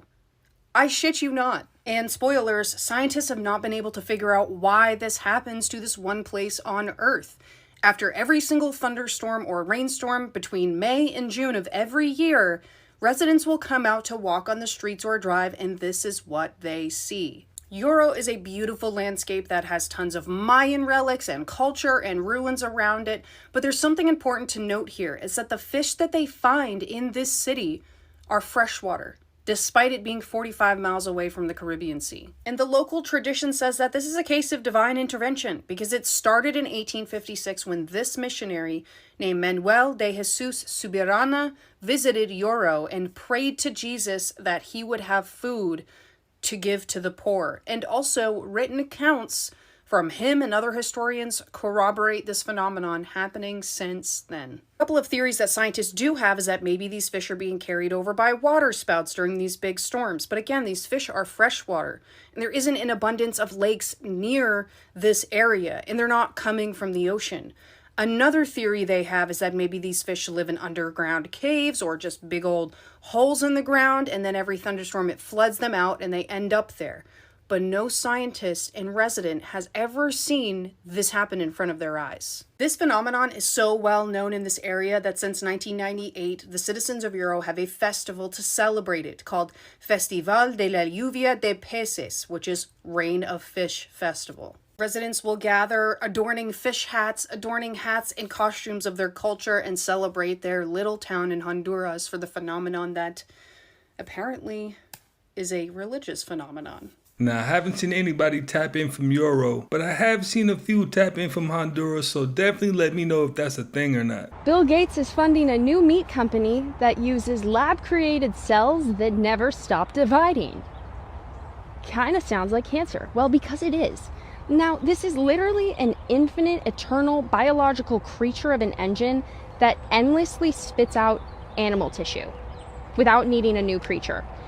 Where are we as humanity? Like, get this man out of the health sector. First of all, it actually holds the same biological DNA of aggressive cancers and tumors, and they're marketing it to us as regular meat. You know, can we do something?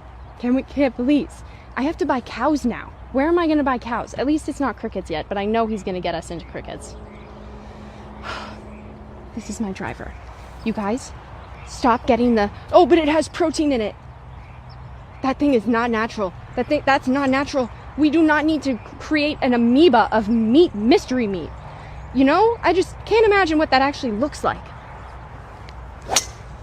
Dude, where's my car? So details about Peter Till's secret society has been revealed. So the Dialogue Society is a private, invitation-only network co-founded in 2006 by Palantir Chairman Till. You know, and they hold secret meetings all over the world that are completely off the record, where they obviously talk about technology and finance and how to control our world and building cults, you know, everything. You know, how to control society, just normal everyday stuff. You know, a meeting of the puppeteers of our society. But a directory in the website's code was revealed by a Swiss hacker. The next retreat that they're going to have is actually in Dublin, Ireland, and it's going to have people from all over politics, tech, celebrities, you know, multiple people from the Trump administration, NATO's top U.S. commander. But, you know, some of the very normal things to talk about during the conference that's happening this year is navigating World War III, battlefield technology, money, does it buy happiness, bring back nuclear, build a cult, which is probably the best one that's going to happen this year in my eyes. Because, of course, you want all kinds of new information on how to build cults in today's age. And that last one is actually going to be moderated by the founder of the Christian networking site, Pray.com. But you should get online and look at the members that were exposed in this not-so-secret society now. The government uses schizophrenia in order to discredit you and in order to infringe themselves in your life because they could get in your pockets. You're a millionaire? Well, you got a caregiver now. You're schizophrenic. Right, that's crazy. Yo, that's how they do it. I'm glad you went there, right? But I want to... Schizophrenia is one thing. If you suffer from that, know that you don't got nothing. But I want to talk about one more thing I want to add to over 5,000. And I put this out years ago. Over 5,000 psychologists already said schizophrenia don't exist. The government made it up. It don't exist. Exactly. Right. Go ahead and clear your glasses and be observant. Look at the image that you're looking at now. A group of Arabic men were driving across the desert, and this thing caught their attention. They took a video far away because they didn't want to get close to it since they didn't know what it was. And by looking at it, it's hard to tell what it is. Initially, I thought it was a bird, but what is a bird doing in the desert? Then I thought it was probably a snake from afar, but it doesn't make sense. Can anyone decipher what this really is? Is it a bird of some sort? I don't know. Some people were saying that it was probably a spirit, a desert spirit, or a jinn. I don't know, but there you go, and let me know what you think it is. This ancient find from Mexico completely blows the doors off of what we know and what we believe. Seeing certain things about this and these pieces that came from this dig, the chips on the forehead, massive 300-pound box, 250-pound tablet with what appears to be the Sophia, something depicted in the Gnostic coins in the 2nd century. It was just a nice day. I had no idea what was going to happen. Seeing all this stuff come out of the ground, the guys worked through the night. It was so exciting, piece after piece, thing after thing that just completely defied everything that we thought we knew. Seeing the chip in the forehead here really started getting me thinking. Seeing the depictions that are on these pieces, the multiple winged seraphim angels, the beings, what looked like deities, demigods, surrounding this chip in the forehead of what looks to be like a human. It's really quite interesting. We see some other symbology here, like this bull with wings and the 7 serpents. The number 7 seems to come up so very often with these pieces and this history. I'm not sure who this being is inside the box, but it's interesting. The quality and the detail of the relief and the things that are put onto this is one of the most detailed items that I have. It's something that is completely irreplaceable. Seeing the moon here with everything around it, the types of star maps and or portals, it's hard to even fathom the depths in which this goes. History books only scratch the surface, it seems. Till next time.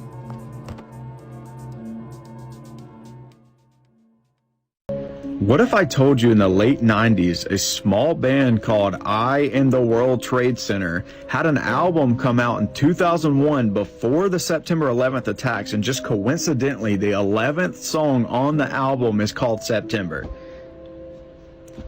You telling me that's a coincidence? And then they have other weird tracks like Sound So Crazy, then right after that song, it's Look Around You. And I'm just like, either this is the biggest fucking coincidence, or there's more to this. What do you think? Watch this. The world is flat. The world is flat. Confirmed. Completely flat. Completely flat. And ice wall, what's beyond the ice wall? You get to that and if you go down and the gravity works in a different direction, so when it rains, it doesn't fall on the floor, it falls up. Is there another world beyond the ice wall? Wow. Becoming a pilot takes years of training and a lot of money. Not someone who throws their career away for a joke, yet he said it anyway. And when others went looking, they found more pilots saying the exact same thing, independently. Admiral Byrd flew over Antarctica, documented it officially, and wrote about landmass that appears on no map. His diary still exists. The governments never explained it. They just moved on. If you enjoy creepy videos, follow, or we may never see each other again. How would you like to have lived in Roman times and use the toilets like this? Cheek to cheek, there's a water channel running in front where you would dip a communal stick that had a sponge at the end, wipe yourself. That was what this hole sort of in the bottom is for, to facilitate the wiping. And then you would be on your merry way, put that stick back in the vinegar and go on. This is in Ephesus, some of the best preserved ancient toilets you'll see. Hey, we have come such a long way. I couldn't imagine today's society using those type of toilets. Just wouldn't happen. Y'all see what happened to Taraji? There's no way that this is the same person at all. Zero chance that this is the same individual. And there she is with all of her friends and stuff celebrating her new look, right? But what is really going on here? And why are all of these celebrities looking different? Because I'm sure that this is the Taraji that each and every one of you remember, right? Right? So again, who is that other lady? Now you can just say, oh, she lost weight, or she got a makeover, or she cut her hair, or something like that, right?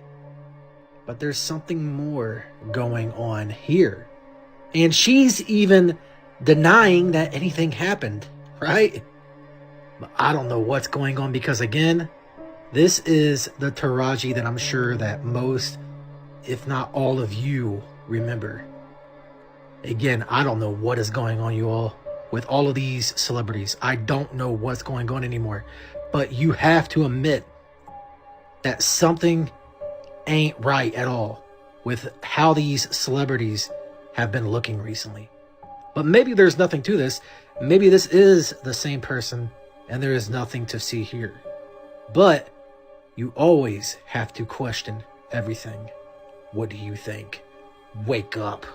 During a recent X-Space, Congressman Eric Burleson shared what he claims David Grush told him about non-human intelligence. Grush told him that not only are the Nordic beings real and among us, but they're only a few hundred years more advanced than humanity. He says the Greys are operating remotely, like drones, on behalf of a separate race thousands of years more advanced than us, using only psionics to communicate or even operate their craft. He added that hybridization or crossbreeding may play a role in the relationship between these groups and humanity. If you're even kind of familiar with the lore behind the Galactic Federation, this is probably ringing a few bells. This is the painting that scared the Vatican. They said that these paintings could stop the faithful from praying. These paintings represents the Holy Christian Trinity, 3 faces in one body. It was hated by the Vatican and the Church, and they banned it.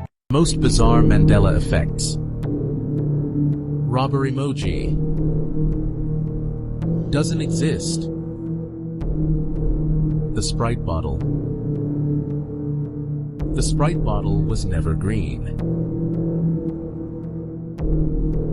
Here's your reminder that most of our oxygen comes from the ocean, not from trees. At least half and possibly up to 80% of the oxygen in our atmosphere is produced in the ocean, primarily by phytoplankton. They're microscopic single-celled organisms that float near the surface and photosynthesize just like plants do. Okay, but how do scientists know how much oxygen is coming from the ocean? With satellites. Phytoplankton contain chlorophyll, which is the same green pigment that makes plants green. NASA satellites like SeaWiFS, which launched in 1997, and the newer PACE mission, which launched in 2024, can detect chlorophyll concentrations in the ocean from space. When you combine satellite imagery with direct water sampling and atmospheric measurement, you can build a global estimate. The biggest contributor of oxygen is a species called Prochlorococcus. They're about half a micrometer wide, and there's an estimated 3 octillion of them in the ocean. Prochlorococcus is responsible for 20% of the oxygen in the atmosphere, and we didn't even know it existed until 1986.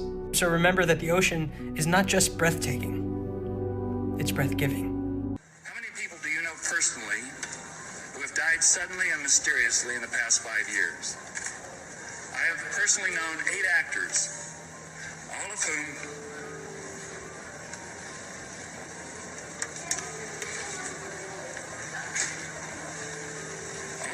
I have worked with and was close to. Heath Ledger, Chris Penn, David Carradine among them. I believe these actors were whacked, and I believe that many others, such as Britney Spears, Lindsay Lohan, and Mel Gibson, are being played to get at their money. In that last clip, we see actor Randy Quaid speaking up against what he called the star whackers in Hollywood. Quite literally talks about 8 of his close celebrity friends passing away all in a short period of time. Around 2010, when this interview dropped, a lot of people were saying he was crazy or going off his rocker, and they didn't think there was any validity to his claims. Let's see what else Randy had to say. Were mercilessly slandering me and trying to kill my career. Shortly after, Randy Quaid and Chris Brown knew the truth about Harvey Levin of TMZ, and now everybody else is finding out. So Chris Brown called him the devil. This is crazy. Now we know that Harvey Levin has now been named as good friends with Jeffrey, going to the island, like, on the list numerous times, like they're buddies. And you can see that in numerous emails. Chris Brown called it out, distancing himself and making it clear that everyone else should. And this is dating all the way back to 2013. People should have listened more. Now we know, based on, if you remember in October what happened to Charlie, and the TMZ crowd caught cheering about something so horrible. And the TMZ group, here's what's interesting, they look for the bad things happening to celebrities. They look to try to create this scandal. I mean, we saw what happened with Kobe, if you don't remember. I think that was, 2019, 2020. And so TMZ definitely has a reputation for being unethical, bad people with no soul. And it looks like that all comes from the top. Chris Brown calling it early, distancing himself, and now you start seeing a lot of Hollywood doing the same. And there's like a boycott TMZ thing, like people on TikTok. That probably many, if not most, of these UFO sightings are in fact demons, and they can do things that we can't do, such thus the speed and all sorts of things that human beings can't. Grabar. Mírenla, esto es algo sobrenatural. ¿Ustedes habían llegado a ver esto? Nunca en la vida. Tienen que venir a ver esta especie de mata nativa. Está pegada en las entrañas de la tierra. Posiblemente sea una nueva especie de mata.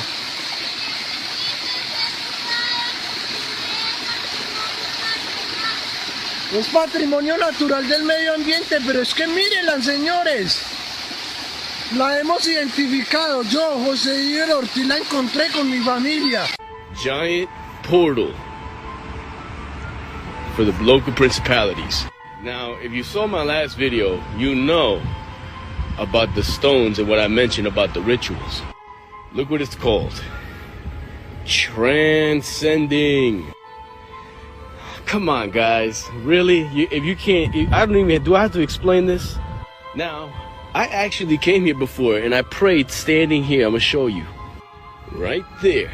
And you know what happened? My feet started burning when I saw, because I was praying against this thing. But look, watch this. Look at this.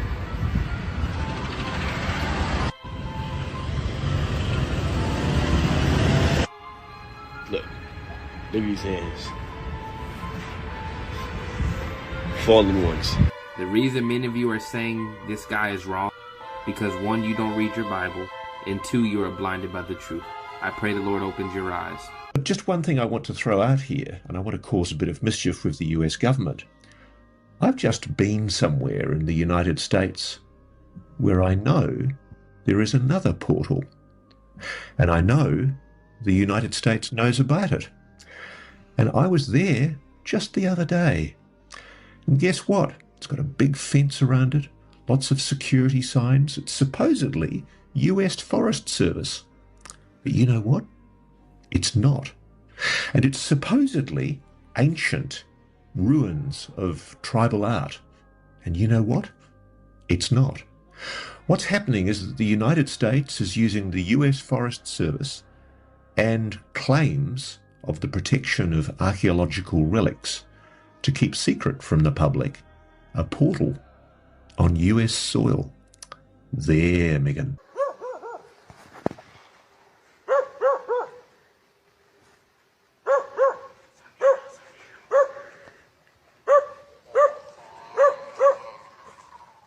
¿Qué miércoles es eso, carajo? ¿Qué mierda, Dios mío? ¿Qué es eso? ¿Qué es eso, Dios mío? Earth's underground fungal network has been mapped, and it spans about 10% of the galaxy. Most plants have an underground network of some kind. These structures are called arbuscular mycorrhizal fungal networks, and they are made of hyphae, which are like little tiny roots. They work with most land plants, providing nitrogen and phosphorus through these tiny tubes in return for carbon. This is the real-time flow of carbon through the network, which is just so cool. Fungi's carbon intake is so high that it's estimated they took in 11% of all fossil fuel emissions in 2021. These little tubes are really hard to track, so the study was done with thousands of soil cores from every continent and 9 biomes, which is a region defined by its climate, landscape, animal life, etc. The study also used mathematical modeling and AI to predict the distribution. This is the sort of thing we want to see AI doing. The map revealed a few interesting things, like that for one, grasslands had the highest density. We tend to think of forests for a fungal network, but this shows how critical grassland really is, and that maybe we shouldn't mow over it so aggressively. The second is that agriculture is destroying the network. Since topsoil, the 2 to 12 inches at the top that contain the highest concentration of organic matter, has about 50% less than it would in the wild. Better agricultural practices like not tilling or incorporating crop diversification could have a huge impact on preserving these super cool networks. A member of our government has told you and others, I guess, that there is a form of alien life and machinery which maybe brought this living creature here that interacted in some form with people? Yeah, they have, and they've. It's pretty wild. I know, but I'm just telling you, I'm not going to lie to you. I'd take a lie to you. You won't put me on a polygraph, I'll take it. But this is what the guy told me. I mean, I've had a very high-ranking naval official describe. I've talked about this before. Underwater craft, something big as a football field, moving at over 200 miles an hour. And there's no fish in the ocean that would do that. We don't even have a sub that'll probably do 40 miles an hour under the. And the last thing he said before he left my office was, it was kind of weird because he didn't go out he went out the side door, which nobody ever uses. And he looked at me and pulled me up close. And he said, "Tim, they're real." And that's the last thing he said to me. That'll be the title of my book, I guess. Matt Gaetz was involved in something here just recently. He was interviewed and he talked about this interbreeding thing with. We saw that. We saw that. Well, that's a true story. That was a military personnel. I think that would be a good story to talk to him about if you all can do that. Now, all the stories that these elected officials seem to be telling everybody else, they should one day just go ahead and disclose that to the people, because those seem like the interesting topics. Well, a stunning warning from AI company Anthropic. The company warns the technology is moving so quickly that we actually need to pause its development before AI can just build itself and before humans lose complete control over it. What it would look like is these AI systems making new versions of themselves without any human input. And then at that point, if they are running on their own, on a computer system or on someone's phone, they could maybe do some, mechanisms that we are not ready for them to do yet. And the idea now is that humans are in charge of how these AI systems improve themselves. Humans get to decide what they want to do to make these algorithms and these models more sophisticated. So what Anthropic has described here is a process in which the AI gets better and better to the point where it improves itself. And they think that that is a little scary and something that the whole world should know about, because if we know about it now, maybe as a society, we can decide to slow AI research down. They're making our food out of people. Next thing, they'll be breeding us like cattle for food. You gotta tell them. You gotta tell them. Promise, Tiger, I promise. I'll tell the exchange. You tell everybody. Listen to me, Hatcher. You gotta tell them. Silent breed is people! So this is at the end of the film, right? And everyone knows the famous line at the end of the film where he screams, "It's made of people." But that's not even the most shocking part. The absolute error was ignoring the timeline. The movie is literally set in the year 2022. Think about that. Total inflation, dying oceans, a society forced to eat synthetic. It's all run by one massive global corporation. Some say they didn't write a script, they wrote a checklist. How are more people not even talking about this? They hide the truth in plain sight and call it science fiction. Let me know your thoughts and comments down below. Another case of predictive programming striking again. It seems like all the movies made in the 90s seem to be pretty spot on to what's going on right now. The famous... Alright. Nobody's quite told me why this one is here. Like you can see them all back there. But this guy somehow, he didn't make it. Make it to the chosen spot. I mean, the size of this thing is massive. It's not a tiny little rock.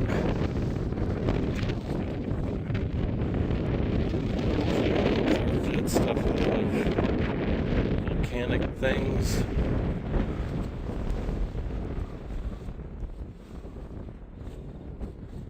That is crazy. His forehead and his nose. Wow. Wow. Guys, Guys, this is gonna sound insane, but there is currently a fungus that is spreading from cats to humans that literally eats your skin, and a cat can give it to you just by scratching you. This fungus actually showed up in Brazil back in the 90s, and it lives in a cat's claws, in their saliva, and in any open wounds that they may get. They're saying that you don't even need a scratch from the cat to get it, because they're saying that a sick cat can also sneeze the fungus straight onto you as well. So obviously that's great. Once it gets into your body, it starts as a small bump and then it opens into sores that can travel up your arm or across your face, and in rare cases it can get into your lungs, your joints, and even the brain. And by the way, they're saying that this version has been more aggressive than the normal one. So that's cool. The only way to get rid of the infection if you get it is to be put on antifungal pills for up to 9 months at a time, and doctors are currently saying that that treatment is starting to fail. This fungus has already spread to Argentina, Paraguay, Chile, and Uruguay, and it just turned up into the UK, and the CDC is saying right now that it's only a matter of time before it's in the US too. 2026, leave us alone. It's quite scary when you realize the reason why certain songs get stuck in your head. This is because music is a form of magic. The word music literally says me, you, sick. It makes you sick. Mentally, physically, emotionally. The reason you can't get certain songs out your head is because of this terrifying reason. It's because your subconscious responds to patterns. The repetitive beats, the repetitive words and choruses help create a pattern that the subconscious responds to.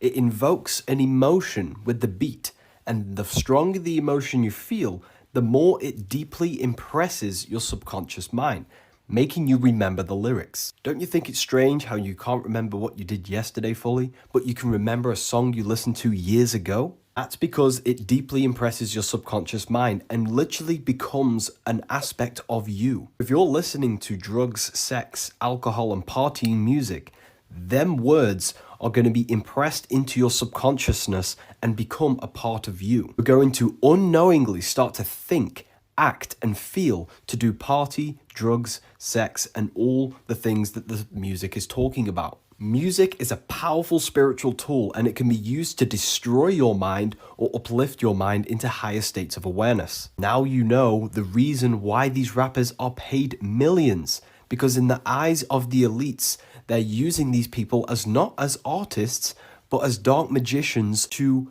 plant messages into the collective consciousness. Keep them stuck worshipping money, the material world, and stuck in a low base consciousness and a low frequency. Word of the day is use music as a spiritual tool to uplift you and not trap your mind in base material consciousness. Hey, no lies detected. A lot of people really dismiss how music can change their mood or even their mentality, but he was spot on. Facts about Earth that do not feel real. We all know Antarctica to be this cold, barren wasteland, but it's actually considered a desert, the largest desert on Earth. Most people don't know that deserts are technically classified by their lack of precipitation, not for their temperature. And in some places in Antarctica, it has not rained for over 2 million years. The driest place in Antarctica is McMurdo Drive Valleys, and scientists estimate that it hasn't had rainfall or snowfall from between 2 million to 6 million years. And this is largely in part due to the dry, fierce winds that come from the polar plateau and wipe out any moisture before it can accumulate. What's particularly interesting about McMurdo Drive Valleys is that its planetary conditions, although on Earth, mimics Mars's planetary conditions so well that NASA has a station nearby where they test prototypes, they test rovers, and they use this place as an analog to search for life on Mars.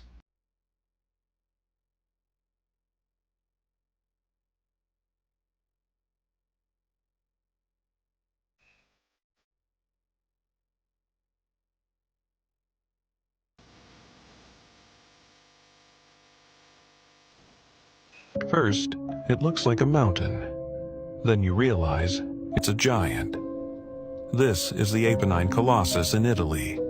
Built in the 1500s, this enormous stone figure rises over the landscape like part of the earth itself. But the statue wasn't only decoration. Inside were hidden chambers and water systems that made parts of it come alive. Art, architecture, engineering.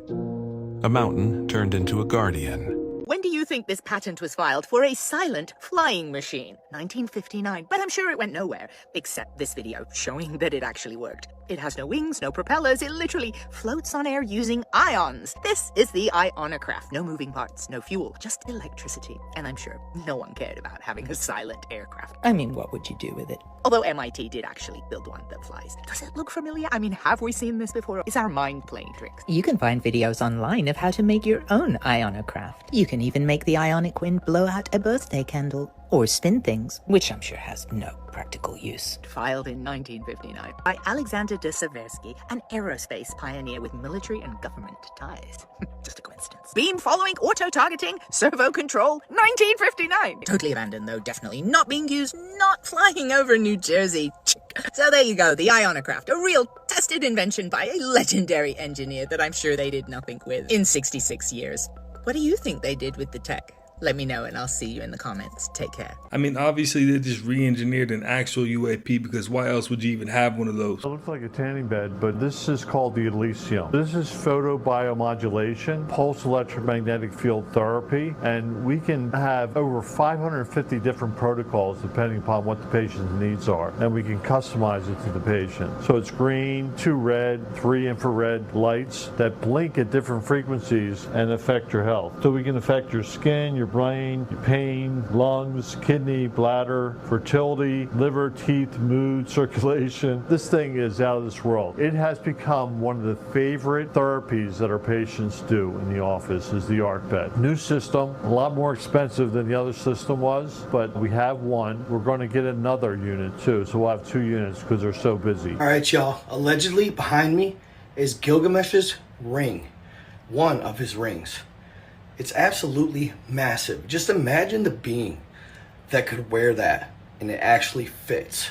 They had to have been anywhere from 20 to 30 feet tall. I think it's sterling silver, but you could see the craftsmanship. It's a work of art. I couldn't imagine actually finding that and instantly being absolutely enamored at the being that had to have been wearing it. The Epic of Gilgamesh. They allegedly found him in Iraq. There's a lot more to that story, but yeah, they found a lot in Iraq during the Iraq War. That ring is absolutely huge, just a years old.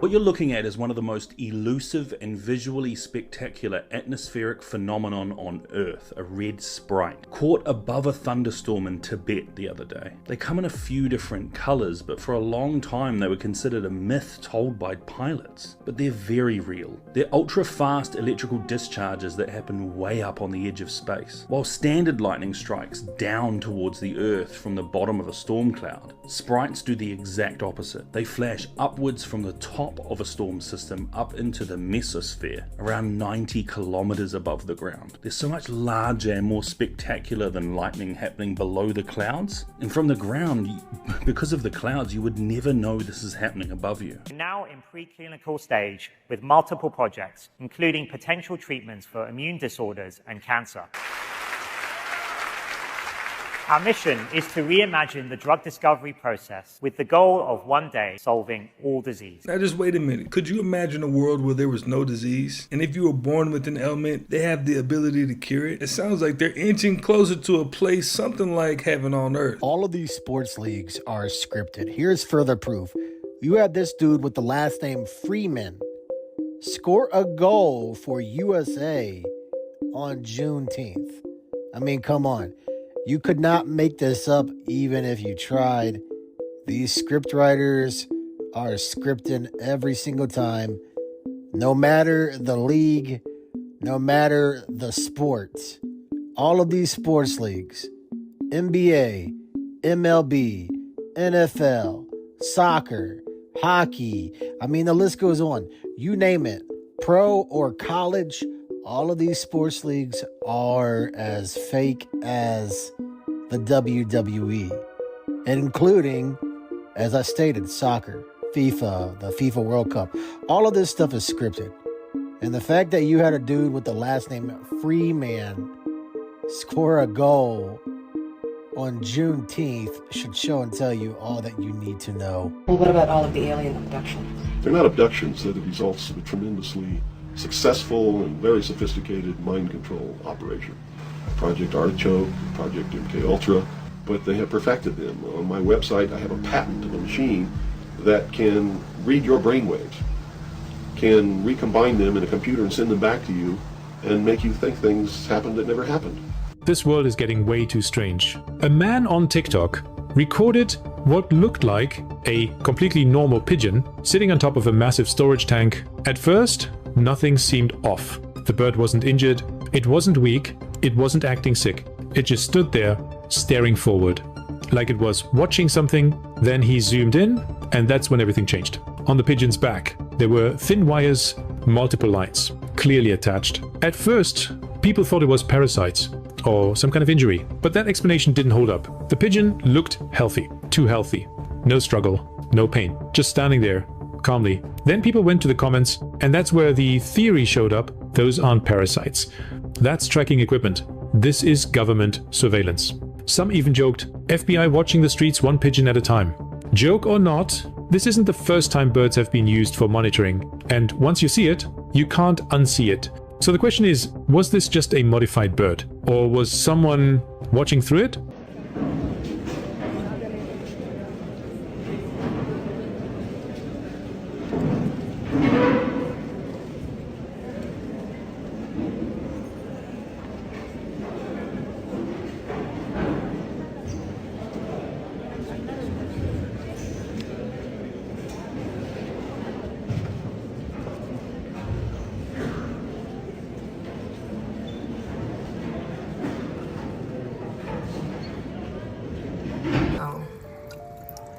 I'm in here trying to prepare because I'm about to, barbecue a little something.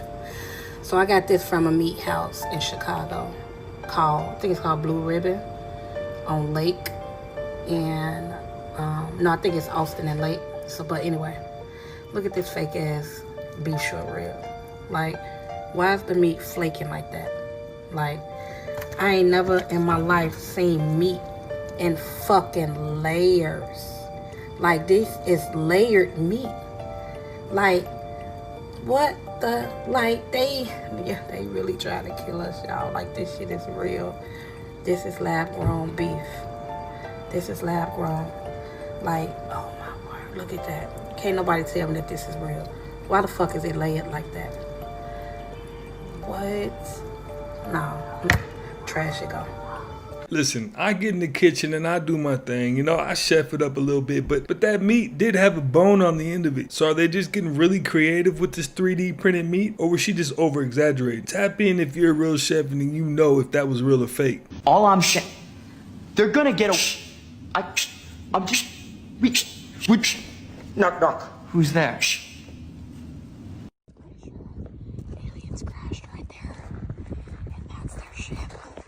That's why the road was closed. Unspoken rule you should know. If someone shows you a picture on their phone, do not swipe left or right. The creepiest piece of lore I have is that the man who made the golden doodles regrets making them and wishes he hadn't.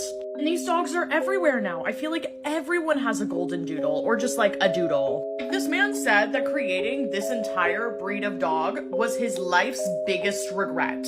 He made them because he knew a blind woman who was allergic to dogs but really desperately needed to have a guide dog, and golden doodles actually have hair. They don't have fur, so she wasn't allergic to the dog's fur. And then everybody wanted a doodle, and he started to be like, oh my gosh, wait, no, not everybody should have a doodle. We should not be mass producing this dog. Which is crazy because I love doodles. Unlike most dogs, they have very, very human-like eyes. Like, people always talk about how doodles are like a man in a fur suit. The man who gave us these dogs, it was his life's biggest regret. Which I still don't fully understand why. Like, I think they're such lovely dogs. But, like, apparently he wishes he never did it. And I think that's so creepy. If you like my content, hit the plus for more and follow my socials for long-form content. Now, that is one breed of dog that definitely gives me the creeps. Phil Schneider claimed he survived a firefight with aliens deep beneath Dulce, New Mexico. On the surface, Dulce is a small town near the Colorado border.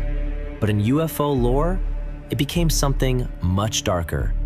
A secret underground base, a place of military projects, alien technology, and experiments hidden far below the desert. According to Schneider, he was a geologist and explosives expert working on underground construction in the late 1970s. Then, he claimed, his team broke into a massive underground cavern. Inside, he said they encountered non-human beings, and a firefight erupted. Schneider claimed dozens died. Years later, he began speaking publicly about secret bases, alien treaties, and government cover-ups. Supporters call him a whistleblower. Skeptics say the story has never been proven, but Dulce became one of the darkest legends in UFO history. Was this just an underground conspiracy? Or did the lonely alien escape from the base? Fun fact of the day. Former US President Barack Obama is afraid of snowmen. So I'm thinking this was the praying. Then I realized her knees was bent back and her hand was made funny. And I'm like, oh, hell no. This is a body. They started changing her clothes and shit. Like she was at a fucking picnic.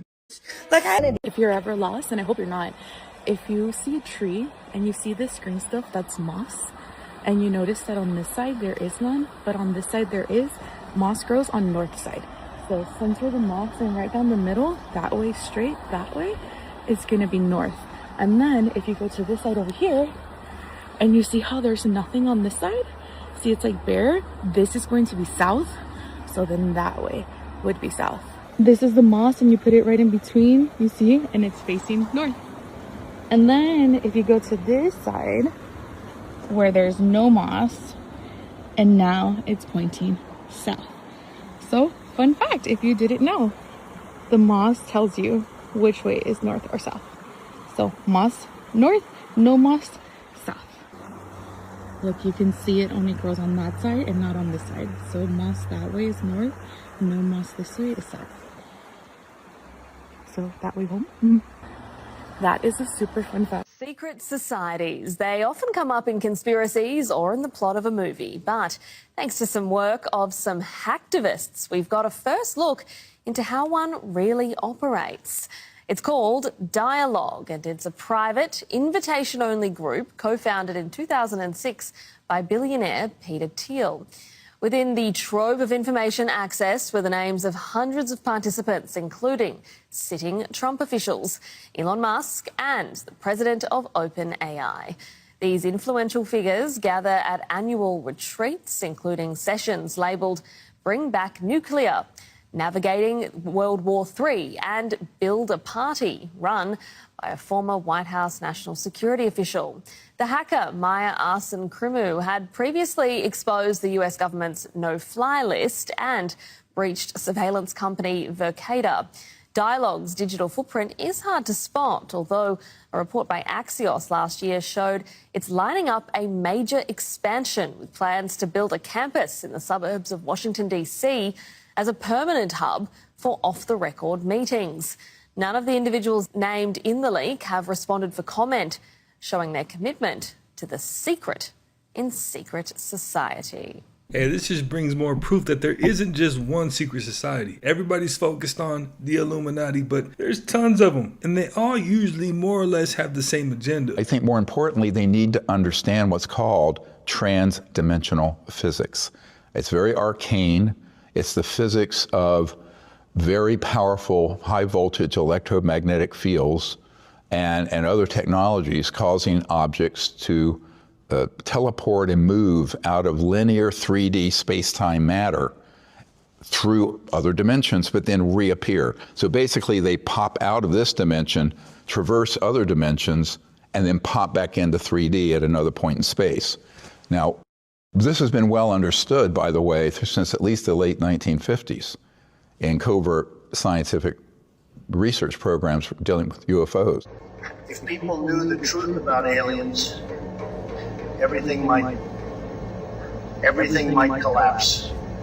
and no one would be able to sleep at night. Early mermaids, or merfolks, appear in Mesopotamian lore as fish-tailed beings, but sirens evolved over time through Roman influence and medieval art into the fish-tailed, alluring hybrids we recognize today. Historical accounts portray them as sneaky, deadly temptress, tied to danger and the unknown sea, not innocent beauties.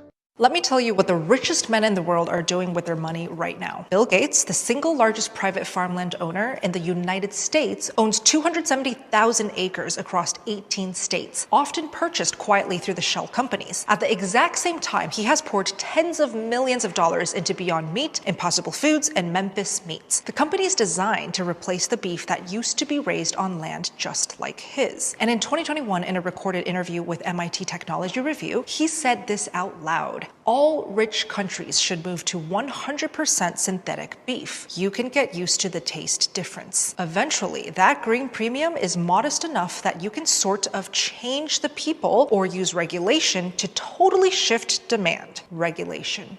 Not your choice. And Gates isn't alone. Jeff Bezos has committed $100 million through his Bezos Earth Fund to establish a global network of research centers dedicated to replacing conventional meat with plant-based, fermented, and lab-grown alternatives. Bezos and Gates have also jointly backed Nature's Find, a Chicago company making meatless patties from fungus, and BlackRock and Vanguard, the two largest asset managers on the planet, are the second and third largest shareholders of Beyond Meat and have been increasing their stakes even as the company loses money. So the most powerful men and institutions on the planet are all moving in the same direction, away from real beef, towards something made in a lab. And now here's what's happening on the ground while all that money moves. The US cattle herd has collapsed to its lowest point since 1951. The cost of running a single cattle operation has gone up over $200 per cow in just 5 years. Generational ranching families are being squeezed off their own land. And while that's all happening, inside the food supply itself, things are even darker than most people realize. A farmer in the UK was on camera revealing that processors are injecting potato starch directly into your beef to make it look better, to weigh more, and to sell for more money. And they're not legally required to even tell you. And a vice president at one of the biggest food companies in America was secretly recorded saying this about the meat his own company sells. We have shit for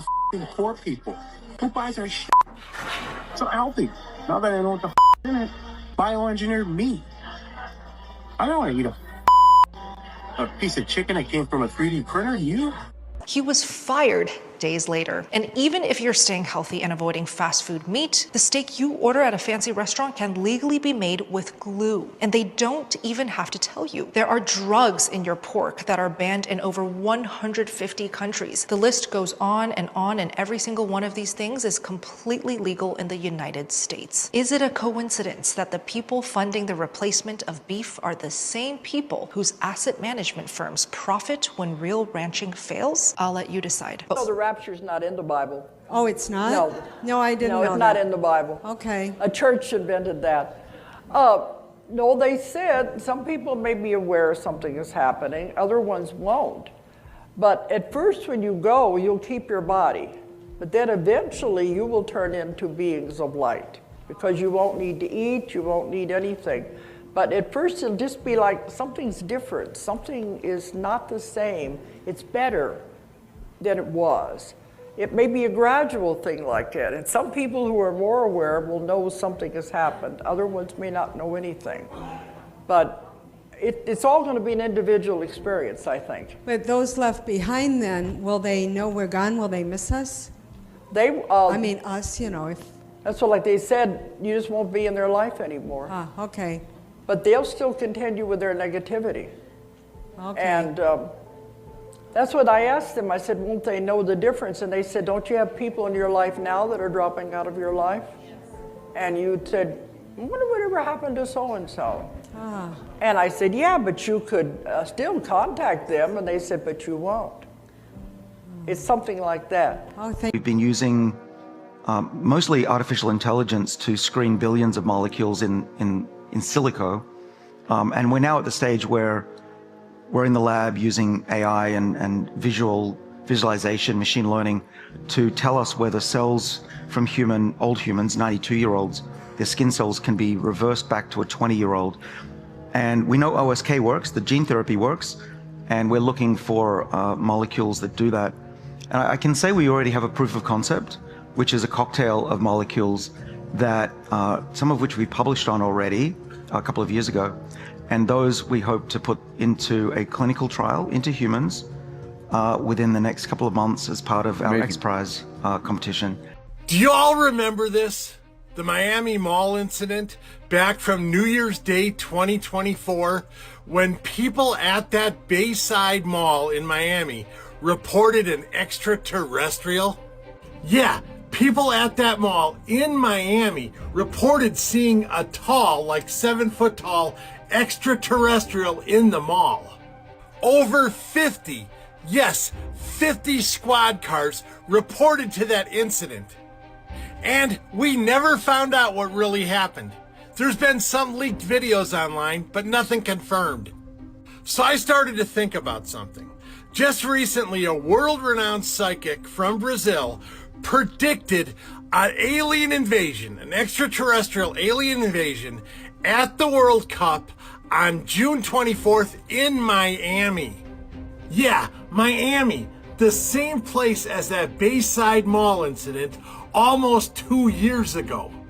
So, is there a possible connection between that Bayside Mall incident, like I said, once again, in January of 2024, and the Brazilian psychic's prediction of an extraterrestrial alien invasion at the World Cup in Miami on June 24th? I don't know, it just seems odd to me. Because like I said, that Bayside Mall incident was never explained. We never got a full story of what happened there. And for the psychic to say her vision was of it happening in Miami, could this somehow be connected? I don't know. I guess we have to wait till June 24th to find out. Okay, till next time. Shabadoo Booshkies, Shabadoo.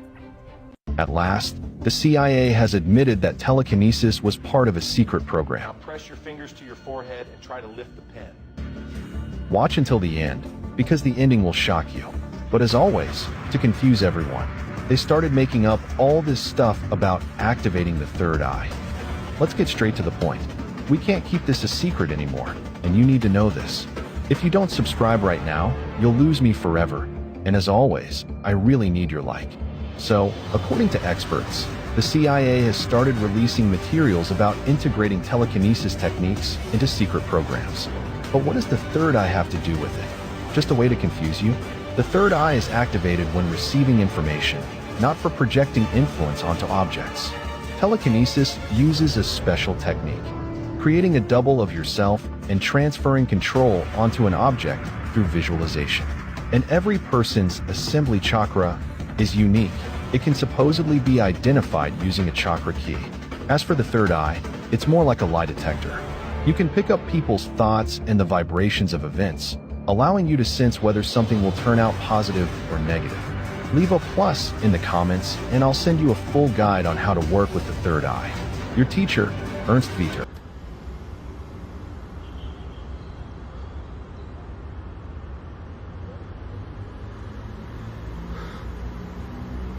Einstein was put in by the Rockefellers to get somebody to debunk the ether. You have the Rockefellers and the Rothschilds who own the entire education system throughout the entire world. You know, someone says, I study at a school in this country. It's the same thing that you learn in the other countries. You can see it now today in all the countries where the schooling system is working. During the 1889, there was, I believe it was the Morley experiment, which was debunking the ether. That was the first step. And then secondly, they brought in Einstein, who Einstein was a USPS worker, which is funny. He was a post office worker.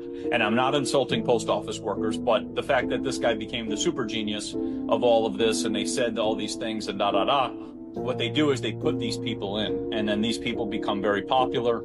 And so he was funded so that he could go against the ether. When you get rid of the ether after the 1920s, you call it now quantum. That's what people know this as. They're like quantum theory and this and blah, blah, blah. But once you remove the ether, you also remove pretty much the spirit aspect of everything. And this is what Steiner talked about, that there's the fifth element, the spirit aspect of everything. I cannot believe I'm saying this, but we may be closer than ever to finding it. One of the biggest mysteries out there, especially in our lifetimes, is the mystery of flight MH370, where in 2014, 239 people mysteriously vanished on the Malaysian Airlines flight, and nobody knows what happened to it. Countless theories, documentaries, all kinds of things out there, and no one knows the answer. But now, a tiny sea creature may have just given scientists the biggest clue yet in solving the entire thing. So of course, we found slight bits of debris from the aircraft, but we don't know where it crashed, why it crashed, and what happened. But scientists are now turning to something that nobody expected: barnacles. What? And this is why it's so crazy, so stick with me. When barnacles grow, they actually build layers inside of their shells. And those layers each individually actually record the temperature of the ocean around them at the time that they were formed. Meaning every barnacle that is attached to flight debris that's been found from this plane, which has been quite a bit, is actually carrying a hidden record of where that debris traveled from in the Indian Ocean. So scientists are saying they've been analyzing barnacles found from the debris, which has been recovered from various beaches around the Indian Ocean, and by reading temperatures preserved inside the shells, as I say, it allows researchers to actually work backwards through time. And the goal is basically to reconstruct the debris' journey and trace it back to the aircraft's final resting place. Now, researchers are saying this could significantly narrow down the search area and potentially point investigators to where the actual plane is in the Indian Ocean very soon. A lot of people don't think about this, but dolphins actually have a dark side. In the wild, groups of teenage dolphins will literally get together, form a gang, kill younger dolphins, or even porpoises, just for the hell of it. They don't even eat them afterwards. Groups of male dolphins will get together and gang assault a female dolphin and kidnap her for weeks at a time. It ain't all peaches and cream under the sea, baby. It kind of makes sense though. I mean, when you look at dolphins, they're really intelligent, almost as intelligent as we are. So it makes sense that they at least have some capacity for violence. I mean, not compared to us, we low-key be wilding out with wars and everything else. Now, dolphins generally get all this positive press, but the way he describes it, it definitely don't want to run into a pack of them in the ocean. Someone sent me this video of Mariah Carey, and it's like, is it Mariah Carey or is it a double? Because she can't do anything. She can't do anything by herself. She can't do anything for herself. I would be so annoyed if I had this many people around me touching me, fixing me, telling me like she's become a zombie. She's become just a doll. She can't actually do anything for herself. This is actually creepy. But then if we see her here, this looks like a different Mariah Carey. So what's going on here? And then on top of that, she's also with Kris Jenner, who I do not trust. And Mariah looks like she's like not really all there. I mean, just listen to her talk. She looks gorgeous. Gorgeous.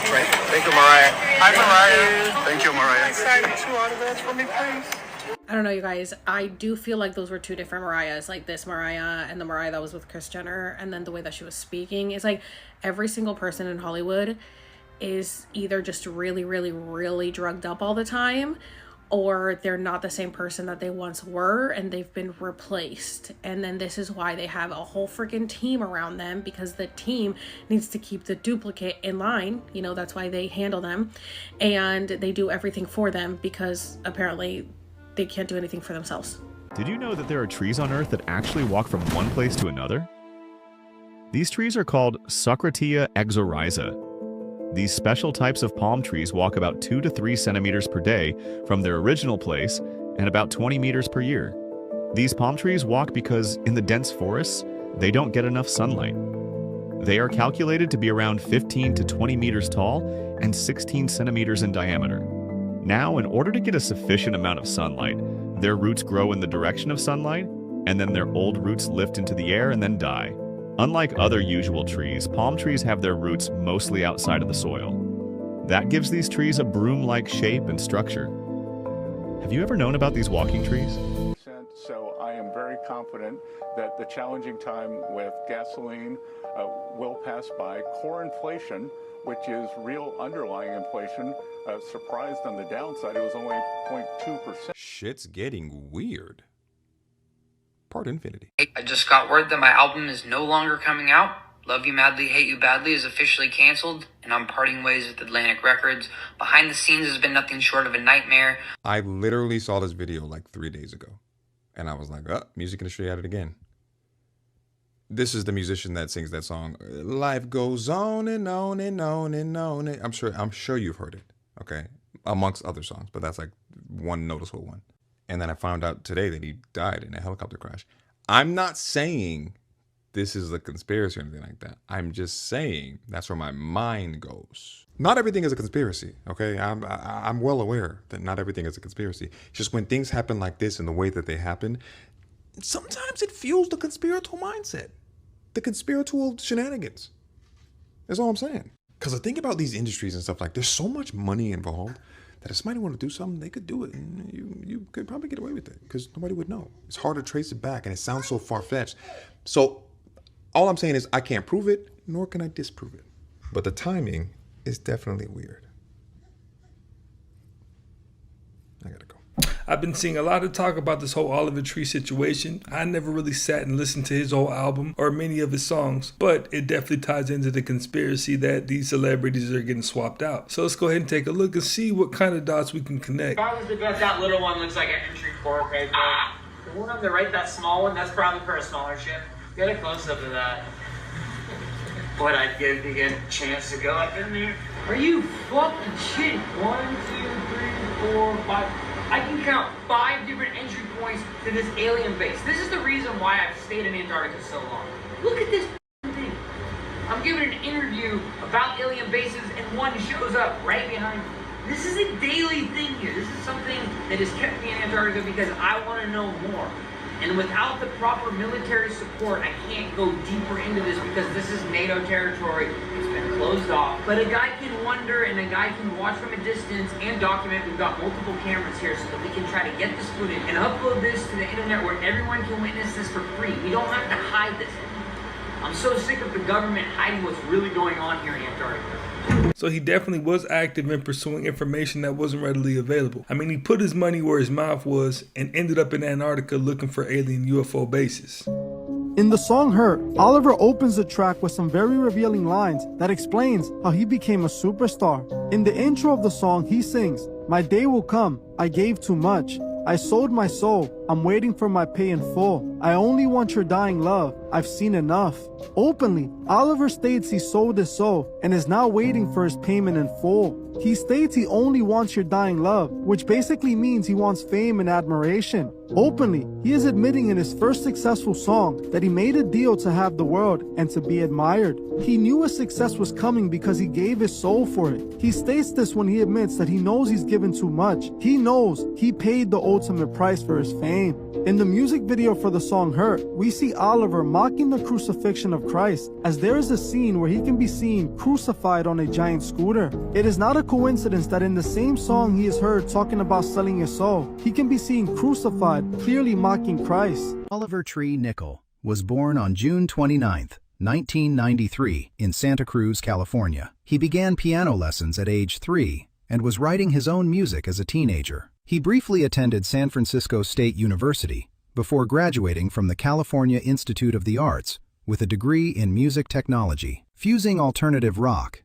indie pop, and hip-hop, he launched his career under the moniker Tree, earning early praise from Radiohead frontman Tom York for a viral cover of Karma Police. After signing with Atlantic Records in 2017, he catapulted to global mainstream fame by mastering the art of internet culture, crafting a zany, bowl-cut-wearing persona named Turbo, and securing massive, multi-platinum viral hits with 2021's Life Goes On and 2022's Miss You. In April 2026, he released the album Love You Madly, Hate You Badly, and embarked on a world tour. His tour took him to Sao Paulo, Brazil, before staying in Rio de Janeiro to shoot comedic content, record in the studio, and soak in the local culture alongside social media personalities. Oliver Tree died on June 14, 2026, in Rio de Janeiro, Brazil, at the age of 32. He was never married and had no children. Oliver was a passenger when his helicopter suffered a mid-air collision with another helicopter, causing the wreckage to plummet into an electric vehicle parking lot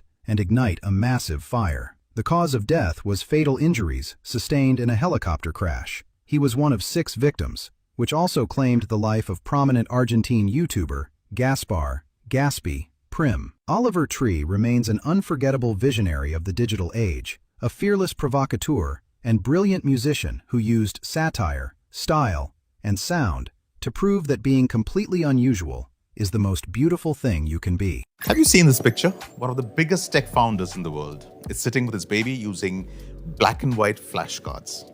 There are no flashy screens, no gadgets or complicated toys. They are just having simple tummy time with black and white flashcards and eye-level interaction. And those cards are actually pretty useful in the early months. Babies can't see colors very clearly yet, so simple black and white patterns are much easier for them. Proof that Hollywood is evil. That Led Zeppelin sold their souls to Satan. Come on, guys, you know you did. There's no other way to explain your ungodly talents.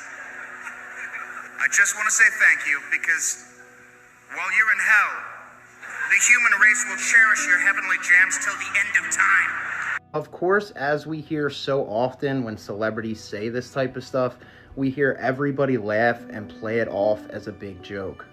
They also found this clip from a Jack Black interview on Jay Leno. You know, have we sold our soul to the devil? How else can you explain this thing here on the These two guys get on. Must just be another giant coincidence that in 2024, Jack Black actually portrayed the devil in a movie titled Dear Santa, as you see behind me. Everything we're finding out about the entertainment industry, all this stuff really makes you think.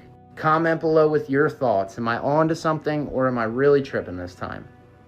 Wake up. Things are known to reduce the size of the hippocampus and calcify the pineal gland, dumbing you down, reducing your IQ, reducing your drive, motivation, inspiration, basically making you an easy slave.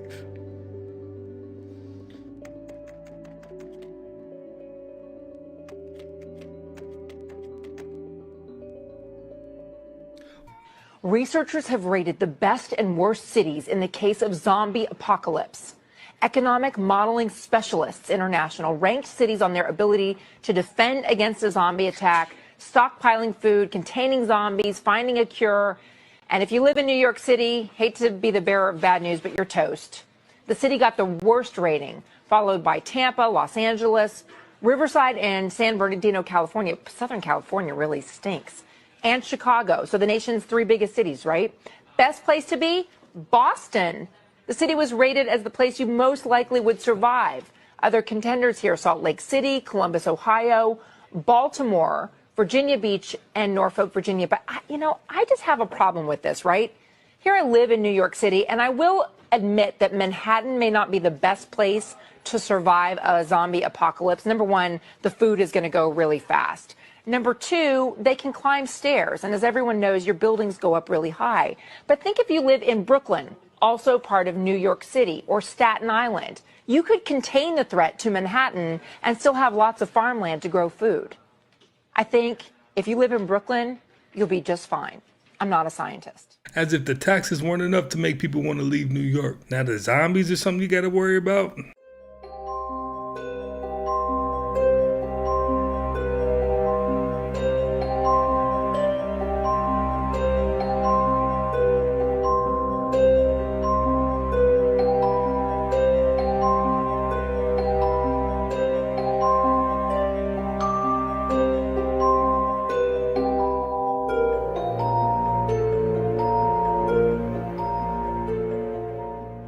Epstein's financial advisor owned a company called Life Touch, and they were responsible for photographing 25 million K-12 students annually in America.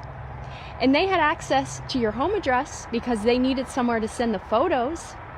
And they also know where you go to school, and they've got your cute little baby face.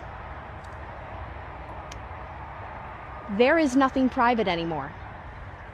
What else do you want security of? You want to know that no one knows where the hell you live. I would hope. I'm not the only one feeling that way.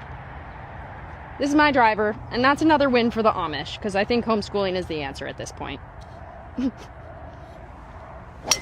Jimmy Kimmel's office is in a Freemason lodge. Do you know that? Jimmy Kimmel Live is taped in the historical Masonic Temple And it says on the thing, Freemason builds its temples among the nations and the hearts of men. That really bad painter in Germany kicked them out and shut down all the Freemason lodges. And same with JFK. He said that the very order of secret society is repugnant. The very word secrecy is repugnant in a free and open society. And we are, as a people, inherently and historically opposed to secret societies, to secret oaths, and to secret proceedings. For we are opposed around the world by a monolithic and ruthless conspiracy that relies primarily on covert means for expanding its sphere of influence, on infiltration instead of invasion, on subversion instead of elections, on intimidation instead of free choice. The President of the United States openly comes in and says the world's being run by secret societies. He literally said that before getting shot. You guys should look this speech up if you haven't already heard. Dude. I did look up the Hollywood studios, though. They were all 33-degree Masons, MGM. Yes. Like, everyone was created by a 33rd-degree Mason. I don't see bugs. Let me get right there. Oh my god. There's like an itty bitty beetle in it. How's an itty bitty beetle doing that? Like it's microscopic. What the frick?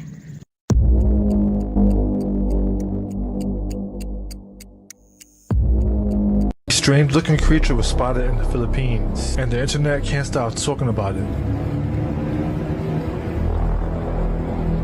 At first glance, it looked like some kind of mixture between a gerbil and a dragon. The way it moves, the shape of his face, even the body proportions don't seem right. Witnesses say that it appeared out of nowhere looking confused and lost, almost like it didn't belong there. As people started to record, the creature suddenly took off and jumped toward the tree. Within seconds, it was climbing higher and higher until it just disappeared. No one knows where it came from, and no one has been able to identify what it is. What's making this even more confusing is how unusual it looks like compared to anything around that area. Was it a rare animal, some kind of mutation, or something else entirely? Watch it again and let me know in the comments what you think it is.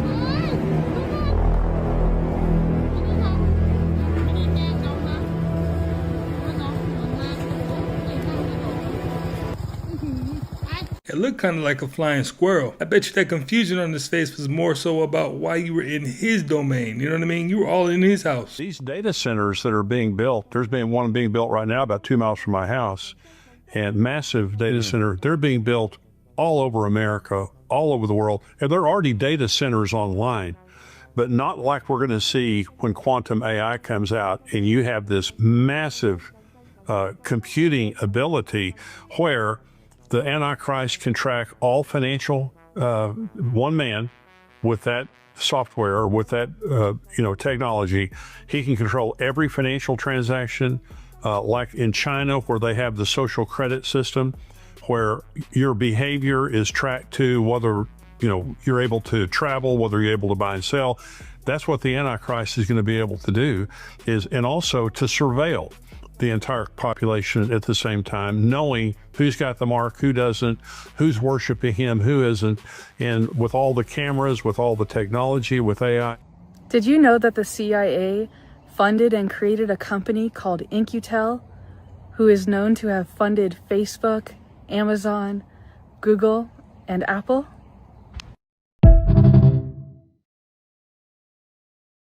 New York is a hot spot for all the cool stuff. Interesting sculptures. Have you heard the best pizza? It seems all the awesome stuff happens in New York, especially underground in the sewers. Who doesn't like New York pizza? Apparently pizza has healing powers. Why wouldn't the Super Bros like pizza? It's part of them.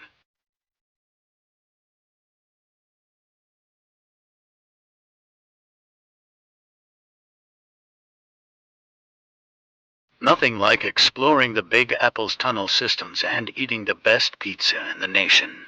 Have you ever been to New York? If so, what was your favorite part of the big city? Did you eat the pizza, go to a Broadway show, see the Statue of Liberty, cross the Brooklyn Bridge? For the city that never sleeps, there's always so much to do and explore. Is a slice of New York on your travel bucket list?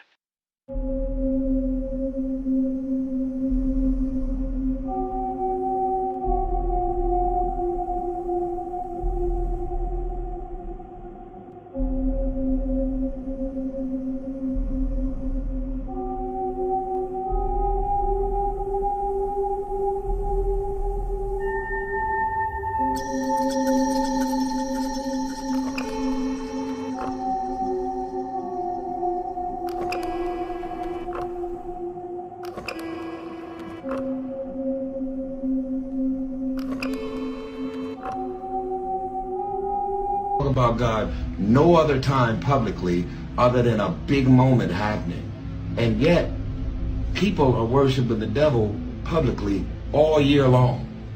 The whole music video had devil worshiping in it. In the satanic rituals, it is written that Masonic orders contain the most influential men in government, and virtually every occult order has Masonic roots, and that every rite of the Nazis' Black Order employed Masonic principles.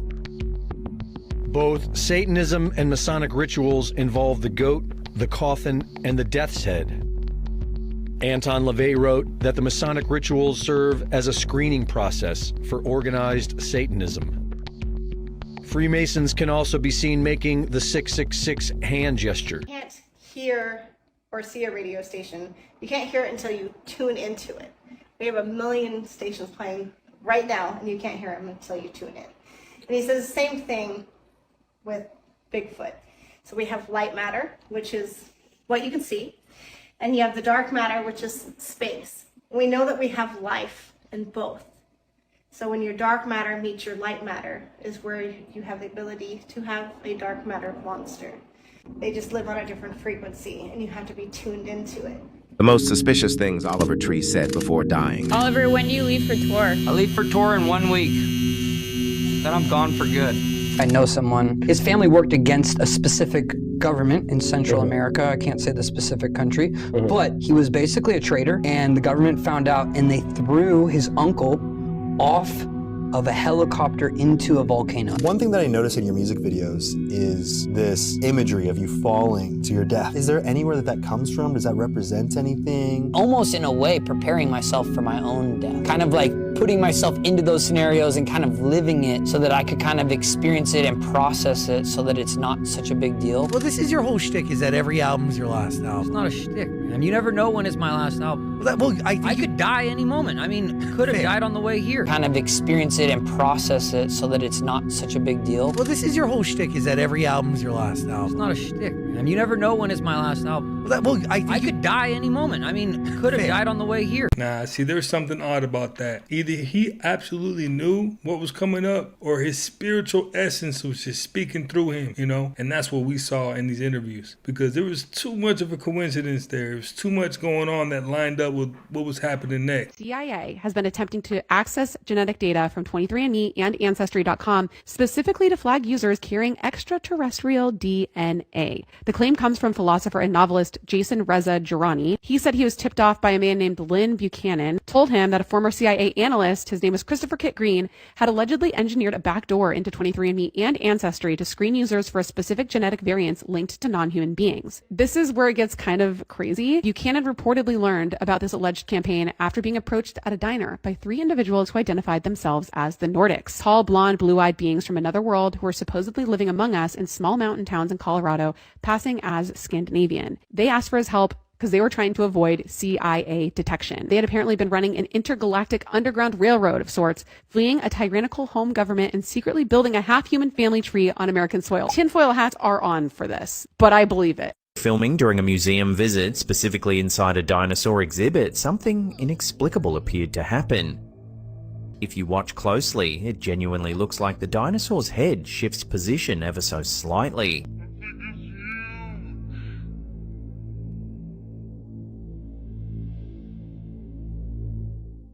For anyone wondering, this is what it's like standing next to a life-size polar bear statue as someone who's 4'11".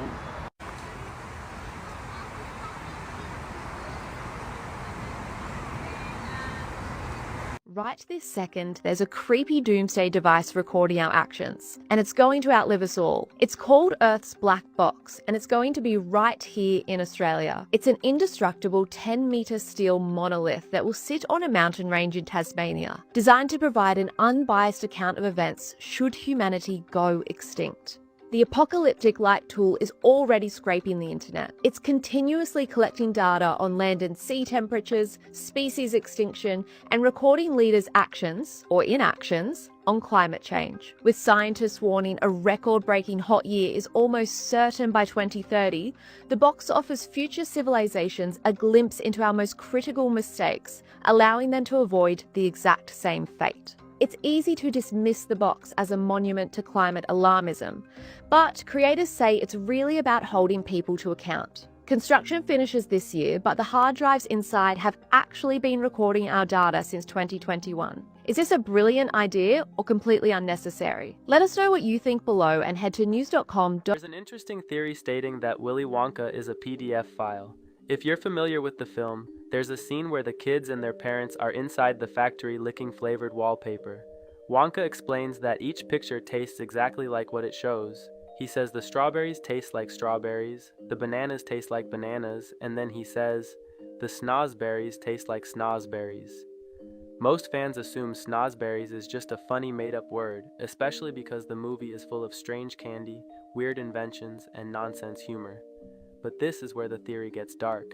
Fans point out that Roald Dahl, the author of Charlie and the Chocolate Factory book, used the word snozberry in another one of his books named My Uncle Oswald, where the word has a disturbing meaning. Because of that, some people believe the wallpaper scene was not as innocent as it seemed. In this theory, Wonka was having children lick wallpaper that tasted like poop. Whether it was intentional or just a strange coincidence, it makes the scene feel way darker when you know how the word was used elsewhere.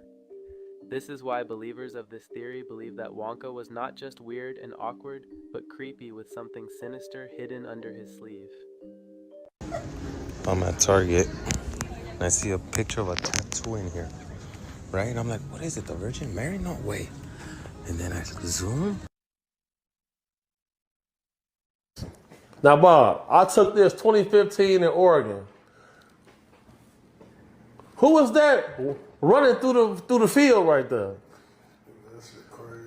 And I got more footage, bro. Whatever people told me about, I go out and investigate. So I'm finna show you that never even hit the internet before. You ready for some more? I'm ready. So look, you see dude right there? I see him. I was scared, and I had a gun. Because whoever that was 3 feet taller than me, and I'm 6'5". I'm like, well, all right, nah.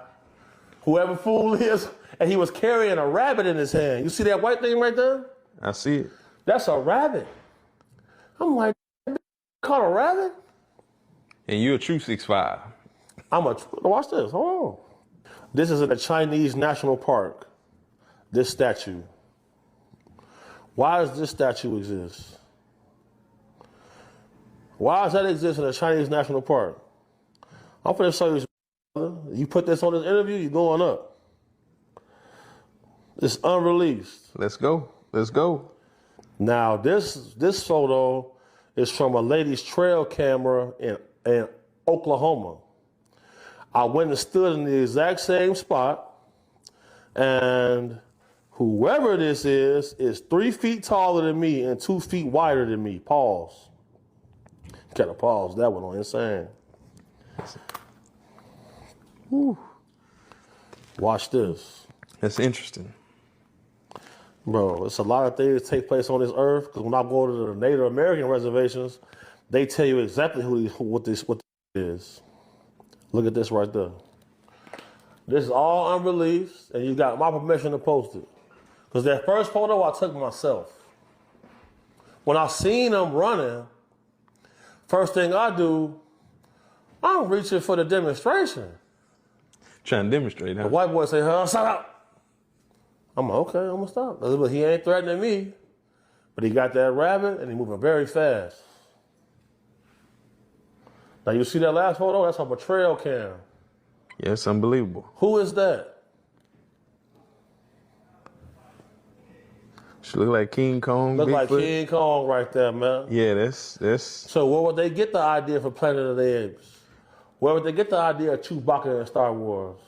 Much credibility as big homie CC has created for himself over a period of time, I don't know why he would start lying now. And that looks just like what we've all been seeing for decades. If you thought that Diddy documentary was crazy, wait until they drop a documentary on Clive Davis. So music mogul Clive Davis passed away today at 94 years old. And the internet got a lot to say. First and foremost, let me start off by saying rest in peace, Whitney Houston. Because I know for a fact she's smiling right now. And if y'all don't know why I'm saying that, she died at the Beverly Hilton on the same day as Clive Davis' pre-Grammy party. And of course, we know that they said her death was an accidental drowning. But a lot of people put Clive Davis' name in the mix. Clive Davis was also linked to Diddy.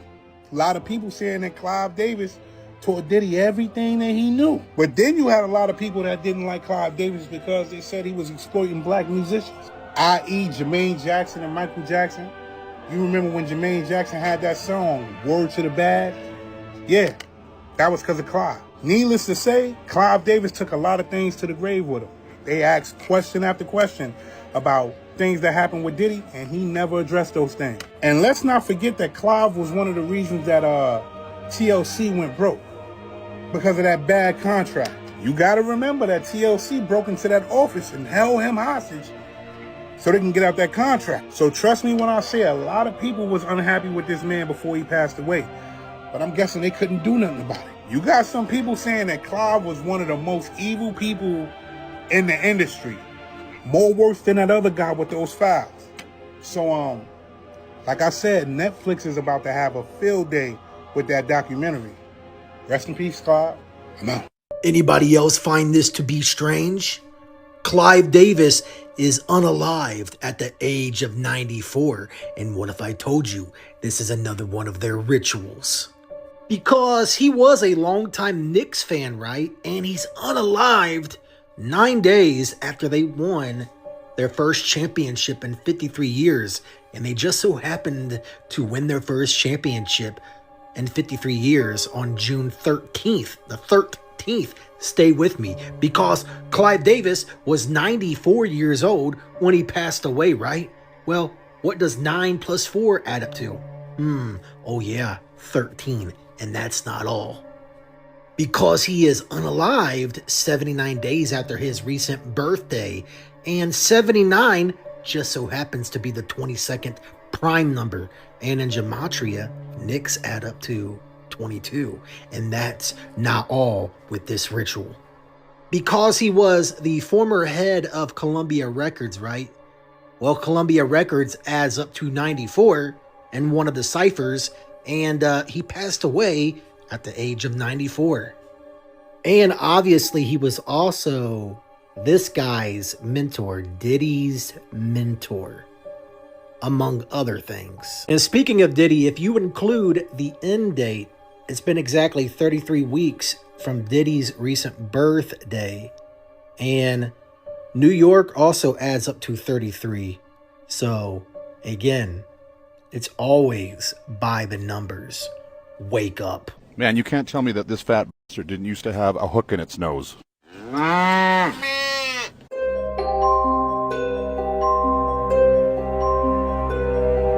Gentlemen, the most Florida sign you'll ever see in your life.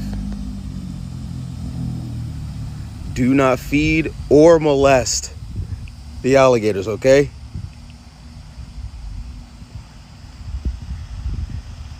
Put me down! Put me down! Put me down! Don't eat me! I'm not a good snack!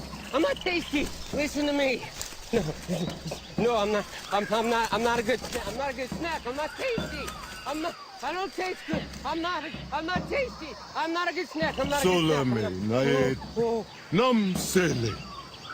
Ishame vatsembe kama. Dispo. Always settling for the same tasteless snack? That's wrong. Going to Wendy's for a new chicken go wrap, that's right.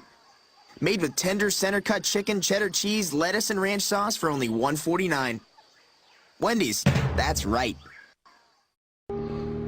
Just don't be like me, back at you with some kind of insectoid. They found it in the Arizona lakes up in Arizona. So y'all check this out. Nearby people, nearby campers, they came through and they seen this thing, they recorded it. Let's get it. This man is asking the public a very simple question. He says McDonald's sells 6.5 million burgers in a single day, yet he has never seen any massive cow farms, cow rearing centers, or large slaughter facilities where huge numbers of cows are kept and killed to produce all that beef. So I was curious the other day and found this online. McDonald's sells 6.5 million burgers in one single day. That's 195 million burgers a month. Now, I don't know about you, but I don't see cows lined up around every corner waiting to be turned into patties. I mean, seriously, do the math. Even if you stretched one cow into a bunch of burgers, you're still talking millions of cows just to keep up every day. So I started asking myself, where are all these cows coming from? Is there some secret super ranch hidden underground? Are they growing cows in labs, cloning meat behind closed doors? People laugh it off, but think, when was the last time you even saw a cow farm big enough to supply this madness? These not NHIs look very human. They could walk among us and we may not notice. Correct. I first noticed the energy of the entity walking in before I even knew who they were or anything. I felt the energy first, and then I looked at what my body was reacting to. What was that energy like when you encountered this NHI? My first thought, it was a hybrid, so it was part human, part NHI. I feel like my body kind of got rigid because it didn't know how to react. It didn't know what it was encountering because that really hasn't happened before in public. It definitely had a very different body shape, body form, like all kinds of, the eyes changed. It was very interesting. The DC metro area. Holographic universe. We're in a holographic reality. This is a simulation. You or biological computer chips operating through this simulation. You have to update your information. You have to update your wisdom, your knowledge base. You have to update your knowledge. You have to update your body to keep up with not only society, but keep up with consciousness, because consciousness is forever expanding and growing.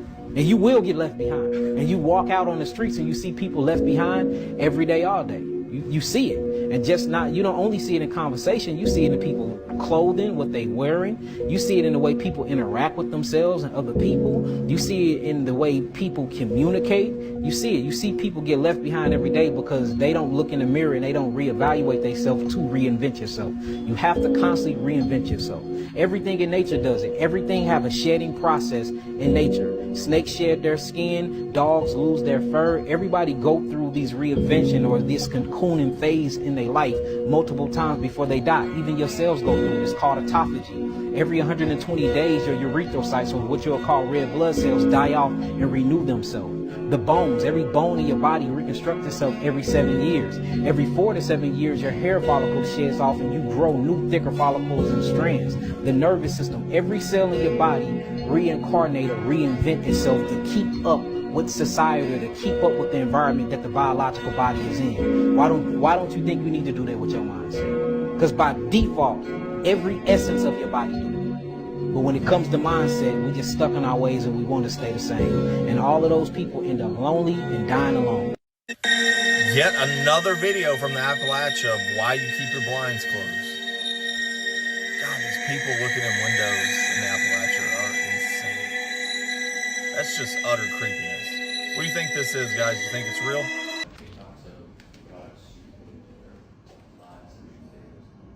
So we're not selling the aqua berry spray anymore? Are y'all seeing this, or is it just me? Yeah, we're seeing it. So you see it too? Yeah. Okay. I heard something weird and my air blower turned on by itself in my locker.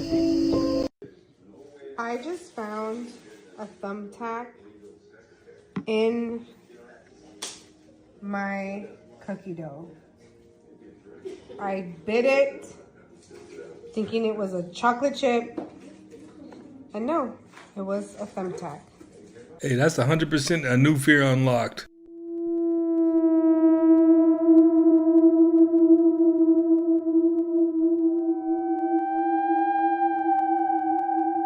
No shadow, no feet, no silhouette. And yet a set of small pale fingers are curling around the edge of the doorframe like a child peering in. Where's the cat gone?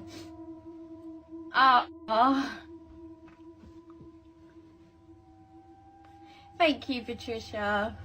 The fingers don't move much. They grip the edge of the wood, delicate, thin, unmistakably human, and just hang there. Then they're gone. Thank you, Patricia. Sorry, Amber. Jeez.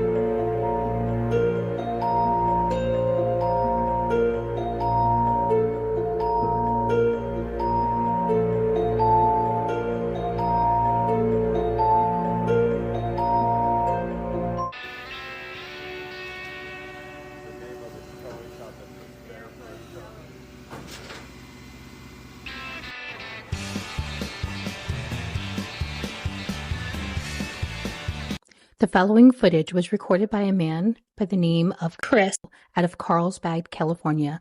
On June 20th, he was just enjoying a day at the beach when he noticed something weird happening with some of the people around him. Mind you, it wasn't everybody, but just different people sporadically down the beach. They stopped what they were doing. Some stood up and looked out towards the ocean, and he thinks they were looking at something specifically. He couldn't see what. But this completely terrified him. He has no idea what happened. These people eventually just went back to what they were doing like nothing happened. Take a look at this footage, comment below, let us know what you think is going on.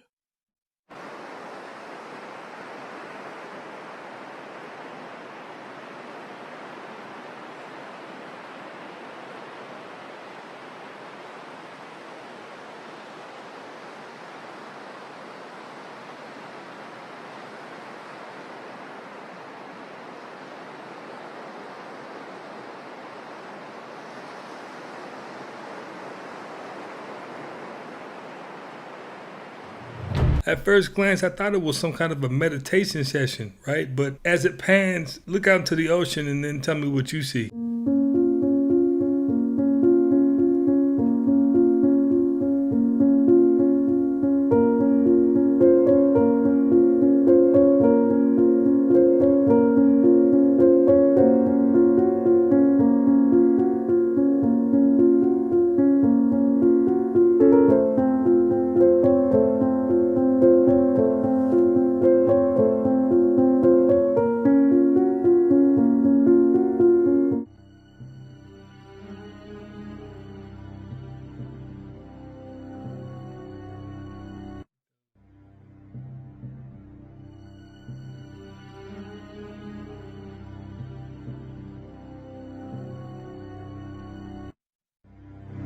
So I don't know why everybody's complicating this. I'm a mechanical engineer, and all you need to charge your phone is one of these. If you go to the hardware store and you buy one of these, you can charge your phone with just this. And here's how. Take some wire and hook the screw, and then you're going to tighten this down with a screwdriver. And then you want to bend your wire over and hook the other side, and then tighten that side down as well. Want to mimic this on both sides and make sure that they are diagonally crossed. Test for proof. All right, we are going to try this. So as you see, the phone is charging. You can see the green and the lightning bolt right there. I hope you guys try this out. Thanks. Hey, stop the cap. They have technologies that interface with the consciousness field and directed thought, not random thought, what I call coherent thought, as clearly as we pick up a radio frequency from our cell phone or TV station. So those civilizations that are interstellar, they have to, by going faster than the speed of light, they've had to explore trans-dimensional physics, including faster than speed of light communications, which exist, and classified projects have worked on these. But those civilizations have perfected it to a level of really profound accuracy.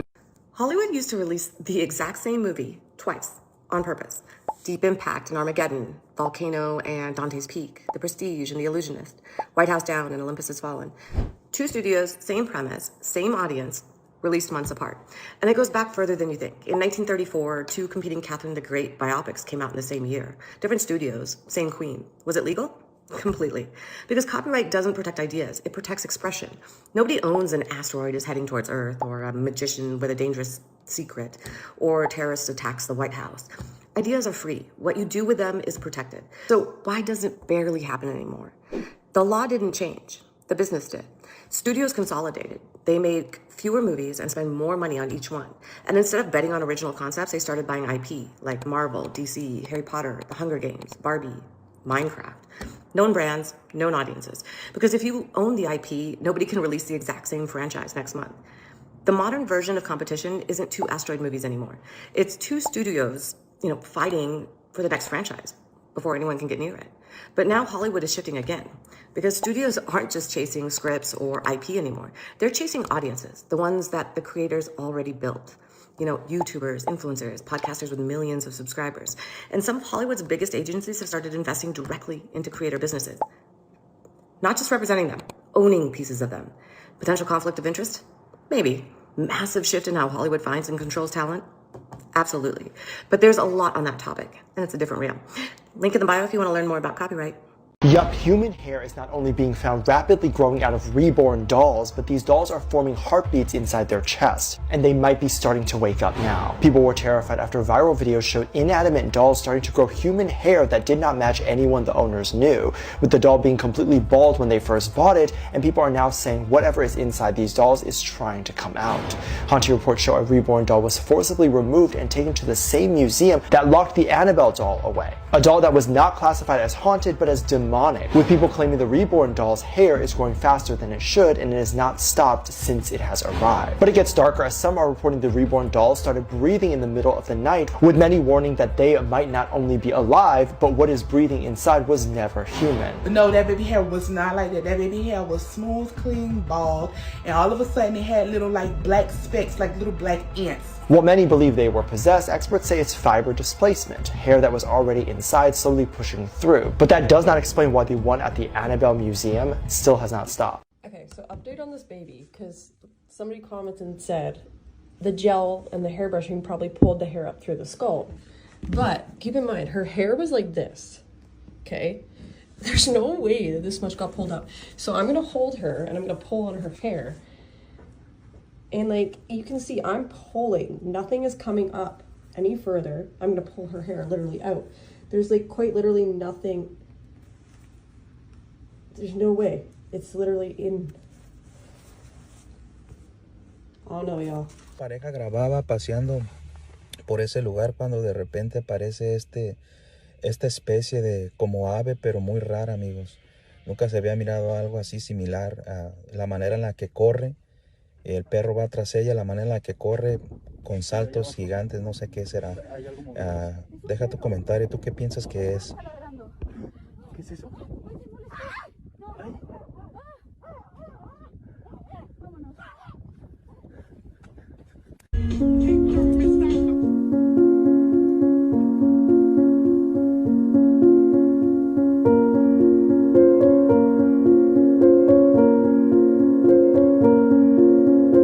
Ticks are actually disgusting. They do this thing called questing, where he reaches out. See how he's reaching out right now to try and find me.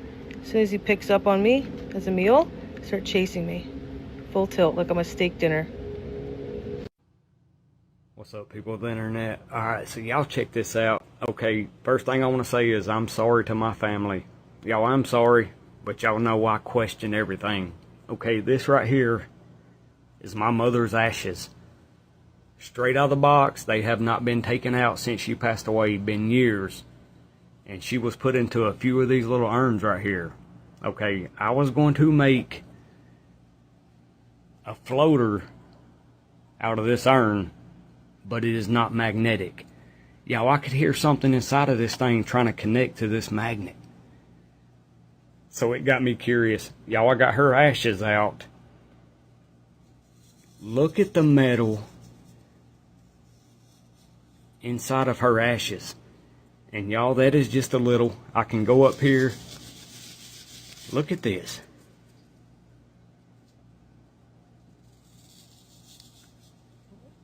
Y'all, why is there so much metal inside of my mom's ashes? And somebody's gonna say it was the cremation. Y'all, it is not. Cremation does not break down metal like that. Y'all, what is going on? Is this even ashes? Y'all, that is so weird. I don't even know what to think. There y'all go. I'm sorry to family, like I said, but y'all, something's not right. She convinced a family she was 12 years old and got adopted, but she's really a serial con artist who's pulled off some genuinely unhinged scams. First, she tricked a pastor of a church into believing she was a young autistic girl named Gabriella who escaped an abusive home. She gained the trust of the congregation and not only received financial assistance, but had a family take her in. She drank milk out of a bottle, used a pacifier, faked night terrors, and spoke in a fake high-pitched voice. She claimed she was forced to take hormones, which affected her physical appearance, and her new family believed it for over a year, even throwing her a birthday party. But that's when a relative thought something was a bit off with Gabriella and did some digging. Turns out this wasn't Gabriella's first rodeo. She's 37 and has done this at least 3 other times, one of which involved her inserting around 100 needles into her own skin to convince a family she was a victim of witchcraft rituals. She even conned a politician into buying and furnishing her an entire apartment and would just flee from state to state every time she got caught. Who builds a house and do not have a front door? Check this out. House being built. This is the first house I've ever seen in my life. It doesn't have a front door. There's no front door. You either come in through the garage or you don't go at all. It's so strange. Bug land on you that was so big it made you jump? Well, one local sure did. A local was having a normal day when a large insect suddenly landed on his hand. Firstly, he thought it was a fly, but when he looked closer, it was a bee. But this wasn't an ordinary bee. This bee was big and dark brownish. This supersized buzzer was Wallace's giant bee, famous for making yummy black honey. The local couldn't believe his eyes.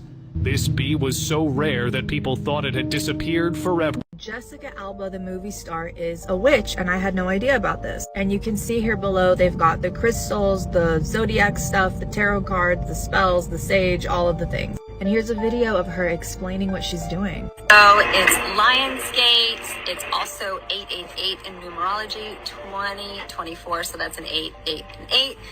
And it's Lionsgate, so it's a very auspicious time. And we did ceremony here. And Jill, aka the spirit daughter, led us in a beautiful ceremony. We're manifesting all of the things. And channeling all of that, like, beautiful light, power, alignment, right?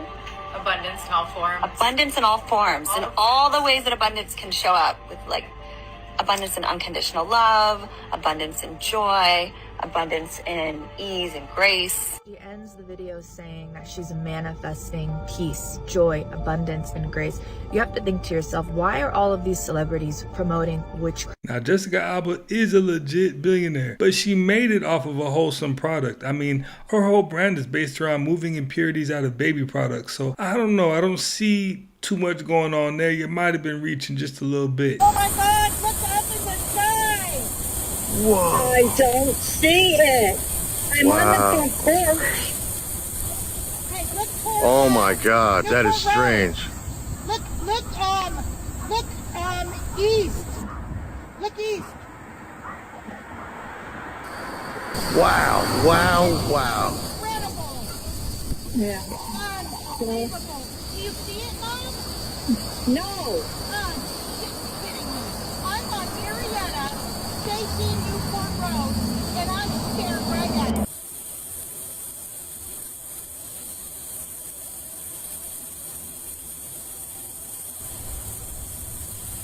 Oh my God!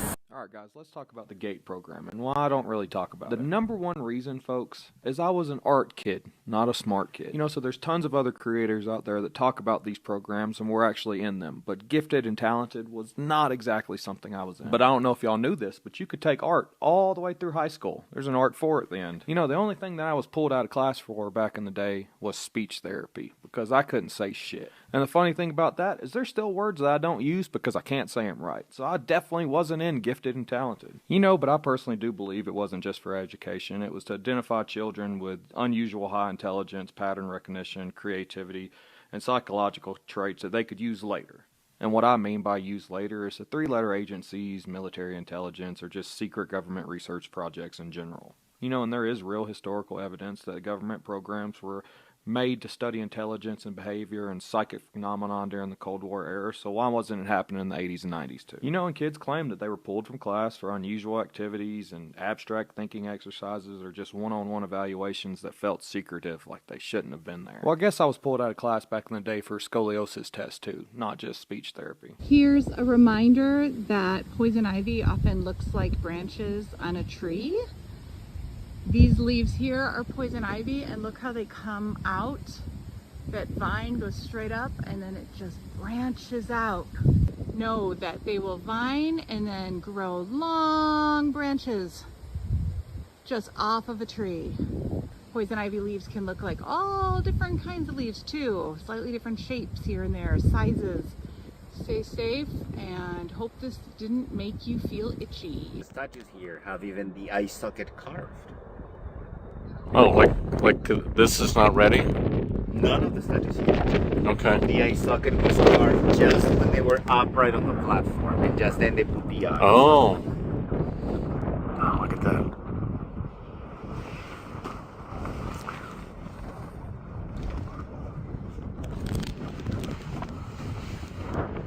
Trying to shelter my microphone from the wind.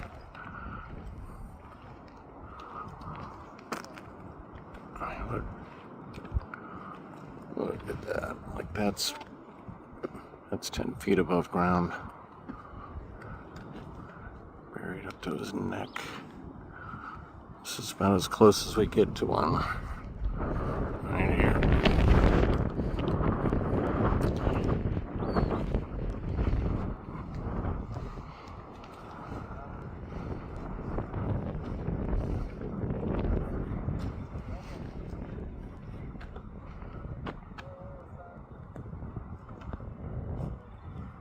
So I work at a psych ward, and one of the craziest things that's ever happened to me today. So I get there in the morning, 6 o'clock, and I see this paper, this drawing on the desk. Okay? I'm like, what is this? The other techs were like, one of the patients drew you. Okay, cool. So I go around talking to the patients throughout the day. I figure out what patient drew this. And I ask her, I'm like, did you draw me? And she's like, no, I was just drawing, but everybody said it looked like you, so we put it on your desk.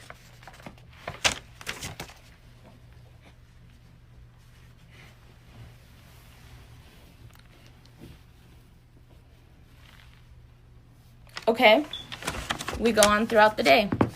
The patient ends up getting discharged. She had already been there for a while. And later on in the day, 2 other patients end up getting into a fight. They end up physically fist fighting each other.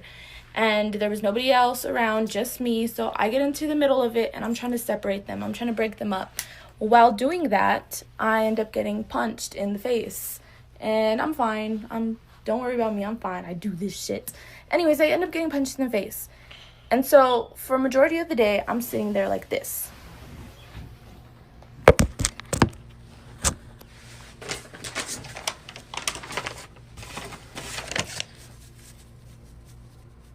Tell me this patient didn't predict me getting my shit rocked today.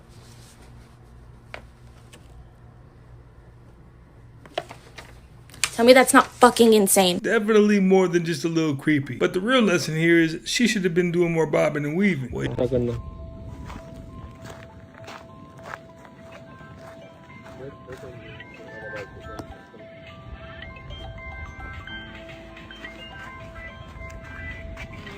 समझ लिए लेकिन मर चुका है भाई जिंदा होता तो और मजा आता था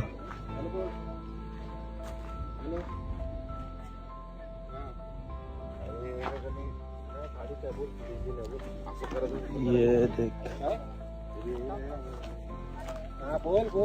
और भी अटका Now, I have never seen a crab or a fish that looks like that. Looks like some kind of hybrid. It might be delicious. Now, if you've seen it and you know what it is, tap it and let me know. There's a World Cup conspiracy that is currently going viral right now about the Ghana witch doctor that is allegedly cursing teams and players like Harry Kane, and everyone thought it was a joke until it wasn't. And please watch the whole video before you comment.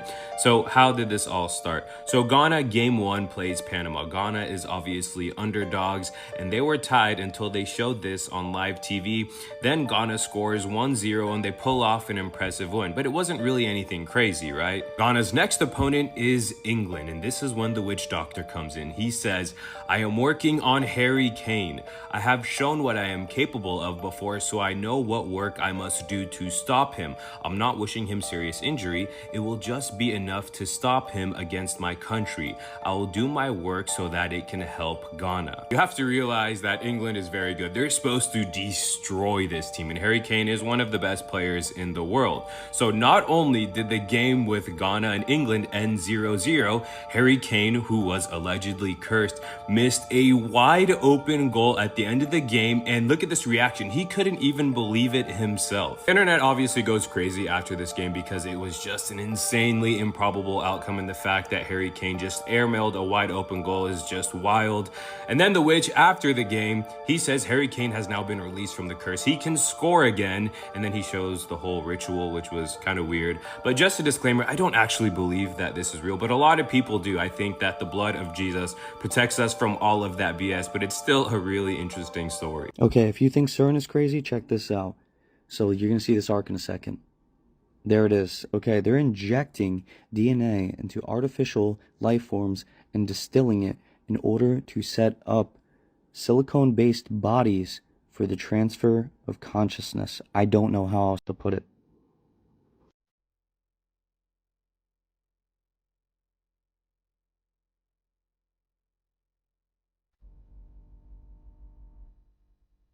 What you just saw is the main debating chamber of the UK Parliament. The person in the black robe who sits in front and maintains order is called the Speaker of the House of Commons. He speaks to the MPs and all the politics in the room and orders them. And you just saw him do a Masonic handshake. Now, what I'm about to show you does not come from me. It comes from the Satanic Bible of Anton LaVey. Let's see what he has to say about Freemasonry. Masonic orders have contained the most influential men in many governments, and virtually every occult order has many Masonic roots. And that is on page 78. The handshake you saw is the apprentice to the fellowcraft handshake that you saw, proving that Freemasonry has infiltrated government and UK politics. Do you guys remember taking 2 soup cans and a string and making a telephone with your friend? I've made the same kind of thing with solo cups, some metal foil, and a speaker cone spring. But when I put this thing up against my beehive,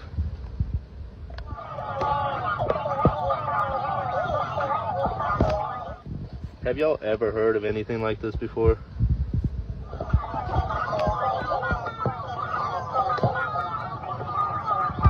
The shit. What do you want to know? When I came to your album release party, you played a documentary there. It was about 7 hours long. It was about Antarctica, and I love documentaries about Antarctica. There's so much crazy stuff that happened. I found the ice wall. I found so many entrances to alien bases. I found the exact entry point to Agartha, the Hollow Earth. If you watch the documentary, which I know you won't. What if it was available? I don't even know if we should talk about it. It's like the audience doesn't even get to see it till when. When does this drop? This will probably be out Thursday. Yeah, it won't be out yet, but it's coming, and it's something I worked on for 2 years, so it's a big deal. You recorded it while you were in Antarctica? For the first year was in Antarctica. I kind of went stir crazy, kind of lost my mind. My parents came, they got me to leave. Antarctica? You went. How long were you Twice. About to go back my 3rd time. Whoa. You go there for about 10 days. What are you doing up there, dude? Or research? There? You were doing research. Research. I play some concerts on the tour boats. Got you. I think you always got like conspiracy theories. Yeah, I found some of the shit, bro. I think I found the wall that surrounds the Earth. Basically, I'm not a flat earther, but I think I might be kind of after seeing this wall, bro. You really seen the shit? I seen the shit, bro. I filmed a documentary. I got footage. I think I found an actual entranceway to an alien base that goes into the hollow earth, bro. Agartha. I'm pretty sure I found this shit. I have a documentary I filmed in Antarctica. so- I climbed the wall. I climbed the fucking wall, bro. I have footage of me climbing this fucking wall. God damn, man. So, it will come out later. Remember, this is for entertainment purposes only. Just like most of you, I didn't know much about him. But the more I do find out, the more I realize why he might have been unalive. Because the majority of the time, people that go searching for this kind of information, good things don't generally happen to them over time. ¿Y me estás flotando? No, está bugueado. Se ha bugueado la Matrix. ¿Qué coño? ¿Qué marcha el coño? Estoy rayado. ¿Qué estás flotando? No me lo puedo creer. ¿Qué está flotando? Un pedazo de guita de paja. ¿Qué coño es eso? Cojones, hermano. Yo que no hay nada arriba. No hay ni cable, no se le ven.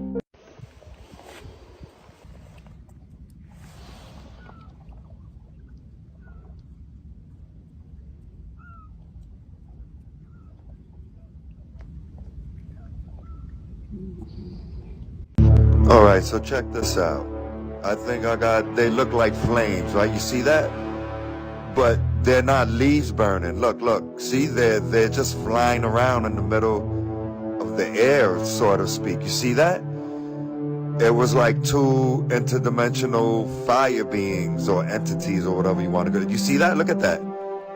Look, flying around the tree. What's up, Brazil? This takes place in Brazil. Yo, y'all got some more of those interdimensional fire entities going on. What do y'all feel about this one? They can be quite hard to see at first, but if you slow the footage down, they're definitely there. I can see you in the reflection, bud. Everyone can see you. And whatever's living alongside Win McPeaks in that house is only getting bolder. And here he is. Get out. A stunning new report reveals a downed American fighter pilot may have seen something over Iran that looked more like science fiction than modern warfare. According to a CNN report, the U.S. pilot rescued after being shot down over Iran in April repeatedly described a chilling sight. Dozens of drones moving together in a coordinated formation, something called a jellyfish formation, drifting through the sky, similar to what you see in this UFO video from 2017. The downing of the F-15 fighter jet marked the first time U.S. aircraft has been shot down over Iran during the conflict. First time a U.S. aircraft has been shot down in a very long time.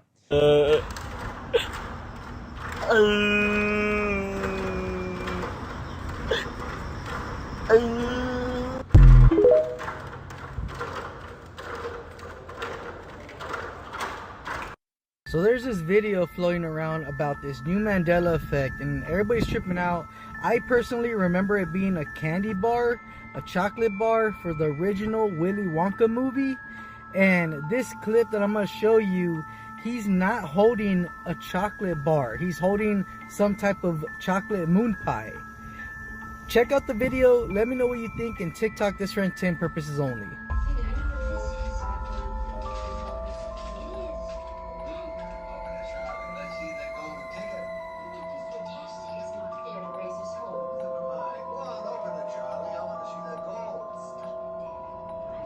Where the fuck is the Wonka ball?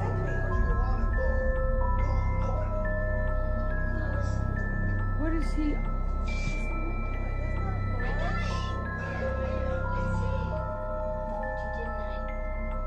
What?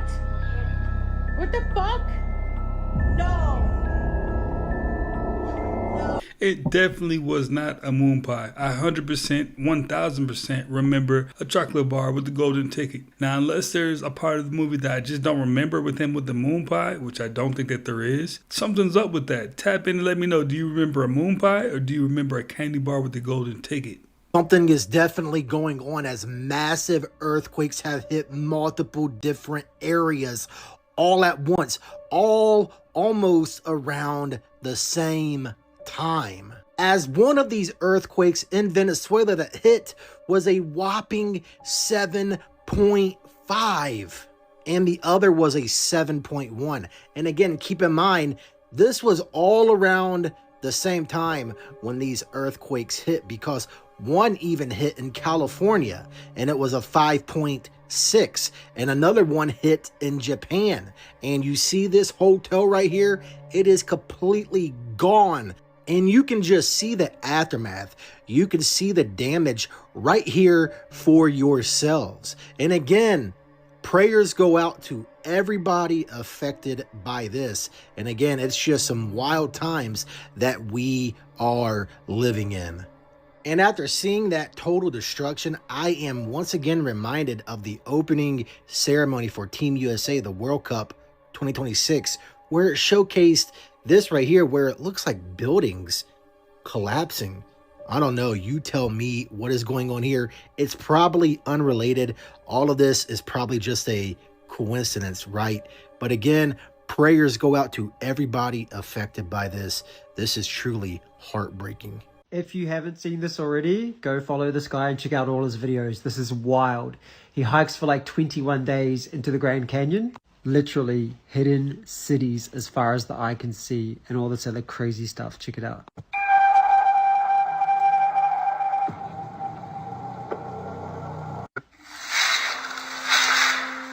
This is truly some of the most mysterious paintings I have ever seen. I would love for you guys to comment what the first thing comes to your mind. Look at these big long shafts, and at the end they have... I am a time traveler who works for the government, and as outrageous and ridiculous as that sounds, it's the truth, and I'm here to share it with you. These are some images of actual portals that we use. This is an example of a portal created. These are old portals from history as we've discovered them all across the planet. Once we discovered them across the planet and learned how they worked, we were able to reconstruct them. And that's why we can create them on our own, or we can construct them for ongoing use. What's really interesting is that some of these are public artworks that are in plain sight, like lots of things that the shady government does. It's put in plain sight and you literally overlook it because you can't imagine something has such not nefarious use, but such a exotic, esoteric use as being part of time travel. Through these portals, essentially what happens is a time traveler walks through, obviously, just like in Stargate, okay, things like that. And yet, like, I'll give you an example of one of the last ones that I did in terms of my interventional time travel is I will walk through, see, and then what happens is we get a plasma kind of discharge, which actually propels us to the time source we're going to. But in the last one I went back to basically, you know, the Revolutionary War times, 1776-ish, and I went in as a British soldier, essentially, as a spy, and gave Cornwallis, the general from Britain, I gave him bad information around Christmas time when it looks like we were going to lose the war. And I gave him information that basically changed his strategy and allowed Washington to win at Trenton and to start to turn the war around. So that's the kind of things we do. We come in and we will make a small alteration to history, and that creates a butterfly effect of huge implications, of consequences, because it literally just keeps going down the line like a game of telephone, the effects of that lie or that deception. And that's why it's the ultimate tool. What in the Mandela effect is this? Where's the writing on the collar that says mom? It used to say mom as a subliminal message. Where you at, Wendy? That's what the Egyptians figured out. And what does that mean? It means the thing that puts you at the top is attention. Pay attention. Keep your eyes open. It's not the same as thinking. It's not the same thing. It's like watching. And the thing about human beings is we can see. We can see better than any other creature except birds of prey. And so our capacity to see is in fact what we use in the world. Our brains are actually organized around vision, unlike most animals. Their brains are organized around smell, not us. We can see, we stand upright so we can see a long distance, and in our ability to see is what saves us and what saves our communities. And that's what these stories are trying to portray.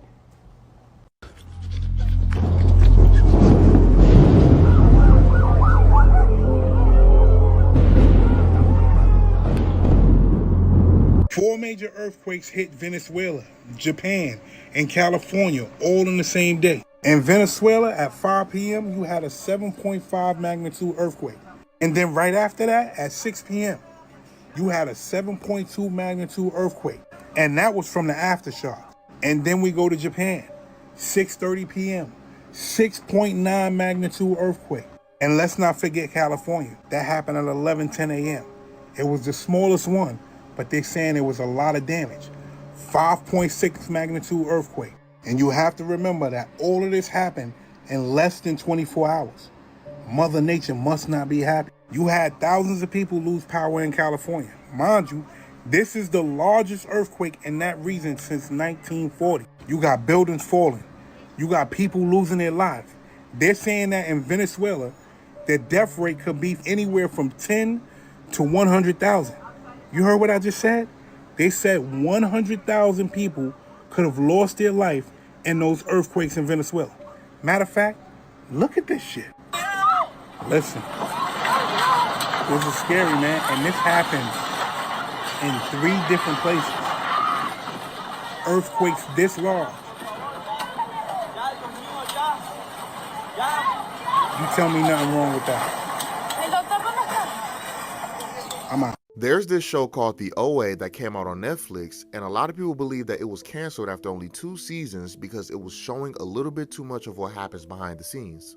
For example, in this scene, you can see a couple of students and a teacher performing a dance ritual because they believed they were dancing in a sacred geometrical way that would open up a portal to a different dimension. Many people believe that they've connected some dots, saying that these dances remind them of CERN's dances during their opening ceremonies when they're restarting their Hadron Collider. For those of you who may not know, anytime CERN starts up its Large Hadron Collider, they first have an opening ceremony where people dress up as animals or creatures and then dance in unison in front of strange images on a projector.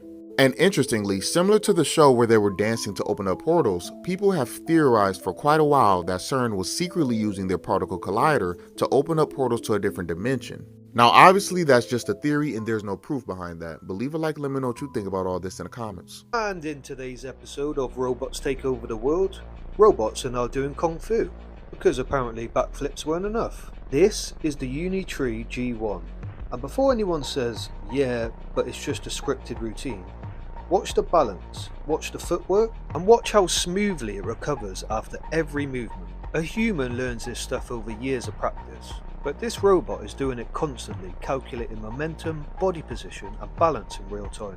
See, the real goal here is teaching the machines how to move naturally through messy, unpredictable environments such as factories, hospitals, warehouses, and even homes. So the important thing here is not that the robot learned Kung Fu, it's that robots are getting surprisingly good at moving like humans. How do you even compete with something like that? I mean, you would have to get a Neuralink in order to like download that kind of information to learn Kung Fu or whatever else there is that you would need to learn to compete against something like that. Because he looked ready. That robot definitely looked ready. Bill Gates said he didn't witness any crimes happen on Epstein Island, but he may have been in the room when they happened. That is how dumb they think you are.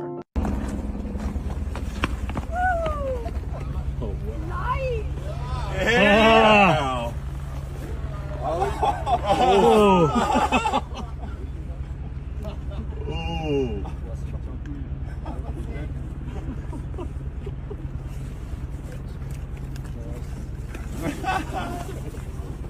This is the Tibetan library found hidden behind a wall in a monastery. It contains 84,000 scrolls which are said to record 10,000 years of human history. It was discovered in 2003 and apparently only 5% of them have been translated. Why should we trust our tiny history books when there is libraries like this and the one hidden from the public in the Vatican containing 50 miles of scrolls? I guarantee the stories in these scrolls and the scrolls in the Vatican vaults don't match the narrative we've been given. Even if you read the scriptures removed from the Bible like the Book of Enoch and the Gospel of Thomas, they open your eyes to more than the Bible does, and that's why they were removed. You gotta ask yourself, do you really trust the multiple authors, editors, and translators who created the book you read from? Do you even know who they were? Why they were instructed to write it, and who by? Two of the most powerful pieces used to enslave the masses are the Vatican and the Crown of England. Both were involved in the creation of the KJV.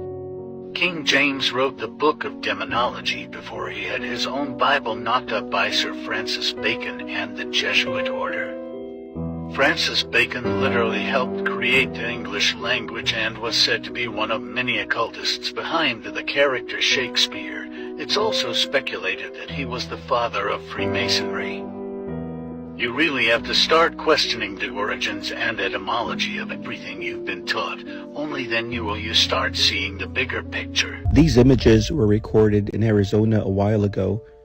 We can clearly see a being in the caves with the head shining. Some people think they are aliens. Some people think they are guardians of the underworld. These images just came forward. They were recorded in Chile, the mountains there, and we find a very similar being with a head that's lighting up. It was recorded from far, far away, so it's very blurry. So are they really guardians of the underworld, aliens? I think we are going to be shocked to see how many species of aliens actually are living among us currently. For centuries, the history we've been taught has been a carefully constructed lie.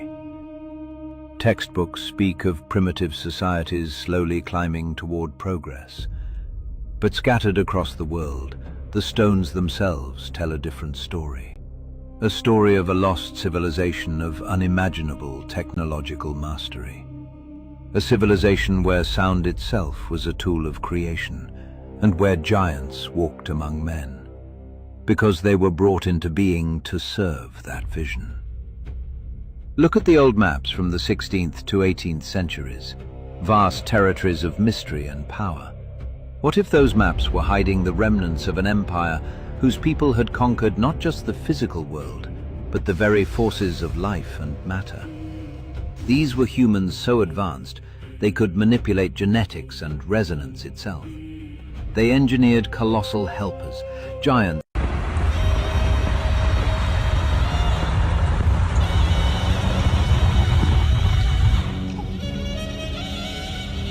I just showed you that image.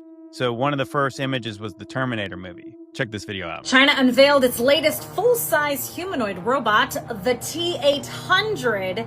Yes, indeed. That is the same model number of the Terminator. Do you know that China's actual network is actually called Skynet? Did you know that?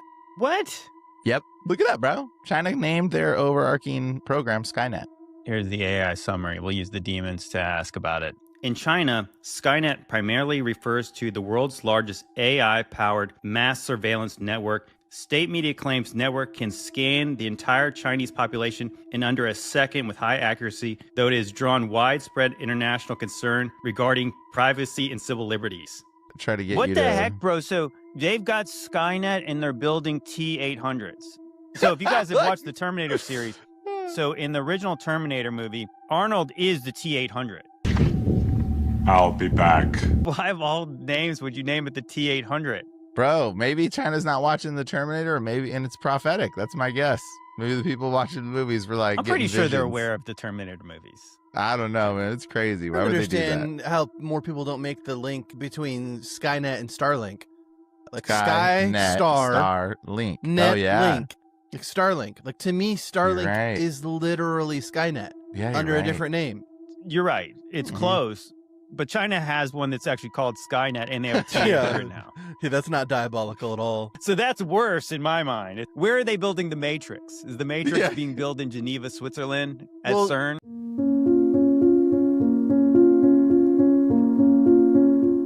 an alarming new warning from U.S. and partner intelligence agencies saying AI cyber attacks could overwhelm defenses in just months. The Five Eyes group is urging businesses and governments to prepare.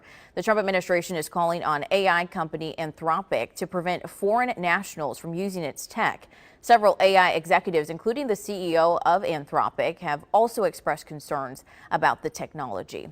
An orangutan hired a hitman to get revenge on her childhood bully and actually paid him. Researchers had been studying a group of wild orangutans in Indonesia for 13 years. In 2009, they saw a younger female named Condor approach an elder named Sidoni to see her baby. She was attacked for getting too close, and Condor would apparently never forget that moment and turned it into a long-standing grudge. Now, female orangutans are usually incredibly peaceful to each other, so this grudge shocked researchers. But Condor was about to really escalate things.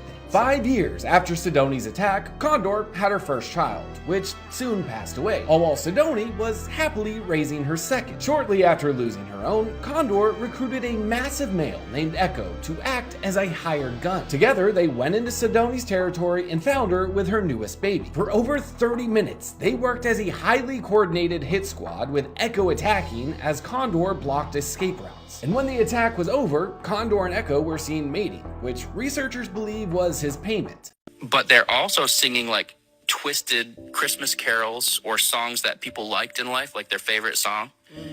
And they were singing like Jingle Bells. Yeah. They'll be singing songs like that, torturing people. And the way they talk is like, it rhymes somehow. They rhyme all of their words. And Sounds like it's almost like they sing their words. And it feels like they're all around you, like when they're talking, and it overwhelms your senses. And they'll be singing things that you know, it's like they're rapping, but they're not rapping, but they sound like some of these street rappers, like the ones that say they blacked out and then they started saying things that are super demonic and they don't remember what they said or whatever. They sound like that. Like what I can describe it like is like there's a song by the Bloodhound Gang from back in the 90s or whatever, and they talk vulgar. They're disgusting, coarse, vulgar. They cuss more than a person from New York, and that's saying a lot. No offense to you people from New York, but I'm from New York, and I get it.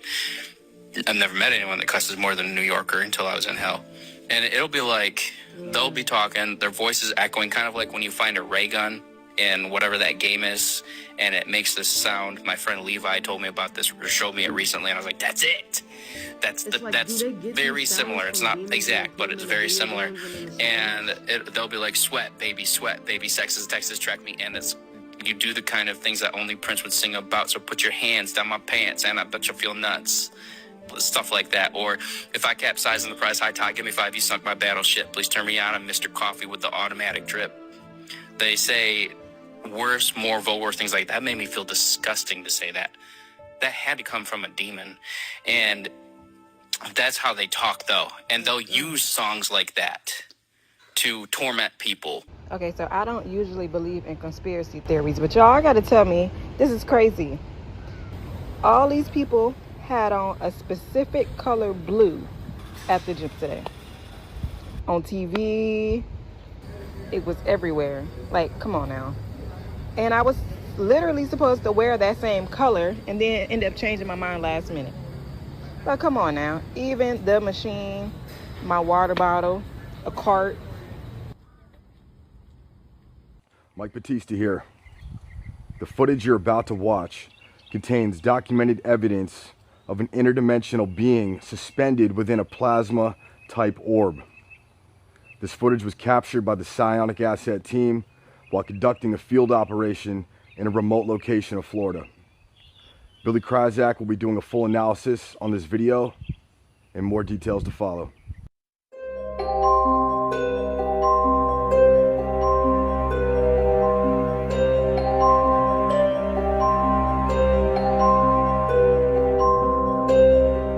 Apparently I've jumped timelines because Lavender in my OG timeline, Lavender now.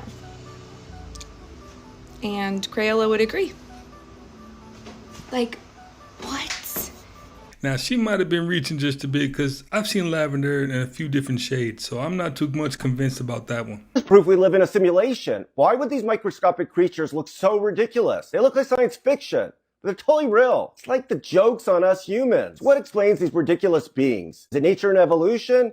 God has a sense of humor? Or is it a glitch in the Matrix? It's been over a week since the tragic death of Oliver Tree, so here's everything we know so far. On June 14th, the 32-year-old singer was killed when 2 helicopters collided over Rio de Janeiro, Brazil, killing all 6 people on board. One of the helicopters crashed into a car dealership and burst into flames, setting multiple vehicles on fire. One of the most disturbing details came from a witness who said he saw a passenger jump from one of the helicopters after the collision but before it struck the ground. Authorities never confirmed who that person was, but if the account is accurate, it means at least one victim may have been aware of what was happening in the final moments before the crash. The accident was reportedly so severe that Oliver Tree was left unrecognizable, with authorities forced to rely on dental records because of the condition of his remains after the fire. Among the other victims were Argentine YouTuber Gatsby, music producer Lucas Froda, director Lucas Vignali, and both pilots. In a chilling twist, another producer who was reportedly supposed to be on the flight backed out last minute because he was afraid of flying. More than a week later, investigators still haven't determined exactly what caused the collision. Authorities are reviewing flight records, radio communications, radar data, and the movement of both helicopters in the moments before impact. While some reports have suggested possible human error, investigators have not released an official cause and have warned that the investigation could take years to complete. This uncertainty has fueled widespread speculation about what actually happened. In a recent interview, the father of Argentine YouTuber Gatsby, one of the victims alongside Oliver Tree, said he personally believes the crash was an attack rather than an accident. He didn't provide evidence for this claim, and authorities have not indicated foul play was involved.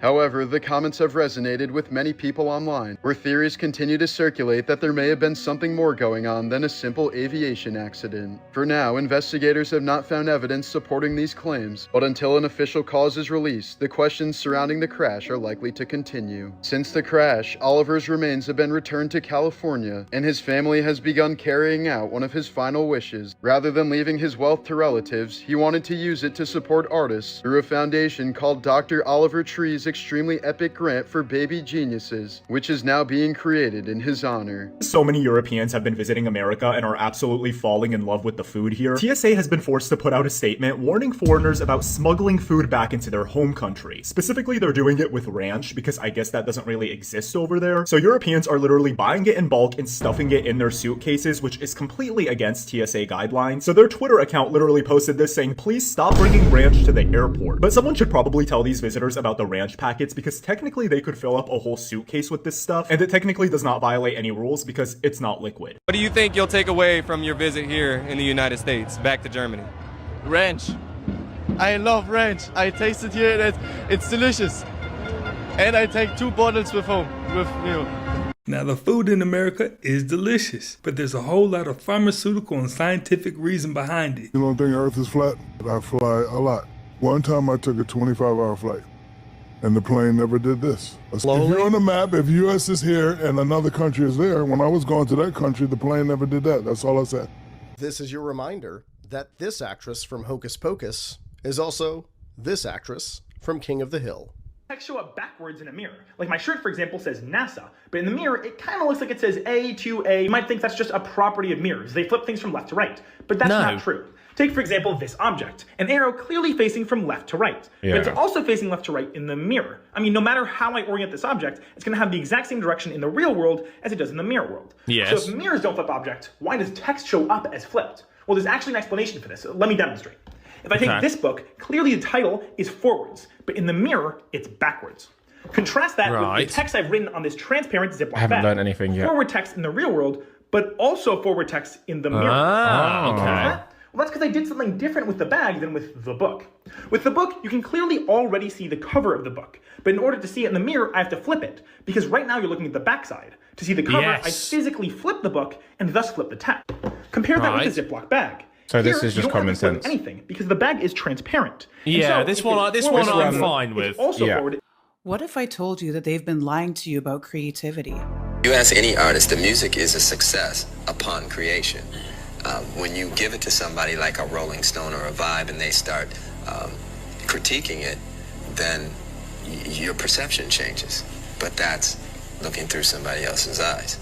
So again, we gauge success based upon what we feel in our hearts. We've shut our minds off now. Minds should be used for what they were made for, filing cabinets. We think with our hearts. I'm not saying feedback is bad. Feedback is very useful. But somewhere along the way, we started trusting other people's opinions more than our own when it comes to our creativity. The mind is really great at organizing information and solving problems, but creativity comes from something deeper. If what you created feels honest and meaningful, don't let somebody else's perspective convince you otherwise. Creativity dies when expression becomes approval-seeking. Outside of the IRS's headquarters in Carlton, Maryland is something seated very strategic and very intentional. Here outside the IRS headquarters, you can see the pillars of Boaz with a hand placed on each pillar, and also the Eye of Providence or the pyramid. Now we see Masonic symbolism everywhere, but I think it's even more alarming that they're in front of the IRS's building, considering they control most of our money. Both of these pillars are made from the finest of marble. They also have 13 stripes up and down each pillar, black and white representing duality or the union of opposites. Of course, we see the checkerboard theme in all of the Masonic lodges, all of the checkerboard floors. There's also a similar monument found in Israel. This is also featuring the pillars of Boaz and the pyramid. If you look at these hands, one hand is pointed upward with the other fingers closed. The other hand has all of the fingers opened, and it is pointing upward as well. I've seen a couple theories on what this means, but we know that these represent the polar opposites. Some say that the pointing hand is the representation of the union with a god. Here's a picture of the Greek god Hermes pointing towards the heavens. Many say this is taken after him. Some say the other hand, featuring all the fingers open, represents the halting of the communion of God, or maybe a relationship with the carnal rather than the spiritual. Numerology and gematria are very common parts of Freemasonry. You can decipher many hidden messages through numbers and letters. So sometimes the Eye of Providence is featured with 13 bricks, and obviously these bricks represents the steps to the Great Architect or Enlightenment. So the 13 steps or the 13 stripes could represent the journey that the Masons take. The 13th letter of the alphabet is M. If you look at the Freemason apron, you can see the M. This envelope, it looks like an M. If you look at ancient Egyptian Kemetic hieroglyphics, the letter M is associated with the owl. Now, I've made a video in the past regarding the Bohemian Grove and that giant owl that they have named Malak But there you can see that they're obsessed with their owls. If you look at their Masonic lodges, at the corners of these buildings, they'll have little owl statues, a type of protection. When owls fly, they fly silently. They're also nocturnal, so they can see in the dark. They're exceptional hunters, and they're known for strategic warfare. That kind of ties in Minerva. Now you also have this pyramid here with the white capstone representing the Enlightenment from the Great Architect. But on this pyramid it says, "We the People." If you look at this pyramid where "We the People" is written, it's written in the dark part of the pyramid. It is not written on the enlightened or the illuminated part. It's because ultimately we the people are the ones that sit in darkness. These are the people who are not illuminated. These are the people who are not elite and part of this secret society. Walking along the Mississippi River, and I've found a very strange creature I need identified. What is that thing? Looks like a squid or an octopus of some kind. Recently, a video has been going viral online that shows something straight out of a sci-fi movie. Dead people and even deceased pets recreated inside portable holographic devices, interacting as if they were still alive. In China, this is becoming a reality through AI death bots, which use advanced technology to recreate deceased loved ones as interactive digital clones, from holograms to fully immersive VR avatars, allowing people to converse with them again. This growing demand has fueled a booming industry reported to be worth over $6 billion and expanding rapidly. Although some view the idea as unsettling or even dystopian, others see it as a powerful, deeply personal way to cope with grief. Now, let me just tell you straight out, the best way to deal with grief is just accept. And it doesn't even matter the situation, All situations need acceptance in order to move on. Keeping a picture of your deceased loved one, that might cause more anguish and mental issues, if you ask me, but definitely tap in and let me know what you think. The Niagara Papers said the extinct giants buried in the burial mounds across the Americas. 2015, me and my homies was looking for places to go. That's gonna pick up on the camera. 2015, me and my homies is in Winnemucca, Nevada, looking for places to grow. In Winnemucca, you go to their museum, they had giant bones in there from the burial mounds. They had it in there. Smithsonian comes, sees everything. Now it's not there. Why is that? If you want to keep a people with amnesia in the dark, you don't let them know their history. You got a point. Oh no. These are others' words about you. Loner, selfish, single-minded, arrogant, aloof, relentless, obsessed, ruthless. Why are you laughing? Because they're all true. They are all. Of course. Case in point, Kobe Bryant absolutely accepted who he was. So people's opinions about him didn't even matter, not even a little bit. During a hunting trip deep in the forest, a man suddenly stopped in his tracks after noticing movement between the trees. Something tall stepped into view. It was a dark humanoid figure walking upright on two legs. But what immediately stood out were the long horns rising from its head. Its arms swung slowly, and its hands looked strangely human. Don't look up here. Please don't look up here. Instinct kicked in, and the hunter quickly slipped behind a tree, staying completely still. The creature kept moving through the woods, then briefly turned its head in his direction, as if sensing something nearby. He didn't dare move. After a few tense seconds, the figure continued deeper into the forest and disappeared. No te lo vas a creer. ¿Lo ves? Parece una máscara. Te está viendo.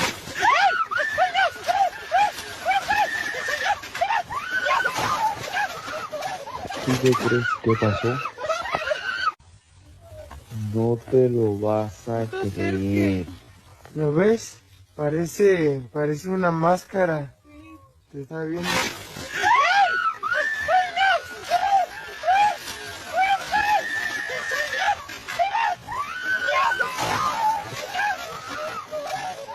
¿Qué crees que pasó?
Who's there? This man began to pray as something terrifying happened in this abandoned building.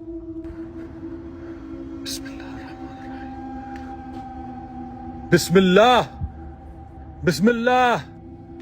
الله لا إله إلا هو الحي القيوم لا تأخذه سنة ولا نوم له ما في السماوات وما في الأرض الله أكبر لا إله إلا الله بسم الله الرحمن الرحيم بسم الله الرحمن الرحيم لا إله إلا الله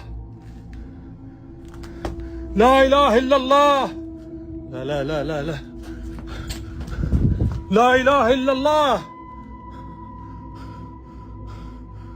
What's creepy is that the toy head seems to be raising itself, or as if someone else is raising it. Whatever it may be, it is still very unsettling and disturbing. Let me know what you think in the comments. Have you ever experienced deja vu? You know, you're somewhere brand new. Never been there before. You're sure of it. And then out of nowhere, your brain goes, I've been here before. I've been in this moment before. And then suddenly it's gone. It's all back to being brand new. That's deja vu. This is how it works. Most people assume this means you've experienced this before, whether it be in a dream, a past life, or some kind of memory. But scientists actually think it's a timing issue. So like when you have a normal moment, your brain is quietly filing that into your memory stores. So your brain's doing two things. It's experiencing something and then it's filing it away just a moment later. Deja vu is where that mechanism somehow gets flipped. The filing part fires a second early. So the moment is getting stamped as a memory, even though you've never experienced it before. And it actually spikes if you're tired, stressed, overstimulated. Basically, whenever your brain's timing is sloppy. And it's more common the younger you are, because as you get older, you experience it less. Steven Spielberg's latest film is not what you think. While Disclosure Day seems like another UFO movie, it is actually secretly about the Church of Scientology. Spielberg hasn't mentioned this, but the parallels are impossible to ignore. Both deal with aliens, religion, and ascending to a higher level of consciousness. Let's take a deeper look at Disclosure Day to uncover what Spielberg is really telling us. By the end of this video, you will see exactly why this film is just Scientology repackaged. In Disclosure Day, a secret government corporation named Vortex is hiding aliens to steal their technology. After a cybersecurity expert and a meteorologist are visited by these beings, they discover the aliens aren't there to harm them, but to help them. The two join forces to expose the truth about Vortex and reveal the existence of aliens. Now you may be thinking, how in the world is this about the Church of Scientology? At first glance, it seems like just another UFO movie that we have seen millions of times. But when you actually pull back the layers of this movie, how they present the alien encounters, and how they help humanity ascend, you start to see Scientology's influence all over this movie. The movie instantly shows you this with how they choose to depict the encounters with aliens. The way they frame these visitations is not like what is seen in most other movies. They aren't trying to abduct people for experiments. They're trying to wake them up to help them transcend. It all starts when out of nowhere, a meteorologist named Margaret is visited by a bird. This wasn't just a regular bird, it was an alien sent to wake her up. Throughout the movie, these beings always appear as different animals. They choose to come in this form to seem non-threatening to humans. When Margaret sees the bird, it immediately activates psychic abilities she didn't remember having. The reason this happened is because when she was a child, she was abducted by these beings and was taught how to unlock this ability. This part comes directly from the concept of Scientology called reaching the state of clear. Scientology is way too complicated to break down, but pretty much, they think people are some sort of mixture between cosmic aliens and ancient gods they call Thethans. They believe that over billions of years, these beings became trapped in bodies and lost their superhuman abilities due to trauma, memory loss, and other reasons. The whole point of becoming a Scientologist is to use a special technique called auditing to unlock those suppressed memories in order to activate your godlike power. This is what they call OT, or operating Thethan, and it is exactly what is shown in this scene with Margaret. When Margaret sees the bird, it triggers suppressed memories and unlocks her supernatural abilities. She instantly discovers she can speak multiple languages, including a language that only the aliens can speak. She also develops the power of psychic empathy, which allows her to communicate with people emotionally. In this scene, the bird helped Margaret achieve OT. It acted as the auditing technique that helped her remember what she really was, which allowed her to unlock her superhuman abilities. Are aliens real? It's interesting. The answer is I don't know. It is something that I have sworn to myself. I'm now a year and a half into this job, that I would go through all of the highly classified information about everything that we know about UFOs. I just haven't done it yet. It's like one of these crazy things where you get in the job and the day-to-day just takes over. So I haven't done that yet. But I mean, look, I believe in things, and I think that they're true, and I think that they're rational, but I recognize that they're maybe even crazier than the idea that there are extraterrestrials. Like, I believe that a Jewish man about 2,000 years ago was the only begotten Son of God, was literally crucified and then rose from the dead 3 days later. Like, I recognize that sounds a little out there, but I think that it's true. And I 100% believe that people have mystical experiences. I'm a believer in mystical experiences. I don't think they happen that often, but I think that people have experiences that are impossible to explain if you have a purely narrow, hyper-rational view of the world. In other words, I think the hyper-rational view of the world is actually not totally accurate. There's some weird shit out there. So you think aliens could be real? I do. He said he was teleported to a Waffle House. Okay, it sounds kind of odd, but what makes this story even more out of this world is that Greg Phillips was a high-ranking FEMA official. Well, apparently he's now leaving the agency because, according to the Washington Post, Phillips stepped away from his role because of the bizarre comments and his claims about voters in 2016. Now FEMA is confirming his departure and says he played a pivotal role in stabilizing the Office of Recovery and Response. Our Perry Russum has more for us. Greg Phillips, a high-ranking official at the Federal Emergency Management Agency, has reportedly been put on leave after drawing controversy for his past remarks, including claims that he once teleported to a Waffle House restaurant. It was an incredibly frightening moment to experience yourself in your car flying through the air. Teleporting is no fun. I was with my boys one time and I was telling I was going to go to Waffle House. And I end up at a Waffle House like 50 miles away from where I was. Phillips also claimed without evidence that millions of people voted illegally in the 2016 election, posting on social media at the time, number of non-citizen votes exceeds 3 million. The comments were made before the Trump administration appointed him to lead FEMA's disaster response team last December. A person familiar with the situation reportedly told the Washington Post Phillips has been asked to step away from his role because of concerns about how he's publicly perceived. Phillips also reportedly clashed with other leaders in the Homeland Security Department, which oversees FEMA. I think they probably gave him the boot because he was telling too much truth, if you ask me. You know what's funny? You don't need a degree to own a business, but you need a degree to work for the people that do. There's absolutely no lies detected there. Hey, marinate on that. Fun fact of the day. Damage from woodpeckers delayed the 1995 launch of the Space Shuttle Discovery. So you're telling me that multiple people on 4 separate occasions claim they seen zombies? So I know there's all this zombie talk going on, but it's so crazy. I'm at my son's football practice, right? And I'm like, let me just look down. Just randomly just look down at the cars and walking past them. What do I see in front of me? I'm gonna show you. Okay, so this is the street, all right? This is the car. As I'm walking past the car to go up here, I look down, and what do I see? This shit says Zombie Outbreak Response Team. Now, if y'all remember, there were claims that the CIA mentioned things about zombies. Well, look up here and see what it says right there. And I need you to read and understand the right way. Pay attention. And then you have the CDC, and this is from ChatGPT, where the CDC released a Preparedness 101 Zombie Apocalypse. And we fast forward back to now. Use your discretion. What's really going on? So you're telling me that multiple people on 4 separate occasions claim they seen zombies, claim they came in contact with zombie-like people, and everybody is lying? There are people posting videos showing genuine fear, claiming that there is a potential zombie apocalypse happening right now. Now, baby, hear me out. You have the woman in North Carolina. Her and her husband were walking, and they claimed they saw a woman eating something that wasn't normal. Then you have reports out of the UK where people were saying they witnessed a group of people that resembled zombies consuming other people. Then you have videos from Tennessee. Somebody claimed they were in Walmart and saw one person bite another person.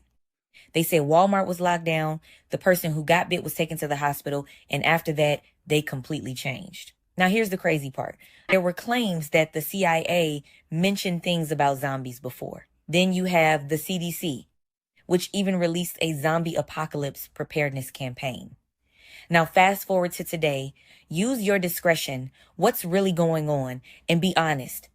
Am I the only one who thinks this is a little weird? What the fuck? What the fuck?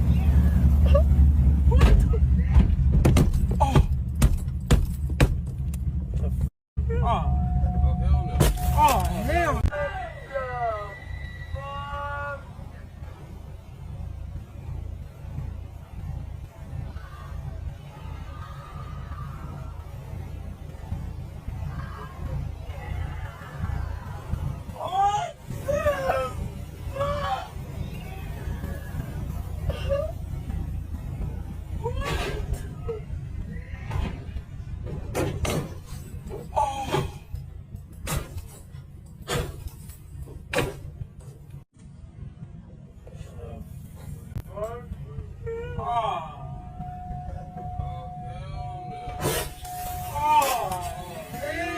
Now, that wasn't no zombie. She was either on them drugs or he had a really extreme fatal attraction. One of the two. Why does European Parliament have a sculpture of what appears to be a reptilian creature holding a human household in a box? I'm just asking questions, but give me your thoughts on this.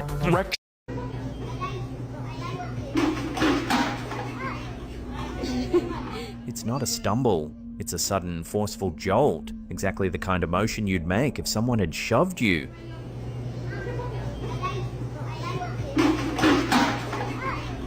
Apparently, the people living in Paris are in serious trouble because the city just had its hottest day ever, which resulted in 40 people losing their lives. I mean, when users online heard about this, they thought the temperatures were like 100 degrees plus, but it was actually just 29 degrees Celsius, which is barely 80 degrees Fahrenheit. And I guess because that was so hot for them, a bunch of them jumped into the nearby river to cool off, which resulted in a bunch of them drowning. And even though the whole situation is very sad, people in the comments are more so confused because in the United States and a lot of other parts of the world, we consider 29 degrees Celsius to be good weather. I mean, where I live right now, it's 105 outside, and that's when it's cloudy. So technically, this is a good day for us too. I'm watching this live video, and it looks like the people are not blinking, but the ocean is like, look at skipping. Now look at the people though. They're okay. Look at the ocean. Is that weird? Why is the ocean, but the people are not skipping? See the ocean in the background, look.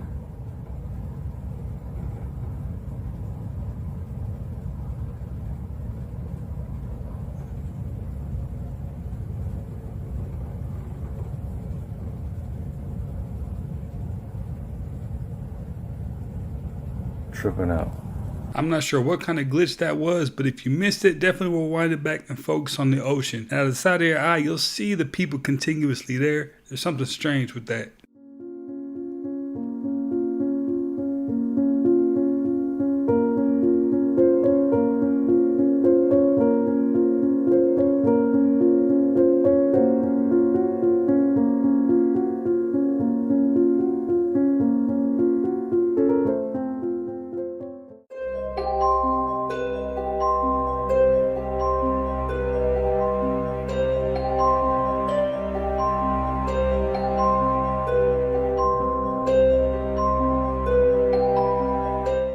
Hollywood is evil. Look at her. She's so sweet. Hey, she powerful too. Yeah, I did magic on my brother yesterday. Don't talk, sweetheart. It's okay. You're a silly man. I can talk to kids. She powerful. I know. As you know, that's a lot of people right there. In that IG live clip, we clearly see Kevin Gates and what seems to be his daughter. Kevin Gates for a long time has claimed to have powers from a world we can't see. So in the midst of him talking about him and his daughter being powerful, we hear her say, "I did magic on my brother yesterday." It's at that point that Kevin Gates covers her mouth and starts shaking his head. We even hear the little girl say, "Why did you cover my mouth?" And Kevin Gates reply, "You know, there's just too many people on here." What? I also found these cover arts of Kevin Gates showing a little symbolism. Here we see him covering his mouth. Some say that's the vow of silence. And here we see more of the symbolism. Keep in mind, this is the same man who went on multiple interviews and podcasts and claimed that he turned a car battery back on with his bare hands. People have long hypothesized that magic, magicians, and... What I was about to ask you, though, was how demonic is Hollywood? It is filthy.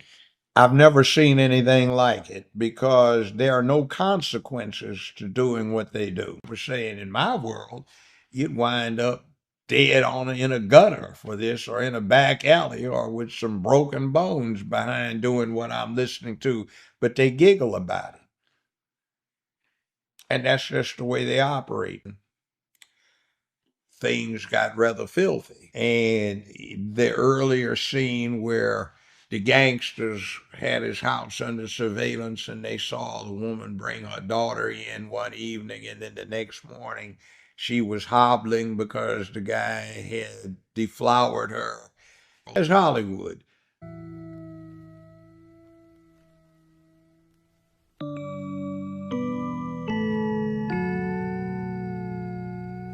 Morbid Facts, Part 1001. That feels weird to say, wow. Former fitness model Lonnie Willison once appeared on magazine covers and lived a glamorous Hollywood lifestyle while she was married to former Baywatch actor Jeremy Jackson. But after her turbulent marriage with him ended, she reportedly struggled with severe mental illness, addiction, and financial collapse, eventually losing her job, apartment, and car before becoming homeless in Los Angeles. She's since been photographed searching through dumpsters for food and pushing all her belongings in a shopping cart. Wilson has said she deliberately keeps herself dirty and foul-smelling because she believes it makes her less likely to be assaulted while sleeping on the streets. Despite repeated offers of housing, rehab, and financial help from friends, she's consistently refused assistance, saying she prefers to live independently. In 1995, Mr. T was diagnosed with T-cell lymphoma. True to his larger-than-life personality, his first reaction was to joke, "Can you imagine that? Cancer with my name on it. Personalized cancer." After undergoing years of chemotherapy and radiation, he beat the disease and has remained cancer-free ever since. In 1976, a camper near the Gaines Rock Pit in the Florida Keys was approached by a hippie-looking stranger who offered to show him a human skeleton for 25 cents.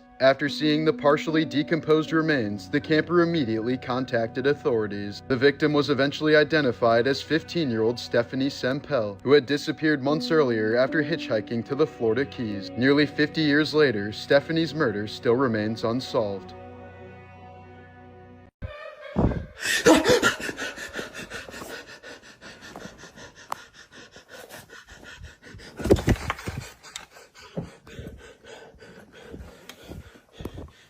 Big name basketball player needed a cleansing. You have celebrities consistently calling your phone, asking you to work specifically on court cases. Is there other things that they ask you for as well? Yeah. Without saying any names, can you just tell me what has been asked for? So, big name basketball player needed a cleansing. Went to their house and did a cleansing. Was it a cleansing like they were possessed or? No, they were waiting on a championship ring. They were supposed to have gotten 3 years prior. So many things just kept getting in the way. They couldn't, and they wanted their championship ring. They deserved it. That was the main reason for the cleanse, is because they thought that maybe something was going on that was stopping that ring from getting to them. And they got their cleansing, and the following week they got the ring. Was there something blocking? Is that what you're doing? You're removing what's blocking, which is considered the cleanse. Right. That particular cleanse was to remove whatever was blocking that ring from getting to that person. Because, I mean, it was a plethora of things. There's this video of a 4DX movie theater in Japan, and I'm thinking, like, what are they gonna do? Spray some water on me in the ocean scene?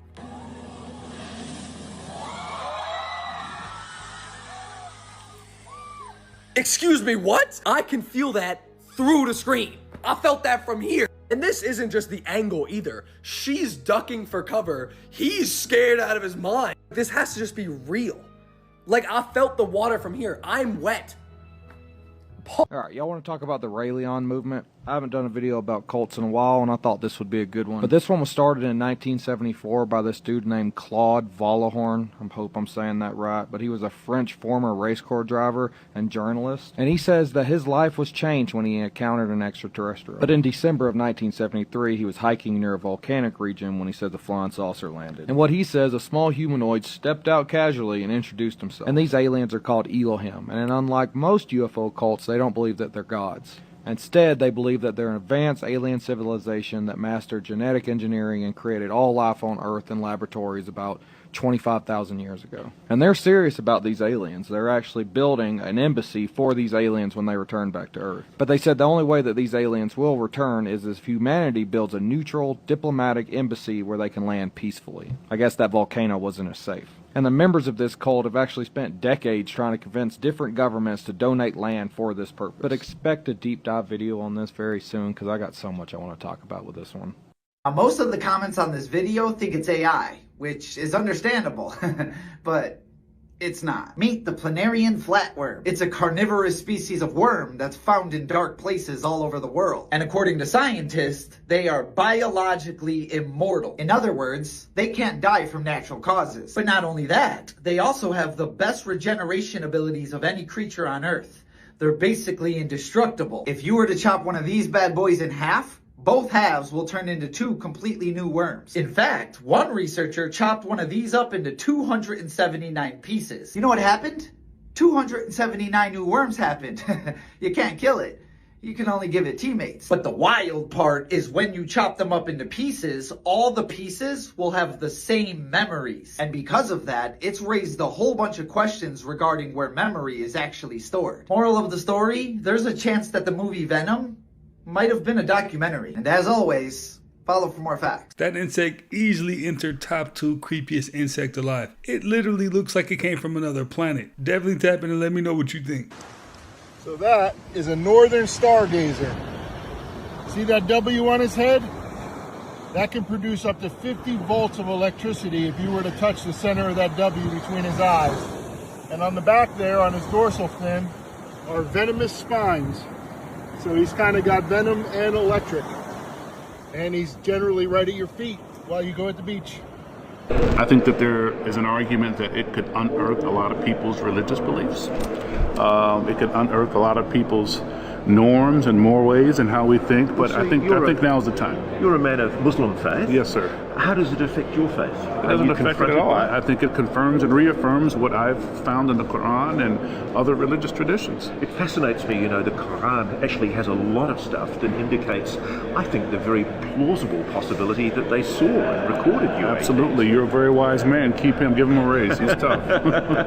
But no, it's interesting. I'm fascinated by the fact sir. that both the Bible and the Quran have incidents in them that do appear to suggest anomalous phenomena. Absolutely. So for many folks, their faith will be solidified and reaffirmed. For others, it could be unearthed. Today, the Texas Board of Education approved a new statewide reading list that includes certain passages from the Bible as required reading for millions of public school students. The board voted 9-5 in favor of the new initiative, which will take effect in 2030. This gotta be a joke, right?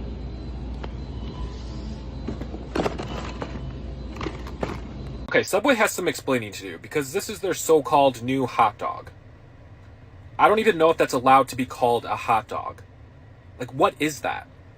Your bathroom just became obsolete because China built a toilet that comes to you. China's Yueban just unveiled Shouban, an AI-powered toilet robot designed for seniors and people too lazy to reach the bathroom. Instead of struggling to walk, users press one button and the robot drives itself over. It avoids obstacles, lines up with existing toilets without remodeling, then automatically handles waste disposal, cleaning, washing, and warm air drying.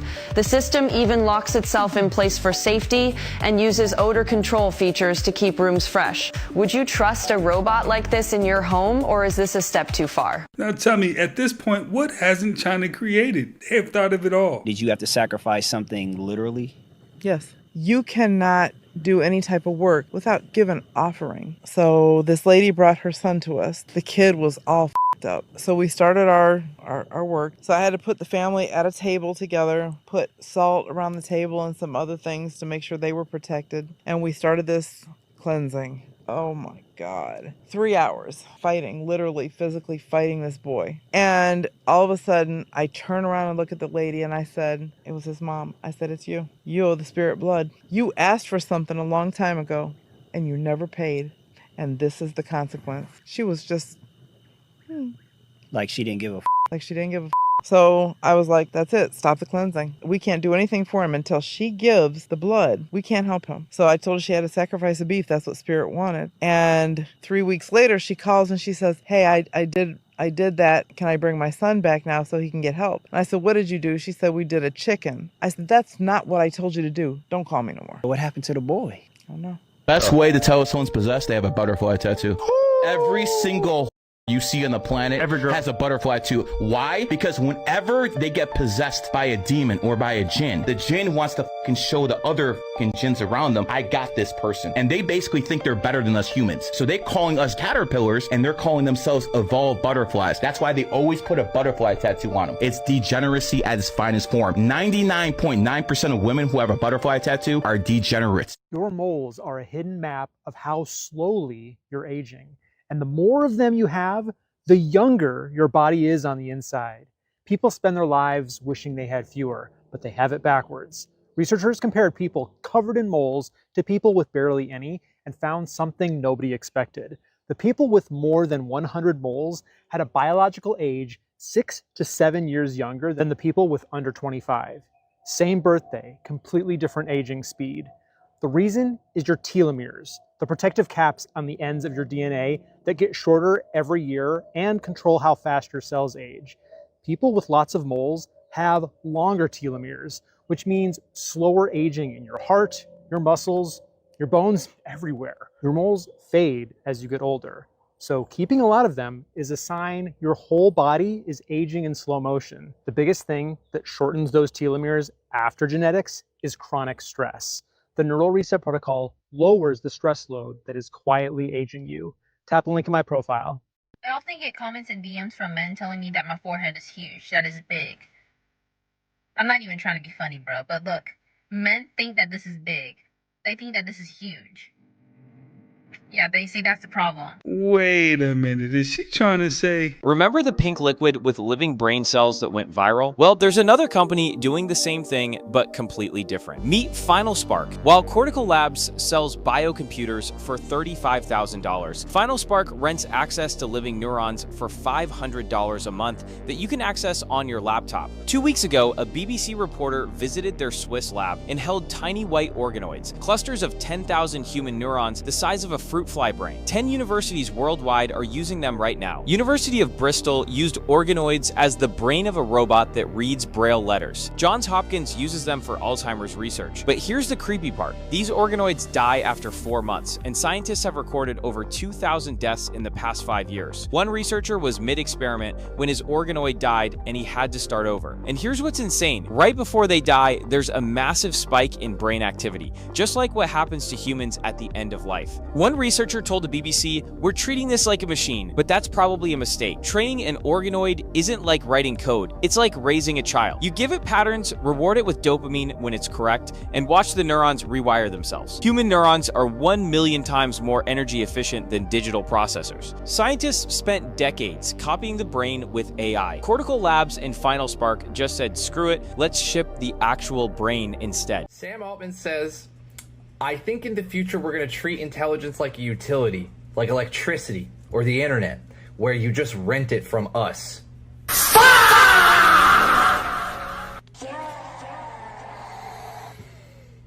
We need to start bullying them more. We got to get the numbers up. This is unacceptable. Do you hear me? This thing isn't even plugged into my phone. You know, I can't believe that these fucking dorks run society. I really can't. It's stealing my breath. It really is. And how dare they even think that they have a vision of the future, man? What the fuck is their vision?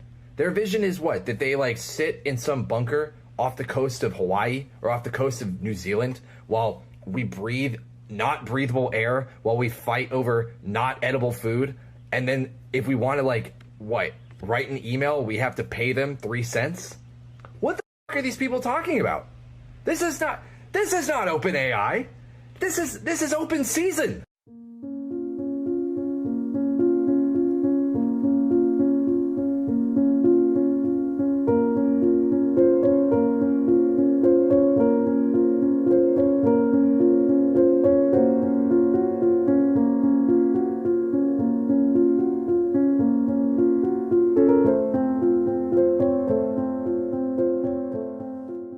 What you'll never see at the Home Depot, you will never see a truck pulling in or pulling out delivering any products, because the government does not want you to know this right here, because they're hiding it. They're hiding it from you, and I'm about to uncover it. On top of public housing, because they don't give a damn about people that live in public housing. See the public housing right there? Right there. You can see all of the beams that they shoot out that creates every single product inside and outside of Home Depot out of the ether plasma from all of the frequency that is shot out. You don't believe me? When's the last time you saw a product being delivered inside or outside of the Home Depot? Because it doesn't exist. What does, the paralegal do at a law firm? They do discovery, which is essentially pattern recognition, which is very easy for AI to do. Similarly, entry-level people at accounting firm, right? All that is going to mean white-collar work. College-educated graduates are going to have a more challenging job environment. Well, when you improve productivity, you can make more, and so it shouldn't mean, if you get less productive, that's bad, and if you get more productive, that's good. It means you can free up these people to have smaller class size or have longer vacations or to help do more. So it's not a bad thing.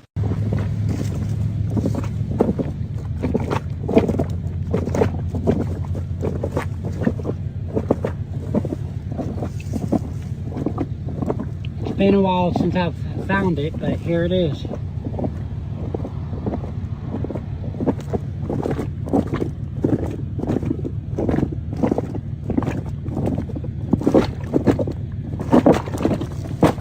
Do you remember when Michael Jordan's dad was kidnapped and the kidnappers made Michael Jordan quit the NBA and start playing baseball?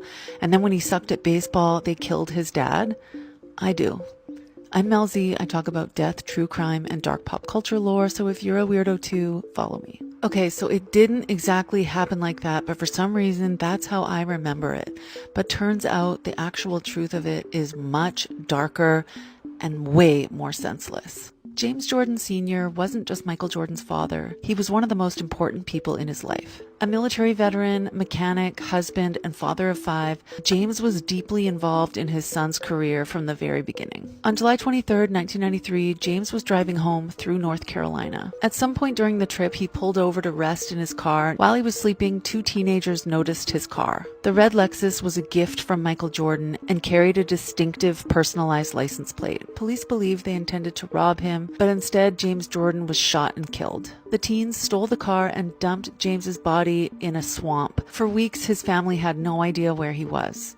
And about 2 weeks later, a body was discovered. When the suspects realized the cops were likely after them, they looted the car, taking several of James Jordan's prized possessions, including Michael Jordan's 1986 NBA All-Star ring and an NBA championship watch that Michael had given his father as a gift. Then they drove the car to the woods, stripped it, vandalized it, and left it there. Later, one of the teens filmed himself rapping while wearing the watch and ring. Investigators traced several calls that were made from James's car phone, and those calls led police to 2 18-year-olds, Larry Demery and Daniel Green.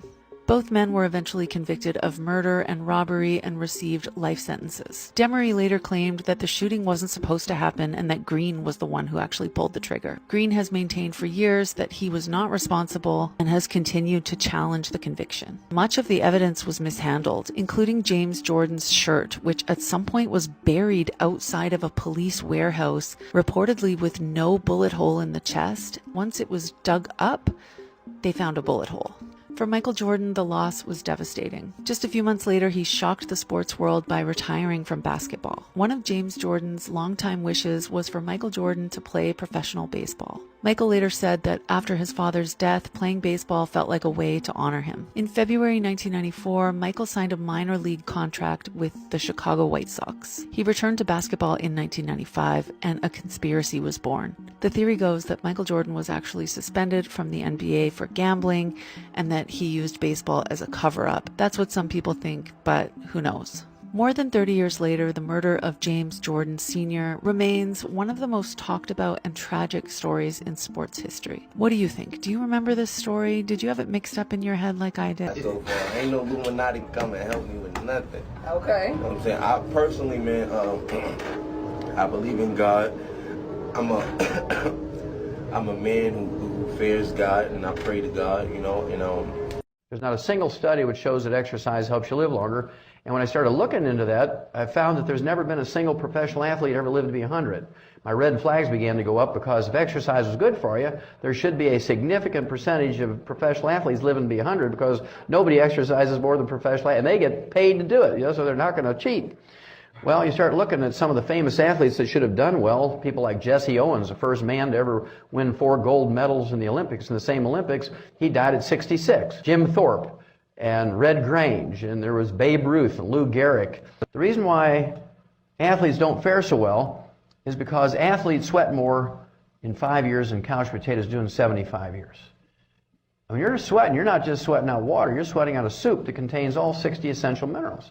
They're called essential minerals because if any of them are missing for any length of time, you get some horrible degenerative disease, many of which are life-threatening. So this is a no-brainer. Who's more likely to die of one of these life-threatening mineral deficiency diseases? An athlete who's sweating out quarts and quarts of this mineral-rich soup every day, or a couch potato in an air-conditioned den laying on the couch, belching and farting and eating popcorn and surfing through the channels, but not sweating? Hey, how ironic is that? All the people doing hot yoga and the people that are doing these marathons and all the sweating that you're doing isn't ultimately helping you live longer. Apparently, it's pretty wild. This is a fish with anger issues. Meet the red-tooth triggerfish. And yes, those teeth are actually red, but their babies are a completely different story. Young triggerfish doesn't have a teeth, pale color and thin, then grows up into a fish with red vampire teeth. But here's where things get weird. Those bright red teeth aren't stained with blood. They're naturally colored from crushing tiny crustaceans and hard-shelled prey with jaws strong enough to crack them like potato chips. And the creepy part? They have been known to bite divers, snorkelers, if you get too close to their nest. During mating season, they claim a territory and attack anything that enters. Their bite can take a chunk out of wetsuits and fingers. And in Hawaii, they're called humu humu, which translates to sew your toe back on. So, would you dare go for a swim with this dental nightmare? No. This can't be real. I just saw this on X. This can't be real. Tell me if I'm wrong. In our history has stood more for God than this president. He has been unashamed to speak the word of Jesus. He's been unashamed to speak up for all faiths. And he established this commission so that we would assure Americans their religious liberty, that this great inheritance from our founding fathers would continue for another 250 years. And Mr. President, we believe this will be one of your greatest legacies, and you happen to be the perfect president to be here in the 250th celebration. The question is, what is religious liberty? And if governments can do that, then they become God. The president spoke earlier today of the communist threat in this country. We know what communists do around the world. They remove God. What the fuck was that? What the fuck was that?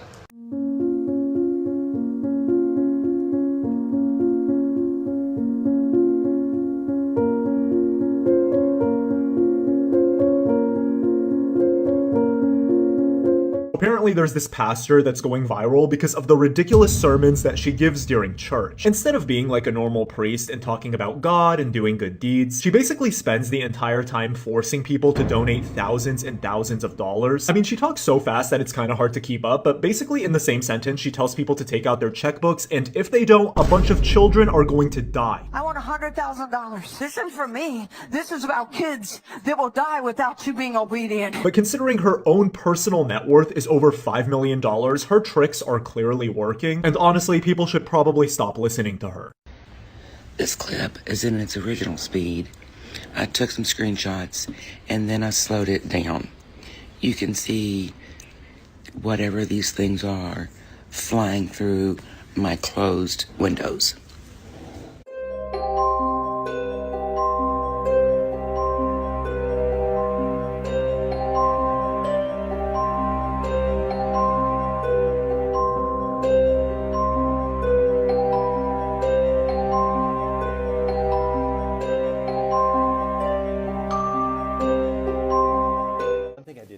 That I really want to ask you just personally.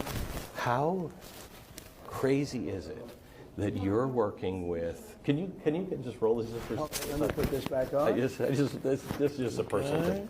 How crazy is it that you are working with Elon Musk, today's Tesla? Yeah, absolutely. And when Tesla died, it was your genius uncle that was sent to try to figure out what papers should be kept. Isn't it great? How crazy Well, is that? actually, so my uncle was a great, brilliant man, my father's brother. My father was working very hard to put my uncle through MIT and all that. And when my uncle graduated, he was so brilliant that MIT said, why don't you stay here and become a professor? It's crazy. Which is pretty good. He 3 different degrees. Yeah. It really was amazing. But as he went through life, he was very successful as a professor at MIT, but he was also very successful at other things, like discovering genius things. And the United States government gave him an assignment of finding out whether or not Mr. Tesla was the real deal or was he not the real deal? In other words, was he really great or was he just an average guy? And my uncle did a report on it, and you know what was nice? He said he was really great. A lot of people in that position would be jealous.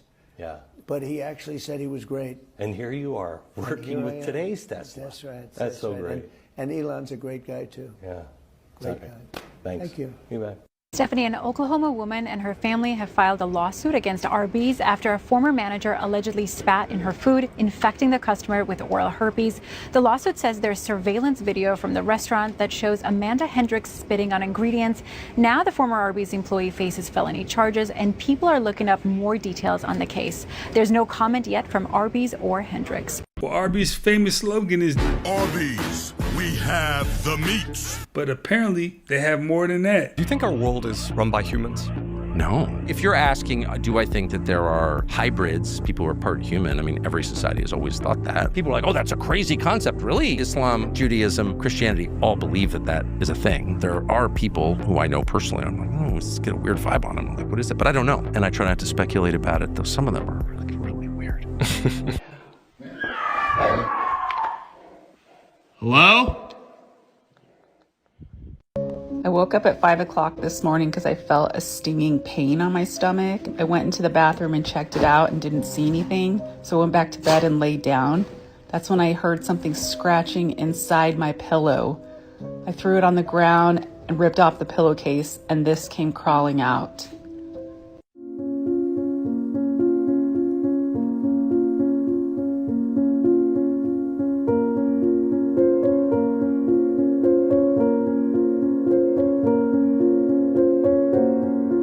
Oliver Tree rabbit hole goes way deeper than people think. In 2018, Oliver released the song Hurt, and in the video, he's seen in what looks like a crucifixion-style pose. And the lyrics read, I sold my soul, I'm waiting for my pay in full. And this is where people misunderstand selling your soul. It does not always look like a secret blood contract. Sometimes it looks like giving your heart to fame, success, or art, while rejecting the one that can actually save you. Jesus said, for what will it profit a man if he gains the whole world and forfeits his soul? And sadly, he thought he had it all figured out. I had an LSD trip where I actually watched my own funeral, and I had what's called a rebirth. And then music became my savior, my healing, my religion, and it gave me a second chance to take my addiction and become addicted to something that could actually save me. This is a counterfeit gospel, and what happens next shows where it leads. In 2023, Oliver visited Antarctica and claimed that he found alien bases and was welcoming aliens with open arms. But not every supernatural experience is from God. When you remove Jesus, the path doesn't lead to truth. It leads into deeper deception. Just weeks before his untimely death, he said that he left his record label because he made tens of millions of dollars to them, but they no longer wanted to support his art. So the very system that he claimed was a savior eventually turned their back on him. Jesus said, I will never leave you nor forsake you. The fact is that the world will use you, celebrate you, mock Christ through you, and then abandon you. But Jesus still offers the free gift of salvation. I'm not saying that music is bad. I'm saying that music was never meant to be your savior. True that you're only famous because you're related to Epstein? No, I'm not related to Epstein, so that was actually a misconception. So I was connected to people who were connected to Epstein. I had nothing to do with that. But the thing is, like, so, okay, you know Bill Gates. Oh, I'm related to someone who's related to him, so it's like a second cousin twice removed. So you're related to Bill Gates? Well, technically, Linda Gates, his ex-wife. So you're not related to Bill Gates? Not blood, so yeah. God doesn't decide who succeeds. His laws do. So think about this. Gravity doesn't care if you're a Christian or not, right? Gravity doesn't care if you prayed this morning. It doesn't care how much faith you have. If you jump off a building, gravity will respond the exact same way every single time. Why? Because God governs his creation through laws.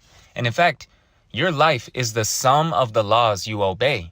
What the frick is happening today? Baby, that looks f***ing weird. Why does the sun look like that, Eric? I don't know. You're going to have a lot of really cool video. Wait till it comes out of the trees. There it is, yeah. Did anybody say anything about the sun today looking like this? Nope. Mandela effect. What do you remember? I could eat about 1.5 million of these.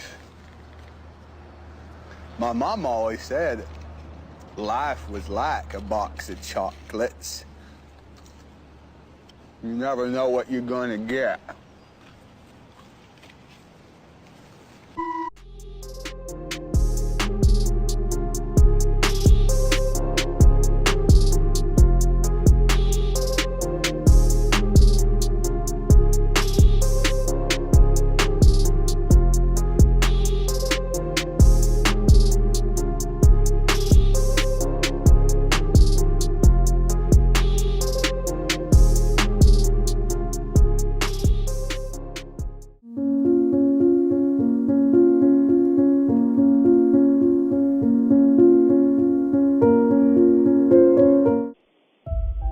This is my official report about extraterrestrials.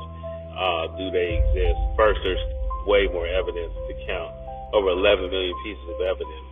But my official report, I've been studying for over 25 years. My official report of aliens is that the government is not supposed to let you know. They are not supposed to let other people in the government know. The truth is out there. You can research it do a term paper on it, 20-page, 40-page, 2-page paper on it. You can go out and do the research on it yourself. You find out the truth. But they're not supposed to. It's too valuable. It's too valuable. It's priceless. I think there's someone in there. A third donation bag was violently pushed out of the same opening as if someone inside the bin had thrown it.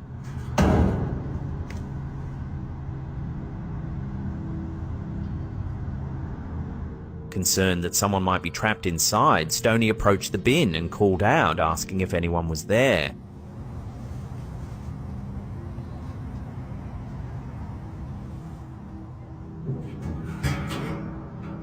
Is there someone in there?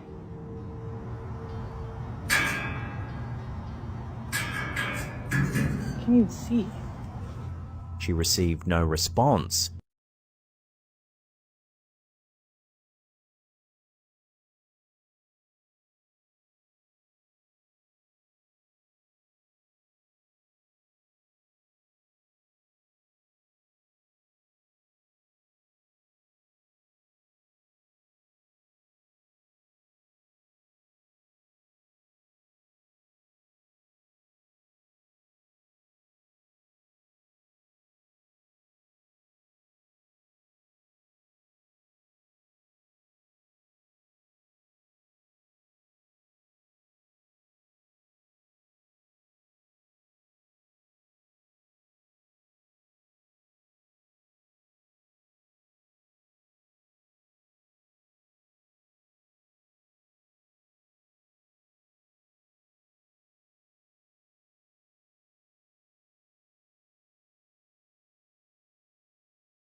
Picture was taken in 1952 of the shepherd tending his sheep in this sacred grove that has sat abandoned for 350 years in Italy. So this massive face statue has sat in this wooded valley bottom beneath this very large castle, Castle Orsini, which is one of the largest castles in Italy, in this area called the Gardens of Bamarzo, sometimes called the Park of Monsters because it has all these grotesque statue things. In the 1500s, this specific face was commissioned by Pier Francesco Orsini to cope with the loss of his wife, and this sculpture is supposed to depict the Roman underworld god Orcus. But after Pier Orsini's death, his descendants looked at his garden and decided it was just like the creation of a madman, and they had no interest in maintaining it, and they just thought it was really surreal and had a lot of cryptic statues, and so they abandoned it for nearly 350 years. And it's just crazy to think that there was such a cool place with so many cool creations that was just being swallowed by vegetation and was forgotten for so long, just used for livestock grazing. Facts about Earth that do not feel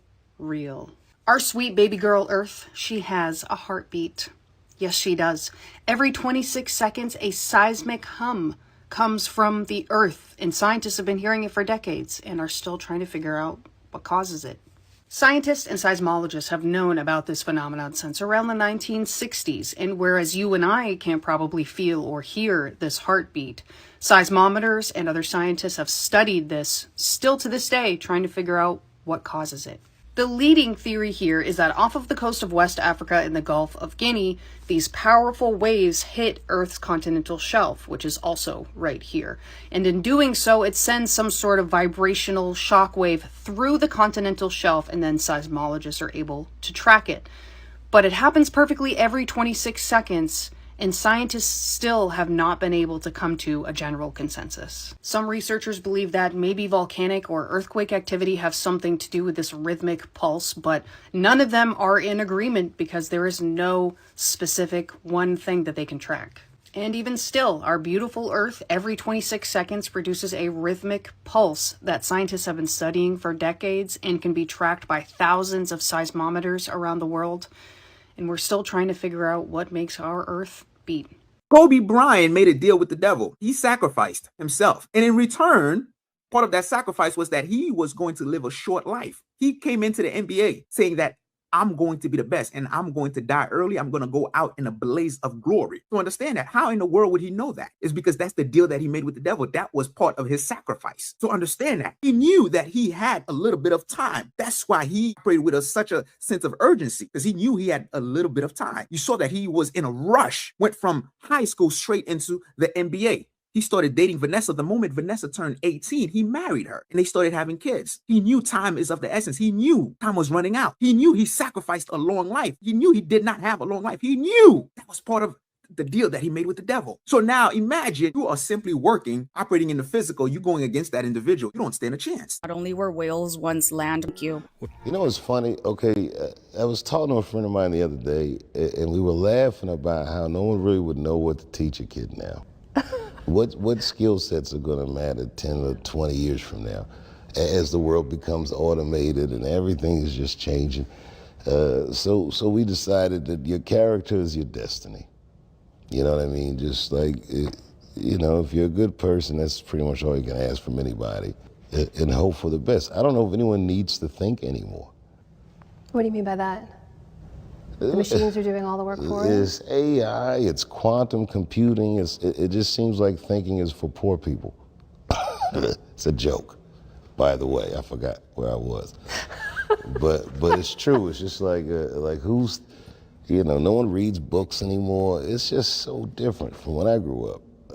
Now let's be honest, the more wealth you acquire, the less thinking you actually do. And why is that? Because you're delegating everything, from washing your car to cutting your grass, and so you're really on autopilot. So I can kind of understand what he means by that, but definitely tap in and let me know what you think. I always used to think that Stephen King looked a little bit scary, but I'm glad to know that he used to look a whole lot scary. What's funnier about that photo is that it was used by the University of Maine to announce that one of their proud alumni, Stephen King, had made it big.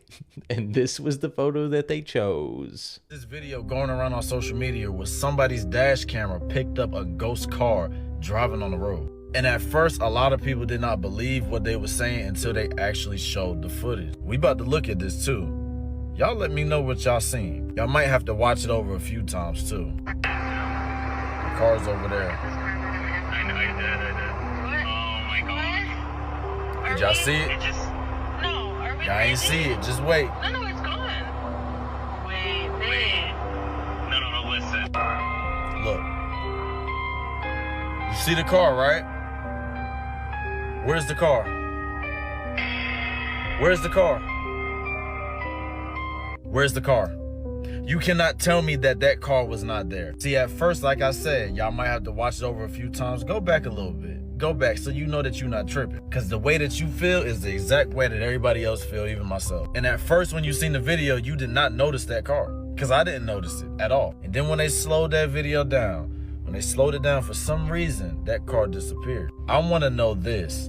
The Amazon person that was driving, did he see that car? And you want to know what's crazy? I'm going to share this with y'all real quick, and then I'm out. It's been so many times I've been driving on the road, and I see a car in my passenger window or mirror or one of my mirrors or my rear view, it don't matter. I see a car, I look down for a second, look up, and that car is gone. It happens to me all the time. I'm just trying to understand why, who is it, and what's going on? For real, y'all let me know what y'all think. Be safe, like and follow for more. Now that's never happened to me, but not to say that it can't happen to anybody, so definitely tap in if it's happened to you, because we do live in a world where anything's possible.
They thought it was just a bubble until it looked back at them.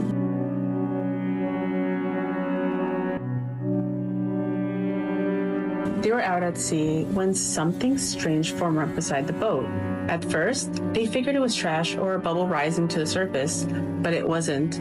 It looked like a pale eye beneath the water with a dark center, completely still. It didn't swim, drift, or sink. It just watched. Then the water around them slowly began to swirl like something enormous was breathing below them. Nobody said a word. They just stood there frozen. Then without a sound or even a ripple, it disappeared beneath the surface. They've seen a lot of strange things out of sea, but nothing like that.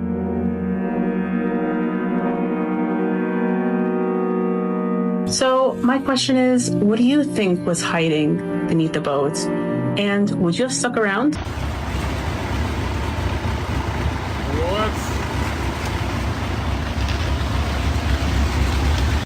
Y'all are not going to believe this. Okay, I saw a post where a guy was going into Google Translate Russian to English and putting in Epstein and then Epstein backwards and what it translates to. I'm like, this can't be real. So I went and did it for myself. Oh, it's real, all right. Watch. And I bet you're going to go try it. Okay, we have Google Translate up and you can see it's Russian to English. Okay, we're just going to enter the word here. And then we're going to spell the same word, but backwards. Do you see it? Like, what in the world? All right, let's go back. So when we delete some of them, it goes away. NIE is just didn't. And then you put in the T and bam, there it is. Let me know if you try it.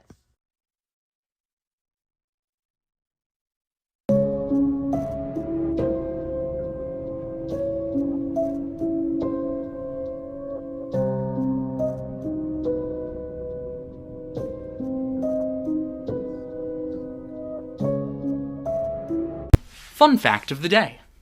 Bowling Green Park in Lower Manhattan is home to the oldest standing fence in New York City, and its fence posts are notably uneven.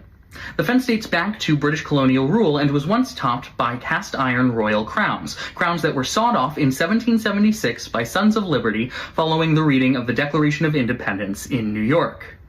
The royal filials weren't the only fixtures removed from the park that day. Bowling Green was once home to a lead equestrian statue of King George III, which was pulled down, chopped up, shipped to a foundry, and melted down to 42,000 bullets, which were used by the Patriots in their fight for independence.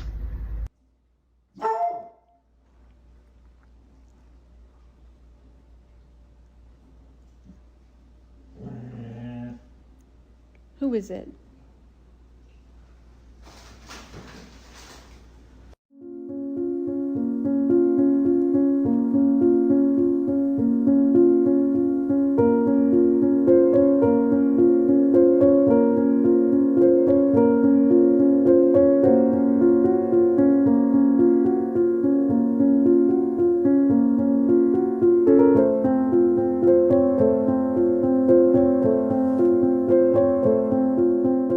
This is just awful. Listen to this. A woman is suing after she claims she got herpes from eating a sandwich from Arby's. The Oklahoma woman says she started developing symptoms in March. She went to the doctor and tested positive for oral herpes. She says that she noticed the manager at the Arby's was visibly experiencing an active outbreak at the time, and she asked to see surveillance footage.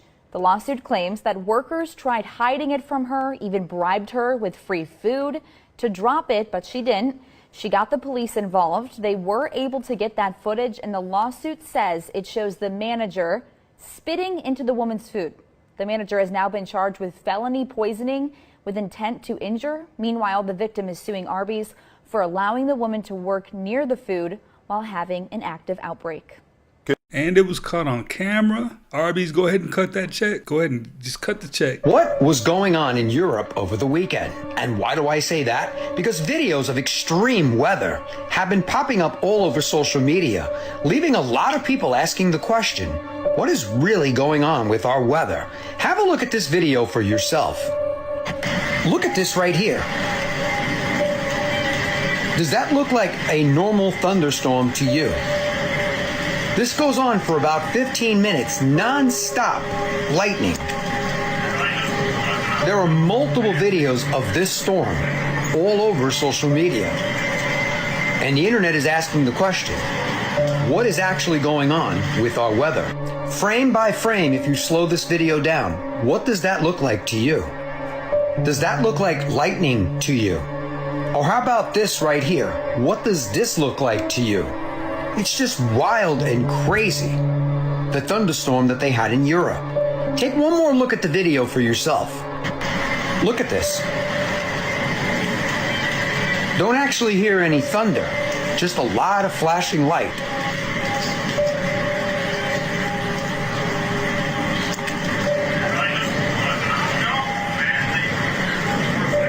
So once again, the question needs to be asked. What is going on with our weather? Extreme and wild weather is being captured all over the world. Let me know your thoughts on this in the comments, and as always, I'd love to hear from you. Let me know your thoughts on this in the comments, and as always, I'd love to hear from you. Come on, Walmart, how the f does this make any sense? These chocolate milks are selling for $2.06, 473 milliliters. But if you go over here, these guys are 750 milliliters, and they're selling for $1.48. So you're basically paying less, you get more, or you can pay more and get less. Who's coming up with these prices? As far as religion is concerned, the impact will be unpredictable. Religion is unpredictable. Religion is all about disagreements. Social scientists began to argue in the early part of the 20th century that religion, especially symbols and rituals, were social glue, something that held secular culture together. But it's also true that religion can be social dynamite. Disagreements are the stuff of religion. So how can one predict what effect will this disclosure have? We don't know. But most religions are all about belief in non-human intelligences. So religion could be argued, at least some believers, might actually lessen the shock of full disclosure. So apparently Subway now has footlong hot dog, and obviously I went to go try it, because like, what? Subway? What the fuck? What is this? What are you attempting to accomplish with this Goliath? And why is it dark skin? I mean, no racial, but why does it look like that? This can't be what you're leading to come back with. It can't. This can't be how you think you're gonna come into our good graces. We don't work like this. You ain't offer no special deals, no discounts, no date night, just straight girth. Straight girth? Look! That is incredibly unappetizing. Who's supposed to come and gobble this up at 3:35 p.m.? Don't nobody want to play with this? Then y'all got it in the regular 5-grain cheese multi-grain sub bread?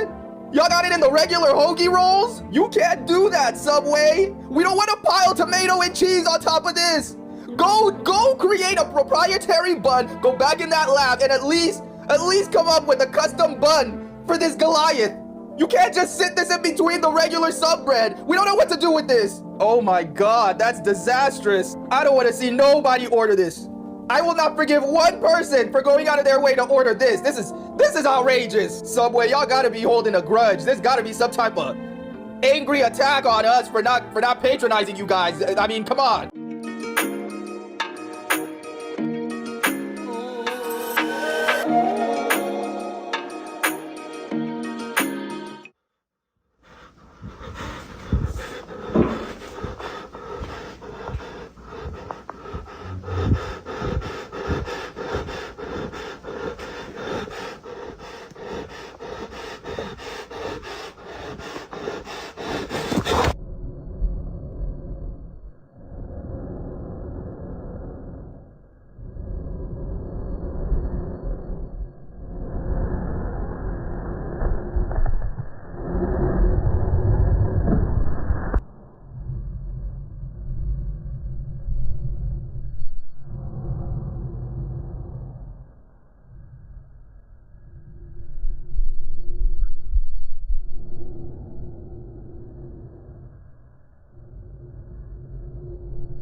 A witch was spotted casting a spell on Donald Trump at the Hollywood Walk of Fame.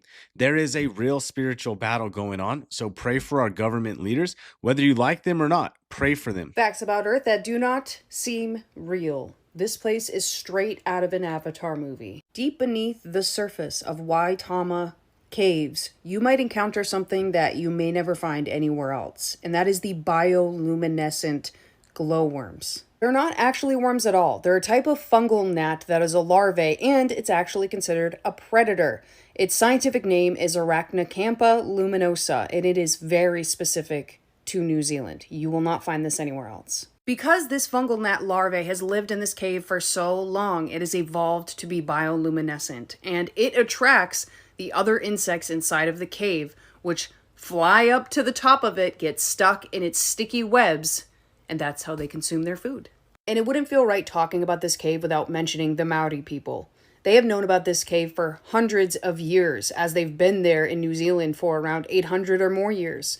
But it really became popular when a chief named Tane Tanara and another surveyor named Fred Mace went and took a little dingy boat into this cave system lit by nothing but a candlelight, and they stumbled upon this cave. Now that was in the 1800s, but nowadays visitors can take guided tours within this cave that does not look like it's on Earth. It looks like you're looking at another galaxy above your own eyes.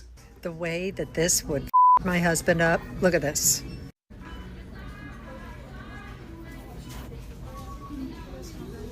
$10 says he would put it in milk without even looking at it. Well, let me tell you, it isn't just your husband that will fall for that, because they package that soap kind of crazy. This is known as one of the scariest bridges in the world, as it transitions from a bridge to a tunnel that's completely submerged underwater. And since people are so scared of this 1 mile long underwater tunnel, they actually added these sections off to the side before the tunnel begins, so that drivers are able to U-turn and drive back in case they change their mind about going through the tunnel. You probably already guessed that this bridge was constructed with a tunnel in the middle of it to allow an easy passageway for ships. But since this tunnel is considered one of the 7 engineering wonders of the world, let's talk a little bit about how it's constructed. So to build this tunnel, they use what's called the immersed tube method, which gets fairly complex, but the general gist of it is actually really simple. So essentially what they did is they prefabricated a bunch of these massive concrete tubes, which are about 300 feet long and also have a diameter of around 40 feet. These concrete sections were then brought to where the tunnel needed to be and then sunk to the bottom of the canal by filling some of its interior chambers with water. And once these tubes were lowered underwater, divers were able to go in and align the sections and bolt them together, and then all they had to do was suck out all the remaining water. A lot of people do also seem to be scared that the tunnel is going to be damaged by something underwater,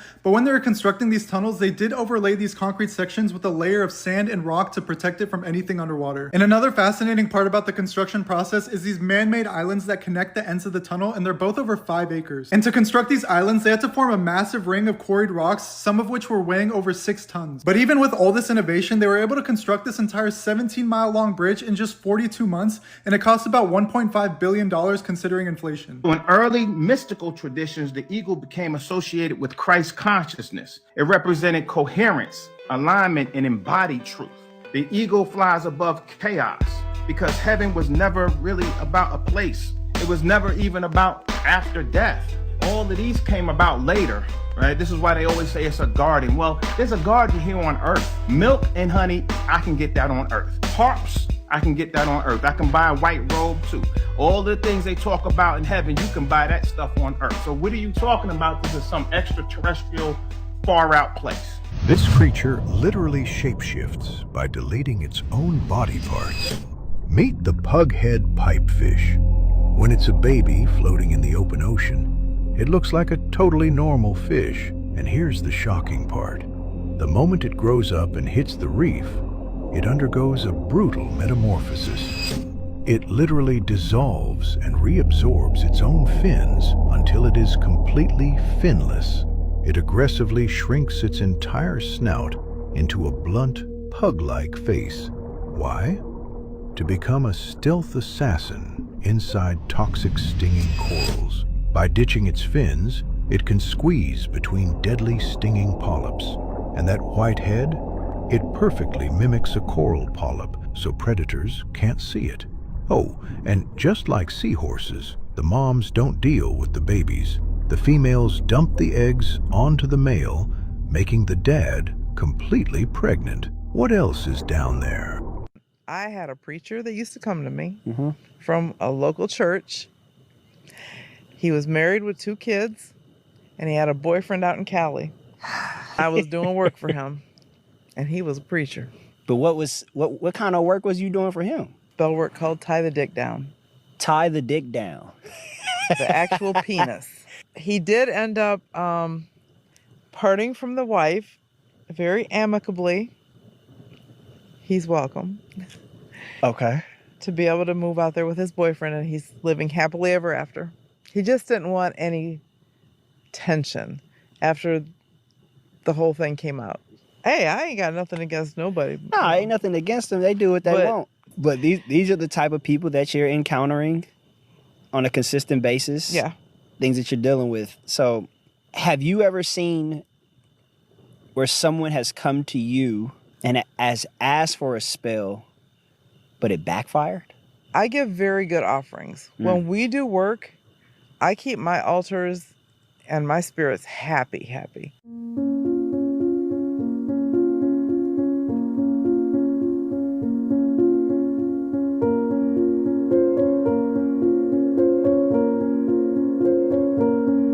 Imagine going to work as a mortician. You get to work, you log into your computer, and there's an alert on your computer.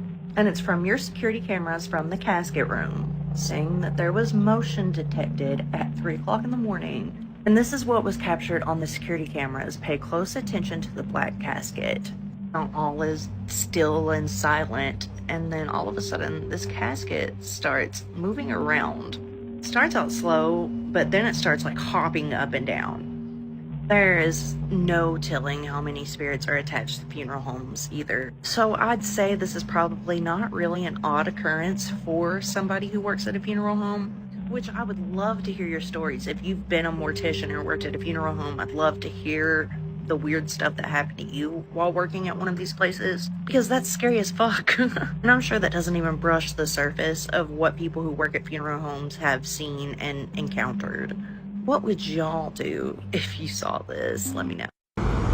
What if those 3 earthquakes, what if all the crazy weather that's predicted for this year in our world, what if all of these things are because a new continent is pushing up from the ocean? Sounds strange, right? Well, I believe that the 8th continent, which is Zealandia, I believe someone knows that land is going to push through and appear here shortly. And the weather events are adding up to that being a new continent. But the problem is the earthquakes, the volcano eruptions, the weather, and then the coastal land, meaning any state that's on the coast. They're saying once Zealandia, it pushes through the ocean, it's going to change the map. So y'all might want to look into it, but yeah, Super El Nino, the volcano eruptions, plus all of these earthquakes could be because of Zealandia. I'm out. Now, I've heard a little bit about it, but let's go ahead and get some more information on it. Hold on, let me get this straight. You're telling me that Earth technically has an 8th continent that's 2/3 the size of Australia? This is Zealandia, right? And 94% of it is actually underwater, and it's been that way for 23 million years. If you didn't know, a team of New Zealand geologists made the formal case for it in 2017. The continent already had a name, Zealandia, coined in 1995. But for decades, most of the world's textbooks had quietly left it off the list. The 2017 paper put Zealandia through the 4 tests that define a continent. First is elevation. A continent has to rise higher than the seafloor around it. The second is rock type. Continents are mostly made of lighter rock like granite and sandstone. Ocean floors are made of darker, heavier rock called basalt. Third is shape. A continent has to form one big connected slab. A string of separate islands does not count. The fourth is thickness. Under continents, Earth's outer rocky layer runs 30 to 45 kilometers thick. Under oceans, it drops to about 7 kilometers. Zealandia clears all 4. Its rocky layer runs 10 to 30 kilometers thick, the thinnest of any continent on the planet. That thinness is why it it's saying. When it broke away from the supercontinent Gondwana 83 million years ago, the rock got stretched, thinned, and cooled. Over the next 60 million years, it slowly slipped below the waves. For a long time, though, the case had one missing piece. Every other continent on Earth has a core of seriously old rock more than 1 billion years old. Zealandia didn't seem to. Then, in 2021, a scientist named Rose Turnbull pulled tiny crystals from granite in southern New Zealand and dated them at 1.3 billion years old. And here's the crazy part. There is no international body that officially names continents. School maps still show 7. But in 2023, the same lab pulled off the first full geological map of Zealandia, built almost entirely from rocks dredged off the seafloor and magnetic reef. The continent that stayed hidden for 23 million years is now mapped more completely than the ones we live on. Once again, was anybody aware of this?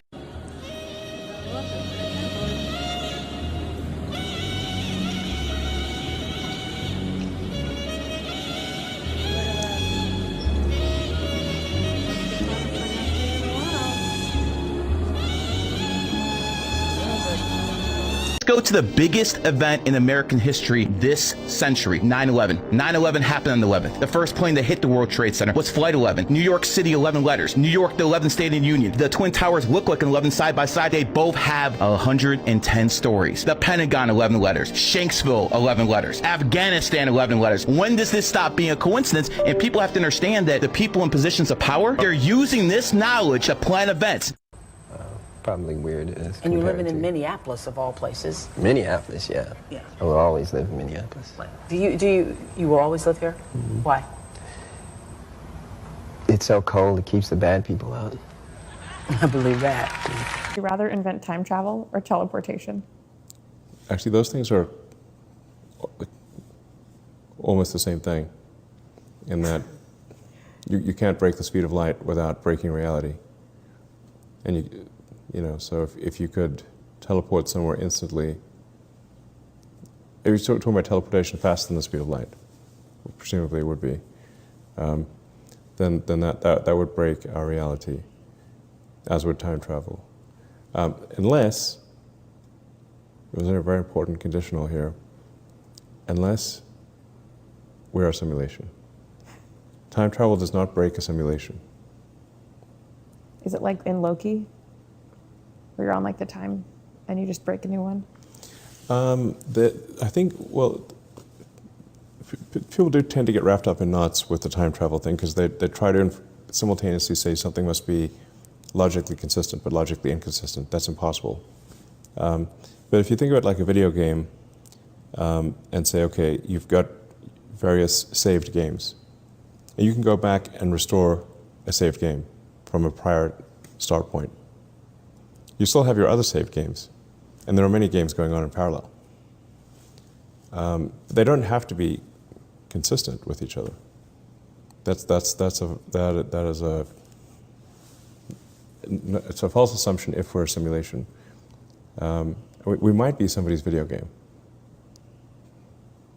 or TV show or something like that. If we are in a simulation, just know, as long as you're alive, you can start over as many times as you want to.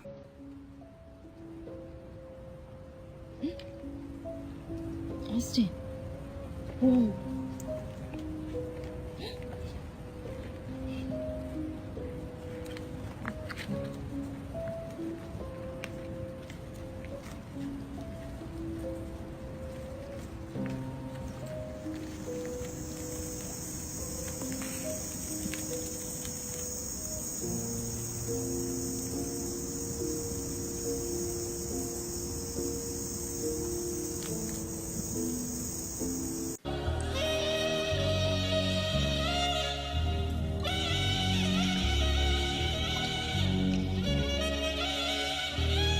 Butterfly effect. What if one tiny decision changed your entire life? The butterfly effect is the idea that small actions can lead to massive consequences. For example, missing a bus might seem unimportant, but what if that delay causes you to meet someone new? That person introduces you to a job. The job changes your future, and suddenly, your entire life is different because you were late by 30 seconds. The name comes from a famous question. Can a butterfly flapping its wings today eventually cause a tornado on the other side of the world? Probably not literally, but the idea remains the same. Tiny changes, massive consequences, and the strangest part, you'll never know which small decision changed your life forever.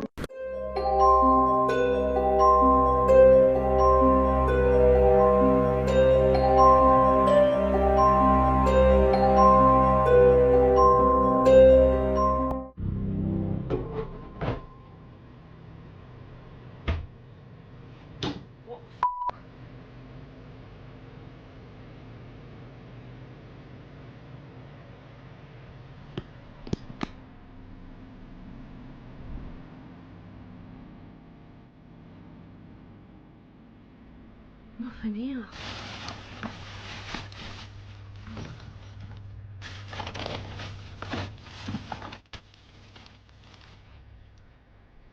Look, these are just bags.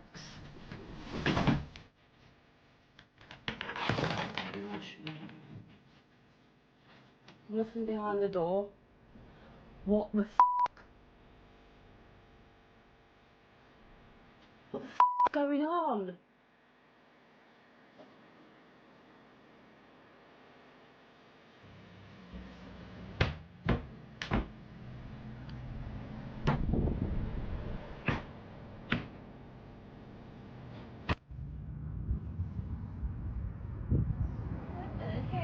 What the hell?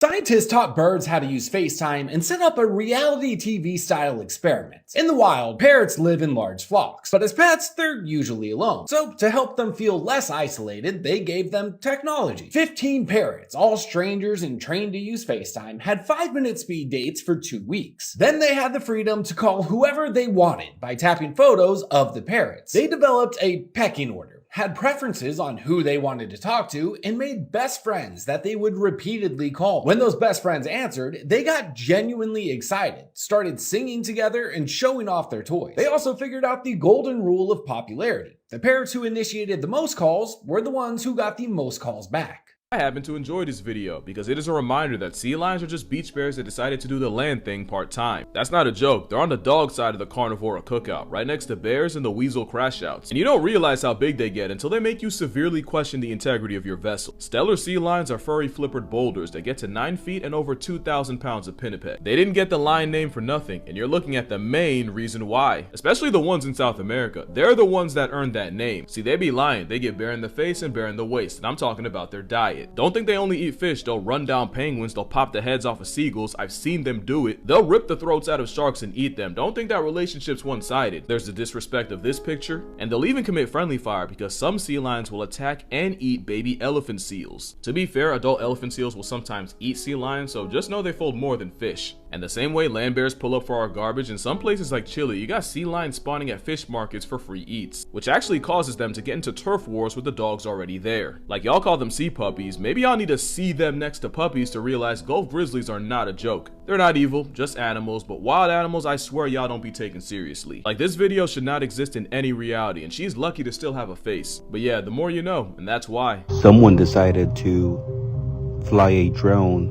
over this graveyard. It captured a ghost and the ghost ran away. So does that mean that ghosts know what's going on? They are conscious? How did it know it was being filmed? Or was it just coincidence? Picking up some food and I noticed something across the street here. Take a look. It's a psychic place that has gone out of business. I wonder if they saw that coming.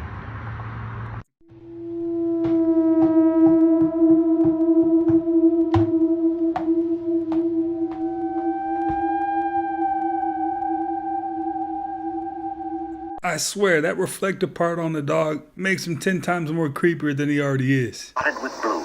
A cameraman goes into action. 300 square miles of land without snow. Land that might be in New Mexico or Arizona. Pictures alone will prove Bunger has discovered a warm oasis in the shadow of the pole. It is for such supreme moments as this that men brave the hardships of exploration. The astounding, undreamed of fact is that they are over a chain of warm water lakes, whose shores, except for small patches, are free of ice and snow. Commander Bunger circles the largest lake in sight, 5 miles long. He comes in to make a landing. Water temperatures must be recorded. Samples taken. He finds the water fresh, the temperature 38 degrees Fahrenheit. On the shores are vast deposits of coal and of minerals of the utmost importance to civilization. Aside from their headline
Now, it's hard to refute that kind of evidence. I mean, he did the comparison. You see the smaller tree, and then you see the petrified tree stump. I mean, I've never seen a mountain with just like a straight flat top like that, right? Definitely tap in and let me know what you think. You're definitely going to want to hear this, because this story has a huge, unpredictable, but confirmed twist to it. At least 5 states in the United States saw objects shooting through the sky today. And while the news media called them fireballs or meteors, that's not what the people are saying, including someone we all probably have heard of. Simon Cowell. Yes, Simon Cowell, who used to be on American Idol, and I think now he's on America's Got Talent. Not only did he see an object shooting through the sky over California, but he recorded it and posted a video on social media. Yeah, he did. And Simon didn't think it was no meteor or fireball. Now, I'm not going to use his video because it's his, but you could look it up very easily. And what he saw, no way looks like some kind of fireball in the sky. No way. So why, when we as the public see stuff with our own eyes shooting through the sky, which is happening almost daily, does the news media now use the term meteors or fireballs? When the people watching, even Simon Cowell, know that's not what they're seeing.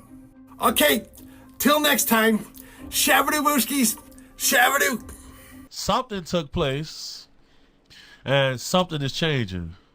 And I'm trying to make sure we on the right side of history. Absolutely. And Da Vinci, I'll let you get one in. I got one more that I want to ask to just kind of go along with that. But when you see like Vladimir Putin, and he opens up the museum, and it's all the old religious figures. They're black people. Right. So how do you feel when you look and you see stuff like that? I feel like there is a missing swath of history that is unreported, completely hidden, and they don't want us to know about it because I'll say this. No, there were black kings that ruled Europe. Well, they don't tell you this in school. Then, you know, the Ethiopian Bible is probably the most complete Bible. But what Bible do we have here is the most predominant? The King James Bible. Yeah. You see what I'm saying? Yeah. And I just think that if we found out our true history, I feel like we are a people with amnesia. Because when I travel to Nigeria, the Igbo have literature where they claim that they were alive during the time of Adam. You know, and then in the Bible, you know, Psalm 82 says that God reigns on a divine council of other gods. Yeah. This is in the Bible. Yeah. But you can't monetize a religion if you telling them it's more than one God. Yeah. Part 3. There is a Masonic scholar named Robert Sullivan, a Freemason himself.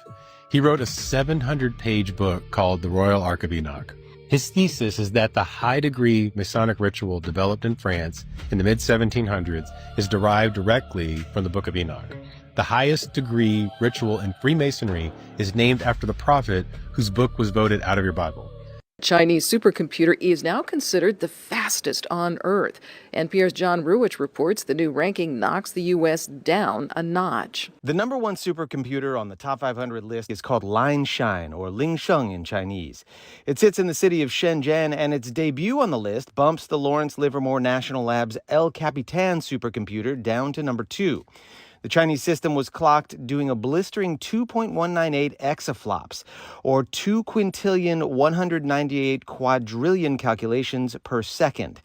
Linshine was developed in China using Chinese gear, and the National Supercomputing Center in Shenzhen says it's an all-CPU design. That's significant because the best GPU chips are made by U.S. companies and are barred from export to China on national security grounds. The Shenzhen Supercomputing Center says China's return to the top of the supercomputer list marks a new era in supercomputing. John Ruich, NPR News. I'm Corva Coleman, NPR News. For more of today's news... Now, why in the world would you ever need a computer that fast? My theory is you would need a computer that fast to live like the Jetsons, right? So when aliens crash land on Earth, we study them and take them to Area 51, the dead bodies. And when Jesus died, a human who had superpowers, his body disappeared and no one knows where it's at.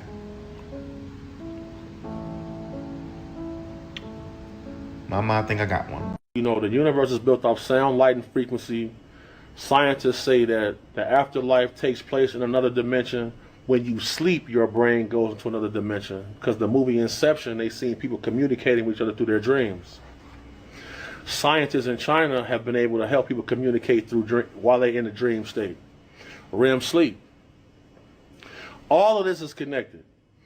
They tell us certain things is fake because they don't want us to know that it exists. Because if a species with amnesia finds out who they are, they're not going to pay their light bill no more. Then society will collapse. Because where would your senses be as a man if science says if you spend 15 minutes in sunlight a day, put your feet in the grass, health-wise, mentally-wise, your senses are enhanced, and you can defeat diseases. You guys hearing that?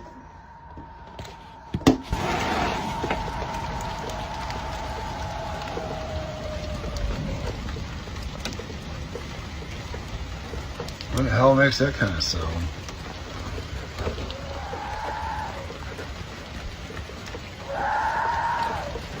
Hey, get out of here! What the hell is that?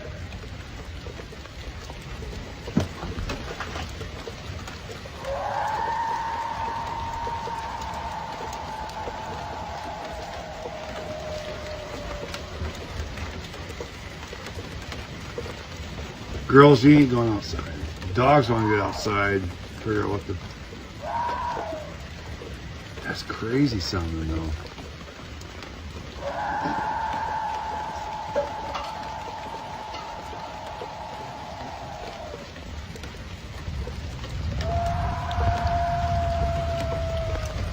There's a lot of stuff that goes on behind the scenes in Hollywood that nobody knows about. And if they did, it might not exist anymore. Lab-grown meat is now federally approved, and as a qualified doctor, I'm worried. I'm talking USDA approved, FDA approved, and cleared for US grocery shelves, backed by billions of investors like Bill Gates. This meat is stem cells from a live animal dropped in a steel tank and fed nutrients. These genes are then edited to immortalize them, dividing essentially endlessly until weeks later it's sold as meat. As of right now, 7 states have already banned it: Florida, Texas, Alabama, Mississippi, Montana, Nebraska, and Indiana. Avoid any label that says cell cultivated, cell cultured, or cell based. Yeah, well, you know, it's kind of complicated. I mean, hey, don't make excuses. Sometimes slow look show a little bit.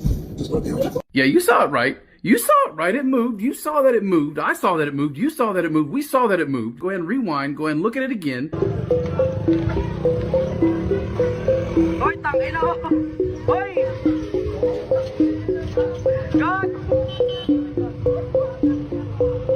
It made him lose his mind. This guy was on the phone while home alone when something unexplainable happened. Guy that says, you know what, I'm gonna do. Oh, what is that?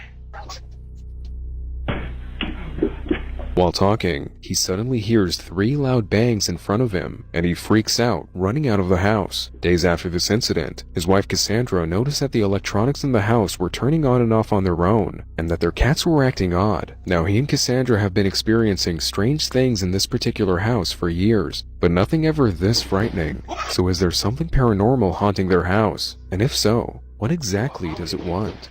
There's a secret group of billionaires called Dialogue, started by Peter Thiel. Of 200 members, the list of this group has always been kept secret. No one knows who's in this group. Okay. There's a Swiss hacker who hacked in and found the entire list of the group. Hero. Do we know what these folks meet about? They talk about technology, finance, politics, navigating World War III.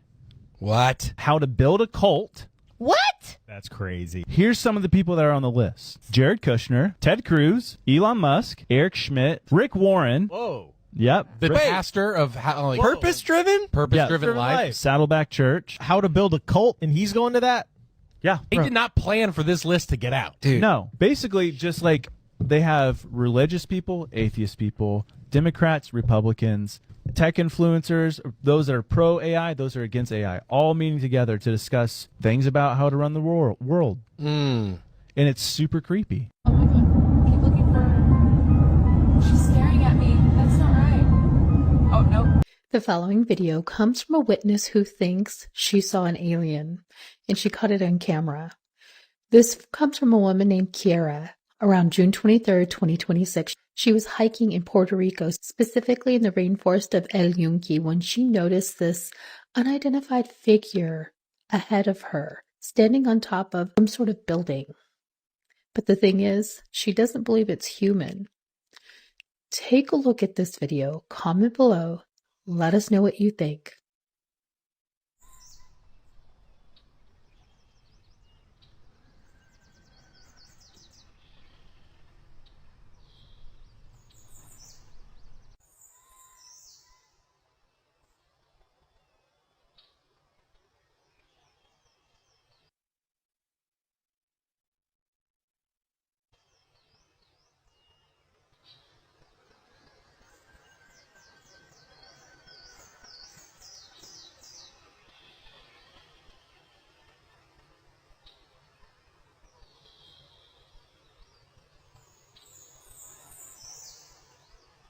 Well, you guys, hey, that's another one in the books, man. Hey, I appreciate you guys for always stopping by, watching, and learning with me. If you haven't already, do me the biggest favor and hit that hype button for me. Hit that like button and subscribe if you're not already a part of the iTrack fam. And I will definitely catch you on the next one.